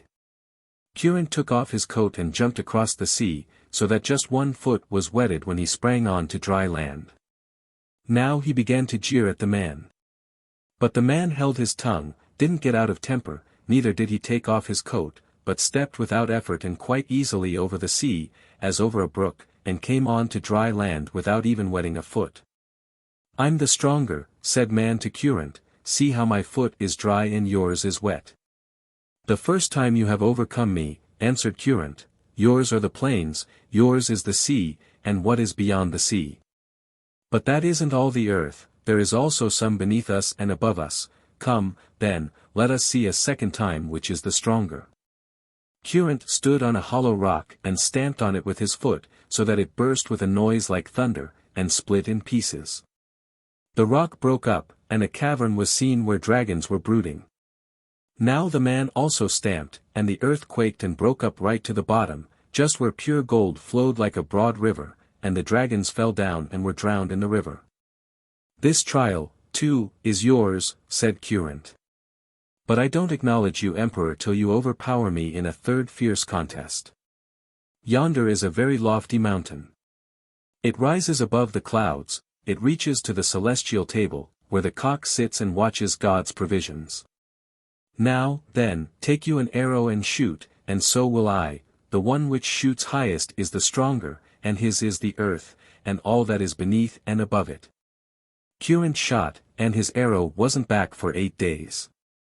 Then the man shot, and his arrow flew for 9 days, and when, on the 10th day, it fell, the celestial cock that guarded God's provisions fell also, spitted upon it. You are emperor, said cunning Kurent. I make obeisance to you, as befits a subject. But the man was good-natured, and made a covenant of adoptive brotherhood with Kurent, and went off to enjoy his imperial dignity. Kurent, too, went off, but he was annoyed that the man had put him to shame. Where he could not prevail by strength, he determined to succeed by craft. You are a hero, man, he would say, I am witness thereto. But beware of me, if you are a hero also in simplicity, I go to bring you a gift, that I have devised entirely by myself. He said and squeezed the vine, his stick, and pure red wine burst out of it. Here's a gift for you. Now, then, where are you?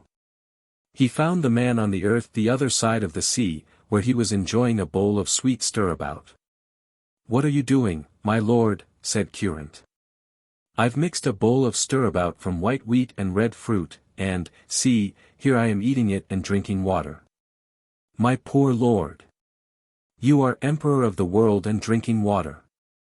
Hand me a cup, that I may present you with better drink, which I, your humble servant, have prepared for you myself. The man was deceived, took the cup with red wine, and drank some of it.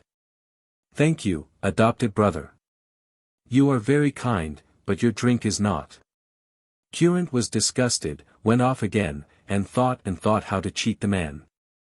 Again he squeezed his stick, again red wine burst forth from it, but Kurent did not allow it to remain pure, but the rascal mixed hellebore with it, which Velas and prophetesses pluck by moonlight to nourish themselves with.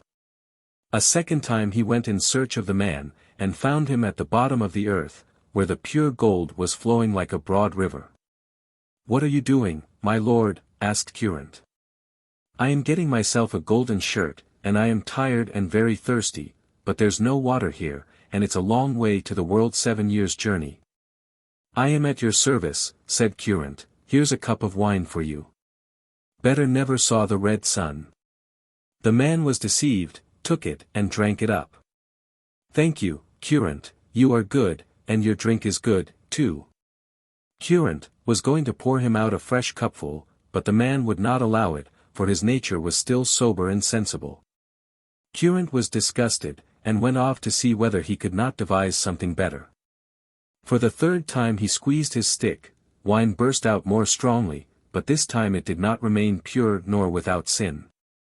The rascal applied an arrow, opened a vein and let some black blood flow into the wine.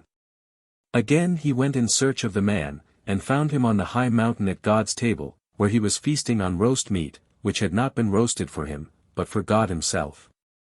What are you doing, my lord? Asked Kurent in amazement and joy, when he saw that the man was sinning abominably. Here I am, sitting and eating roast meat, but take yourself off, for I am afraid of God, lest he should come up and smite me. Never fear, was Kurent's advice. How do you like God's roast meat? It's nice, but it's heavy. I can scarcely swallow it. I am at your service, said Kurent, here is wine for you, the like of which isn't on earth or in heaven, but only with me. The third time the man was deceived, but cruelly. Thank you, Kurent, he said, you are good, but your drink is better, draw me some more, as becomes a faithful servant. Kurent did so, and the man's eye became dim and his mind became dim, and he thought no more of God, but remained at table. Suddenly God returned, and seeing the man dozing and eating roast meat at his table, became angry, and smote him down the mountain with his mighty hand, where he lay, half dead, for many years, all bruised and hurt. When he got well again his strength had diminished, he could neither step across the sea, nor go down to the bottom of the earth, nor uphill to the celestial table. Thus Kurent ruled the world and mankind have been weak and dwarfed from that time forth. 51. The 100-leaved Rose. The man contended with Kurent for the earth. Unable to decide their dispute by agreement, they seized each other, and struggled together up and down the earth for full 7 years. But neither could Kurent overcome the man, nor the man Kurent. At that time they kicked the earth about and broke it up, so that it became such as it now is. Where there was formerly nothing but wide plains, they dug out ravines with their heels, and piled up mountains and hills. When they were wearied with fighting, they both fell down like dead corpses, and lay for 100 years, and the mighty Dobrin hastened to the earth, bound both the man and Kurent, and ruled the world. But the two woke up, and, looking about them, observed Dobrin's cords, and wondered who had thrown spiders' webs over them. Raising themselves, they broke their bonds as mere spiders' webs, seized Dobrin, bound him with golden fetters, and handed him over to a fiery dragon, to plait the lady dragon's hair and wash her white hands. Then said Kurent to the man, "See, by quarreling we got tired out, and fell asleep, and a good-for-nothing came to us and ruled the world.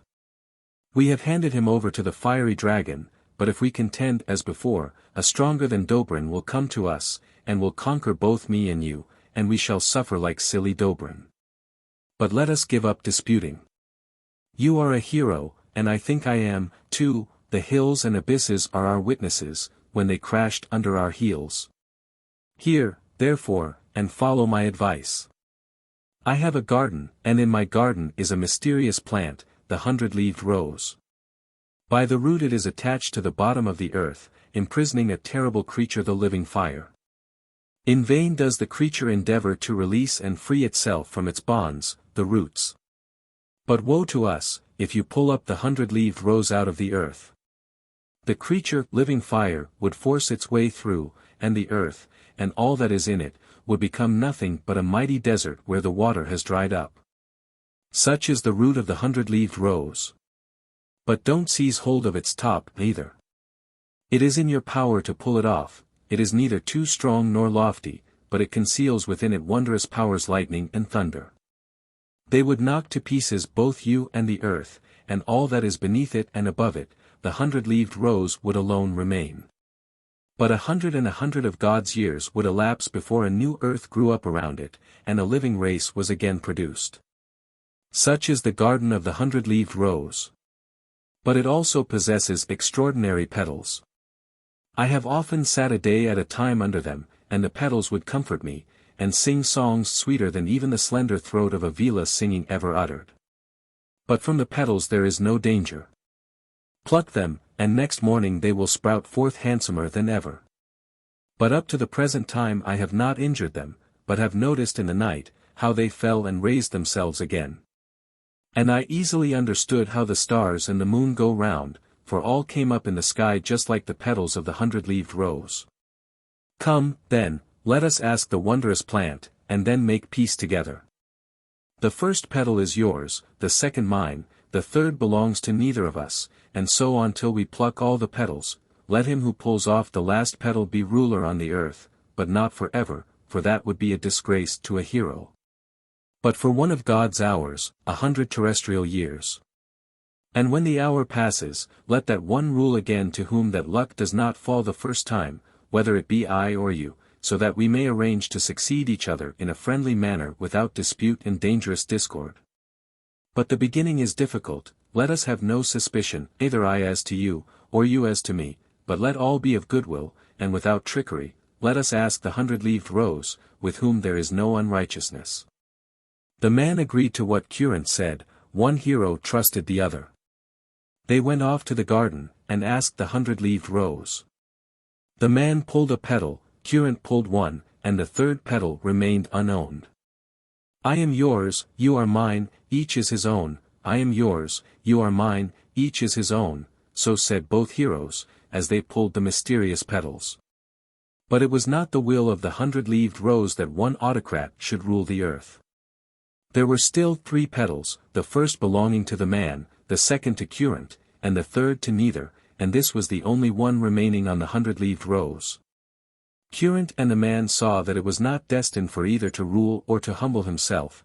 They parted in grief, and roamed through the wide world, each afraid of the other, so that they did not venture even to go to sleep at night. An hour of God, 100 terrestrial years, elapsed, and then both heroes met again. For the second time they consulted the 100-leaved rose, and it arranged it so, that Kurent was to humble himself, and the man, who pulled off the last petal, was to rule.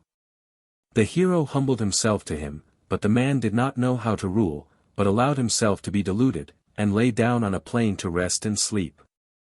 Thus he lay for a whole hour of God, 100 terrestrial years, and the wild beasts came up and made game of him, foxes littered in his ear, and predaceous kites nested in his thick hair. The man was a great simpleton, but also a mighty hero, as tall, as a plain, the end of which you cannot see, is long, and as shaggy as a wooded mountain. But the hour of God had elapsed, and Kurent came to the sleeper, and woke him up in no agreeable fashion. The man saw that he had slept through his term of rule, and that it was his, according to the agreement, to serve during an hour of God, 100 terrestrial years. Kurent began to rule, but he didn't go to sleep, but made use of his rule, and exercised his power to the full. He invited the man to dinner, and treated him in a courteous and friendly manner, that he might soon forget his servitude.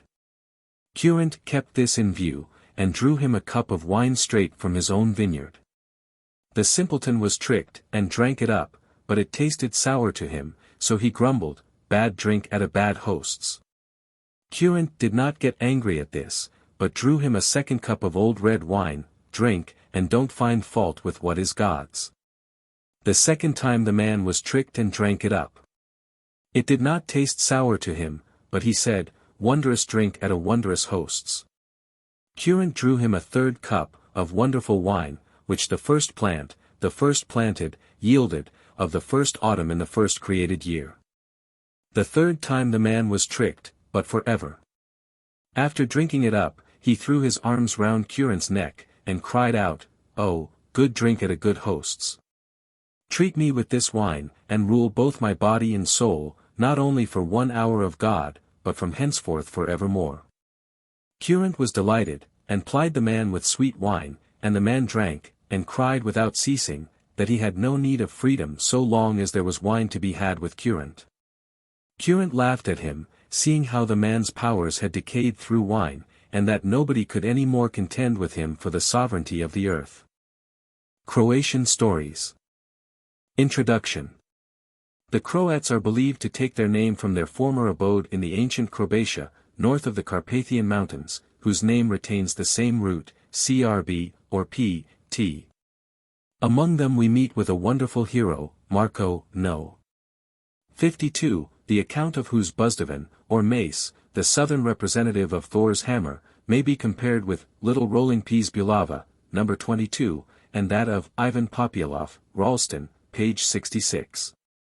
Marko appears to have been a very unprincipled hero, with very slight ideas of honesty and fair play. He is represented as gaining his vast strength from a superhuman source vila, of whom more anon. In No. 53, we are carried into Cloudland, and meet with representatives of the clashing rocks, Symplegades, through which the good ship Argo had to pass before she could make her way into the Black Sea, and which, till their reappearance in this story, seem to have dropped altogether out of folklore. From this story, and also from several incidents in No. 52, we perceive that the Vilas of the South Slavonians are not denizens of the earth, the waters, or the woods, but of the clouds, and thus a journey has to be made into Cloudland to find the daughter of their king. 18 No. 54 will remind us of Aladdin and his wonderful ring and lamp, although animals play a part in it unknown to the Oriental tale. Number 55 introduces us to the singular relations supposed to exist between human beings and wolves, and No. 56 exhibits a curious mixture of destiny and ingenuity. 52, Kraljevitch Marko. There was once upon a time a mother who gave birth to Kraljevitch Marko. She reared him, and placed him in a position to become a hero. When Marko was growing up he was obliged to feed swine, but he was then weakly, and so dwarfish a lad that his comrades were able to beat him, and wanted him to be a sort of servant for them and tend their swine. But he was not willing to do this, so they beat him and lugged him by the hair, so that he was obliged to run away from them. He got away, and went into the fields, and there roamed about, thinking, they would be beating me all day, now one, now another of them, but as it is, when I go to them in the evening, they will only beat me once. As he roamed about, he came up to a baby. He saw that it was a handsome one, and that it was lying in the sun. He made it a cool shade with branches, and went a little way off and sat down. As he thus sat, up came Avila, and said to herself, Gracious God! Who has done this? Let him ask me for anything in the world, I will give it him. He heard this, approached, and said, Sister, I have done this for you. You have done it, little brother. Come. What do you ask of me in return, that I may reward you for being so good as to make a cool shade for my baby? Ah, dear sister. What I should ask you, you could not give me. Well, what is such a mighty matter? Only tell me. He was thinking of this, that his comrades might not beat him at the pasture, therefore he said that he should wish that they should not beat him. She replied, Well, if that is what you wish for, come and suck my breast. He obeyed her, went and sucked. When he had finished sucking, the Vila said to him, Well, go now and heave yon stone, and try whether you can heave it up. The stone was 1200 weight. He went to heave it, but could not stir it from its place. Then the Vila said to him, Come and suck again, when you have done sucking, go and heave it. He went to suck, and when he had finished, went to heave it, but only lifted it a little. Then he went again to suck, with such effect that he could already cast it a little way. He went to suck once more. Then he was already able to cast it to a great height and over hills, so that it was no more to be found. Once more she bade him come to suck. He sucked his fill, and then she said to him, Go now whithersoever you will. No one will beat you any more, no, not your comrades. He went merrily to the herdsmen, and they called to him, Where have you been that we are obliged to tend your swine, and rushed upon him to beat him? He only waited for them. When they came up to him, he seized one, knocked them down, and the one who was in his hands was quite squashed, with such force had he taken hold of him. The other shepherds, who saw what he did, ran to the home of those whom he had knocked down, saying, Marko has knocked down your son, and so-and-so's, and so-and-so's. They all went to his mother, What manner of son is this that you have reared up, a brigand, who kills our children? She was terrified out of her wits, thinking what her son had done. She began to revile him, Sonny, never did my eye see that you did anything, wherefore do you thus to me, that other people come to revile me because of your doings? Go. I shall be glad if my eye never sees you more. Why do you put me to shame? Well, then, good. If so you say, I will go into the world. Only go that I may never see you. Well, then, good. Go I will. He went. Now, he thought to himself, What shall I do? I am a hero, but I have not what a hero requires. Then he went to a smith, at whose smithy were 25 smiths. God help you, smith. God help you, Kraljevitch Marko. Why have you come to me? I have come to you that you may forge me a sword weighing 1200 weight. Then you shall also forge me a mace, if you make the sword well, but you must know that it must be stronger than your anvil. If it cuts it through, you shall receive payment, otherwise, not. Have you understood me? Yes. Well, then make it now. All 25 smiths went immediately and forged the sword. When it was ready, Marko came. Well, smith, have you got it ready? Yes, Marko. Now come, let me see. Marko struck, but the sword broke into 2 pieces, and not the anvil. Ah! Friend Smith, you've not done it well, you get no pay. He went on to another smith. God help you, smith. God help you, Kraljevitch Marko. What work do you want done? I have come to you to make me a sword weighing 1200 weight, and to make it stronger than your anvil, because, if it cuts through your anvil, you will receive payment, if not, you will get nothing. Have you understood me? Yes. Then make it. Then up came the 30 smiths, worked at the sword, and worked until they had finished forging it. Marko came. Well, smith, is the sword ready? It is, Marko. Show it me that I may see it. Marko took it, struck, cut through the anvil, and cut right into the block. Well, smith, you've made it well. Now that you've made me a sword, make me also a sheath for the sword, and also a club, that is, a mace, weighing 1200 weight, then I will pay you all at once. But when I throw the mace, it must not break.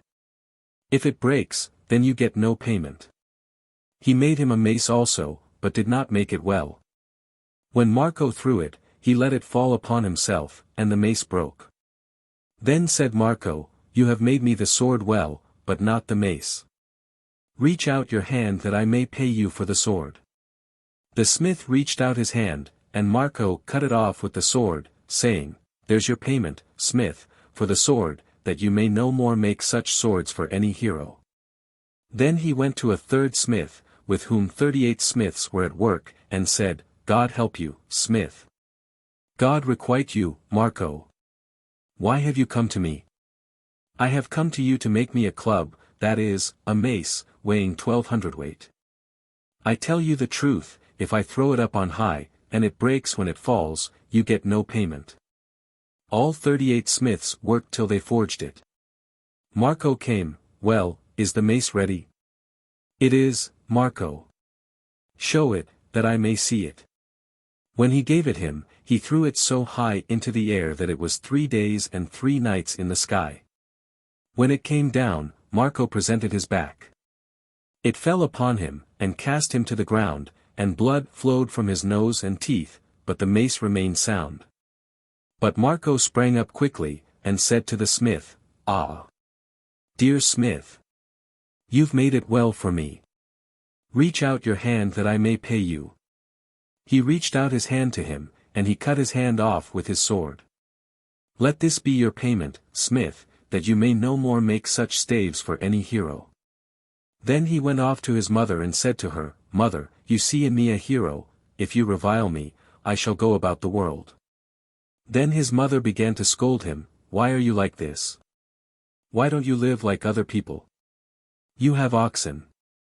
Go, then, on to the green hill and plough the fallows and pastures, and thereby support your old mother. Marko obeyed her, took the oxen, and went.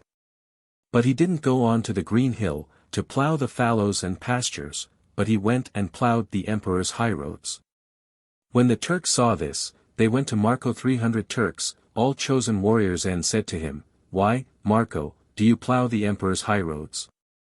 You have the fallows and pastures. Then at him, to cut him down.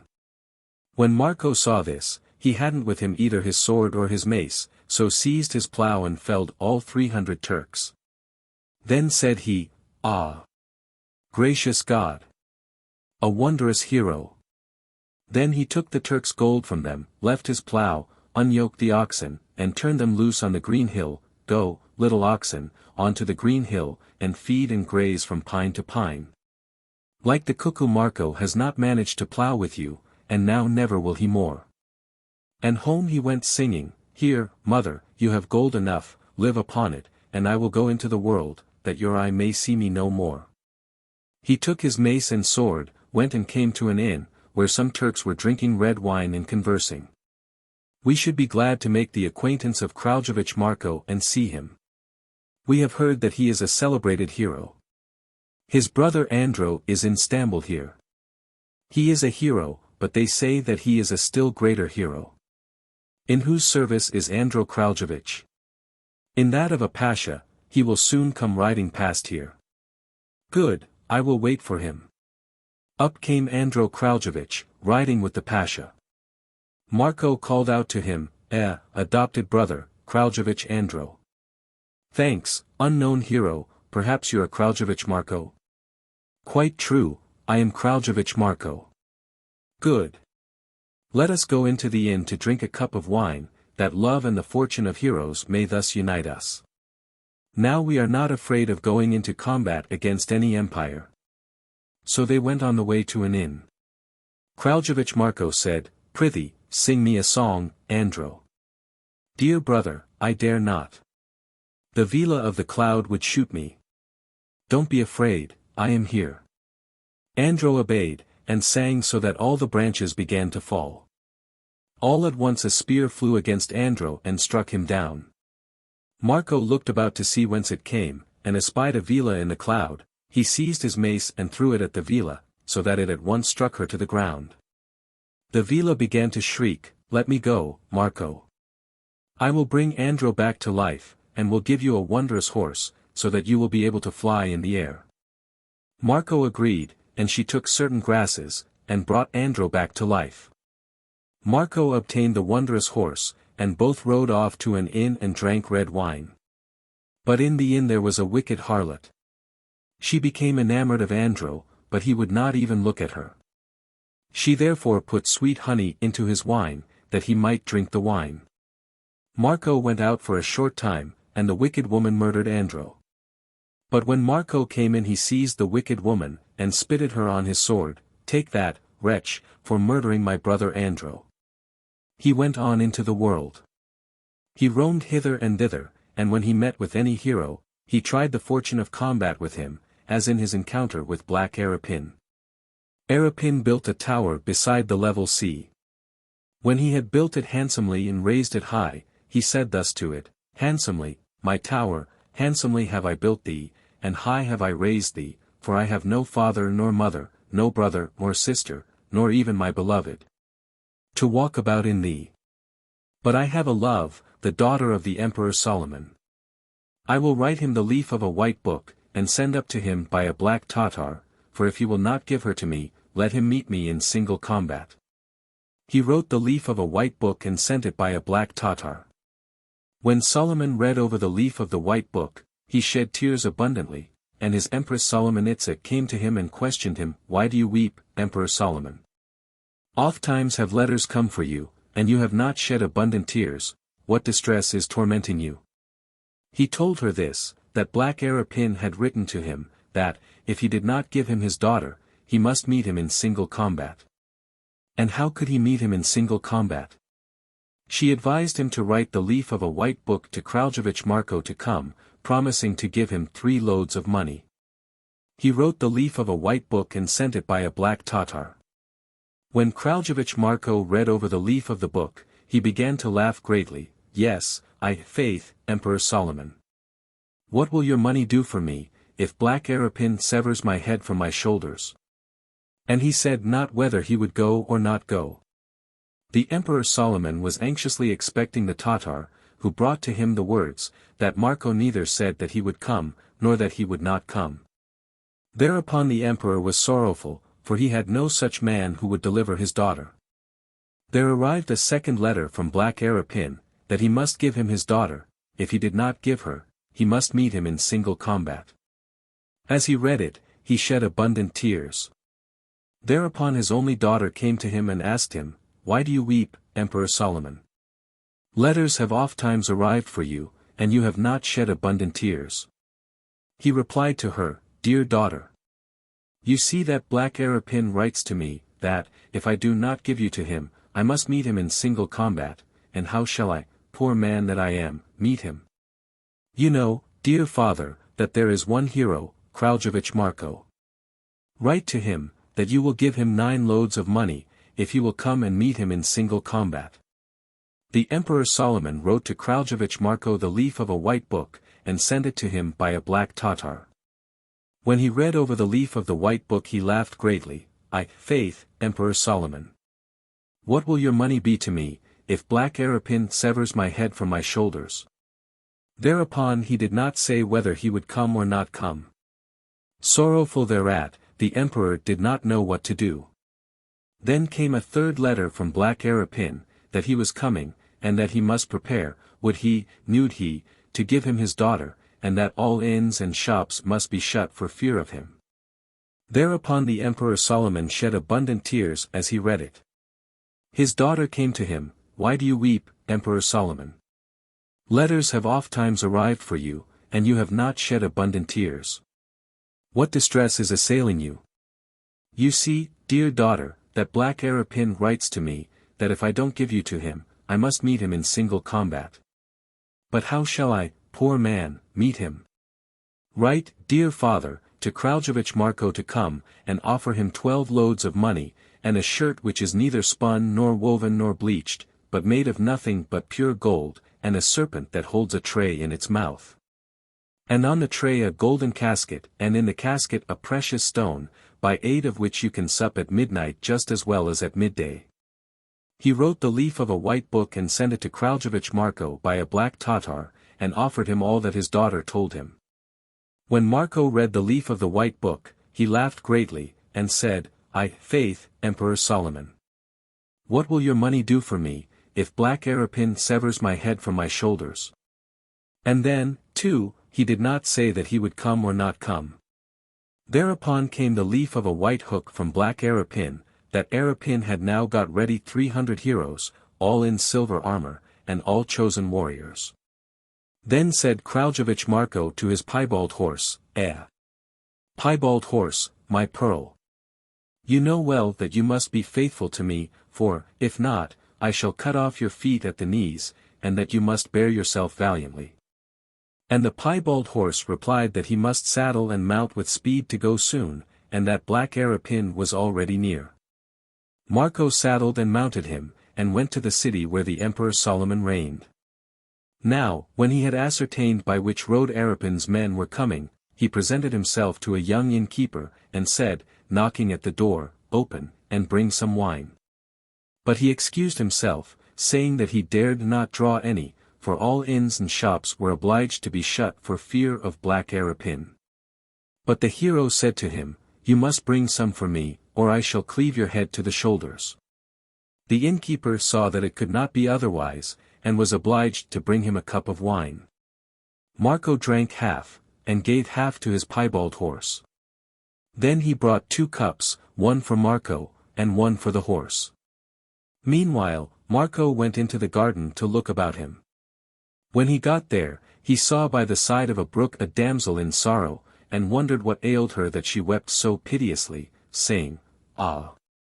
My rivulet! I would rather abide in you, than lie behind Black Arapin's back. When Marko saw that it was Solomon's daughter, he said, What ails you, damsel, that you weep so piteously? She replied to him, Go hence, unknown hero. As to what you ask me, you cannot aid me. Now, only tell me, maybe I shall aid you. Black Arapin will come, and will take me away from my father and mother, but I had a man, who could have set me free, but he will not. I offered him 12 loads of money, and a shirt, which is neither spun nor bleached, but is made of pure gold. And a serpent, that holds in its mouth a tray, and on the tray a golden casket, and in the casket a precious stone, by aid of which he could sup at midnight, as well as at midday, but he won't. The sun has not seen him, neither has the moon thrown its light upon him, nor has he seen his mother more, nor has a bird sung to him. Marko answered her, Don't chatter, but go and say that I have arrived. I am Marko. And let him dress and furnish you handsomely, and give you all that is requisite for Arapin, and all that he shall desire. Then she ran to her father, and told him all that Marko said. Meanwhile, while Marko was conversing with the damsel, Arapin arrived, saw an inn open, and a horse in front of it standing tethered at the entrance. He said, Who is this, that is not afraid of my terror? And thereupon he said that he would soon teach him to be afraid of him. After this, he shouted an order to the Betelija, such is the Turkish name for a horse, would not stir. Well, I'll go thither, I won't make quarrels. Maybe I shall obtain possession of the damsel without any disturbance. And, in fact, thither he went, obtained possession of the damsel, and all that he needed was given him. Then he went again to the inn, and saw the horse again standing there. Again he was about to go to the innkeeper to slay him, but he shouted to the horse wouldn't stir. Said Arapin, Well, I won't make quarrels, now that I have obtained the damsel without any quarrel. When Arapin proceeded on his way, Marko came out of the garden, and his piebald horse said to him, Where have you been so long, that Arapin might easily have killed me? Now don't fear, my piebald, we shall soon kill him, please God, not he you. Then he called for one more cup of wine for himself, and one for his piebald. When they had finished drinking, they started on their way, and in pursuit of Arapin. Arapin had already told his chief officer to look round to see whether any dark fog came out behind them. He looked round, but saw nothing. But when he afterwards looked round a second time, he espied a dark fog, and said to Arapin, "Yes, my lord, a dark foul fog is coming behind us." Scarcely had he said this, when Marko attacked, and began to slaughter his rear guard. Arapin said to him, "Don't be silly, Marko, why are you playing the fool with us? I don't know whether you are jesting, or playing the fool." "I am neither jesting nor playing the fool, but am in earnest." "Do, then, what you can. Throw what you have." "I won't, but throw you your mace." Marko's piebald threw himself down, and Arapin's mace went over Marko's head. Then Marko threw his mace, and felled Arapin to the ground, and the piebald leapt to Arapin, and said to Marko, "Come, see that you cut off Arapin's head." When the piebald leapt, Marko, too, struck with his sword, and cut off Arapin's head, and the piebald quickly leapt backwards 30 paces. Then he left Arapin's carcass on the ground, gave the head to the damsel, and said, "Kiss him, now that he is dead, though you wouldn't when he was living." They went home, and the emperor caused a great entertainment to be prepared, and all Marko's friends, and his father and mother, to be invited, and Marko obtained his promised reward. So, too, he tried the fortune of combat with Musa Urbanusa. 19 He had 3 hearts. Marko fought with him for 3 nights and 3 white days without cessation, so that red foam already issued from Marko, while not even white foam came from Musa Urbanusa. Then Kraljevitch Marko shouted, Sister Vila." The Vila replied, "I cannot help you, because the baby has fallen asleep in my arms, but don't you know your secret weapon?" Then said Kraljevitch Marko, "Look, Musa Urbanusa, whether the sun is now rising or setting." Musa looked at the sun, and Marko drew his knife, and ripped Musa up. Musa seized hold of him so powerfully that he barely dug his way out from under Musa, whom he had ripped up.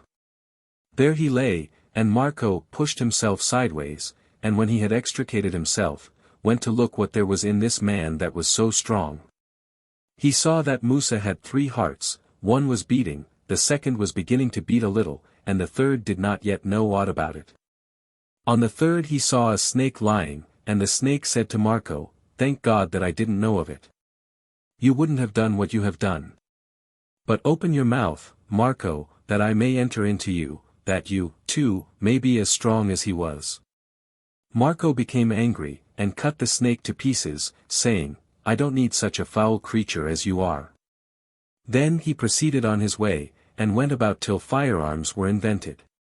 He went up to a shepherd, who was shooting birds. Then Marko asked him, "What's this that you are doing?" "You see, I'm shooting birds, and I could shoot you, also." "And how would you kill me with this thing? Heroes have not killed me, could you do so?" Then he reached his hand to him, and said, "Shoot into my hand here." He shot, and shot through his hand. Then said Marko, "It is not worth my while to live any longer in the world, now any cuckoo could slay me, I had rather quit it." He went into a cavern, and lives there still at the present day. Into this cavern a man was compelled to go, who was let down by a rope in a chest. When he arrived within, the Vila immediately stepped up to him, and said, "Christian soul, why come you here?" He told her why and how. But Marko heard that somebody was conversing, and immediately asked the Vila who it was that had come in. She told him that a soul from that world had come to see what was in the cavern. Marko immediately said that he must come to him, that he might see how strong people in the world still were, and he must give him his hand. But she gave him a red-hot iron, and Marko took it, and squeezed it in his hand so that water spurt out of it, and said, I could still live in the world if no one would talk about me for 3 days." He also commissioned him to tell the lords that he should come there. He gave him a letter, too, and sealed it with his own hand, and allowed him to go up. He shook the rope, and got into the chest. Then they pulled him up, and he gave the letter to the lords, but, for fear of Marko's coming, the lords did not make the letter public for people to know how Marko had gone into the cavern. The footprints of his horse are still recognized. 53. The daughter of the king of the Vilas. There was a mother, who was expecting. As she once upon a time came out of church from mass, her pains fell upon her. Whither should she go? She concealed herself under a bridge, and became the happy mother of a son. The 3 Royanitzes also came thither. They are hags, who determine by what death every child is to pass from this world. One said, "Let us kill him at once."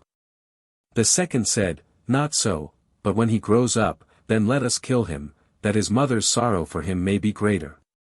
But the third said, "Let us not do so. But if he does not take the daughter of the king of the Vilas to wife, then let us kill him." And so it was settled. When he had grown up, he said to his mother, "Mama, I should like to marry." "Ah, my son, you say that you would like to marry. But there is no one to be married to you." He asked her, "Why not?" She told him, "Yes, the Suyanitzes have pronounced your fate, that if you do not take the daughter of the king of the Vilas to wife, they will put you to death." He then said, "Well, I'll go in search of her, but first I'll go to ask a certain old smith, maybe he'll be able to tell me where she is." The smith said, "My son, it will be difficult for you to find out, but go to the mother of the moon. If she can't tell you, I don't know who will be better able to tell you than she."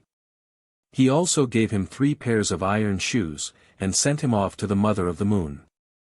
"Only, when you come to her, take her by the arm, then she will ask you at once what you want, and tell her without delay." He went off, and just as he was on the point of wearing out the shoes, he came to the moon's mother, and took her by the arm. She asked him immediately what he wanted. He said, "I want to find the daughter of the king of the Vilas." She said, "Well, my son, I don't know, but maybe my son knows. Wait till he comes home, and then you can ask him. But he mustn't find you. He would tear you to pieces at once. When he comes home, he will notice that you are here. I will conceal you, and when he asks for the 3rd time where the Christian soul is, then say to him, 'Here I am.' And he won't be able to do anything to you." The old woman hid him under a trough. The moon came home, and asked, "Mama, you have a Christian soul here." And when he asked for the 3rd time where the Christian soul was, he announced himself, "Here I am." And then he could do nothing to him, otherwise he would have crushed him to powder. He asked him what he wanted. He said, "I want to find the daughter of the king of the Vilas." The moon, "I don't know, but if the sun's mother doesn't know, I don't know who else does." And he showed him the way by which he must go. He put on the 2nd pair of shoes, and when he was just on the point of wearing them out, he came to the sun's mother, and took her by the arm. She said to him at once, "What do you want?" He said to her that, if she knew where the Vilas castles were, he wanted to obtain the daughter of the king of the Vilas. She then said to him, "Ah, my son, I don't know, but if my son doesn't know, I don't know who else does. Wait a little till he comes home." She, too, concealed him under a trough, and he announced himself the 3rd time that the son asked, "Mother, you have a Christian soul here," saying, "Here I am." Neither could the son do anything to him, but asked him what he wanted. He replied that he was in search of the Vilas castles, and the daughter of the king of the Vilas. Then the son said to him, "Ah, I don't know. But if the storm mare, that is, the storm or wind, doesn't know, then I don't know who will know." Then he showed him the road, and said, "When you come to a meadow where the grass is up to your knees, there the storm mare is. If you don't find her there, wait for her, she will come to feed. Don't go directly to her, but hide behind a tree or in a hole, and when she comes, take her at once by the bridle, otherwise it will not be good for you." He went off, and put on the 3rd pair of shoes, then went, and arrived at the meadow. When he got there, the storm mare was not there till dawn. He hid himself under a bridge, and when she came to the bridge to drink water, he seized her by the bridle, and she asked him what he wanted. He replied that he wanted to find the daughter of the king of the villas. She answered him, "Mount on my back." He mounted, and she then said to him, "But you mustn't fall off." She reared, he almost fell off, but kept himself on with his foot. She reared a second time, and then, too, he almost fell off. A third time she reared, and then, too, he almost fell off, only he kept himself on with his knee. Then she said to him, "This will be harmful to me." She went off with him like a bird, and sped up to 2 steps. When she came near them, the steps split in twain from the gust, but speedily closed again, and tore off a piece of the mare's tail. Then the mare said to him, "You see how you harmed me when you almost fell off." Then they went on till they arrived at the villas' castles. Then she said, "Don't get drunk or forget, so as not to come to me." He said that he would come, and went off upwards. They received and entertained him, and he asked them at once to give him the king's daughter. They promised that they would give her to him. Then they feasted, and ate and drank till darkness came on. And when evening arrived, he said that he must go out on his own account, and would return directly. He went off to the storm mare. They had brought her 100 quintals of hay. He concealed himself in the mare's tail. They sought him, and couldn't find him, but nevertheless they almost found him at dawn, but a cock began to crow, and then they could do nothing to him. Afterwards he went indoors, and they gave him again to eat and drink, and asked him where he had been. He replied, "I slept under a hedge, I fell down, and soon fell asleep on the spot." They gave the mare 100 quintals of hay and several measures of oats. They enjoyed themselves the whole day till evening. He went out again and hid himself in the mare's mane. They sought him all night long, but couldn't find him. But at dawn an old witch told them that he was in the mane. They would almost have found him there, but the cocks began to crow, and they couldn't kill him now. But afterwards they killed all the cocks in the whole village. He went again into the castle. They gave him what he wanted to eat and drink, and the mare, as usual, 100 quintals of hay and several measures of oats, and said to him, "You must not go out anywhere in the evening. We will prepare everything for you that you require." When evening came, they were on friendly terms with him, but nevertheless dispersed. He went out, and went to the mare. Where did she bestow him? She hid him under her foot in her shoe, for she had a large foot. They went to seek him again. But during the day he took 2 eggs, and the mare hatched them by evening in her throat, and they had almost grown up by evening. When they sought him again, they couldn't find him. At dawn they consulted the old witch. She told them that he was under the mare's hoof. They wanted now to take him out, but the cockerels which the mare had hatched in her throat began to crow. They could do nothing to him, but they wrung the 2 cockerels' necks. Now he said that they must give him the king's daughter, that he might depart. But the king said that he wouldn't give her to him, because he had not slept where he had prepared a bed for him.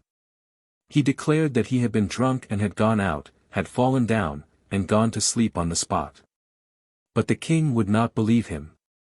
Now he begged him to bring his daughter to him, that he might at any rate give her a kiss. But beforehand the mare instructed him that, when she came to kiss him, he was to seize her and pull her on to her, the mare, and they would escape with her. And he was also to take a brush with which horses are cleaned, a comb with which horses are combed, and a glass of water, and make good preparations for himself. But when the king granted his request that his daughter should come for him to kiss her, she stood on his foot in the stirrup, and as she stood to give the kiss, off started the mare, and made her way through the gate, and on she went. The king saw this, called for his horse, and after them. They were already far on their way. All of a sudden the mare said, "Look round to see whether anyone is coming behind us." He looked round and said, "There is. He is all but catching you by the tail." The mare said, "Throw the brush." He threw the brush, and a forest placed itself behind them, so that he could scarcely make his way through. The poor king could scarcely get through for thorn bushes. And they had meanwhile got a long way forward.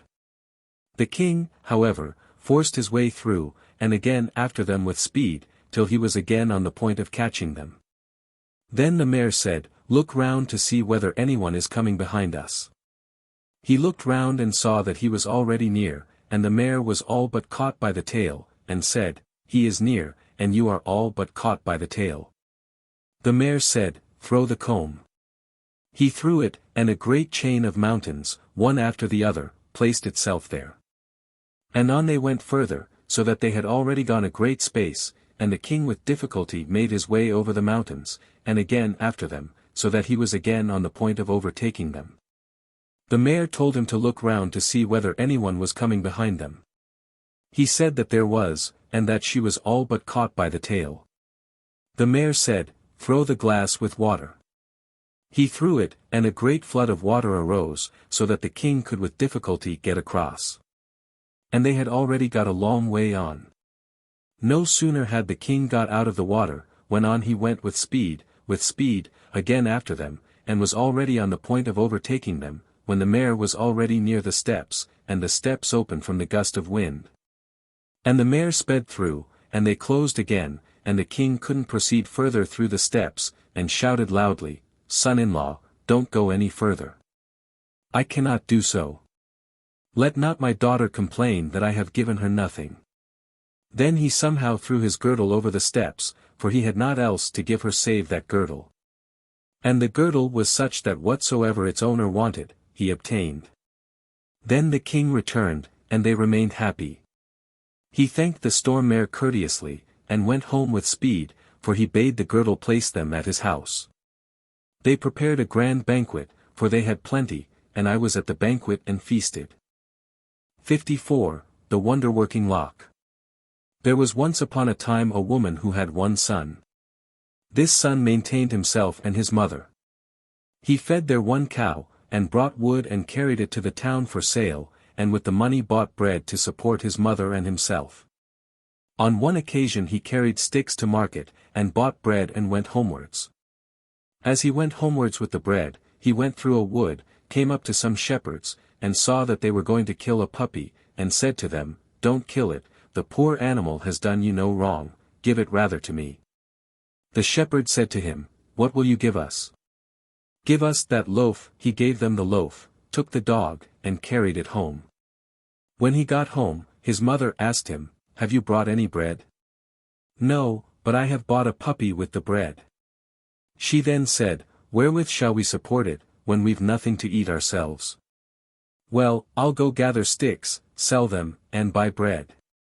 He went a second time to gather sticks, took them and sold them, then bought bread, went through the wood, and saw where the shepherds were killing a kitten, and said to them, "Don't kill the animal, it has done you no harm, rather give it to me." They said to him, "What will you give us?" He said, "What should I give you, when I've got nothing?" The shepherd said, "That loaf of bread." He gave it them and carried the kitten home. The old woman was again anxiously expecting bread. When he got home his mother said to him, "Do you bring me any bread?" "No, but I've bought a kitten with the bread." The old woman then said, "You've nothing to eat yourself, much less the cat." He then said, "It, too, will be serviceable. I'll go gather sticks, sell them, and buy bread." He went a third time, gathered and sold sticks, bought bread, and went homewards. Going through the wood, he saw the shepherds killing a snake, and said, "Don't kill the snake, it has done you no harm, why should you kill it?" He begged for it, too, because he compassionated it was beautifully marked, and he fancied it. Then said the shepherds, "What will you give us not to kill it?" He said, "This little loaf of bread." He gave it them, and they gave him the snake. He went home with the snake, and the snake said to him, "Now feed me. When I grow up you shall carry me home." When he got home his mother said to him, "Why haven't you brought some bread? Why have you brought this?" He said, "It, too, will be of service." Then he went a fourth time to gather sticks, took them to market, sold them, bought 4 loaves of bread, and brought them home. Then they all ate their fill, the dog, the cat, the snake, his mother, and himself. He maintained the whole set of animals. The snake grew big, he now carried it home. It said to him, "Do you hear? My mother will offer you gold and silver, but don't take any, but let her give you the lock which hangs behind the door. Whenever you want anything whatever, only knock on the lock, 12 young men will come, who will ask you, 'What are your commands?' Only say what you wish for, and you will have it immediately." When he carried it home, its parents asked him what he wanted for bringing their daughter home. He said according to his instructions, "Nothing but that look, which hangs behind the door." They said to him, "We can't give you that. And what good would you do yourself with the lock? Let us rather give you a quantity of money, as much as you can carry." He then said, "I don't wish for your money, only give me the lock." When they long refused to give it him, he was about to depart. But they saw that he ought not to go away without payment, so gave him the lock. Now, when he had obtained the lock, and had gone a little distance from the house, he knocked on the lock, and immediately out came 12 young men, who asked him, "What are your commands?" "Only that you place me at home at once." He immediately stood in front of his cottage, and when his mother saw him, she rejoiced, "Oh, my son! You have come home, how miserable I have been because you were not at home." "Well, mamma, don't talk. We shall now live better than we have done hitherto.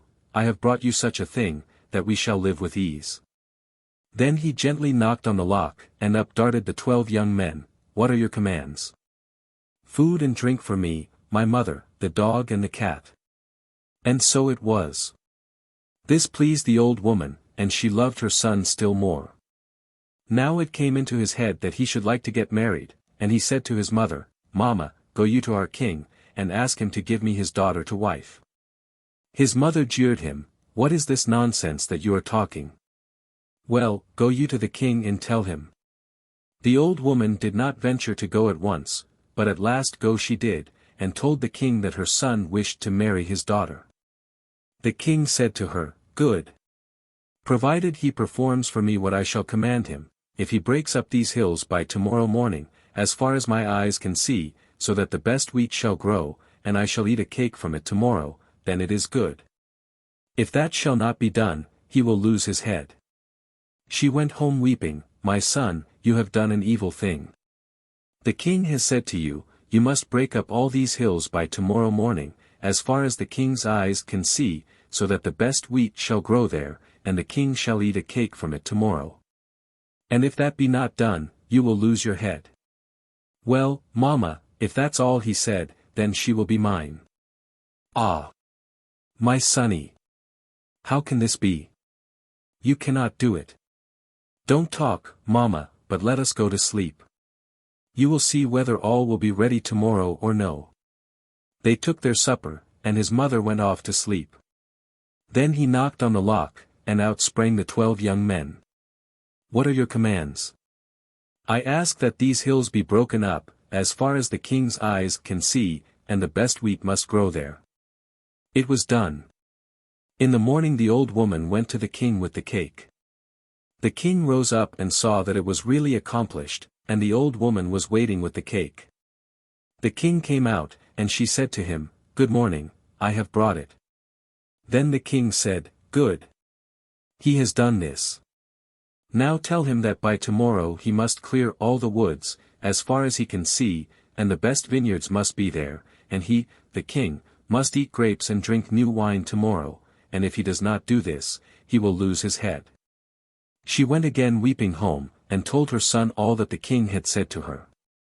But he only smiled and said, "Well, well, only go to sleep, you will see whether all will be ready tomorrow or no."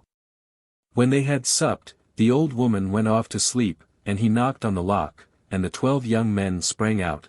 "What are your commands?" "I command that these woods be all cleared, and that they produce the best grapes." This, too, was done. In the morning the king rose up and saw that the change was really effected. The old woman, too, was really waiting for him with grapes and new wine. The king said to her, "Well, good. Tell your son that he must accomplish one thing more, and then he will win my daughter. If he shall have as much cattle, and such a castle as I have, he will win my daughter, if not, he will lose his head." The old woman went home again, and told him what the king said. Then he knocked on the lock, and immediately out sprang the 12 young men. "What are your commands?" He ordered that by the morrow a better castle must be built than the king had ever seen, and that he must have more cattle than the king, and there must be a covered way from his castle to the king's, and that a better garden must be formed. And in it all kinds of trees, and all sorts of birds to sing in it. This, too, came to pass. On the morrow he caused his 6 best horses to be harnessed, and went to fetch the king's daughter, to go to the wedding. Then the king said that there should be wedding festivities for 5 years. They were married, and the wedding festivities took place. Entrance was free to everyone. The festivities had already lasted 3 years, when the king's resources were exhausted. Then said the young man, "Now I will entertain for 3 years." The king of the sea came, too, to the festivities, and fancied the king's daughter, whom the other had married. Once upon a time he saw how he knocked upon the lock, and that which he wanted immediately presented itself. When they went to sleep, the king of the sea stole the lock, and knocked upon it. Up sprang the 12 young men. "What are your commands?" "That this castle and this lady be placed on the Black Sea." It was done. In the morning the young man and his mother were terrified out of their wits, because they were lying in a simple cottage. But he knew at once that he had lost the lock. Then he went to the king and prayed him to take charge of his mother, that he might go to look for his castle. Well, he went to look for it, with his dog and cat. He approached that sea, saw his castle, and said, "Cat and dog, do you see our castle? But how shall we get into it?" They went to the sea and sat down. He was weary, and fell asleep as he sat. Then said the dog and the cat, "Let us go for the lock." The dog said, "You can't swim, sit on my back, I will carry you." They went and came up to the wall. Then said the dog, "I can't climb up a wall." The cat said to him, "You hang on somehow behind me." And thus they arrived at the corridor. Now said the cat, "You, dog, stay outside, I'll go in by myself." The king of the sea had just such a cat. The cat went to the door and mewed, "Meow." Then said the king of the sea, "Let the cat in." Then the cat went in and took the lock so neatly that the king of the sea didn't see it. He then went to the door and mewed, "Meow." Then said the king of the sea, "Let the cat out." The cat went out, and the dog asked it, "Have you got it?" "I have, only go." They went over the wall and into the sea. And when they were already not far from their master, the dog wanted to have hold of the lock, to carry it up to his master, and said to the cat, "Give me the lock, if you don't, I will throw you into the sea." Then they squabbled, and the lock fell into the sea, and a fish swallowed it, but the cat seized the fish, and said, "If you don't give up the lock I will kill you." The fish said, "Don't kill me. I'll give you the lock," and immediately brought the lock up. They went to their master, and carried up the lock. When their master awoke and rose up, he said, "In what condition have you come?" They said, "Our master, we have brought the lock." "Where is it?" "Here." Then he took it and knocked upon it, and out sprang the 12 young men. "What are your commands?" "I command that my castle be placed where it was, as well as that king and my wife." It was done. Then he went into the castle, and she immediately ran to him and they kissed each other. But he caused the king of the sea to be impaled on a spit in the midst of the sea. Thus he obtained his castle back again, and lived happily with his wife, but the king of the sea was destroyed. 55. The She-Wolf. There was an enchanted mill, so that no one could stay there, because a she-wolf always haunted it. A soldier went once into the mill to sleep. He made a fire in the parlor, went up into the garret above, bored a hole with an auger in the floor, and peeped down into the parlor. A she-wolf came in and looked about the mill to see whether she could find anything to eat.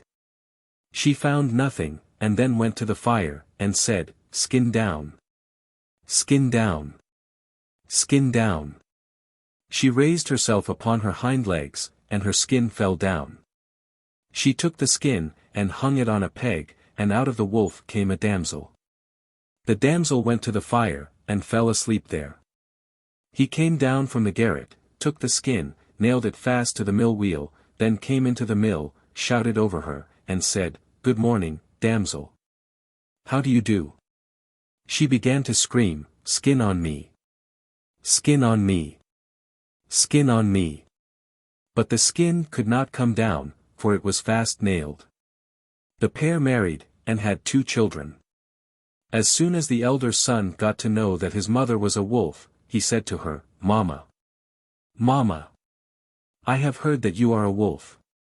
His mother replied, "What nonsense you are talking! How can you say that I am a wolf?" The father of the 2 children went one day into the field to plow, and his son said, "Papa, let me, too, go with you." His father said, "Come." When they had come to the field, the son asked his father, "Papa, is it true that our mother is a wolf?" His father said, "It is." The son inquired, "And where is her skin?" His father said, "There it is, on the mill wheel." No sooner had the son got home, than he said at once to his mother, "Mamma! Mamma! You are a wolf. I know where your skin is."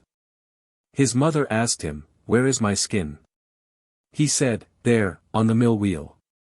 His mother said to him, "Thank you, sonny, for rescuing me." Then she went away, and was never heard of more. 56. Milutin. A certain man had 2 children, one a boy, and the other a girl. This man required his children to relate to him every morning what they had dreamed. Indeed, the girl related her dream, whatever she had dreamed, every morning, but the boy did not, for he dreamed every night what eventually happened to him. He dreamed that he killed a king, took to wife a count's daughter, and became king in the kingdom in which he killed the king. Exasperated at this, his father thought the reason why he did not tell his dream was because he was afraid, and drove him out along a road, and beat him so that he cried piteously. A count was driving past, and heard the child crying. He ordered his servant to go to the man, and tell him not to beat the child, but say how much he should give him to take it away himself. The man said, in reply, that he need only take it away from before his eyes. He immediately took it, and delivered it to the count, and the count took it away home. The count had one daughter, who took a great affection for the boy. It was also a custom with the count that the children were obliged to relate what they dreamed. But he would not reveal his dream to the count, and say what he had dreamed, and he had dreamed the very same dream that he had dreamed at his father's. Then the count became very angry, and caused a vault to be built in his garden, inside which he was to be thrown, and it was to be constructed of such masonry that nobody should be able to give him anything to eat, and that no light should by possibility enter it. But the count's daughter, who was very sorry for the boy, went out to the masons, and promised them a purse of money, only to construct it in such a manner that she would be able to give him food at night. This the masons did, in return for the good money. He was 7 years inside, and unable to sit or lie. Now came a time when king sent a staff to the count, and said he would attack him with an army, if he did not tell him on which side the staff opened. Now the damsel came at night, and brought the lad food, saying, "Now, I have brought you food for the last time, because a king has sent us a staff, and my father must open it. If he does not open it, he will attack us with an army. We must perish under the open sky, but you in this vault." He replied that she was not to frighten herself, but go, lie down, and soon jump up and say to your father, "My dear papa, I have dreamt of good luck for us." He will say, "What?" Reply to him, "I dreamt that I should tell you that, if you will open the staff, you need only fill a tub with water, and put the staff in it, the staff will turn with that side up on which it opens." Even so it came to pass. Her father did so, sealed up the staff on that side, and sent it to the king. The king wrote back to him, "You have certainly done it, but not with your own stupid head. But you have one hard by your house, of whom you know not. He has done this for you." Then he wrote a letter again to the count, and said, "I shall send you 3 horses all alike, and you must tell me how many years old each is." And all alike they were. One was 1 year old, the second 2, and the third 3 years old. Then the damsel took him food, and said to him, Now I am bringing you food for the last time. You will have to die here, and we in the open air, for the king has sent us 3 horses exactly alike, and we must tell him how old each is. He replied that she must go and lie down, and say that she had dreamt thus, that he must prepare 3 heaps of oats of 3 different years, and let the horses go to the oats, and they would go of themselves each to his own heap. The one which was 1 year old would go to the 1-year-old oats, the second to the second, and the third to the third heap. She told him this. And it came to pass just as she told him. Then he wrote in reply to the king, and the king to him, Certainly, you have done this, but not with your own stupid head, but you have another who does it for you, of whom you are not aware. But I shall send you one thing more. I shall send you, on a given day, at the hour when you will be at dinner, a war mace, weighing 300 weight, it will strike the spoon out of your mouth. You must throw it back to me just as I threw it to you. Indeed, this, too, came to pass. The mace flew in, knocked his spoon out of his hands, and flew off with speed into the cellar, inside which it stuck so fast that a score of soldiers couldn't move, much less throw it. Now the count assembled, and invited all people, but no one was able to do it. She took him food again, and said to him, You have set us free twice, but certainly the 3rd time you will not be able to do so, and now you will die here, and all of us in the open air. He then asked her what sort of work it was that had to be done. She told him, and he answered, Go home and lie down, then get up and say that you have dreamt that no one else but I can do it, so I tell you. But the count will not believe you, yet will think, since you have twice dreamed with success, that possibly now, too, it may be true. And so it came to pass. The count caused him to be dug out. He saw how weak he was, and said, I am stronger than he, but I can't throw it. How, then, can he throw it? He then said, Go to a certain king, he has 900 cows, and has them all registered when each was calved.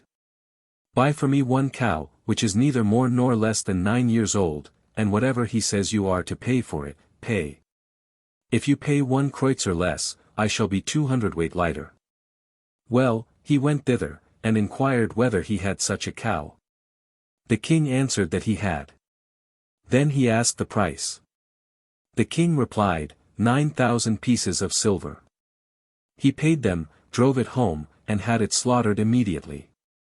The young man then said that he must be 3 months by himself in a house, without anybody being allowed to go into him. Now he took at once 2 pounds of beef, but did not eat the flesh, but only the soup. This lasted for 3 months. Well, the cook told the count that he would not eat the flesh, in order to serve his own interests. Then the count went himself to him, and asked him why he would not eat the flesh. He replied that something must be brought him to eat. Now he took a piece, threw it upon the wall, and said to the count, You see the flesh has fallen down, and the soup has stuck to the wall, and so it is with me, the soup abides with me, and the flesh goes down from me. Then he went out to look at the mace. He was already able to move it. Then he went in for 3 months to eat. Then he was able, with his left hand, to throw it 200 fathoms high into the air. He went in once more to eat for 3 months. Now he was exceedingly strong, and told the count to write freely to the king, that on such and such a day, at such and such an hour, the mace would arrive, and knock the spoon out of his mouth at dinner. In fact, so it was. He threw it 125 hours' walk into the other kingdom. Now the king saw that he had done this also. Then he wrote to him, Certainly you have done all that I told you, but not with your own stupid head, but he has done it for you, whom you caused to be walled up in a vault. But you must send him here to me, that I may see him. But he wanted to slay him. Now, the count was unwilling to let him go, but, nevertheless, he was obliged to do so. But do you know what, Count? Cause all your people to be summoned hither, and we will select as many as ever we can that resemble me. There were only 9 such, and he was himself the 10th. Now he told him to have exactly similar uniforms made for them all, so that, at any rate, no one would know one to be different from another, and to provide similar horses for all, and then he would go thither. Even so it came to pass. Then the 10 went. But before they arrived at the town, he said to them, "Indeed, you don't know why we are going thither, we are going to be put to death, but I tell you not to be in any wise afraid. This king will give you the word of command when we enter, Milutin," such was the boy's name, "dismount. Then you must all dismount so that no one is behindhand, but all alike, and at once. Then he will say, Milutin, go into the house. All go into the house. Milutin, shut the door. All off to shut it. Milutin, take your seat at table. All do it at once. Milutin, go to bed. All off to bed at once." Even so it was. Thus the king could in no wise recognize him, and did not venture to slaughter them, but ordered his servant to conceal himself under a bed, and listen which spoke most wisely, and put a mark upon him. Now they all lay down, and began to converse as to what would come out of this. Milutin then said, "Doubtless, till now he has not recognized me, and will ride after me, and will overtake us, but never mind that, only kneel down and pray to God. Then notice well, if I first emit fire out of my mouth, kill yourselves, but if he emits it first, have no fear whatever, this signifies to you that human flesh will seethe in human blood." The man under the bed heard this speech, and cut off a piece from the heel of his boot. Morning arrived, and Milutin told them that each must look well at his clothes, maybe there would be some mark on someone's uniform. But all at once he observed that just his boot heel had been cut off, and said, "All give me your boots, that I may cut off each of the heels just as I have mine cut off." Now the king came to summon them, "Milutin, come to breakfast." And they all went at once. And the king saw that they all had a similar mark, and, therefore, did not know which to put to death. Then he reprimanded the servant. Now said the king, "Milutin, go home," and they all went homeward at once. But ere long the king recognized Milutin by his horse, for he had the horse from the count, and overtook him. They immediately knelt down, as he had previously bidden them, and he began first to fight on horseback, but nothing came of it. Then they both dismounted from their horses, and fought thus, each leaping against the other so that the earth quaked under them. Thus they fought terribly for some time. But all at once they observed that the king emitted fire out of his mouth, and then Milutin afterwards. Then the king spat pure fire out of his mouth at Milutin, and Milutin also spat fire. The two fought on in this frightful manner. But suddenly Milutin overcame the king, threw him down, cut off his head, and carried it home to the count. Now all was merriment, and Milutin married the count's daughter, took possession of the realm of the king whom he had slain, and there was a grand festival.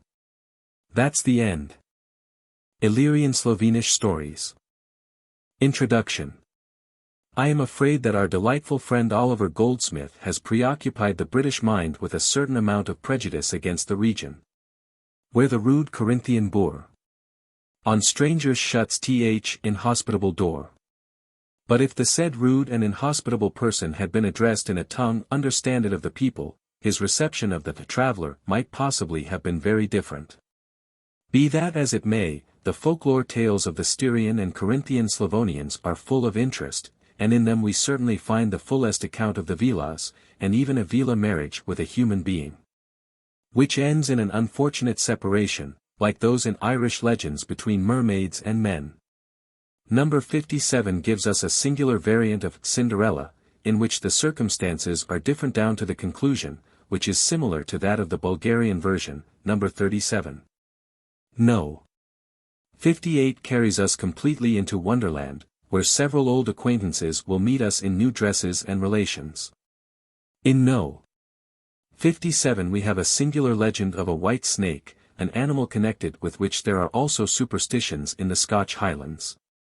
The backwardness of the Slovenes is mainly due to the ferocity with which Protestantism was stamped out by Ferdinand II, who, as well as his father, Ferdinand I, wrote his name in blood in the annals of Bohemia. See Morphill's Slavonic Literature, pages 176-177. As regards the language, the dual is as fully developed as in Lusatian. 57. The the friendship of Avila and of the months. A wicked woman married a poor man, who had already a little daughter named Maritza. Afterwards God gave her a daughter of her own, whom she loved and cherished more than her own eyes. On her stepdaughter, who was a good and very handsome child, she could scarcely bear to cast a look, therefore she drove her about, teased and tormented her, in order as soon as possible to make an end of her. She threw her the poorest remnants of food and everything, just as she would have done to a dog. Indeed, she would have given her a snake's tail to eat, if she had had one at hand, and instead of a bed, she sent her to sleep in an old trough. When her so-called mother saw that the girl, in spite of all this, was good and patient, and grew handsomer than her daughter, she thought and thought how to find a pretext to get rid of the orphan out of the house, and devised one. One day she sent her daughter and stepdaughter to wash wool. To her own daughter she gave white wool, to her stepdaughter black, and said to her with sharp threats, "If you don't wash the black wool as white as my daughter will hers, don't come home any more, or else I shall beat you out of the house." The poor stepdaughter wept piteously, entreated her, and said that it was impossible for her to do this. But all in vain. Seeing that there was no mercy for her, she tied up the wool and went weeping after her half-sister. When they came to the water, they undid their bundles, and began to wash, when a beautiful fair damsel from somewhere joined and saluted them, "Good luck, friends. Do you want any help?" The stepmother's daughter said with a scornful laugh, "I want no help, my wool will soon be white, but our stepdaughters yonder will not be so in a hurry." Thereupon the strange damsel stepped up to the sorrowful Maritza, saying, "Come. Let us see whether that wool will allow itself to be washed white." Both began immediately to rinse and wash, and in a jiffy the black wool became as white as fresh fallen snow. When they had finished washing, her fair friend vanished nobody knew whither. The stepmother, seeing the white wool, was amazed and angry, because she had no excuse for driving her stepdaughter away. Some time after this came sharp cold and snow. The wicked stepmother was continually thinking how best to persecute her unfortunate stepdaughter, and now ordered her, "Take a basket and go off to the mountain, there gather me ripe strawberries for the new year. If you don't bring me them, it will be better for you to stay on the mountain." The orphan Maritza wept piteously, entreated her, and said, "How shall poor I procure ripe strawberries in sharp winter cold?" But all in vain. She was obliged to take the basket and go. As she was going all in tears over the mountain she met 12 young men, whom she saluted courteously. They received the salutation in a friendly manner, and asked her, "Whither are you waiting, dear girl, in the snow thus in tears?" She told them the whole story prettily. The young men said to her, "We will help you if you will tell us which month of the whole year is the best." Maritza said in reply, "They are all good, but the month of March is the best, for it brings us most hope." They were pleased with her answer, and said, "Go into the first glen on the sunny side, there you will get as many strawberries as you wish." And indeed she brought her stepmother a basketful of most excellent strawberries for the new year, and told her that the young men whom she had met on the mountain had shown them to her. Some days later, when the weather had become milder, the mother said to her own daughter, "Go now into the mountain for strawberries. Maybe you will find those young men, and they will give you similar good fortune, for they have shown themselves so wonderfully kind to our greasy stepdaughter." The daughter dressed herself grandly, took the basket, and skipped off merrily on to the mountain. When she got there, she did actually meet the 12 young men, to whom she said haughtily, "Show me where the strawberry plants grow, as you showed our stepdaughter." The young men said, "Good. Provided you guess which month is the best of the whole year." She answered quickly, "They are all bad, and the month of March is the worst." But at that speech the whole mountain clouded over in a jiffy, and a storm beat upon her so that she scarcely panted home alive. The young men were the 12 months. Meanwhile the goodness and beauty of the ill-used stepdaughter was noised about in the district, and a young, rich and honorable lord arranged with her stepmother to come on such and such a day with his retinue to betroth the stepdaughter to be his wife.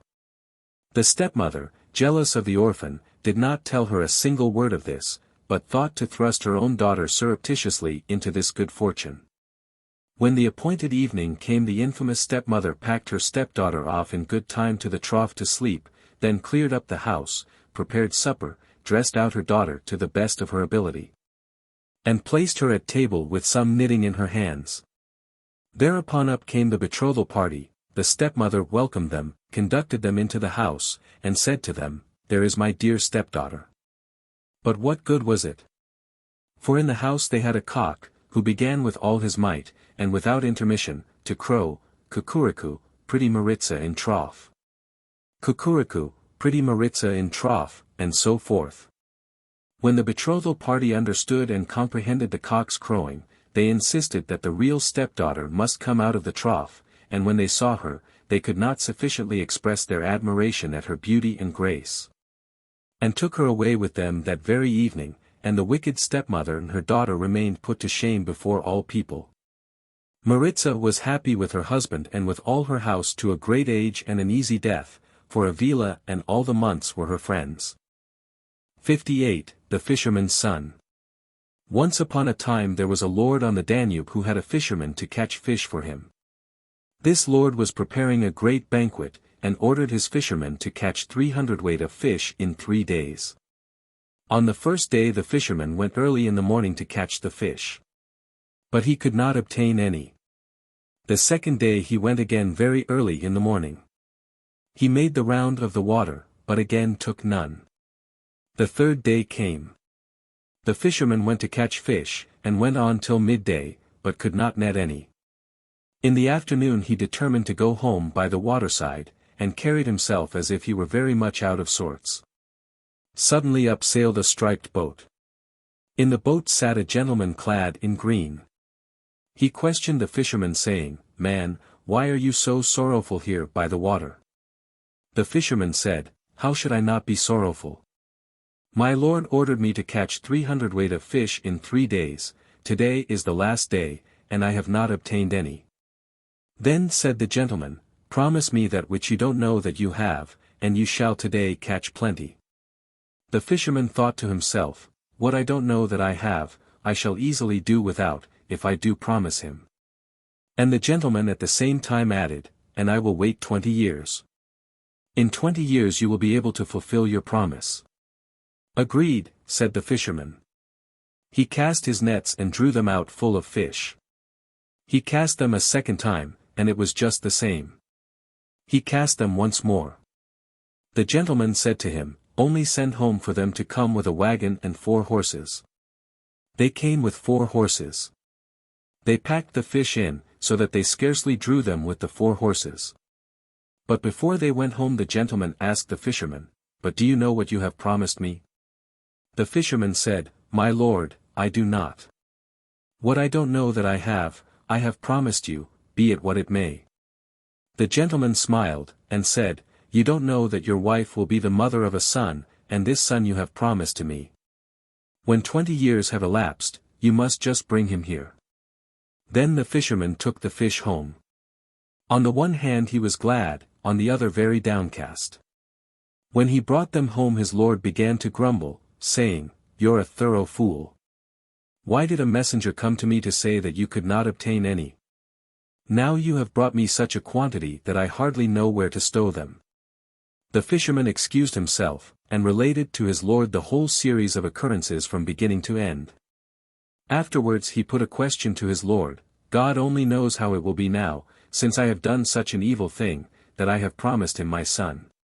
His lord said, "What of that? 20 years is a long time. By then all may be changed." It came to pass. The fisherman's wife became the mother of a boy. He grew up right handsome.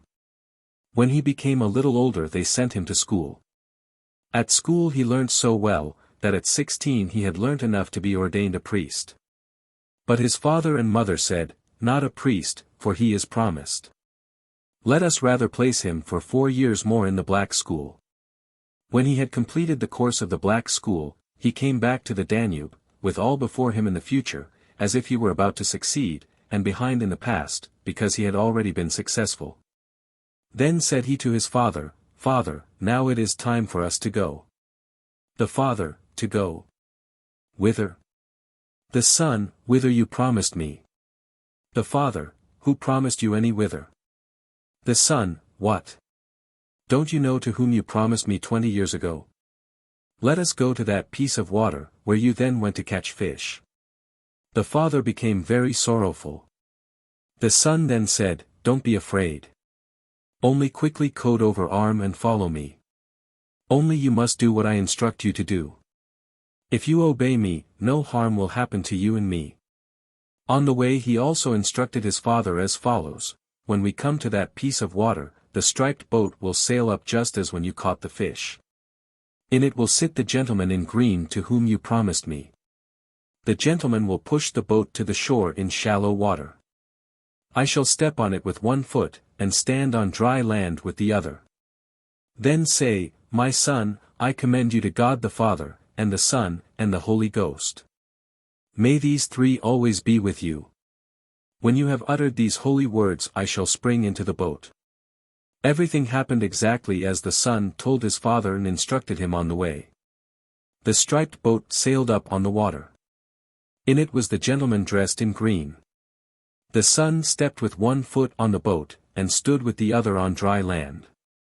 His father commended him to God the Father, and the Son, and the Holy Spirit.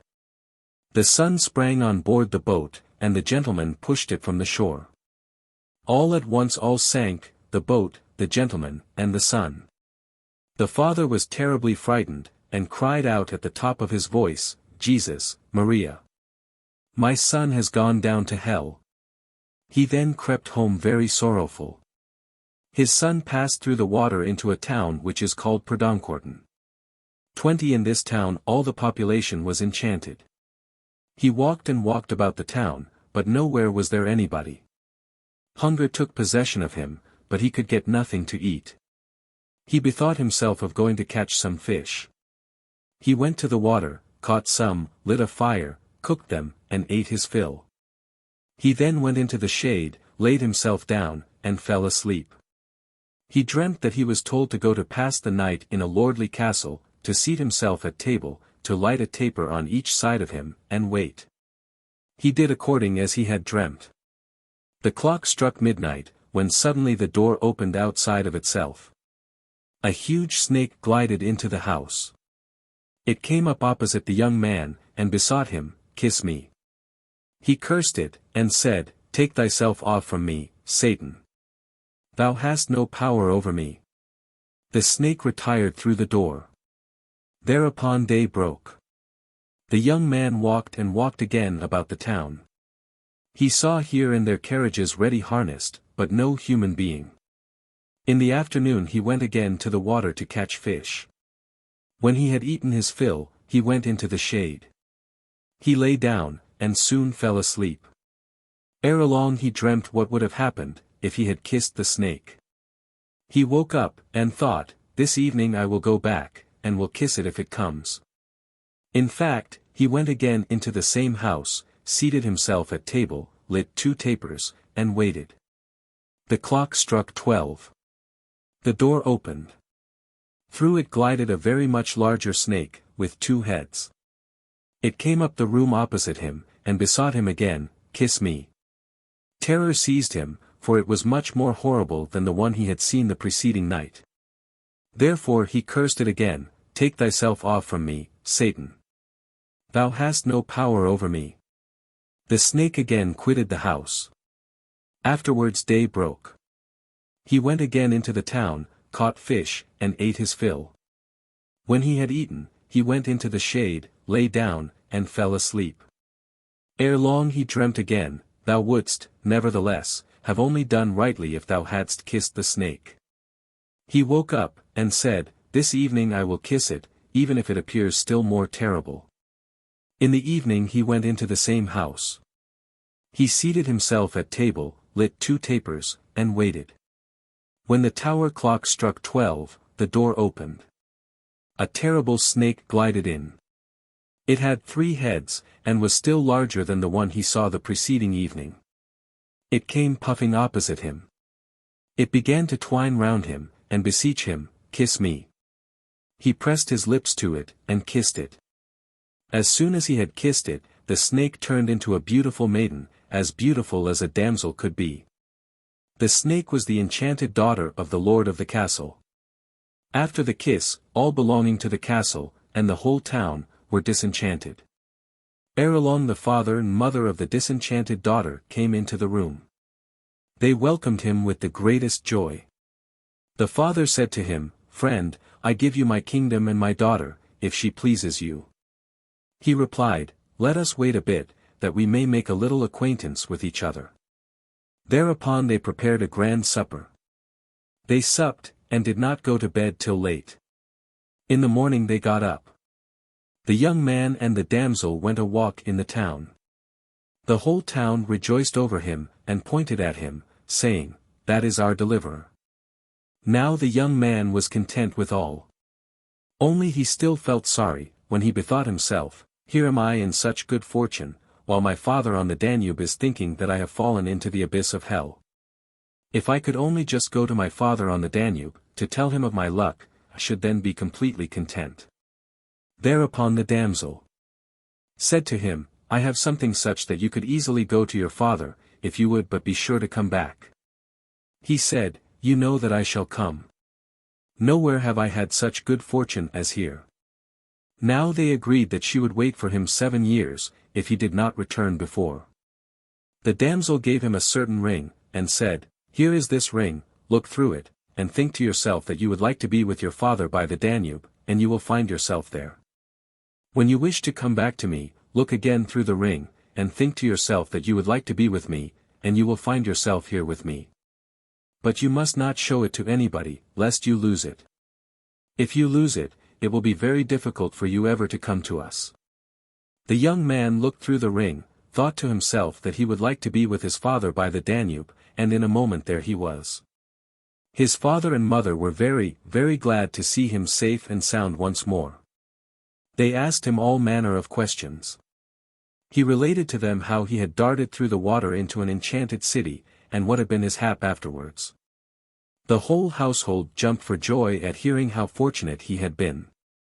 Especially rejoiced was his mother, who walked continually on tiptoe for joy. Afterwards his father took him to his lord, for whom he still caught fish.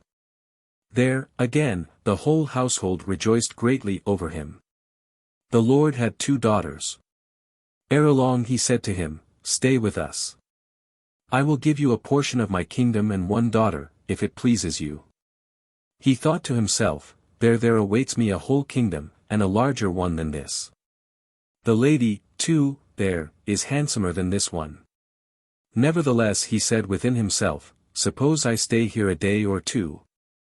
I shall easily go back before the time is out. 7 years don't pass so quickly." It came to pass that he went a walk one day with the 2 daughters. On the road the silly fellow showed them the ring, and told them how he had come back into that country. They thought to themselves, "Behold! If we could but take that ring from him, then he would be glad to stay with us." They went a little farther on, and one of them said, "Let us sit down a bit here in the shade."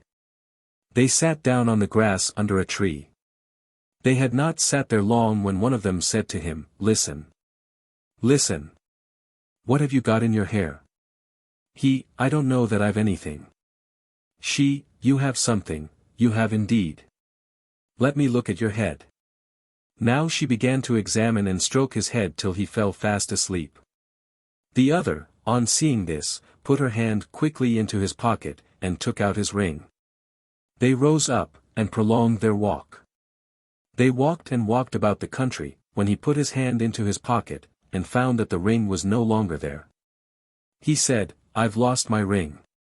What shall I do now?" They said, "Let us go back. We will look for it. Maybe we shall find it." They went back to the selfsame place where they had been sitting. They helped him to look for it carefully. They looked for it in vain, for one of them had got it in her own pocket. After this, he remained 5 years more in that house.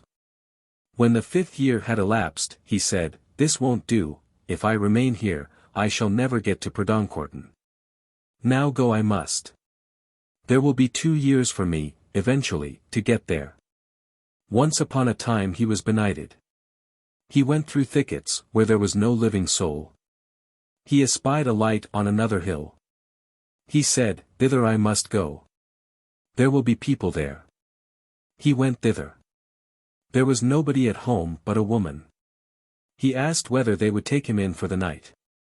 The woman said to him, "I would willingly take you in for the night, but I do not advise you to stay here. My 3 brothers are 3 thieves. When night is over, they will come home, and will soon put you to death." He said, "Never fear. Only bring me a pint of wine, that I may drink and wait for them here at the table."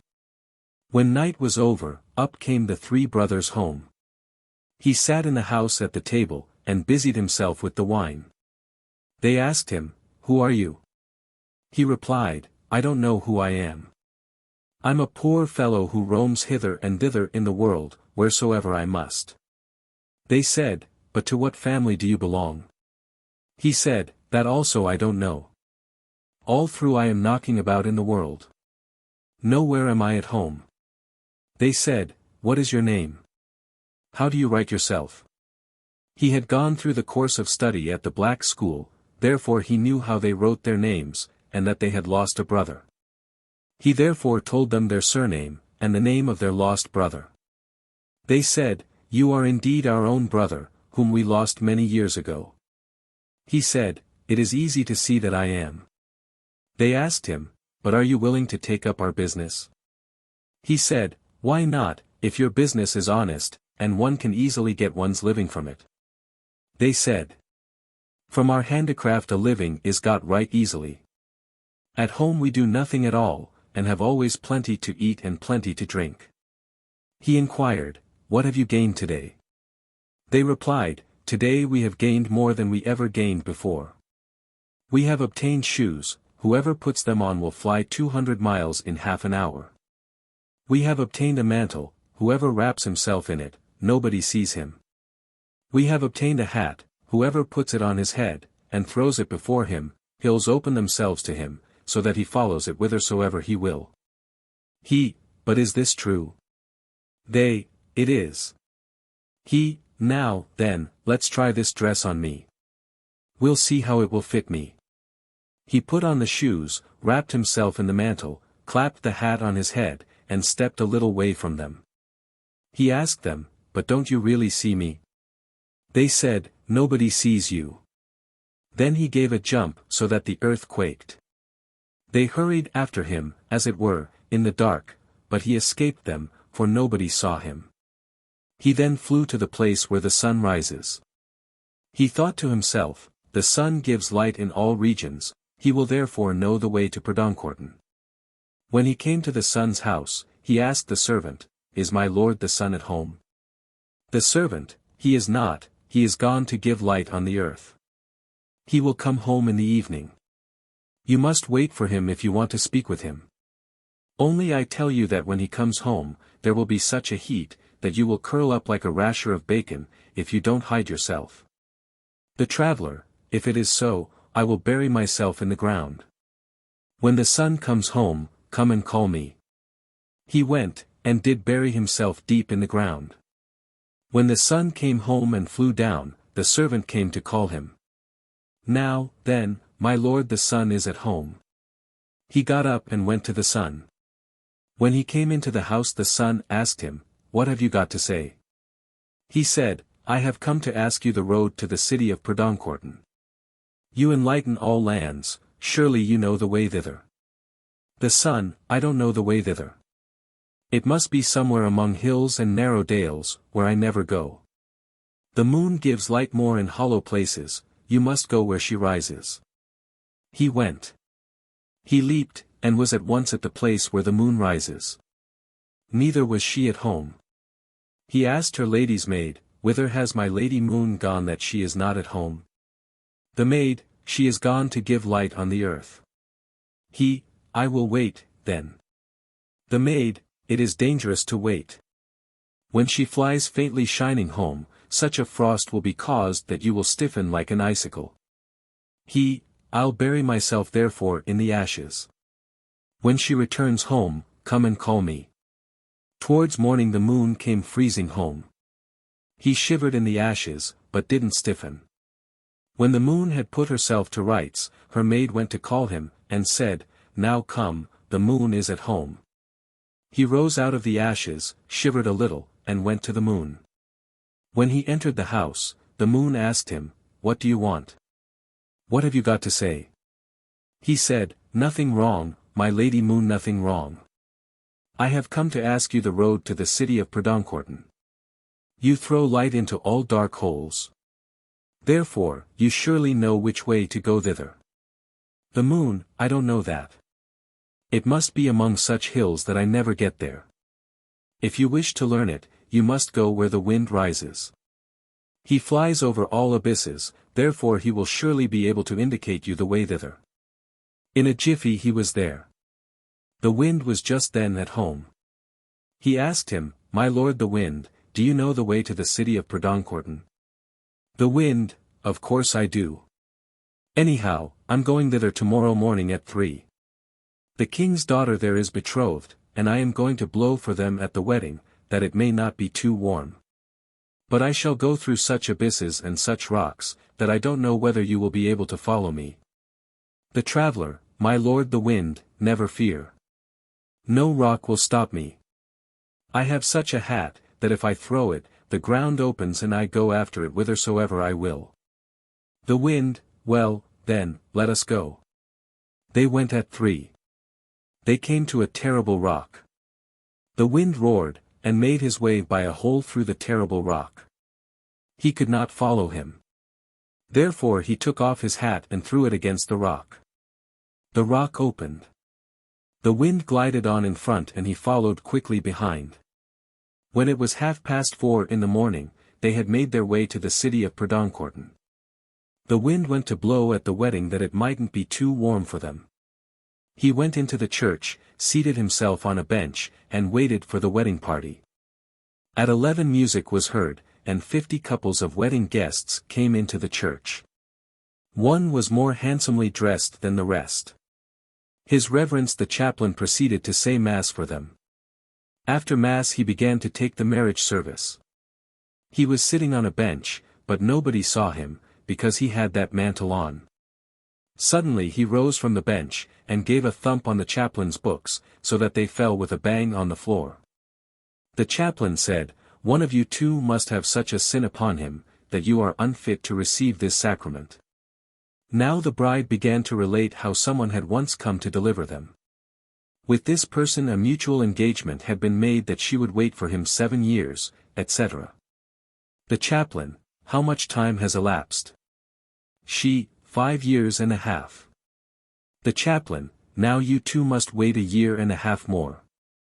If in that time nothing is heard of him, then you may marry." The chaplain, moreover, asked her, "Which would you rather have, this one or that other?" The lady, "I should prefer the other, should he come. But I know that I shall never see him again." He heard these words, and they pleased him. Now they went home from the church. He who had thumped the books walked amidst the wedding party, but nobody saw him, because he had the mantle on. The damsel's father thought it hard thus to send the wedding guests away home, therefore he gave them several cups of wine. The guests drank the wine, and went up and down in the house, but nobody saw him. When all the wedding guests had taken themselves off home, he doffed his mantle, hung it on a peg, and they recognized him as their deliverer. The beautiful damsel met him in the middle of the house. She threw her arms round his neck, and said, "Behold! Today I should have been married to another husband, if God had not protected me." Hereupon they soon prepared a marriage with this new bridegroom. They went to the wedding. The wedding passed off successfully. They got ready a right handsome wedding feast for them. They had plenty of everything, plenty to drink, and plenty to eat. Moreover, they gave me wine to drink out of a sieve, and bread to eat out of a glass, and one on the back with a shovel. After that I took myself off. 59. The White Snake. Once upon a time snakes multiplied so prodigiously in the district of Osojani, Osiak, that every place swarmed with them. The peasants in that district were in evil case. The snakes crept into the parlors, the churches, the dairies, and the beds. People had not even quiet at table, for the hungry snakes made their way into the dish. But the greatest terror was caused by a frightfully large white snake, which was several times seen attacking the cattle at Osasika, Gorlice Alp. The peasants did not know how to help themselves. They instituted processions, and went on pilgrimages, that God might please to remove that terrible scourge from them. But neither did that help them. When the poor people were in the greatest distress, and knew not how to act to rid themselves of this plague, one day an unknown man came into the district, who promised to put an end to every one of the snakes, provided they could assure him that they had seen no great white snake. "We have not seen one at all," was the reply of some of the number that had collected round the stranger. Then he caused a great pile to be constructed round a tall fir, and when he had climbed to the top of the fir, he ordered them to set the whole pile on fire on all sides, and afterwards to run quickly aside. When the flame had risen on all sides against the tall fir, the unknown man took a bone pipe out of his pocket, and began to blow it so powerfully that everybody's ears tingled. Quickly up rushed and crowded from all quarters a vast number of snakes, lizards, and salamanders to the pile, and, driven by some strange force, all sprang into the fire and perished there. But all at once a mightier and shriller hiss was heard from Osasika, so that all present were seized with fear and dread. The man on the fir, at hearing it, trembled with terror. "Woe is me! There is no help for me," so said he. "I have heard a white snake hiss. Why did you thus mislead me? But be so compassionate as not to forget every year to give alms to the poor on my behalf." Scarcely had the poor man uttered these words, when a terrible snake wound its way up with a great noise, like a furious torrent, over the sharp rocks, and plunged into the lake, so that the foam flew up. It soon swam to the other side of the lake, and, all exasperated, rushed to the burning pile, reared itself up against the fir, and pushed the poor man into the fire. The snake itself struggled and hissed terribly in the fire, but the strong fire soon overpowered it. Thus perished, along with the whole lizard race, the monstrous snake which had done so much harm to the cattle. The peasants were again able without fear to carry on their occupations, and the shepherds at Osasika to pasture their cattle without anxiety. The grateful people have not up to the present time forgotten the promise of their ancestors, and every year on that selfsame day distribute gifts of corn to the poor. 60. The Vila. One warm summer day a tall and handsome young man of Veprin was going over the hill Uxka, and found by the path on the grass a beautiful maiden, dressed in white, with a sun kerchief, and was astounded on beholding the beauty of her countenance. Not wishing to awaken her, he tore off a large branch, and fixed it quietly in the ground, to form a shade for her. Ere long she woke up, saw the branch which had been planted, herself in the shade, and the young man standing by her. She asked him, "Are you, young man, the person who set up this shade for me?" He replied, "I am, for your appearance pleased me, and I was afraid that the sun would scorch you." She said to him further, "What do you want for this kindness?" The young man replied merrily, "Allow me to behold your most beautiful countenance, and to take you to wife." "Good. I am content to take you for my husband," said she, "but you must know that I am a Vila. But you must never utter my name. If you speak my name Vila, I must quit you at once." He promised that he would not, conducted her home, told his parents all that had happened, and how it had happened, only did not tell them that his bride was a Vila. She pleased them, and they willingly consented to the match. Ere long they were wedded. The two lived for some years in cheerful happiness. Domestic prosperity continued in every shape and form, and she bore him a little daughter, beautiful as an angel. Some years afterwards the young man one summer morning heard it thundering quite early. He got up, went to the window, saw that a terrible storm was brewing, and said to his wife, "Wife, it is a pity and a great misfortune that we haven't cut our wheat, the hail will beat it all down." She said to him, "Never fear. It won't beat ours down." After saying this she rose and went in front of the door. When she came back a terrible hailstorm began to fall. Her husband said reproachfully, "I told you we should lose all our wheat." She laughed at him, and said in reply, "Go to the threshing floor, you'll see that it hasn't beaten it down for us." When the hail ceased, the husband did go to the threshing floor, and there saw all the wheat nicely put together in sheaves, and, on returning, called out in utter astonishment, "Ah, she is a vila.